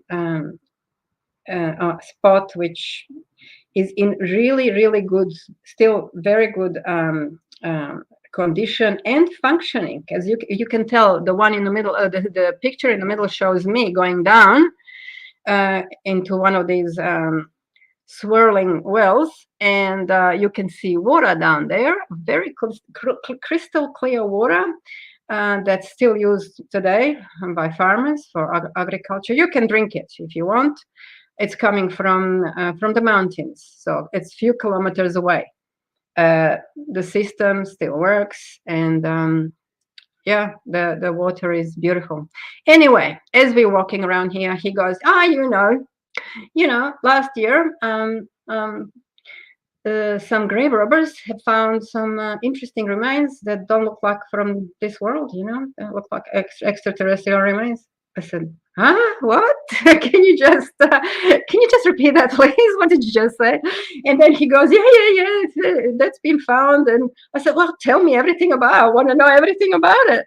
Can I see those things, And he goes, well, actually, I could organize that for you, but I need a whole day because I have to prepare it for you. We don't have a particular spot for that. So we have to organize a room in a hotel, and I have to take you there at night because we don't want locals to see what we are doing. And okay, I said, well, tomorrow I have flight of Nazca lines. I have to do that. That's like one of the things off my bucket list. I gotta do it, and I can't really change my itinerary. But maybe some other time. He goes, yeah, maybe some other time. All right. So picture 3 is taken from the plane because this is when I was flying over the Nazca lines. All right. Next day, the day after, I said goodbye to South America.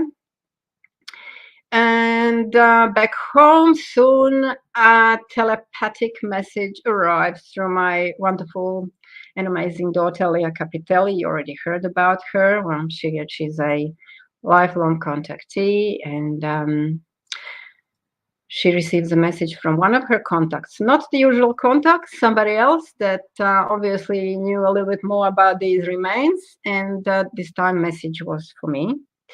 And the message said, if I go back to Peru, I will be able to see the remains.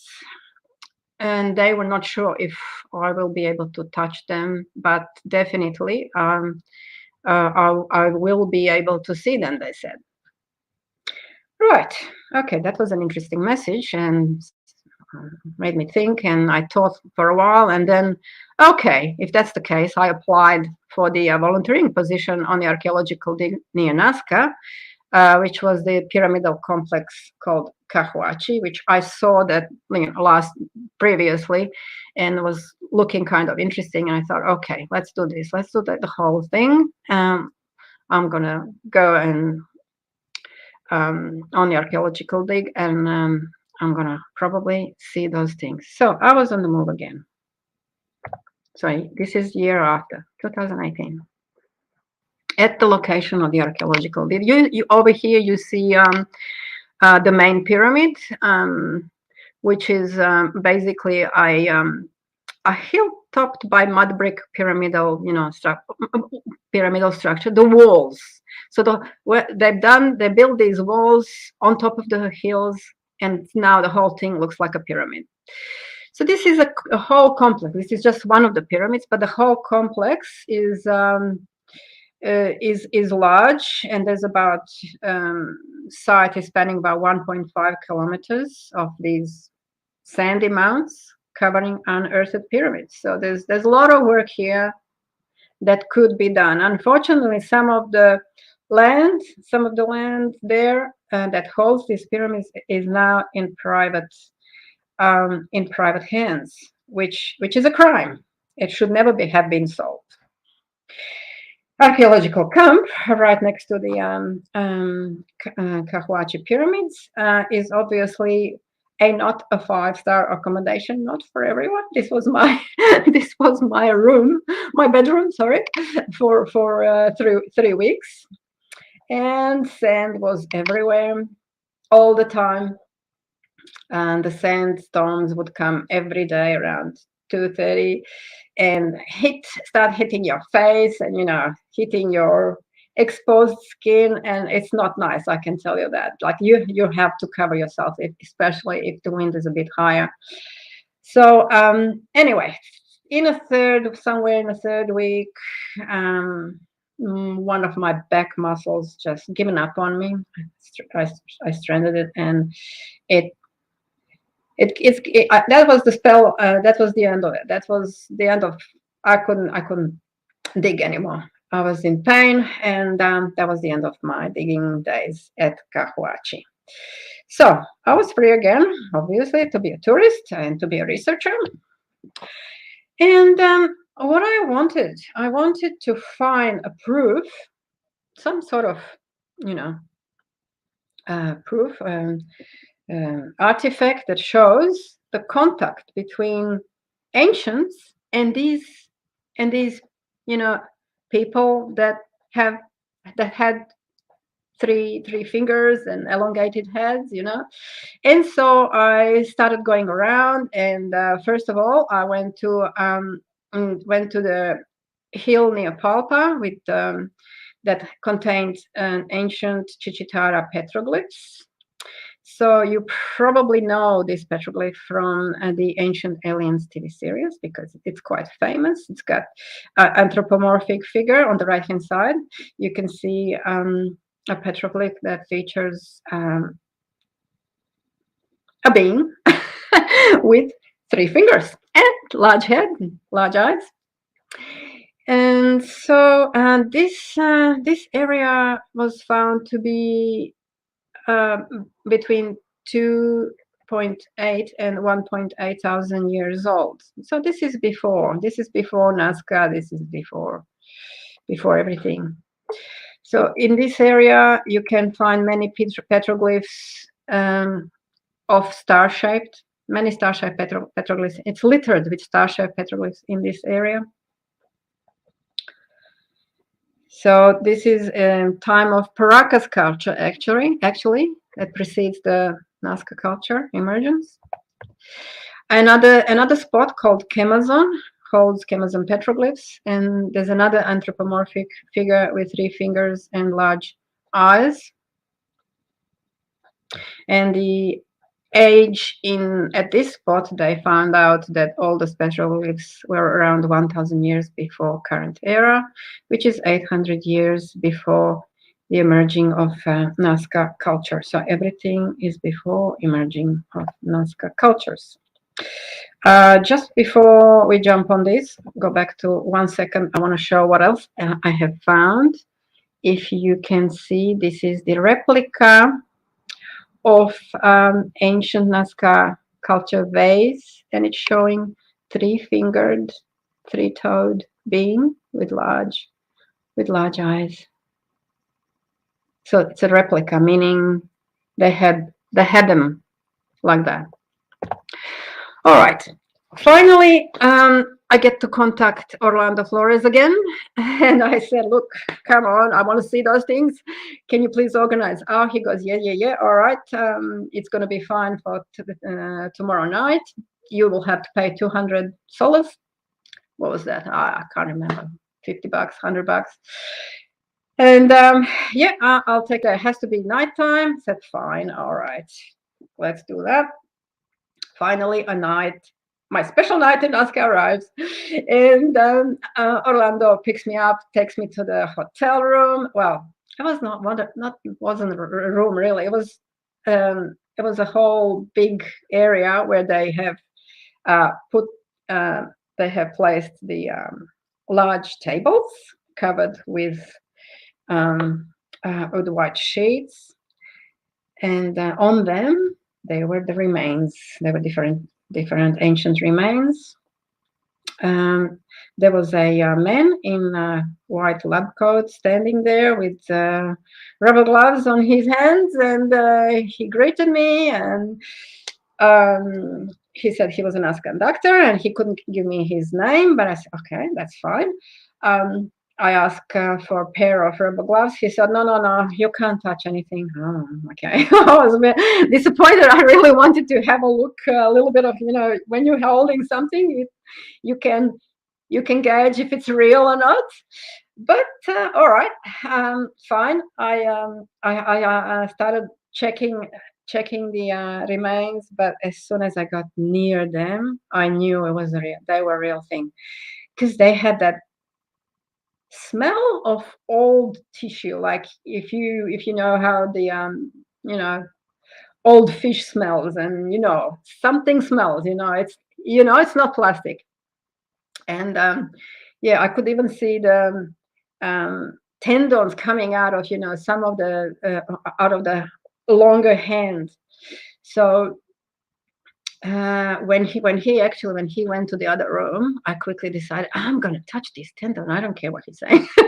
I'm going to touch it just to see if it's how it feels, And so when I exerted pressure on it, it kind of bent.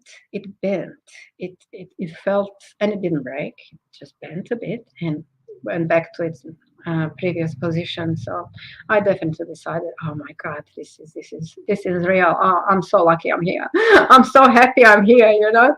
And so I wanted to take pictures. He wouldn't allow me pictures either. So all right, what's the girl to do? Well, I had to draw all of this after I've seen the whole thing. So picture on the left is my first drawing. There was 4 small 60-centimeter beings, dried beings, humanoid reptiles, we call them now, with elongated heads. There was a long 3 large 3-finger hand, about 40 centimeter long, with metallic implants. Now these metallic implants, they were rings embedded in tissue. The third picture is showing large elongated male head with metallic implants. This was quite a shocker. This head is a little bit bigger than human head, human skull. This head was still had skin and everything intact. It was, you know, it was in very good state of preservation, and it had amazing metallic implants. It had upside down triangle between its eyes or eyebrows, somewhere there. Even it didn't have eyebrows, and it had 2 semicircular metallic implants above his.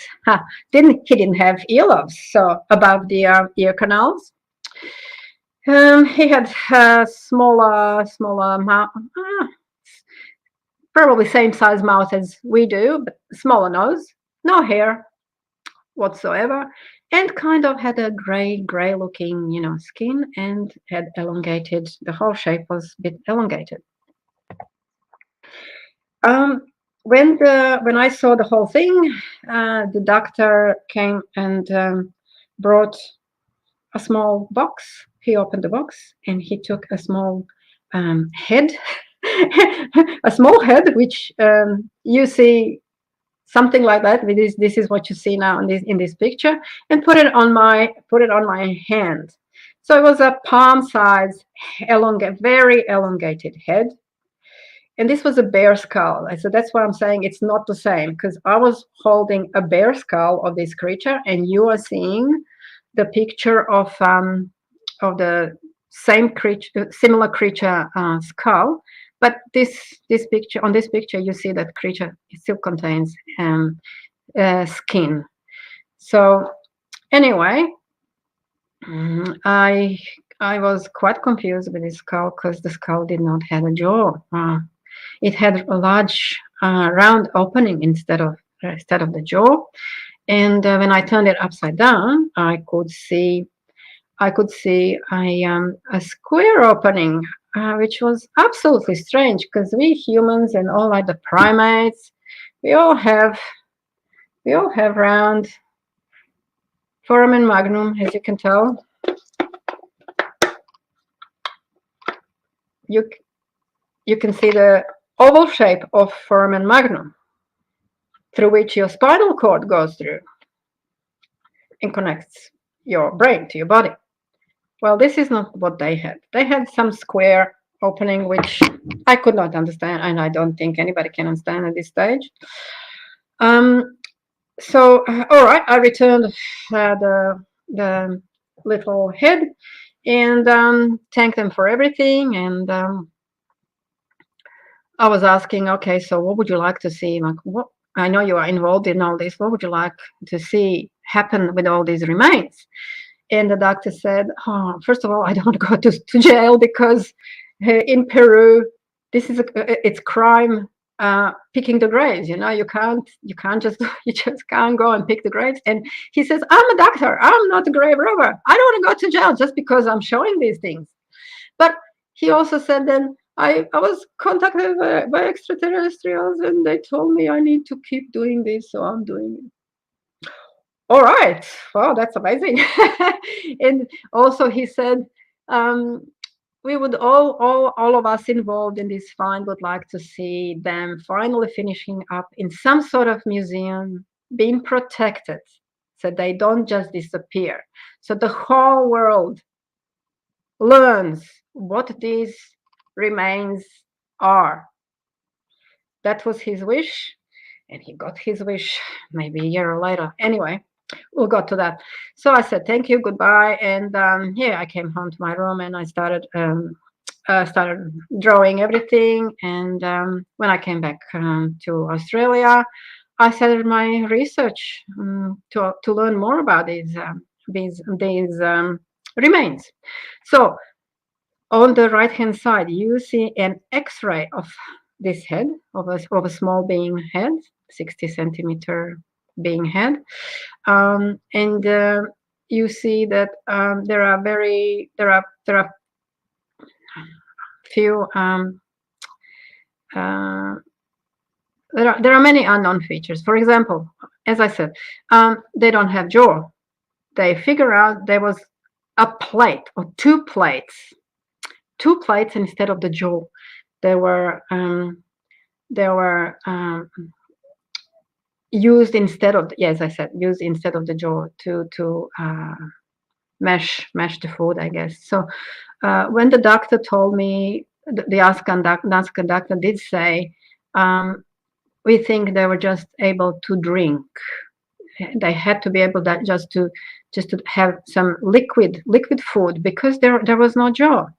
But later on, they have found these round plates, so maybe they could consume a little bit more than just liquids.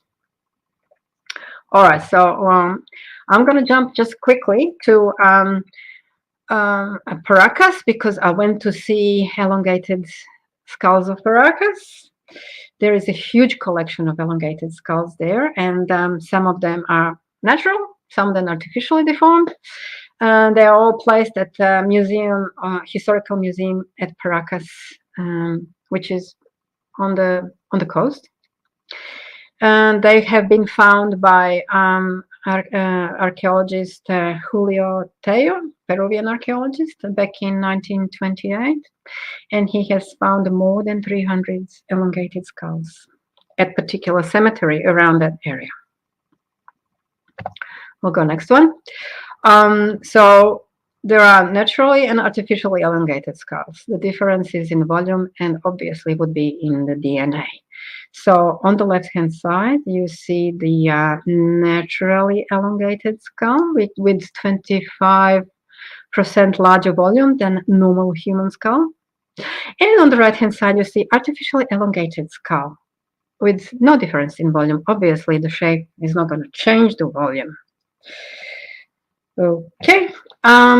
There are lots of actually naturally elongated skulls with burgundy, still have hair, with burgundy hair in different Paracas museums. So the specimen on the left is found at the museum, a historical museum at Paracas, at Marina Turística de Paracas. And the specimen on the right is also probably of the natural shape, with brown reddish hair, with jaw missing. If it had a jaw, it would be probably as tall as the specimen on the left. And it's on display at the Reserva Nacional de Paracas in Anthropological Museum building. I'm telling you all this where to, so you know, you if you go there, you know where to go. Now, these two good scientists, physicist Nassim Haramein and molecular scientist Dr. William Brown. What have they done? They actually succeeded in taking samples out of these two Paracas elongated skulls and have done genome comparative analysis of these two skulls with 1,000 human consensus reference genome.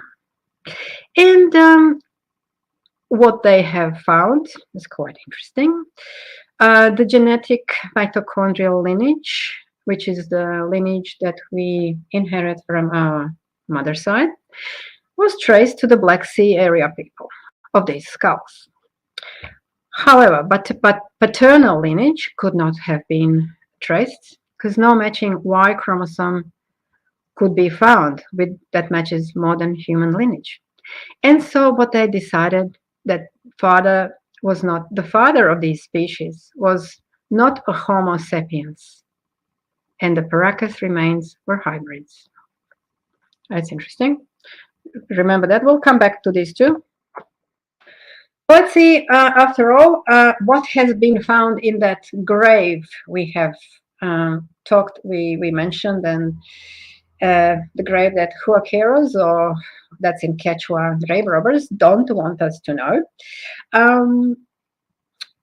They are, okay, so they said, there are stone sarcophagi containing humanoid dehydrated remains of different sizes, stones, bones, and metallic artifacts, including golden pieces with unknown writing. Now, you can imagine golden pieces have already left the country because everyone wants to sell the gold, and that was the easiest to sell.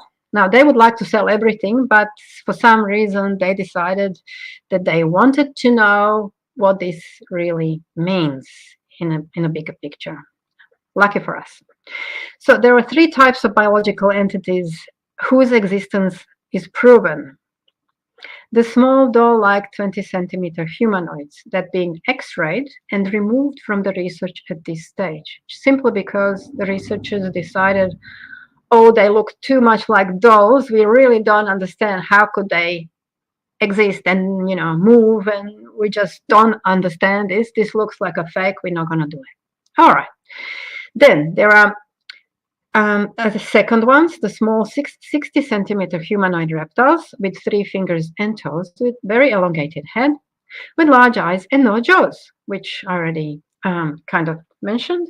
And there are also tall 168-centimeter humanoids with 3 longer fingers and toes, with elongated heads and slanted eyes, with no auricles, but external auditory canal is present. And some of them had facial metallic implants and other oddities. These are the pictures that grave robbers have given us. So on the left, you see the so-called defined cave entry. It looks like constructed of megalithic stones. And on the right-hand side, you see the in situ biological remains. The first one shows 3-finger hand. I reckon that's the larger being, and the second one is showing the smaller being foot. And you also can see this is not just sand. They have been covered by a powdered substance, which is not usually used on the remains by ancient people. So at the beginning, we did not know what this powder was. Now let's see what happened in 2017. And this is the main protagonist of the story. His name is Thierry Jamon. He's a French-Peruvian historian, researcher, and founder of the Incari Institute at Cusco, Peru, who is otherwise looking for the Incas, lost city of gold, Paititi, or you might know it as El Dorado. He got in contact with these grave robbers. Actually, they contacted him and showed him some of the first pieces, and he, of course, got very interested. And later on, they brought more of these pieces. And he decided, okay, I need to set up a crowdfunding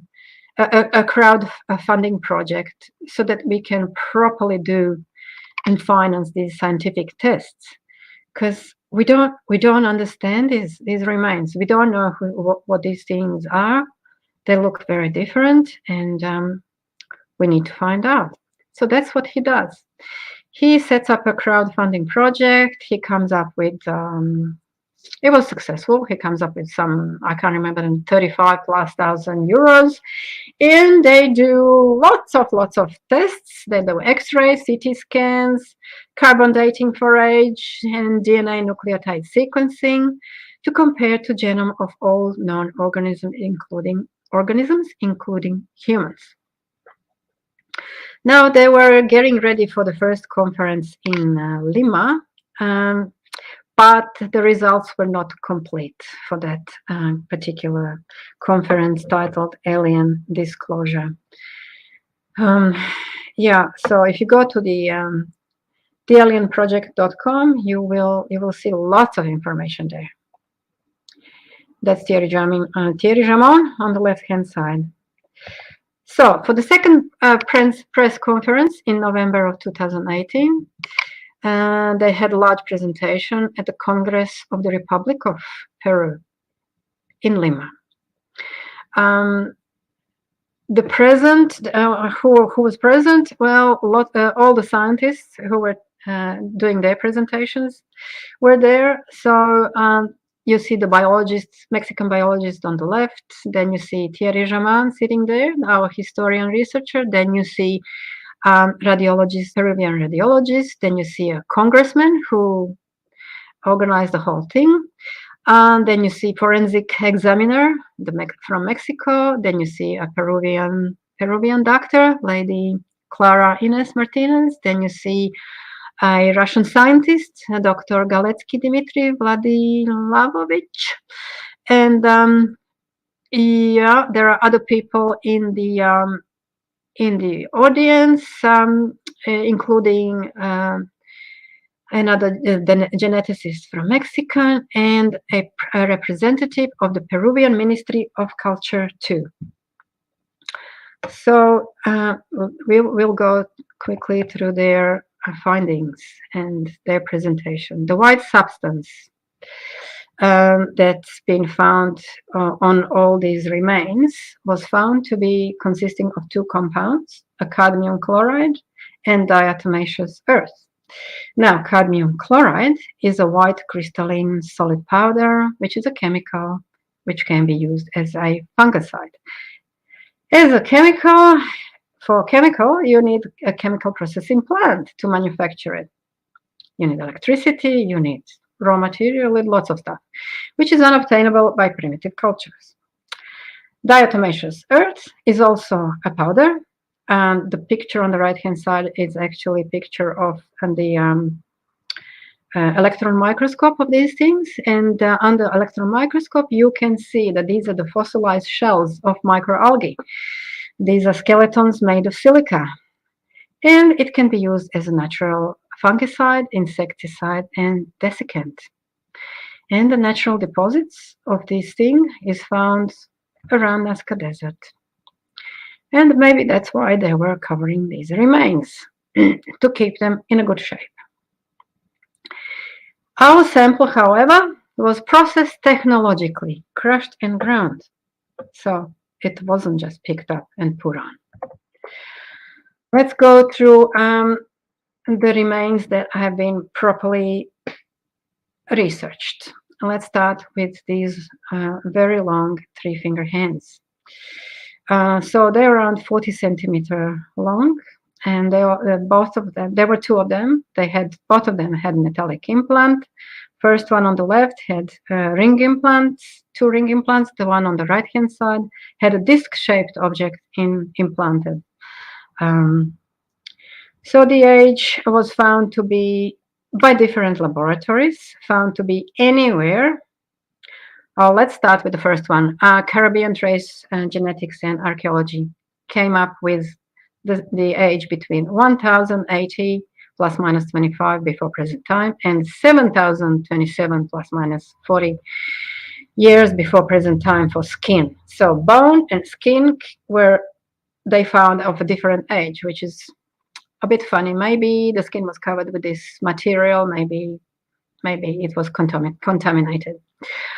The laboratory in Mexico found it to be old between 1177 and 970 years old. And the beta analytics in US found it to be between 7,415 and 7,255 years old. When it comes to DNA, the DNA, different laboratories had very different results. it was anything between 0.36 to 100% in common with human DNA. And here you can see the need for repetition of these experiments, because you don't need me to tell you this is not a human hand, obviously not. So if they said, oh, it's 100%, result is 100% human DNA, that means some sort of something happened during handling this, and somebody obviously touched it who shouldn't. So that's why we have 100%.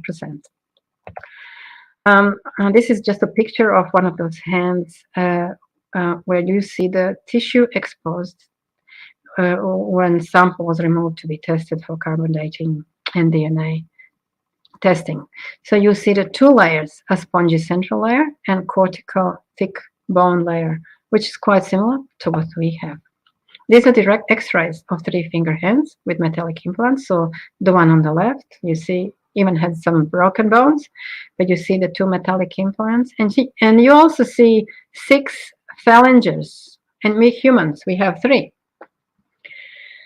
And the one on the right-hand side shows that this metallic object, an alloy made of gold, silver, and copper, known as tumbaga. So that alloy was used at the time of Nazca culture. However, the alloy on the left, the rings on the left-hand side, where you see on the picture on the left-hand side, were made of stainless steel alloy, which was not available before early 1800s. And patent was only filed in 1861. All right, next set of dry biological remains.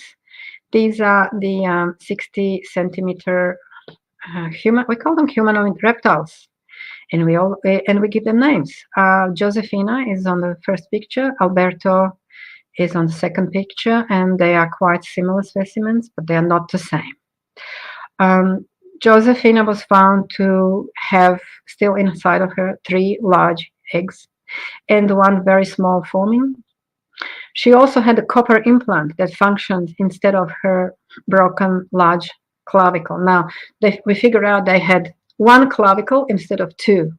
So we have 2, they had 1, more like birds, furculine birds.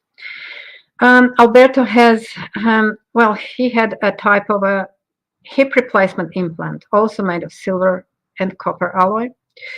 Due to a degenerative bone disease they figure out he had, and this disease shortened his leg, which means this implant was there to help him walk.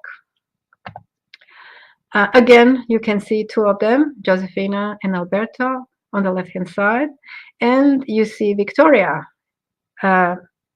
similar being, of the same sort, but no head, unfortunately. And she was found to be between 730 and 655 calibrated before present time years. And that was by Mexican laboratory, and also to be between 954 and 815 calibrated before present time years by Brazilian laboratory. When it comes to DNA, Victoria was found to have between 5 and 6% in common with Homo sapiens, and a large percentage was completely unknown. But I need to tell you something before you start thinking about this 5 to 6%. We humans share 98.9% of genome with chimpanzees, 95% with gorillas, 60% with fruit flies, and I think similar amount with grain of rice. But so when somebody's sharing 56% of genes with us, that means they're very, very far away from our genome, and they have really nothing to do with us. These are their X-rays of Alberto and Josefina. The Alberto is on the left-hand side. You probably see his right leg shortened. and there is, I'm not sure if you can see, metallic implant in his hip. You also see Josephina's thoracic area with her 3 eggs still inside of her. These beings had about, if I can remember, 31 vertebrae, and the number of ribs was not the same in all of these specimens. It went between, I think, 9 to 11. Alberto had 11. I think Josefina had 9 ribs. And they were round ribs. So mostly round. 2 last ones were just kind of floating ribs. These are the CT scans of the 2 specimens. And you now see there's one bow forming the forearm and one bow forming the lower leg in these beings. This is very different to what we have. And this is what makes them different from all other ancestors, all other beings, humanoid beings on this planet. Because all other beings, including us, we have 2 bones. We have ulna and radius, if I can remember, in the lower, in the forearm, and also two bones in the lower leg. So because of this, the researchers decided these beings are evolutionary removed from the ancestor line, and they're different from all other species. These are the enhanced CT scans of Josefina's eggs, analyzed images by the Russian specialist team. Thanks God for good Russian scientists. First picture just shows the shape of her eggs, which are more reptilian, and the second shows what's inside of these one of these eggs, which shows an embryonic formation similar to an 8-week-old human embryo. This is done by Dr. Dmitry Galetsky, PhD medical scientist of First St. Petersburg Medical University in Russia. And you can find it in a book I'll mention later by Dr. Korotkov. Dry tall biological specimen, Maria, with three fingers. She's a 3-finger humanoid named after Ramon, Thierry Ramon. So I call it Jamin Palpanensis. So that's like according to his name, Jamin. And Palpanensis means is a part of a name that we give to the new species according to the location where they have been found. So she was found near Palpa. That's why Palpanensis. Her cranial capacity was found to be 90% larger than average human.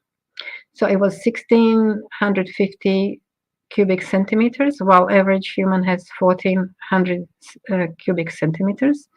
And the shape of a head was similar to Homo habilis, I think, the oldest intelligent human being, which was extinct in 1.6 million years ago. All sutures of her skulls were present and closed. The DNA results show that she has between 23 and 33% of DNA in common with us, with Homo sapiens. And researchers concluded that Maria does not belong to any species identified on Earth. There she is again. And her age was found very similar, in a similar brackets by 2 laboratories. One is Beta Analytics in US, the other one is Mexican IFUNAM, and they both came with a very similar results. Her age being around 1,705 to 1,540, 60 years of age. So this puts her in the time of Nazca culture, meaning she was living at the time of Nazca culture, probably along the ancient Nazca people. These are the 3 X-rays of Maria, Jamin Palpanensis. You see her feet on the left-hand side with 3 long toes, which, as I said, they don't look like they've been made for walking on flat. They probably look like they were there more for gripping. The middle picture shows the thoracic cavity. She was found to have the same number of vertebrae as us, the same number of ribs as us. Everything was there apart from coccyx that was lost. Maybe an animal bite was there as well. Maybe she was bitten, so that part is lost.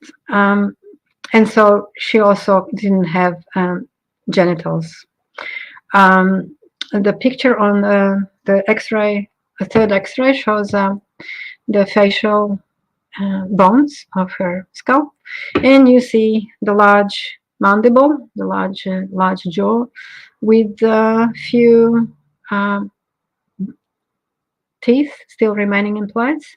And when these teeth were checked and analyzed, the researchers decided she was probably about 40 years old when she died. The resting position was in fetal position, like other Nazca culture mummies. Maybe that's what it was. Maybe she hugged herself as she was dying. So we won't know if she was put in that position and then put to rest, or she just, died like that. You see her on the left-hand side. The right-hand side shows the dry corpse of a female that belongs to an ancient Nazca culture, which was around 2,000 years ago. The location of the cave of this find is still undisclosed. There were some attempts by the grave robbers to take Thierry Jamon and his crew to a couple of spots, and there he is crawling into one of these caves, but later on he's been told, oh, no, that's not the real one. This is a CT scan of Maria from above, the superior position, and then underneath you see the sagittal plane view cut in two. And first of all, the first one shows kind of well, and that she has quite elongated head with large jaw, and the second one is showing all her internal organs still intact. So the brain was there, the heart was there, the lungs were there, her digestive system is there. So even coprolites is there. So if we figure out, if we analyze coprolites, which is the dry poo, we will figure out what she was eating when she was alive. Remember that those doctors, the molecular scientist William Brown, when he saw Maria, when he saw Maria's results, he came up with a new theory. He said that her species, Jamin palpanensis, may have interbred with Homo sapiens, resulting in hybrids. Who are the hybrids? Well, natural elongated skull people. We have them. We have them in Peru. We have many skulls in Peruvian museum in Paracas. There are other remains that also have been researched. This is baby wawita, species unknown. Her DNA was found to be around 25.6% in common with Homo sapiens. You see the X-ray on the right-hand side. The volume of her head was found to be 90% greater than in humans in relation to age and size. And there was no relation to Maria. Even she was found next to Maria, to tall Maria, the Jamin palpanensis specimen. But no relation whatsoever. Recently, I have been in contact with Thierry Jamin through Skype, and he has sent me more pictures that surfaced. So I wanted to share these pictures with you. This is a large extraterrestrial biological entity head, something similar to what I've seen when I was there. And this is part of Maria's collection in Palpa. This is another large dried extraterrestrial biological entity head, part of the same collection in Palpa. This is a small dried elongated head, part of the same collection. A reptilian-shaped head, very much so reptilian-shaped head. Maria's collection again. There's a family of 6 small, 60-centimeter tall humanoid reptiles. They call them family, but basically these are. Now we have all 6 humanoid reptiles, not just 2. There are stone artifacts depicting extraterrestrial biological entities' elongated heads.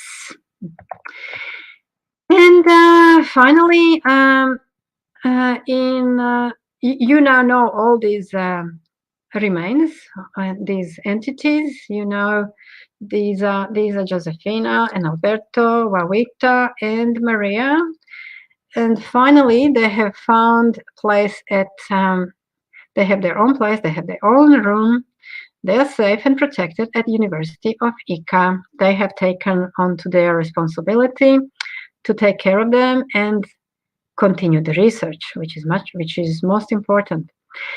In November 2019, they have done press conference from there, and for the first time, these ancient bioremains have been shown to the public.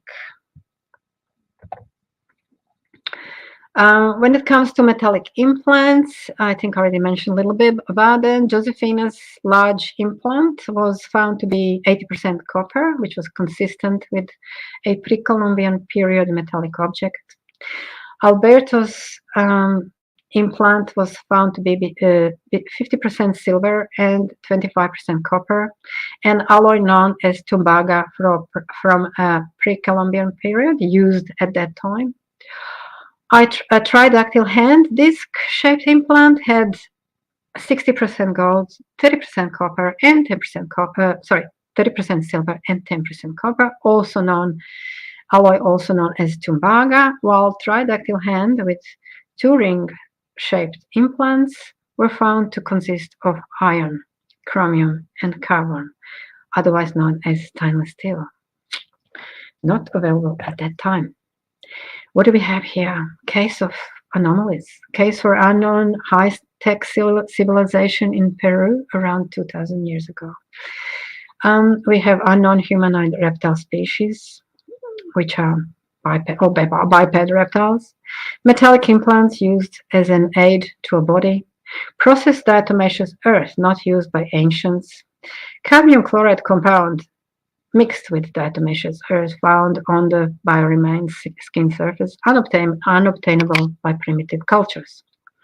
We also have unknown humanoid Jamin palpanensis species, possibly interbreeding with Homo sapiens, resulting in hybrids, naturally elongated skull people. This is proposed by molecular scientist Dr. William Brown. Jamin palpanensis may be an ancestor to the naturally elongated skull people, therefore. How did they now look like when they were alive? And their reconstruction has been done.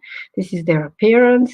For medieval Maria on the left-hand side, if I saw her, I would run away. And then you see a smaller 60-centimeter tall humanoid reptile being. Yes, they had greenish color, gray-green color. They also had scales, small scales. And could I still be around? No, I just happened to have met someone. We have an eyewitness testimony. I met Jose Manuel first time, second time when I was there, and he told me what he has seen back in 1978 when he was doing gold panning between the rivers of Madre de Dios and Inambari rivers. So I'm going to read his account. So as I don't want to miss anything. On the left-hand side, you see his drawing of the beam he has seen, and a larger picture shows what I imagined he has seen. So the story of our eyewitness goes like this. Back in 1978, I was working on gold panning somewhere between the rivers of Madre de Dios and Inambari River at 800 meters above sea level at the edge of the jungle, or Sala, as they call it. It was about 6 p.m. when my colleagues and I were working very near our camp, which was in the mountains. It was already getting dark when we noticed a huge circular ship appearing in the sky, emanating an intense bright light. From this mothership, 3 smaller ships came out of its bottom and descended towards the mountain. From each ship, few smaller beings came out, looking like the one I drew for you. I started feeling fear and paralysis, so I was not able to move. I calculated the distance between us was about 30 meters only. The radiated white light were difficult to make out. They had yellowish complexion and brightly lit white suits that covered their body apart from a head and hands. Their hands were different, having only 3 fingers, and they were only about 1 meter tall. I could not see their feet. They appeared to look for something on the ground. They stayed on the ground for a few long minutes. The fear and paralysis persisted until the little beings returned to their ship and the mothership that disappeared at great speed. At that point, our brave bunch were able to move again and run for their lives. Now, recently, I have talked to Thierry Jamon. He was very chatty, happy to talk, and unfortunately, I don't speak French very well. He doesn't speak English too good, and we had to do kind of paper interview. So thanks God for Google Translate. So I had to do that. So I sent questions to him and he replied to me. So I'm going to read again. So I said, please introduce yourself briefly. So he says, I'm a French researcher established in Peru for 20 years. At present at Incari Institute, Cusco, I devote my research to study the permanent presence of the Incas in the Amazon rainforest and the location of the main center of the population, a lost city that the conquistadors have been looking for since the beginning of 16th century, known under the name of Paititi.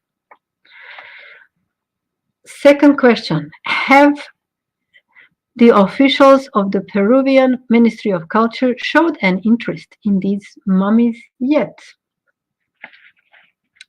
He goes, despite the evidence demonstrating the authenticity of the famous mummies of Nazca, the Peruvian Ministry of Culture refuses to recognize these dried bodies unique in the world. Question 3. If international archaeologists or scientists wanted to do research on these mummies, how would they go about it? Who do they need to contact? He goes, the official study of the non-human mummies of Nazca is now in the hands of officials at the National University of San Luis Gonzaga de Ica. Since September 2019, it is this university that carries out the new studies and analysis of these remains. For any specific team wishing to join the work of UNICA, or this university, I advise them to contact directly Dr. Roger Zuniga, president of the commission responsible for the study of mummies. Question 4. What is the next step in the research? What would you like to see happen next? This is what he said. For the moment, it is therefore the University of Ica, which is currently studying non-human mummies. They have Maria, Juanita, Albert, Victoria, and Luisa. That's the 5th one that arrived. Luisa is the one you have seen right at the beginning of my presentation on the video. We are now awaiting the official presentation of the results of these new analyses. As far as I know, these analyses are very interesting and the results incredible.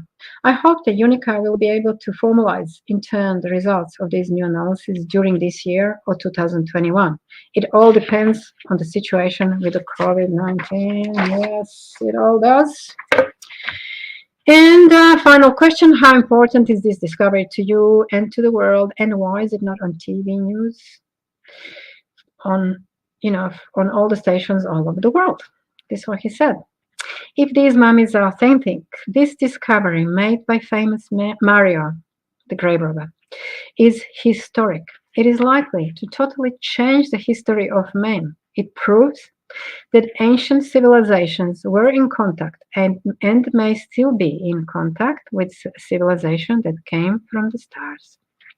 It is a fundamental discovery with incalculable implications on the cultural, religious, philosophical, and other plans. It's a real paradigm shift. I think humanity needs to be given time to understand the significance of such a discovery. The truth always triumphs at the end. Personally, I have faith in the future. This discovery is a great hope for humanity. It is a proof that we are not alone, indeed.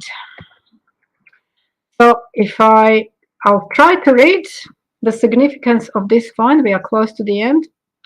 There are few sentences that researchers involved have said about this find. Maria lived at the time of ancient Nazca culture and may have influenced the development of Nazca lines, which is still a mystery. An extraordinary discovery, the most important investigation in my life, said Jaime Maussan, the TV investigative journalist.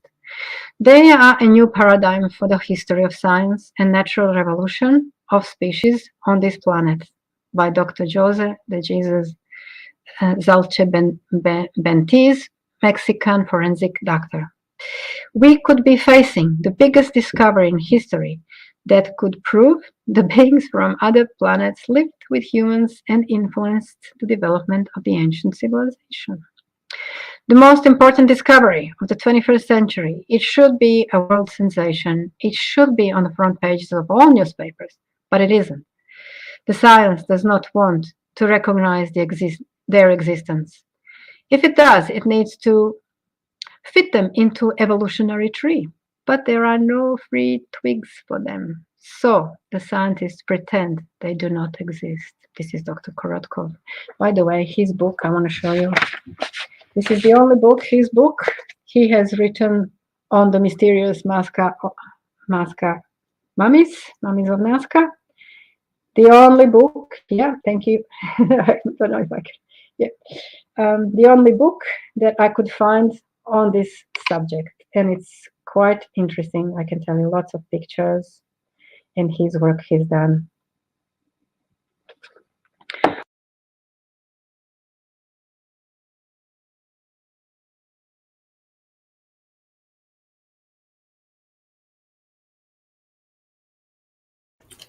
Oh, where did Sanya go? Her device looks like it just disconnected. Oh.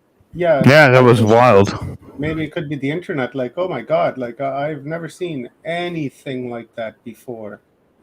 Like, really? She just disappeared. Okay, I've got. Oh no, I don't mean like here in my studio. I mean like her presentation, bro. Right? Oh yeah, her presentation is still up. Her presentation is sick. I know, it's pretty cool. Yeah, it says back here they will need to connect their mic cam before you can add them to the stream. So Sanya, if you can hear me, please leave the studio and then follow the link and come back in. Yeah. So we've got questions. There we go. There we go. She just left the studio. She'll be coming back in. All right. My God, man, what a presentation! I seen a comment up here that said these things have been around for 2,000 years and we're just finding about it now. Isn't that, we're like 2,000 years behind times. Here she is. Let's put, no. There we go. I don't know what's going on. Well, we've got What's a going black on? screen. We know you could be there. Not seeing Sanya. Something wrong with It's the gone camera. black. Yeah. Sanya, maybe go to settings and then pick camera and then see if there's a drop down menu for you to see if you can connect your camera. All right, Jesus. No, I don't think that's the problem this time round. I've never seen this before. This is new. Well, I got Rob. Got Rob. Does mine work? We still got us. There I am. Hello. You're there. Let there be light.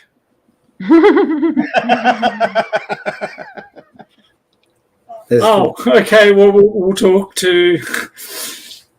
I suppose we could ask questions. Maybe if that doesn't work, maybe try leaving the studio, X the StreamYard tab altogether, and then open up a tab and then try coming back in. That might help.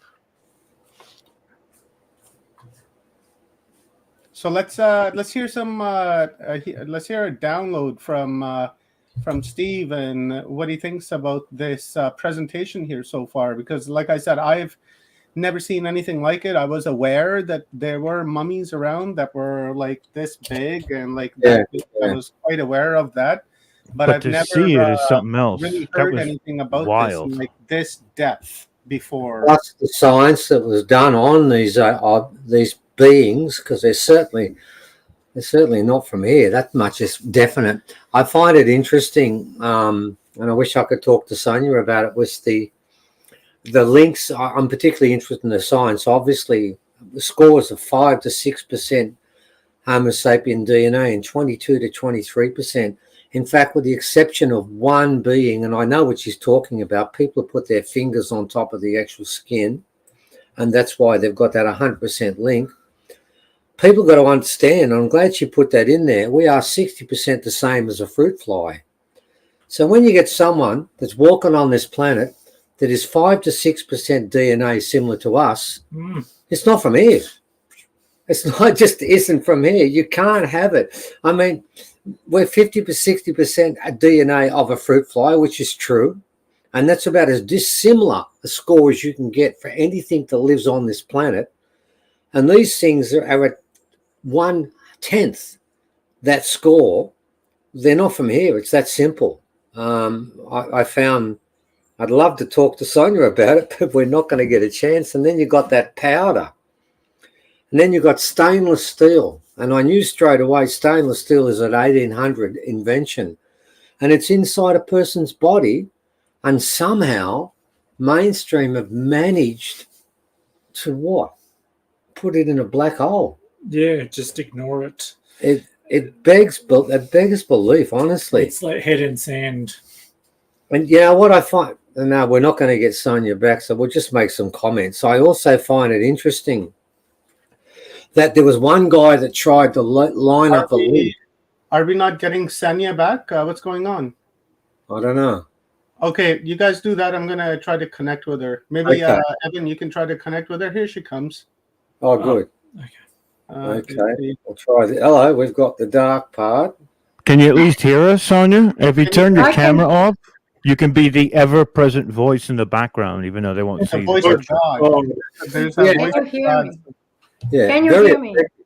Yes, we Can can you hear me? Yeah, we can hear you. So what we could do is I was discussing a few things with the gentleman then, and now that you're here, it'd be nice to get your reaction to it. All right. Okay. Let's try Okay. it. The first thing I find quite interesting is I think I lost count. I don't know how many different ones there were. I know. I lost count too. I find it interesting that I was just talking to the other guys about this, that one of the guys there tried to explain a possible human link with one species of that. And I found it interesting. If you put this in context, I think that's what's most compelling about your presentation, it was like, in the end, I can't remember how many different readouts you did the science for, and none of them get close. I mean, in combination, isn't that the end of the discussion? Shouldn't that have finished it off?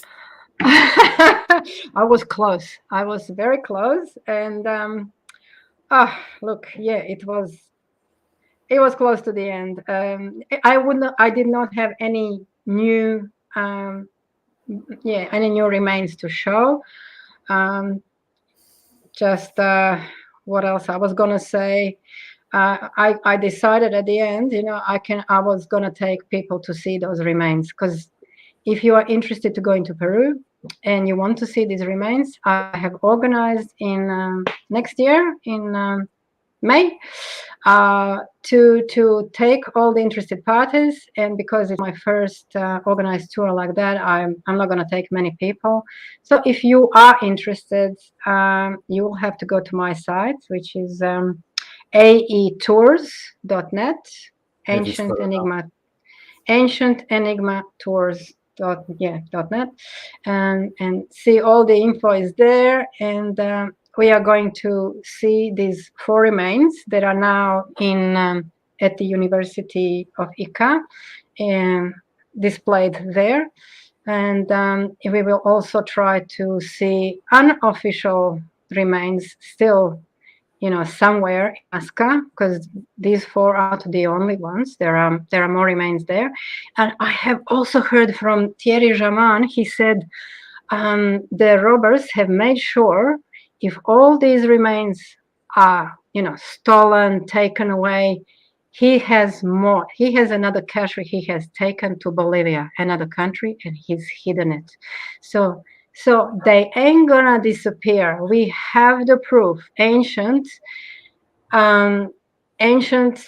aliens, call them aliens, extraterrestrial beings from not from this planet, have lived along ancients of this planet. They were here. They were definitely here. And how did they help? Did they help progress? What did they do? We have no idea at present. Particularly, I'm talking about these ones that we have just talked about. How did they influence these ancient Nazca culture? Obviously, possibly, because Maria was found to live at that time. And she was only 40 years old, it seems, when she died, which is a shame. We haven't got a clue. We haven't got a clue how long could they live. I have a feeling they could have lived much longer than we could.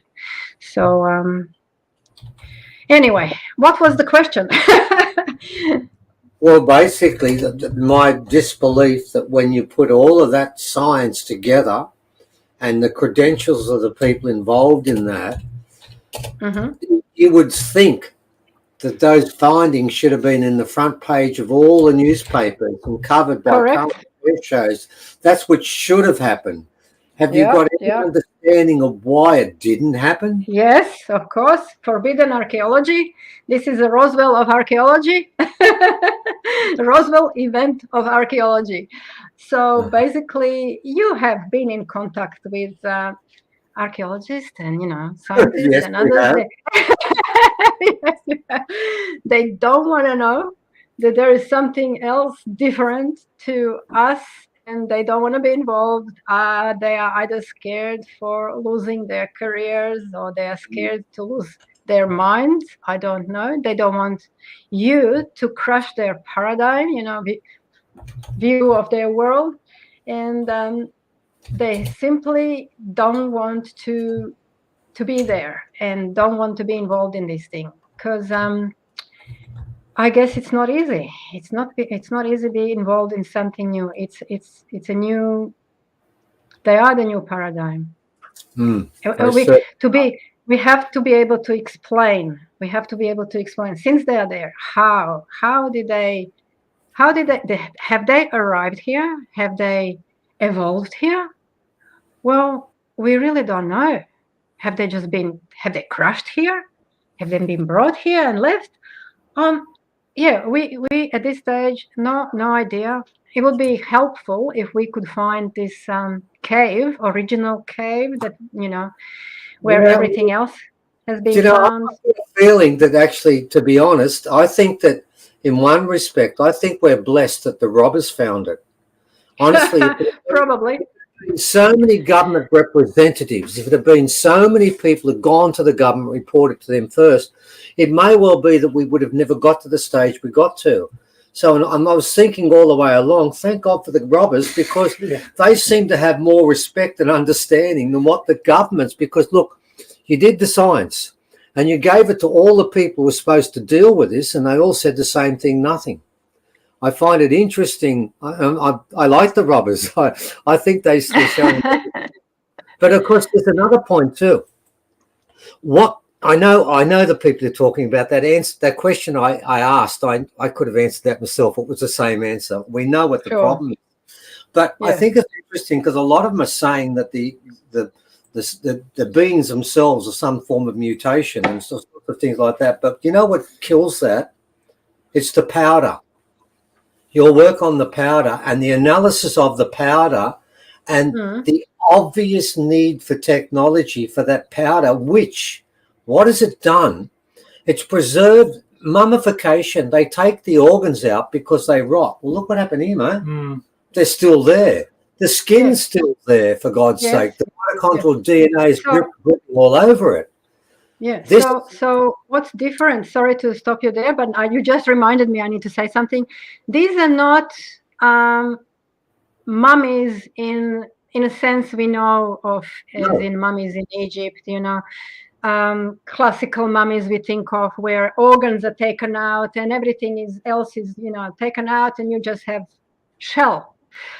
These are well preserved, intact bodies, just very well preserved, dried, intact bodies. So I'm sure this powder has helped. This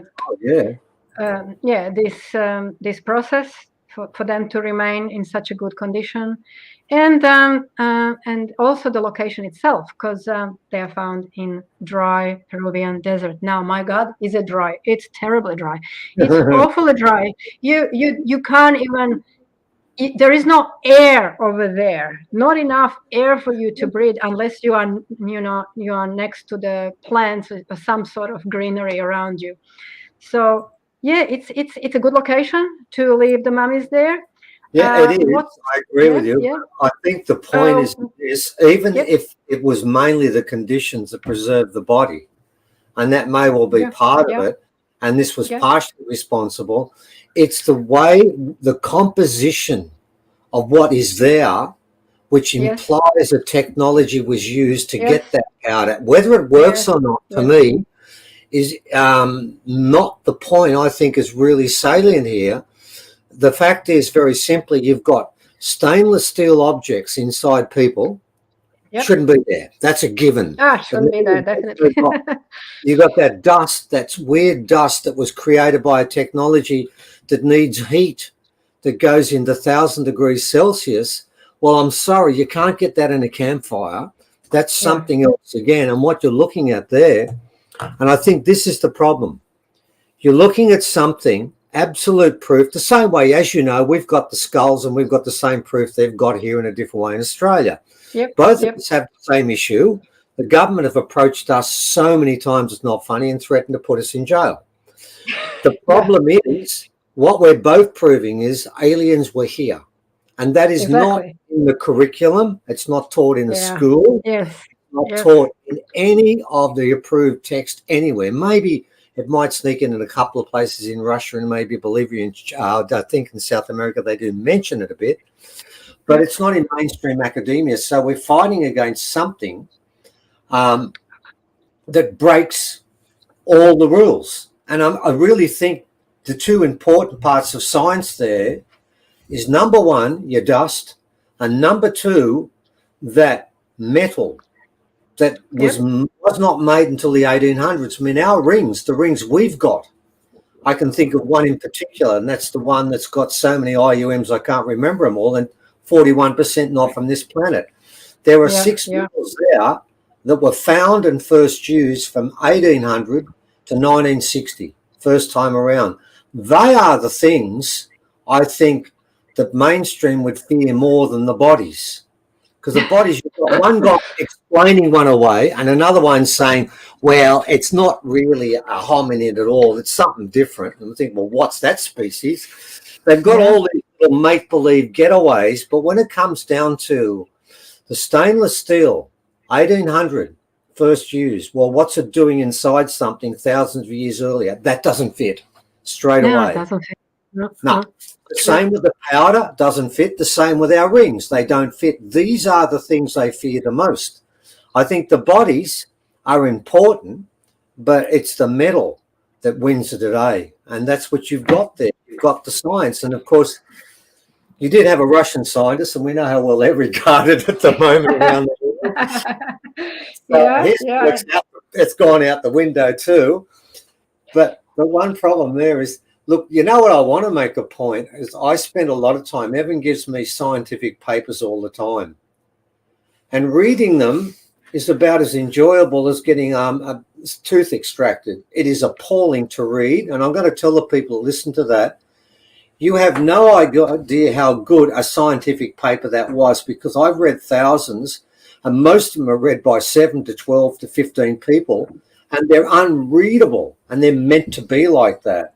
What I like most about what you did, you gave us nice, solid, hard science, but gave it in a user-friendly manner, and that makes so much difference. And it makes it... I tried to show it from my perspective. So it was an experience for me, and then it was learning curve for me to learn all this, and then finally understanding. Okay, now I know. As you have always said, we were never alone, and we do have a proof. Yes, you do have proof. And did you write a paper on this? Was this submitted as your paper? Look, I have an article that came up in New Dawn in English, and then I have the same article translated to Polish, Italian, and then it came into their Polish Nexus and another, I think, international UFO magazine in Italy. But if anyone wants to read it for free, go to my site. AE Tours, Ancient Enigma Tours, aetours.net, and yes, and you can read it there for free. Well, you know what was sad about what you just said? I loved that other people picked it up, but I noticed you didn't mention any accredited scientific or archaeological mainstream publication outlets, and that's the sad part of this story, because you're presenting such a powerful collection. And I love it's a collection. You can dismiss one. You can try and explain two away. But then you get these tiny little things with heads you can put inside your hand, and you're thinking, but that's still a being. Oh, by the way, can I make the point? Sure. You did talk about the person without a jaw.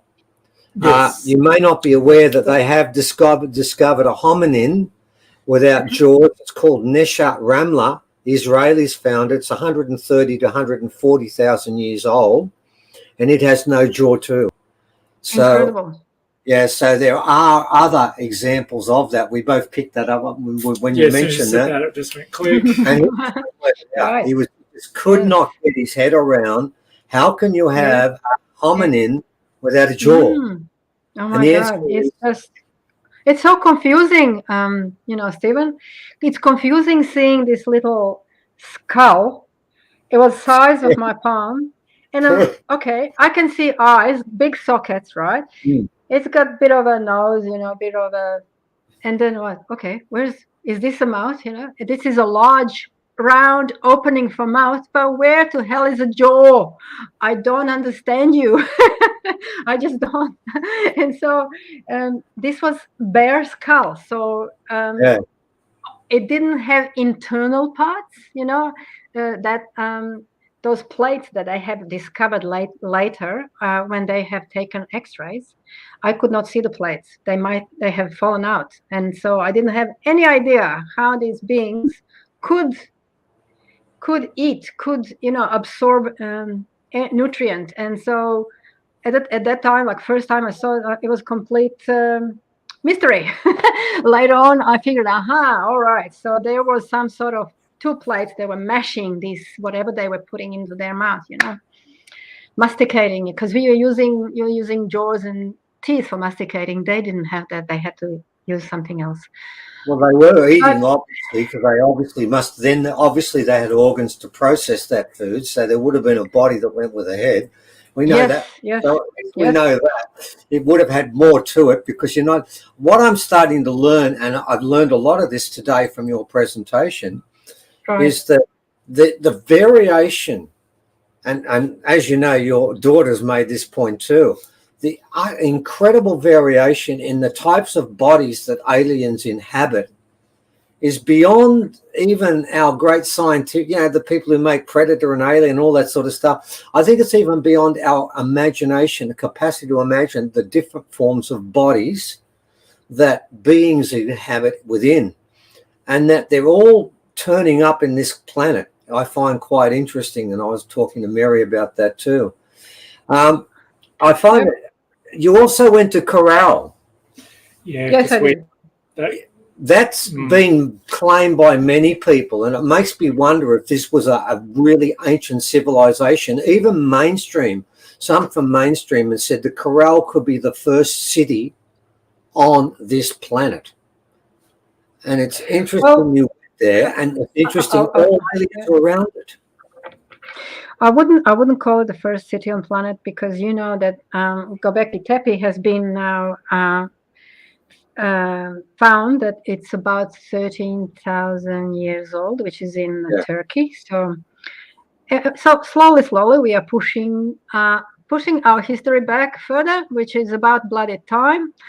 So Corral on its own, yes, it's interesting. I have to say it didn't impress me awfully, because I expected kind of megalithic structure, megaliths used in construction. Maybe 2 or 3 I could count on my hand, and then the rest is just was made out of small stones, which it's interesting, but again I expected something else. So with that site, archaeologists also figure out they couldn't find village. There's no village. There's just that site, and there's lots of musical instruments they have found there, and no weapons. Ancients and weapons, that goes together, right? Now that's fascinating, because you're talking to me. It sounds a lot like you've got these hippies playing musical instruments and not carrying guns. Gotcha, extraterrestrial hippies. Woohoo! Well, I mean, I'm just going on the evidence you've given me. No guns, but plenty of guitars. That says a lot to me. Could it be? No. I'm wondering whether Corral is a lot older than what people think it is. That's what I was hinting at to begin with. I know Göbekli Tepe is around at 13,000. Of course, we've got Atlantis and Lemuria, which go back further again. But could it be that this was a place? Because I'm getting the sense here that there's a lot of different types of aliens around in that general area. Could it have been the first meeting place where humans and others got together and started to live together? Why would they need weapons then? Yes, you have a little bit of a point there.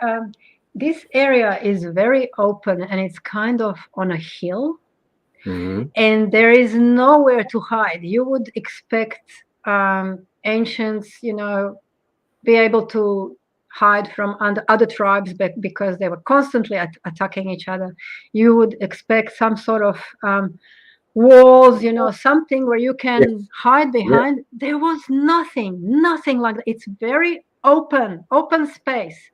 You are exposed to the skies, basically. Yeah, so that would mean to me, and Debbie's got that too, that would mean to me we could be looking at the remains of something that's been there a long period of time, where massive buildings weren't an important part of it. And because it doesn't have fortifications, and I do remember reading about that myself, and that was really unusual. Could that mean this came from a time, because I believe that humans for long periods of time were not at war with each other, because they all respected a belief that the place you live is where your spirits are, where you come back to. I belong to this place, and therefore other places I can't go there because the spirits don't welcome me. That's how original people thought.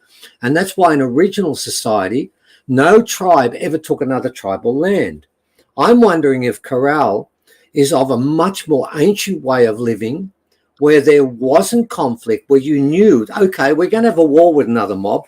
We'll go to what we did in Australia, to agreed neutral territory, throw our spears for a period of time, get it out of our system and go back.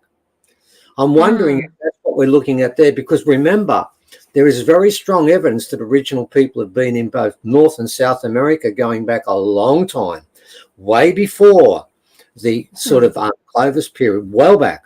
Now, I'm wondering if Corral is the first time where that the aliens and humans met together and said, let's try this sort of living together process opposed to hunter-gathering.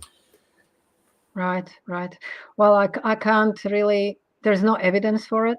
No, well, it But there's won't no, be. That's the problem, yeah, because yeah. they'll be living in a way that archaeologically doesn't leave much evidence, except that there's proof there.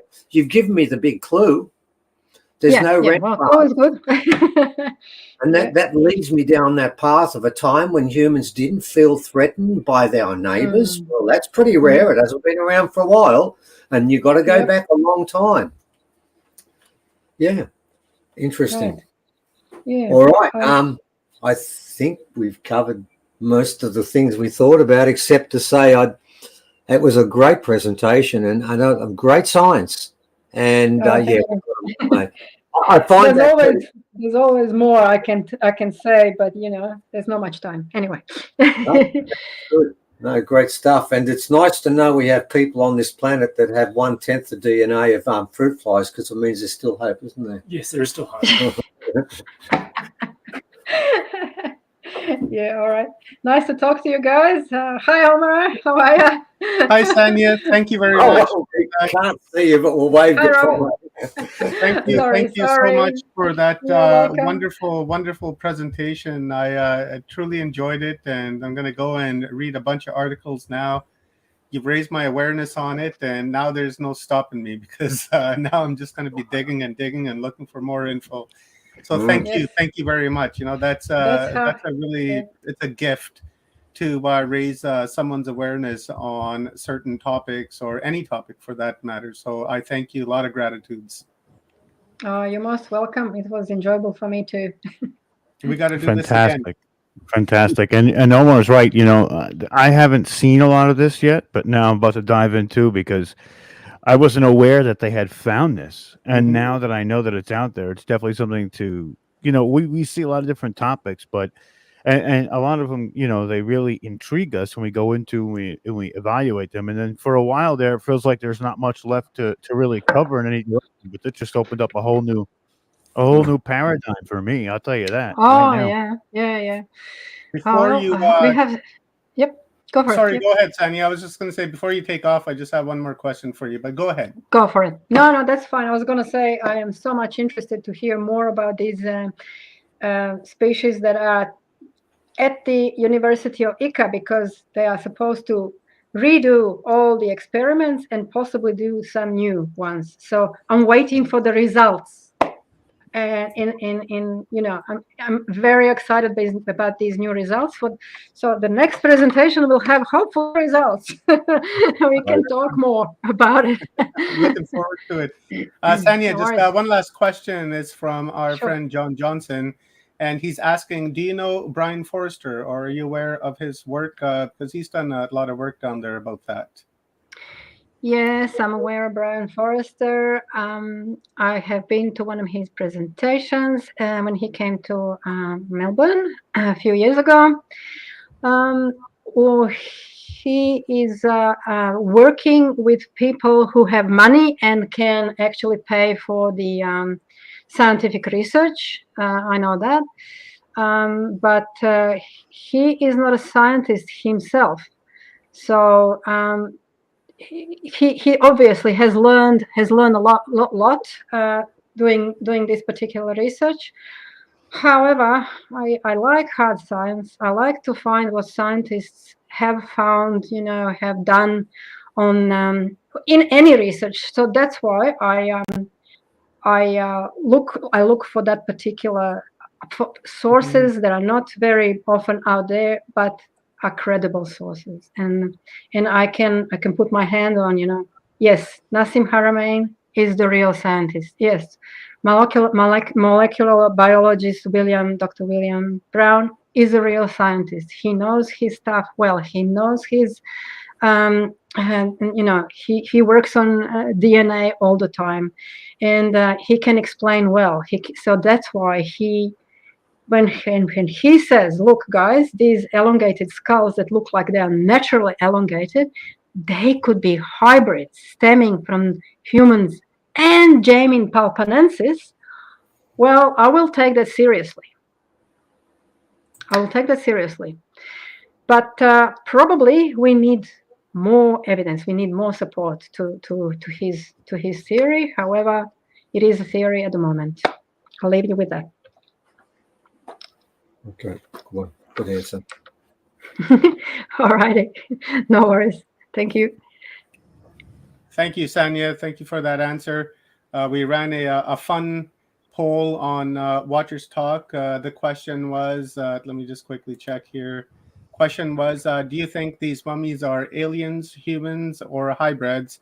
And our audience thinks 62% aliens and 38% hybrids. So right, it's always, okay, good. Always good to get good. Not one human. No humans, no humans, definitely. So definitely no humans. That's the Science, easy part. science shows us easy part. Yes, science shows us. They're smart. You've They're seen, on it. yeah, you've seen X-rays. You've seen internal parts. You've seen they are very different to us. And yeah, science, DNA. Come on, guys. You cannot close your eyes. You cannot close your eyes and say, oh well, they are maybe humans. Well, they're not. I'm sorry, they're not. It's just human nature that it's hard to break paradigms we lived with all our lives. It's very hard. If you think these civilizations are so far away from us and there is no technology that would bring them here, first of all, you're wrong. And second of all, you will have hard time understanding they are already here. Not just they are already here now, they've been here in the past. So yeah, we were never alone, as Steve says, and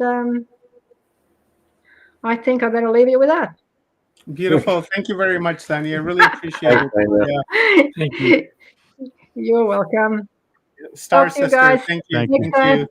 Bye. Thank you Our very brothers. much. Goodbye. And Goodbye. Take care. bye. Have a great evening. You too. Or a thank great you. day for you, right? Yeah, day. it is. Daytime. All right. Love it. All right. See you guys. Yeah. Bye. Bye. Bye. That was wonderful, and some great questions there, Steve. And thank you for bringing up the metal that you guys have discovered in the rings that you have. So I thought that really wanted to know that if there was any kind of connection there. So thank you for asking that. No worries. Yeah, that's about it. Any final words from you guys before we close the evening off for the day? No, not really, except congratulations to you guys for what you're doing. It's an amazing job. I guarantee you when you're finished, you'll sleep for 4 days. Oh, it's definitely a marathon run, for sure. By this time every night, I'm like, am I going to make it? Am I going to make it? It's been so long. My eyes are burning. But How about we get Evan to do a shameless plug for chapter 18 and our alien ancestry. Yep. So yeah, our next conference, which will be only a few days after this one, so you got a couple of days recovery, and then we've got our conference coming up.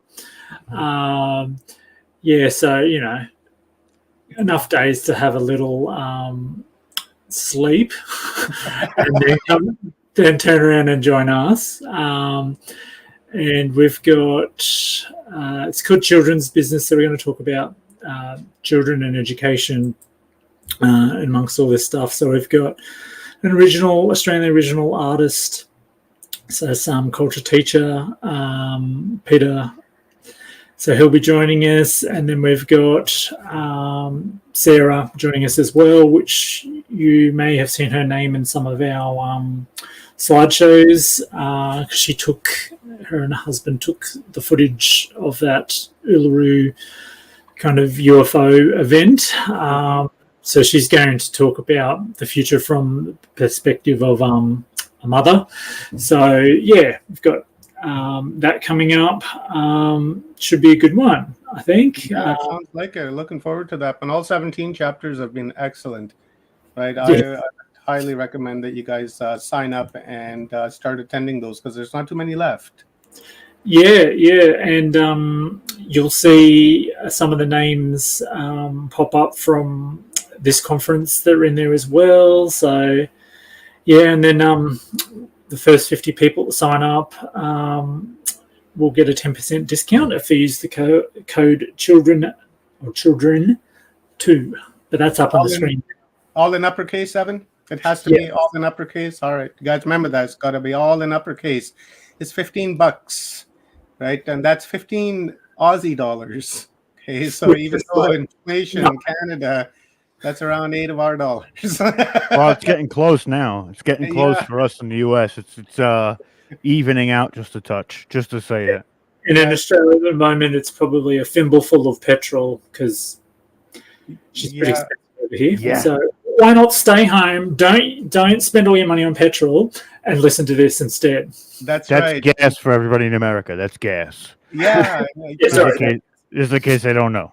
Instead of spending $15 on a hamburger with inflation, right? Why not spend that $15 on some Mind Delicious Chapter 18 and raise your awareness, because these guys put on some fantastic events. Like I said, I've been to every single one of them. Missed a couple, but I watched the replays, and they're just totally amazing. So check it out. And we got more coming up, guys. Lots more. We are just a little halfway in now. A little over half. Yeah, just a little over half. So we got just a tad more to go, and a few more days, and then we got her in a bag. And what you guys saw here tonight is you're not going to see that in like any classroom anywhere on this planet. Ever. The only until we take over. You're not going to see it until we take over. Ever.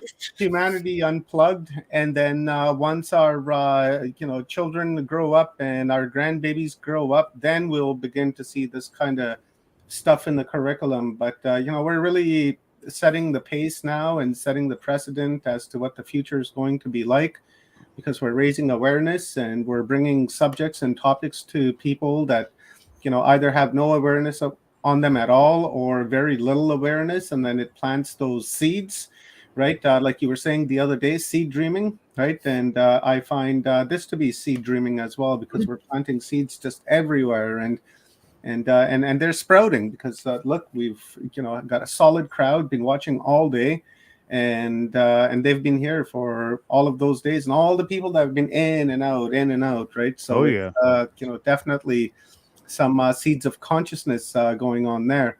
So guys, with that being said, we'll get some final words from our star brother Evan from Australia, and then we'll get some final words from our star sister from down in New Zealand, and then Rob and I will just quickly go through tomorrow's schedule, and then we'll call it a night. Well, today was a pretty amazing day, and there was some stuff here that really blew my mind, and I'm sure everybody else's. So it's just great to be here and part of that. I mean, there's information coming out over these last few days that you just can't find anywhere else. So definitely, we're blessed. Thank you, brother. Love you, Evan. Love you, Steve. And we'll catch you guys in a few days, and have yourself a good day. Stay safe, and don't go anywhere. Don't move. You stay right there. Don't move. Don't let that hair. Don't touch one hair on that head. I would have paid triple what the conference ticket was for you guys to get hair like that. So keep it together. See you all soon. See you, brother. Love you. See you soon. Bye. Stone Hobbit. How about it, sister? Hey, Thank honey. you very much for that presentation earlier. That was epic. I really liked that. Man, what a great day. We just shared like lots of aliens and UFOs today all day long, even though we had a couple of cancellations. But that's just the way the universe works, and universe didn't want that in this event. And it wanted you in this event, and then you've been our backup, and you've been just giving us like an upload after upload after upload. Oh my God! I really think that you've put like everything you know on the line for this conference. This is going to be Unplugged Humanity and Stone Hobbit Conference. Like that's what we're going to change the names for sure. Don't do that. Just keep it as, Humanity Unplugged. This is for everybody. We've all got this information in us, and this is the job they gave me. So, and I've just sort of decided, I'm so tired of the fakes and everybody trying to make money off somebody else's material. It's just enough. So now it's time to, stand up and give yourself acknowledgement, because it's real and it's happening now. And there's so much more to come. It's absolutely fantastic. I mean, this has been one very epic journey with everybody, meeting everybody in the room, everybody that's come along in the chat. I just want to give you all much love. Mwah, aroha, a lot of aroha. Thank you so much for coming along and supporting us all. This is a lot of work, a lot of hours, but we're going to get it out there, and it's time for change. We're going to be that change. So. And I'm going to change it. It's Humanity Unplugged. Explore the stone. That's what it is. That's what it is. It's gotta be. And let me tell you something. I've been fighting with people on Reddit all day long, and I was even in UFO groups, and they're like, "What is that?" Blah blah blah. And I literally had to go to bat, like, dude. So, and I had to ask them, where are your references? Tell me who you listen to. Who, the government, ancient aliens on TV? Who do you talk to? And they're like, well, that's not no, that's the point. Like, go ahead. Yeah. We have like the leading researchers in the world to come and give us downloads. Like, this is what it is. Sorry for those people out there who want to say, well, you guys don't know what you're doing. That's not real. Okay. All right. Okay, you'll see. Yeah. Whatever you say is what I say.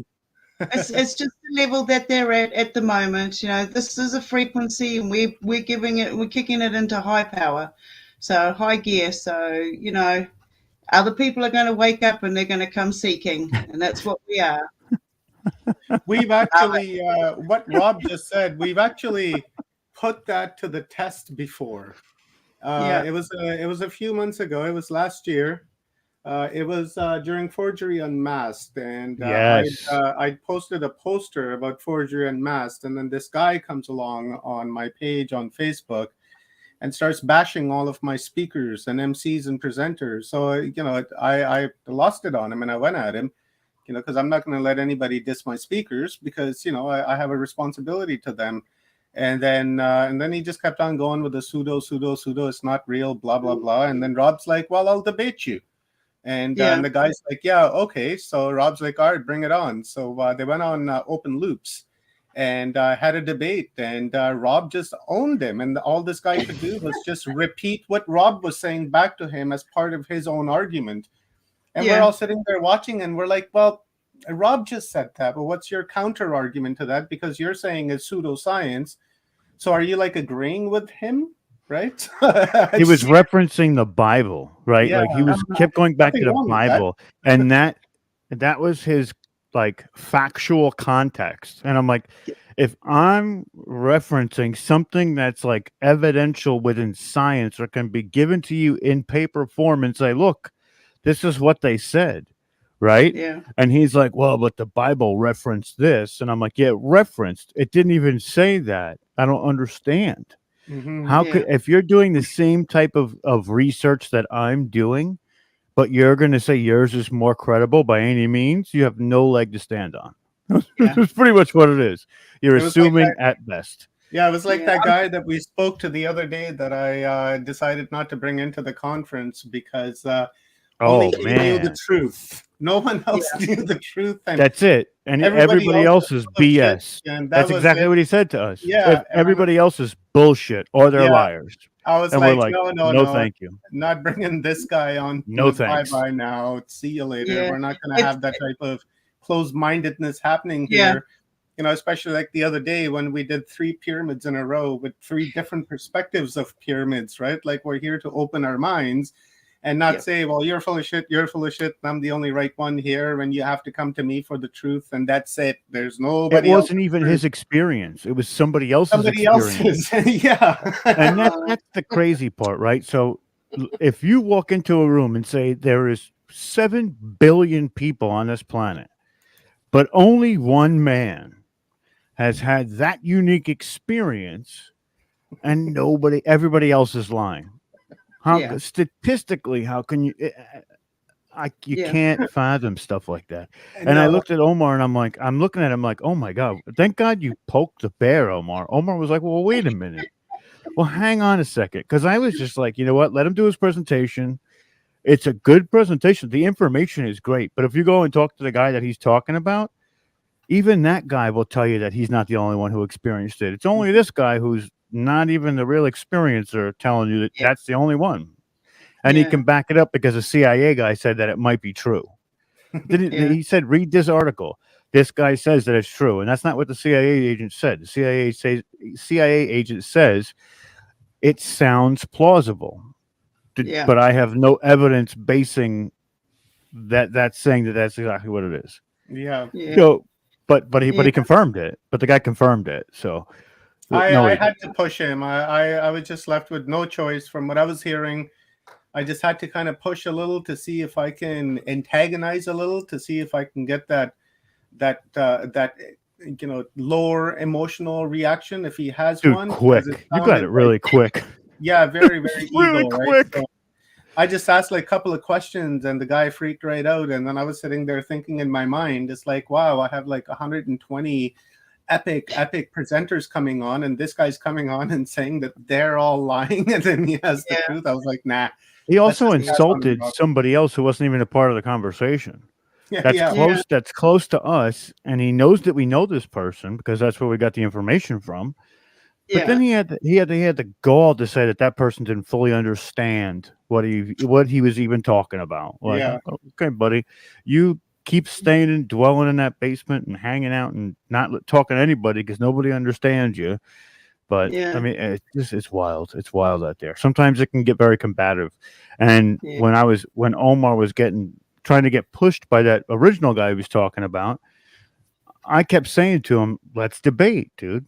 Let's do it. If you're going to beat me, you're going to beat me. So be it. I don't care.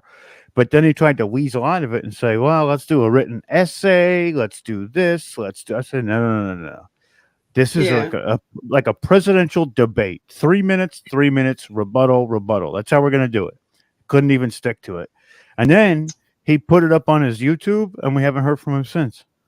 Yeah, and he cut out everything that you said. Of course he did. I've kind of gotten to a stage where, I see people's true colors, and it only takes 1 or 2 words, and it's like, okay, well, thank you for sharing, and thank you for showing me your true colors, and I hope you have a good journey. That's it. You don't need to, you don't need to expose yourself to crap. You really don't. If they're stuck in that frequency at that particular time, that's where they're going to stay. They obviously don't want your help or your energy to move forward. So, if you decide to jump in and confront them and all of this, I mean, debating's good. I loved debating when I was at school. I still do it. But these days, when it comes down to your material and you know what you've got, I mean, we always have this room to keep exploring. All right, we keep exploring. I did it for the basis of, on the internet we get a lot of pushback, and I was kind of putting out there that I was going to stand up for what I believed, and I had the confidence in myself to push my research forward and not listen to people like that. But also, I wanted to show that even though he didn't agree with me, we could have a civil discourse about what we were talking about. And I mean, I was super calm. He was getting a little heated and then raising his voice until And then he said something a little out of character, and I was like, now you're going to stop. Like, now you're going to stop, and I'm going to tell you why. And then I brought it back down. But it was a lot of fun because, you know, Greg was the one moderating it, and I love to give Greg that kind of content because he has that ability to really like accentuate the back and forth type of monologue. It was really cool. It was really cool. No, that's fantastic. Fantastic. Anyway, guys, we've got another great day ahead of us tomorrow. So I hope everybody. Nice transition, Stone. Perfect. You could tell I've been doing this a while. I know. We were getting off topic, so yeah, let's do it. We got to bring. What do we got to bring up? Thanks a bunch to Kathy Mason for purchasing a ticket to Chapter 18 of Our Alien Ancestry. Right on, Kathy. I will see you there, my star sister. And we are going to. Are you sharing screen or am I sharing screen, Rob? I'm doing it right now. Okay, cool. And I'll toss it on. We got a great day coming up for you guys tomorrow. Another beautiful upload that's going to happen. I'm looking forward to it. Again, same time, same place. Check us out on the same usual channels that we've been streaming to.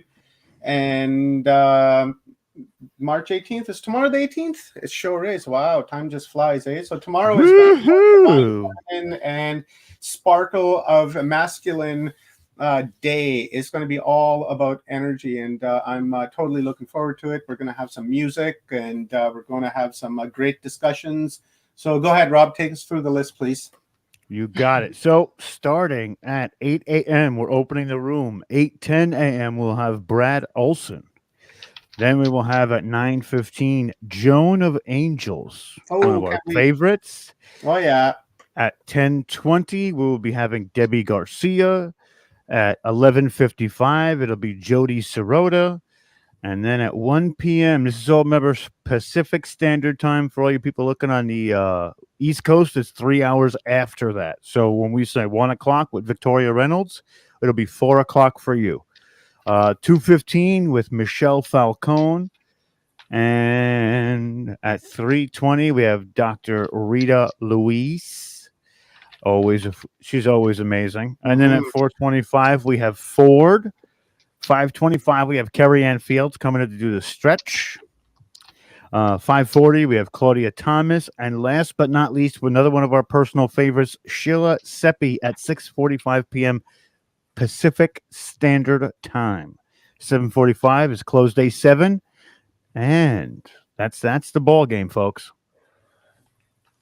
Right on. It sounds like an amazing day. Start off with Brad and end with Sheila. My God, and everything in between. It sounds like a mind-delicious day to me, and good brain candy, mind candy, awareness candy. So with that being said, guys, my name is Omar. I'm a host here at Watchers Talk with my friend Stone Hobbit and Rob Yox from Full Spectrum Universe, coming at you from West Coast, British Columbia, Canada. I will see you guys tomorrow morning. I love you guys lots. A lot of kudos, lots of respect. Thank you for all the donations and all the super chats today. It really, really does help us to carry this channel and all the other channels forward. As you guys may have realized by now, that we all work together, and this helps us a great deal. So thank you very much. Any last words for you, Rob? Good night. Thank you for the support. We appreciate it. Whatever you could do to help us out, it only helps us to bring you more content and expands our resources and reach. With that being said, I am Rob Yox from New York. Full Spectrum Universe time. It's out. We're done. It's over. Stone? Oh, yeah. I'm Stone Hobbit from New Zealand, and I'm out too. And guys, visit Stone's website. I've put it in the comments up top. Visit the site and connect with Stone on Facebook if you guys use it. And until next time, love you guys. Stay safe, be well, and we will see you next time.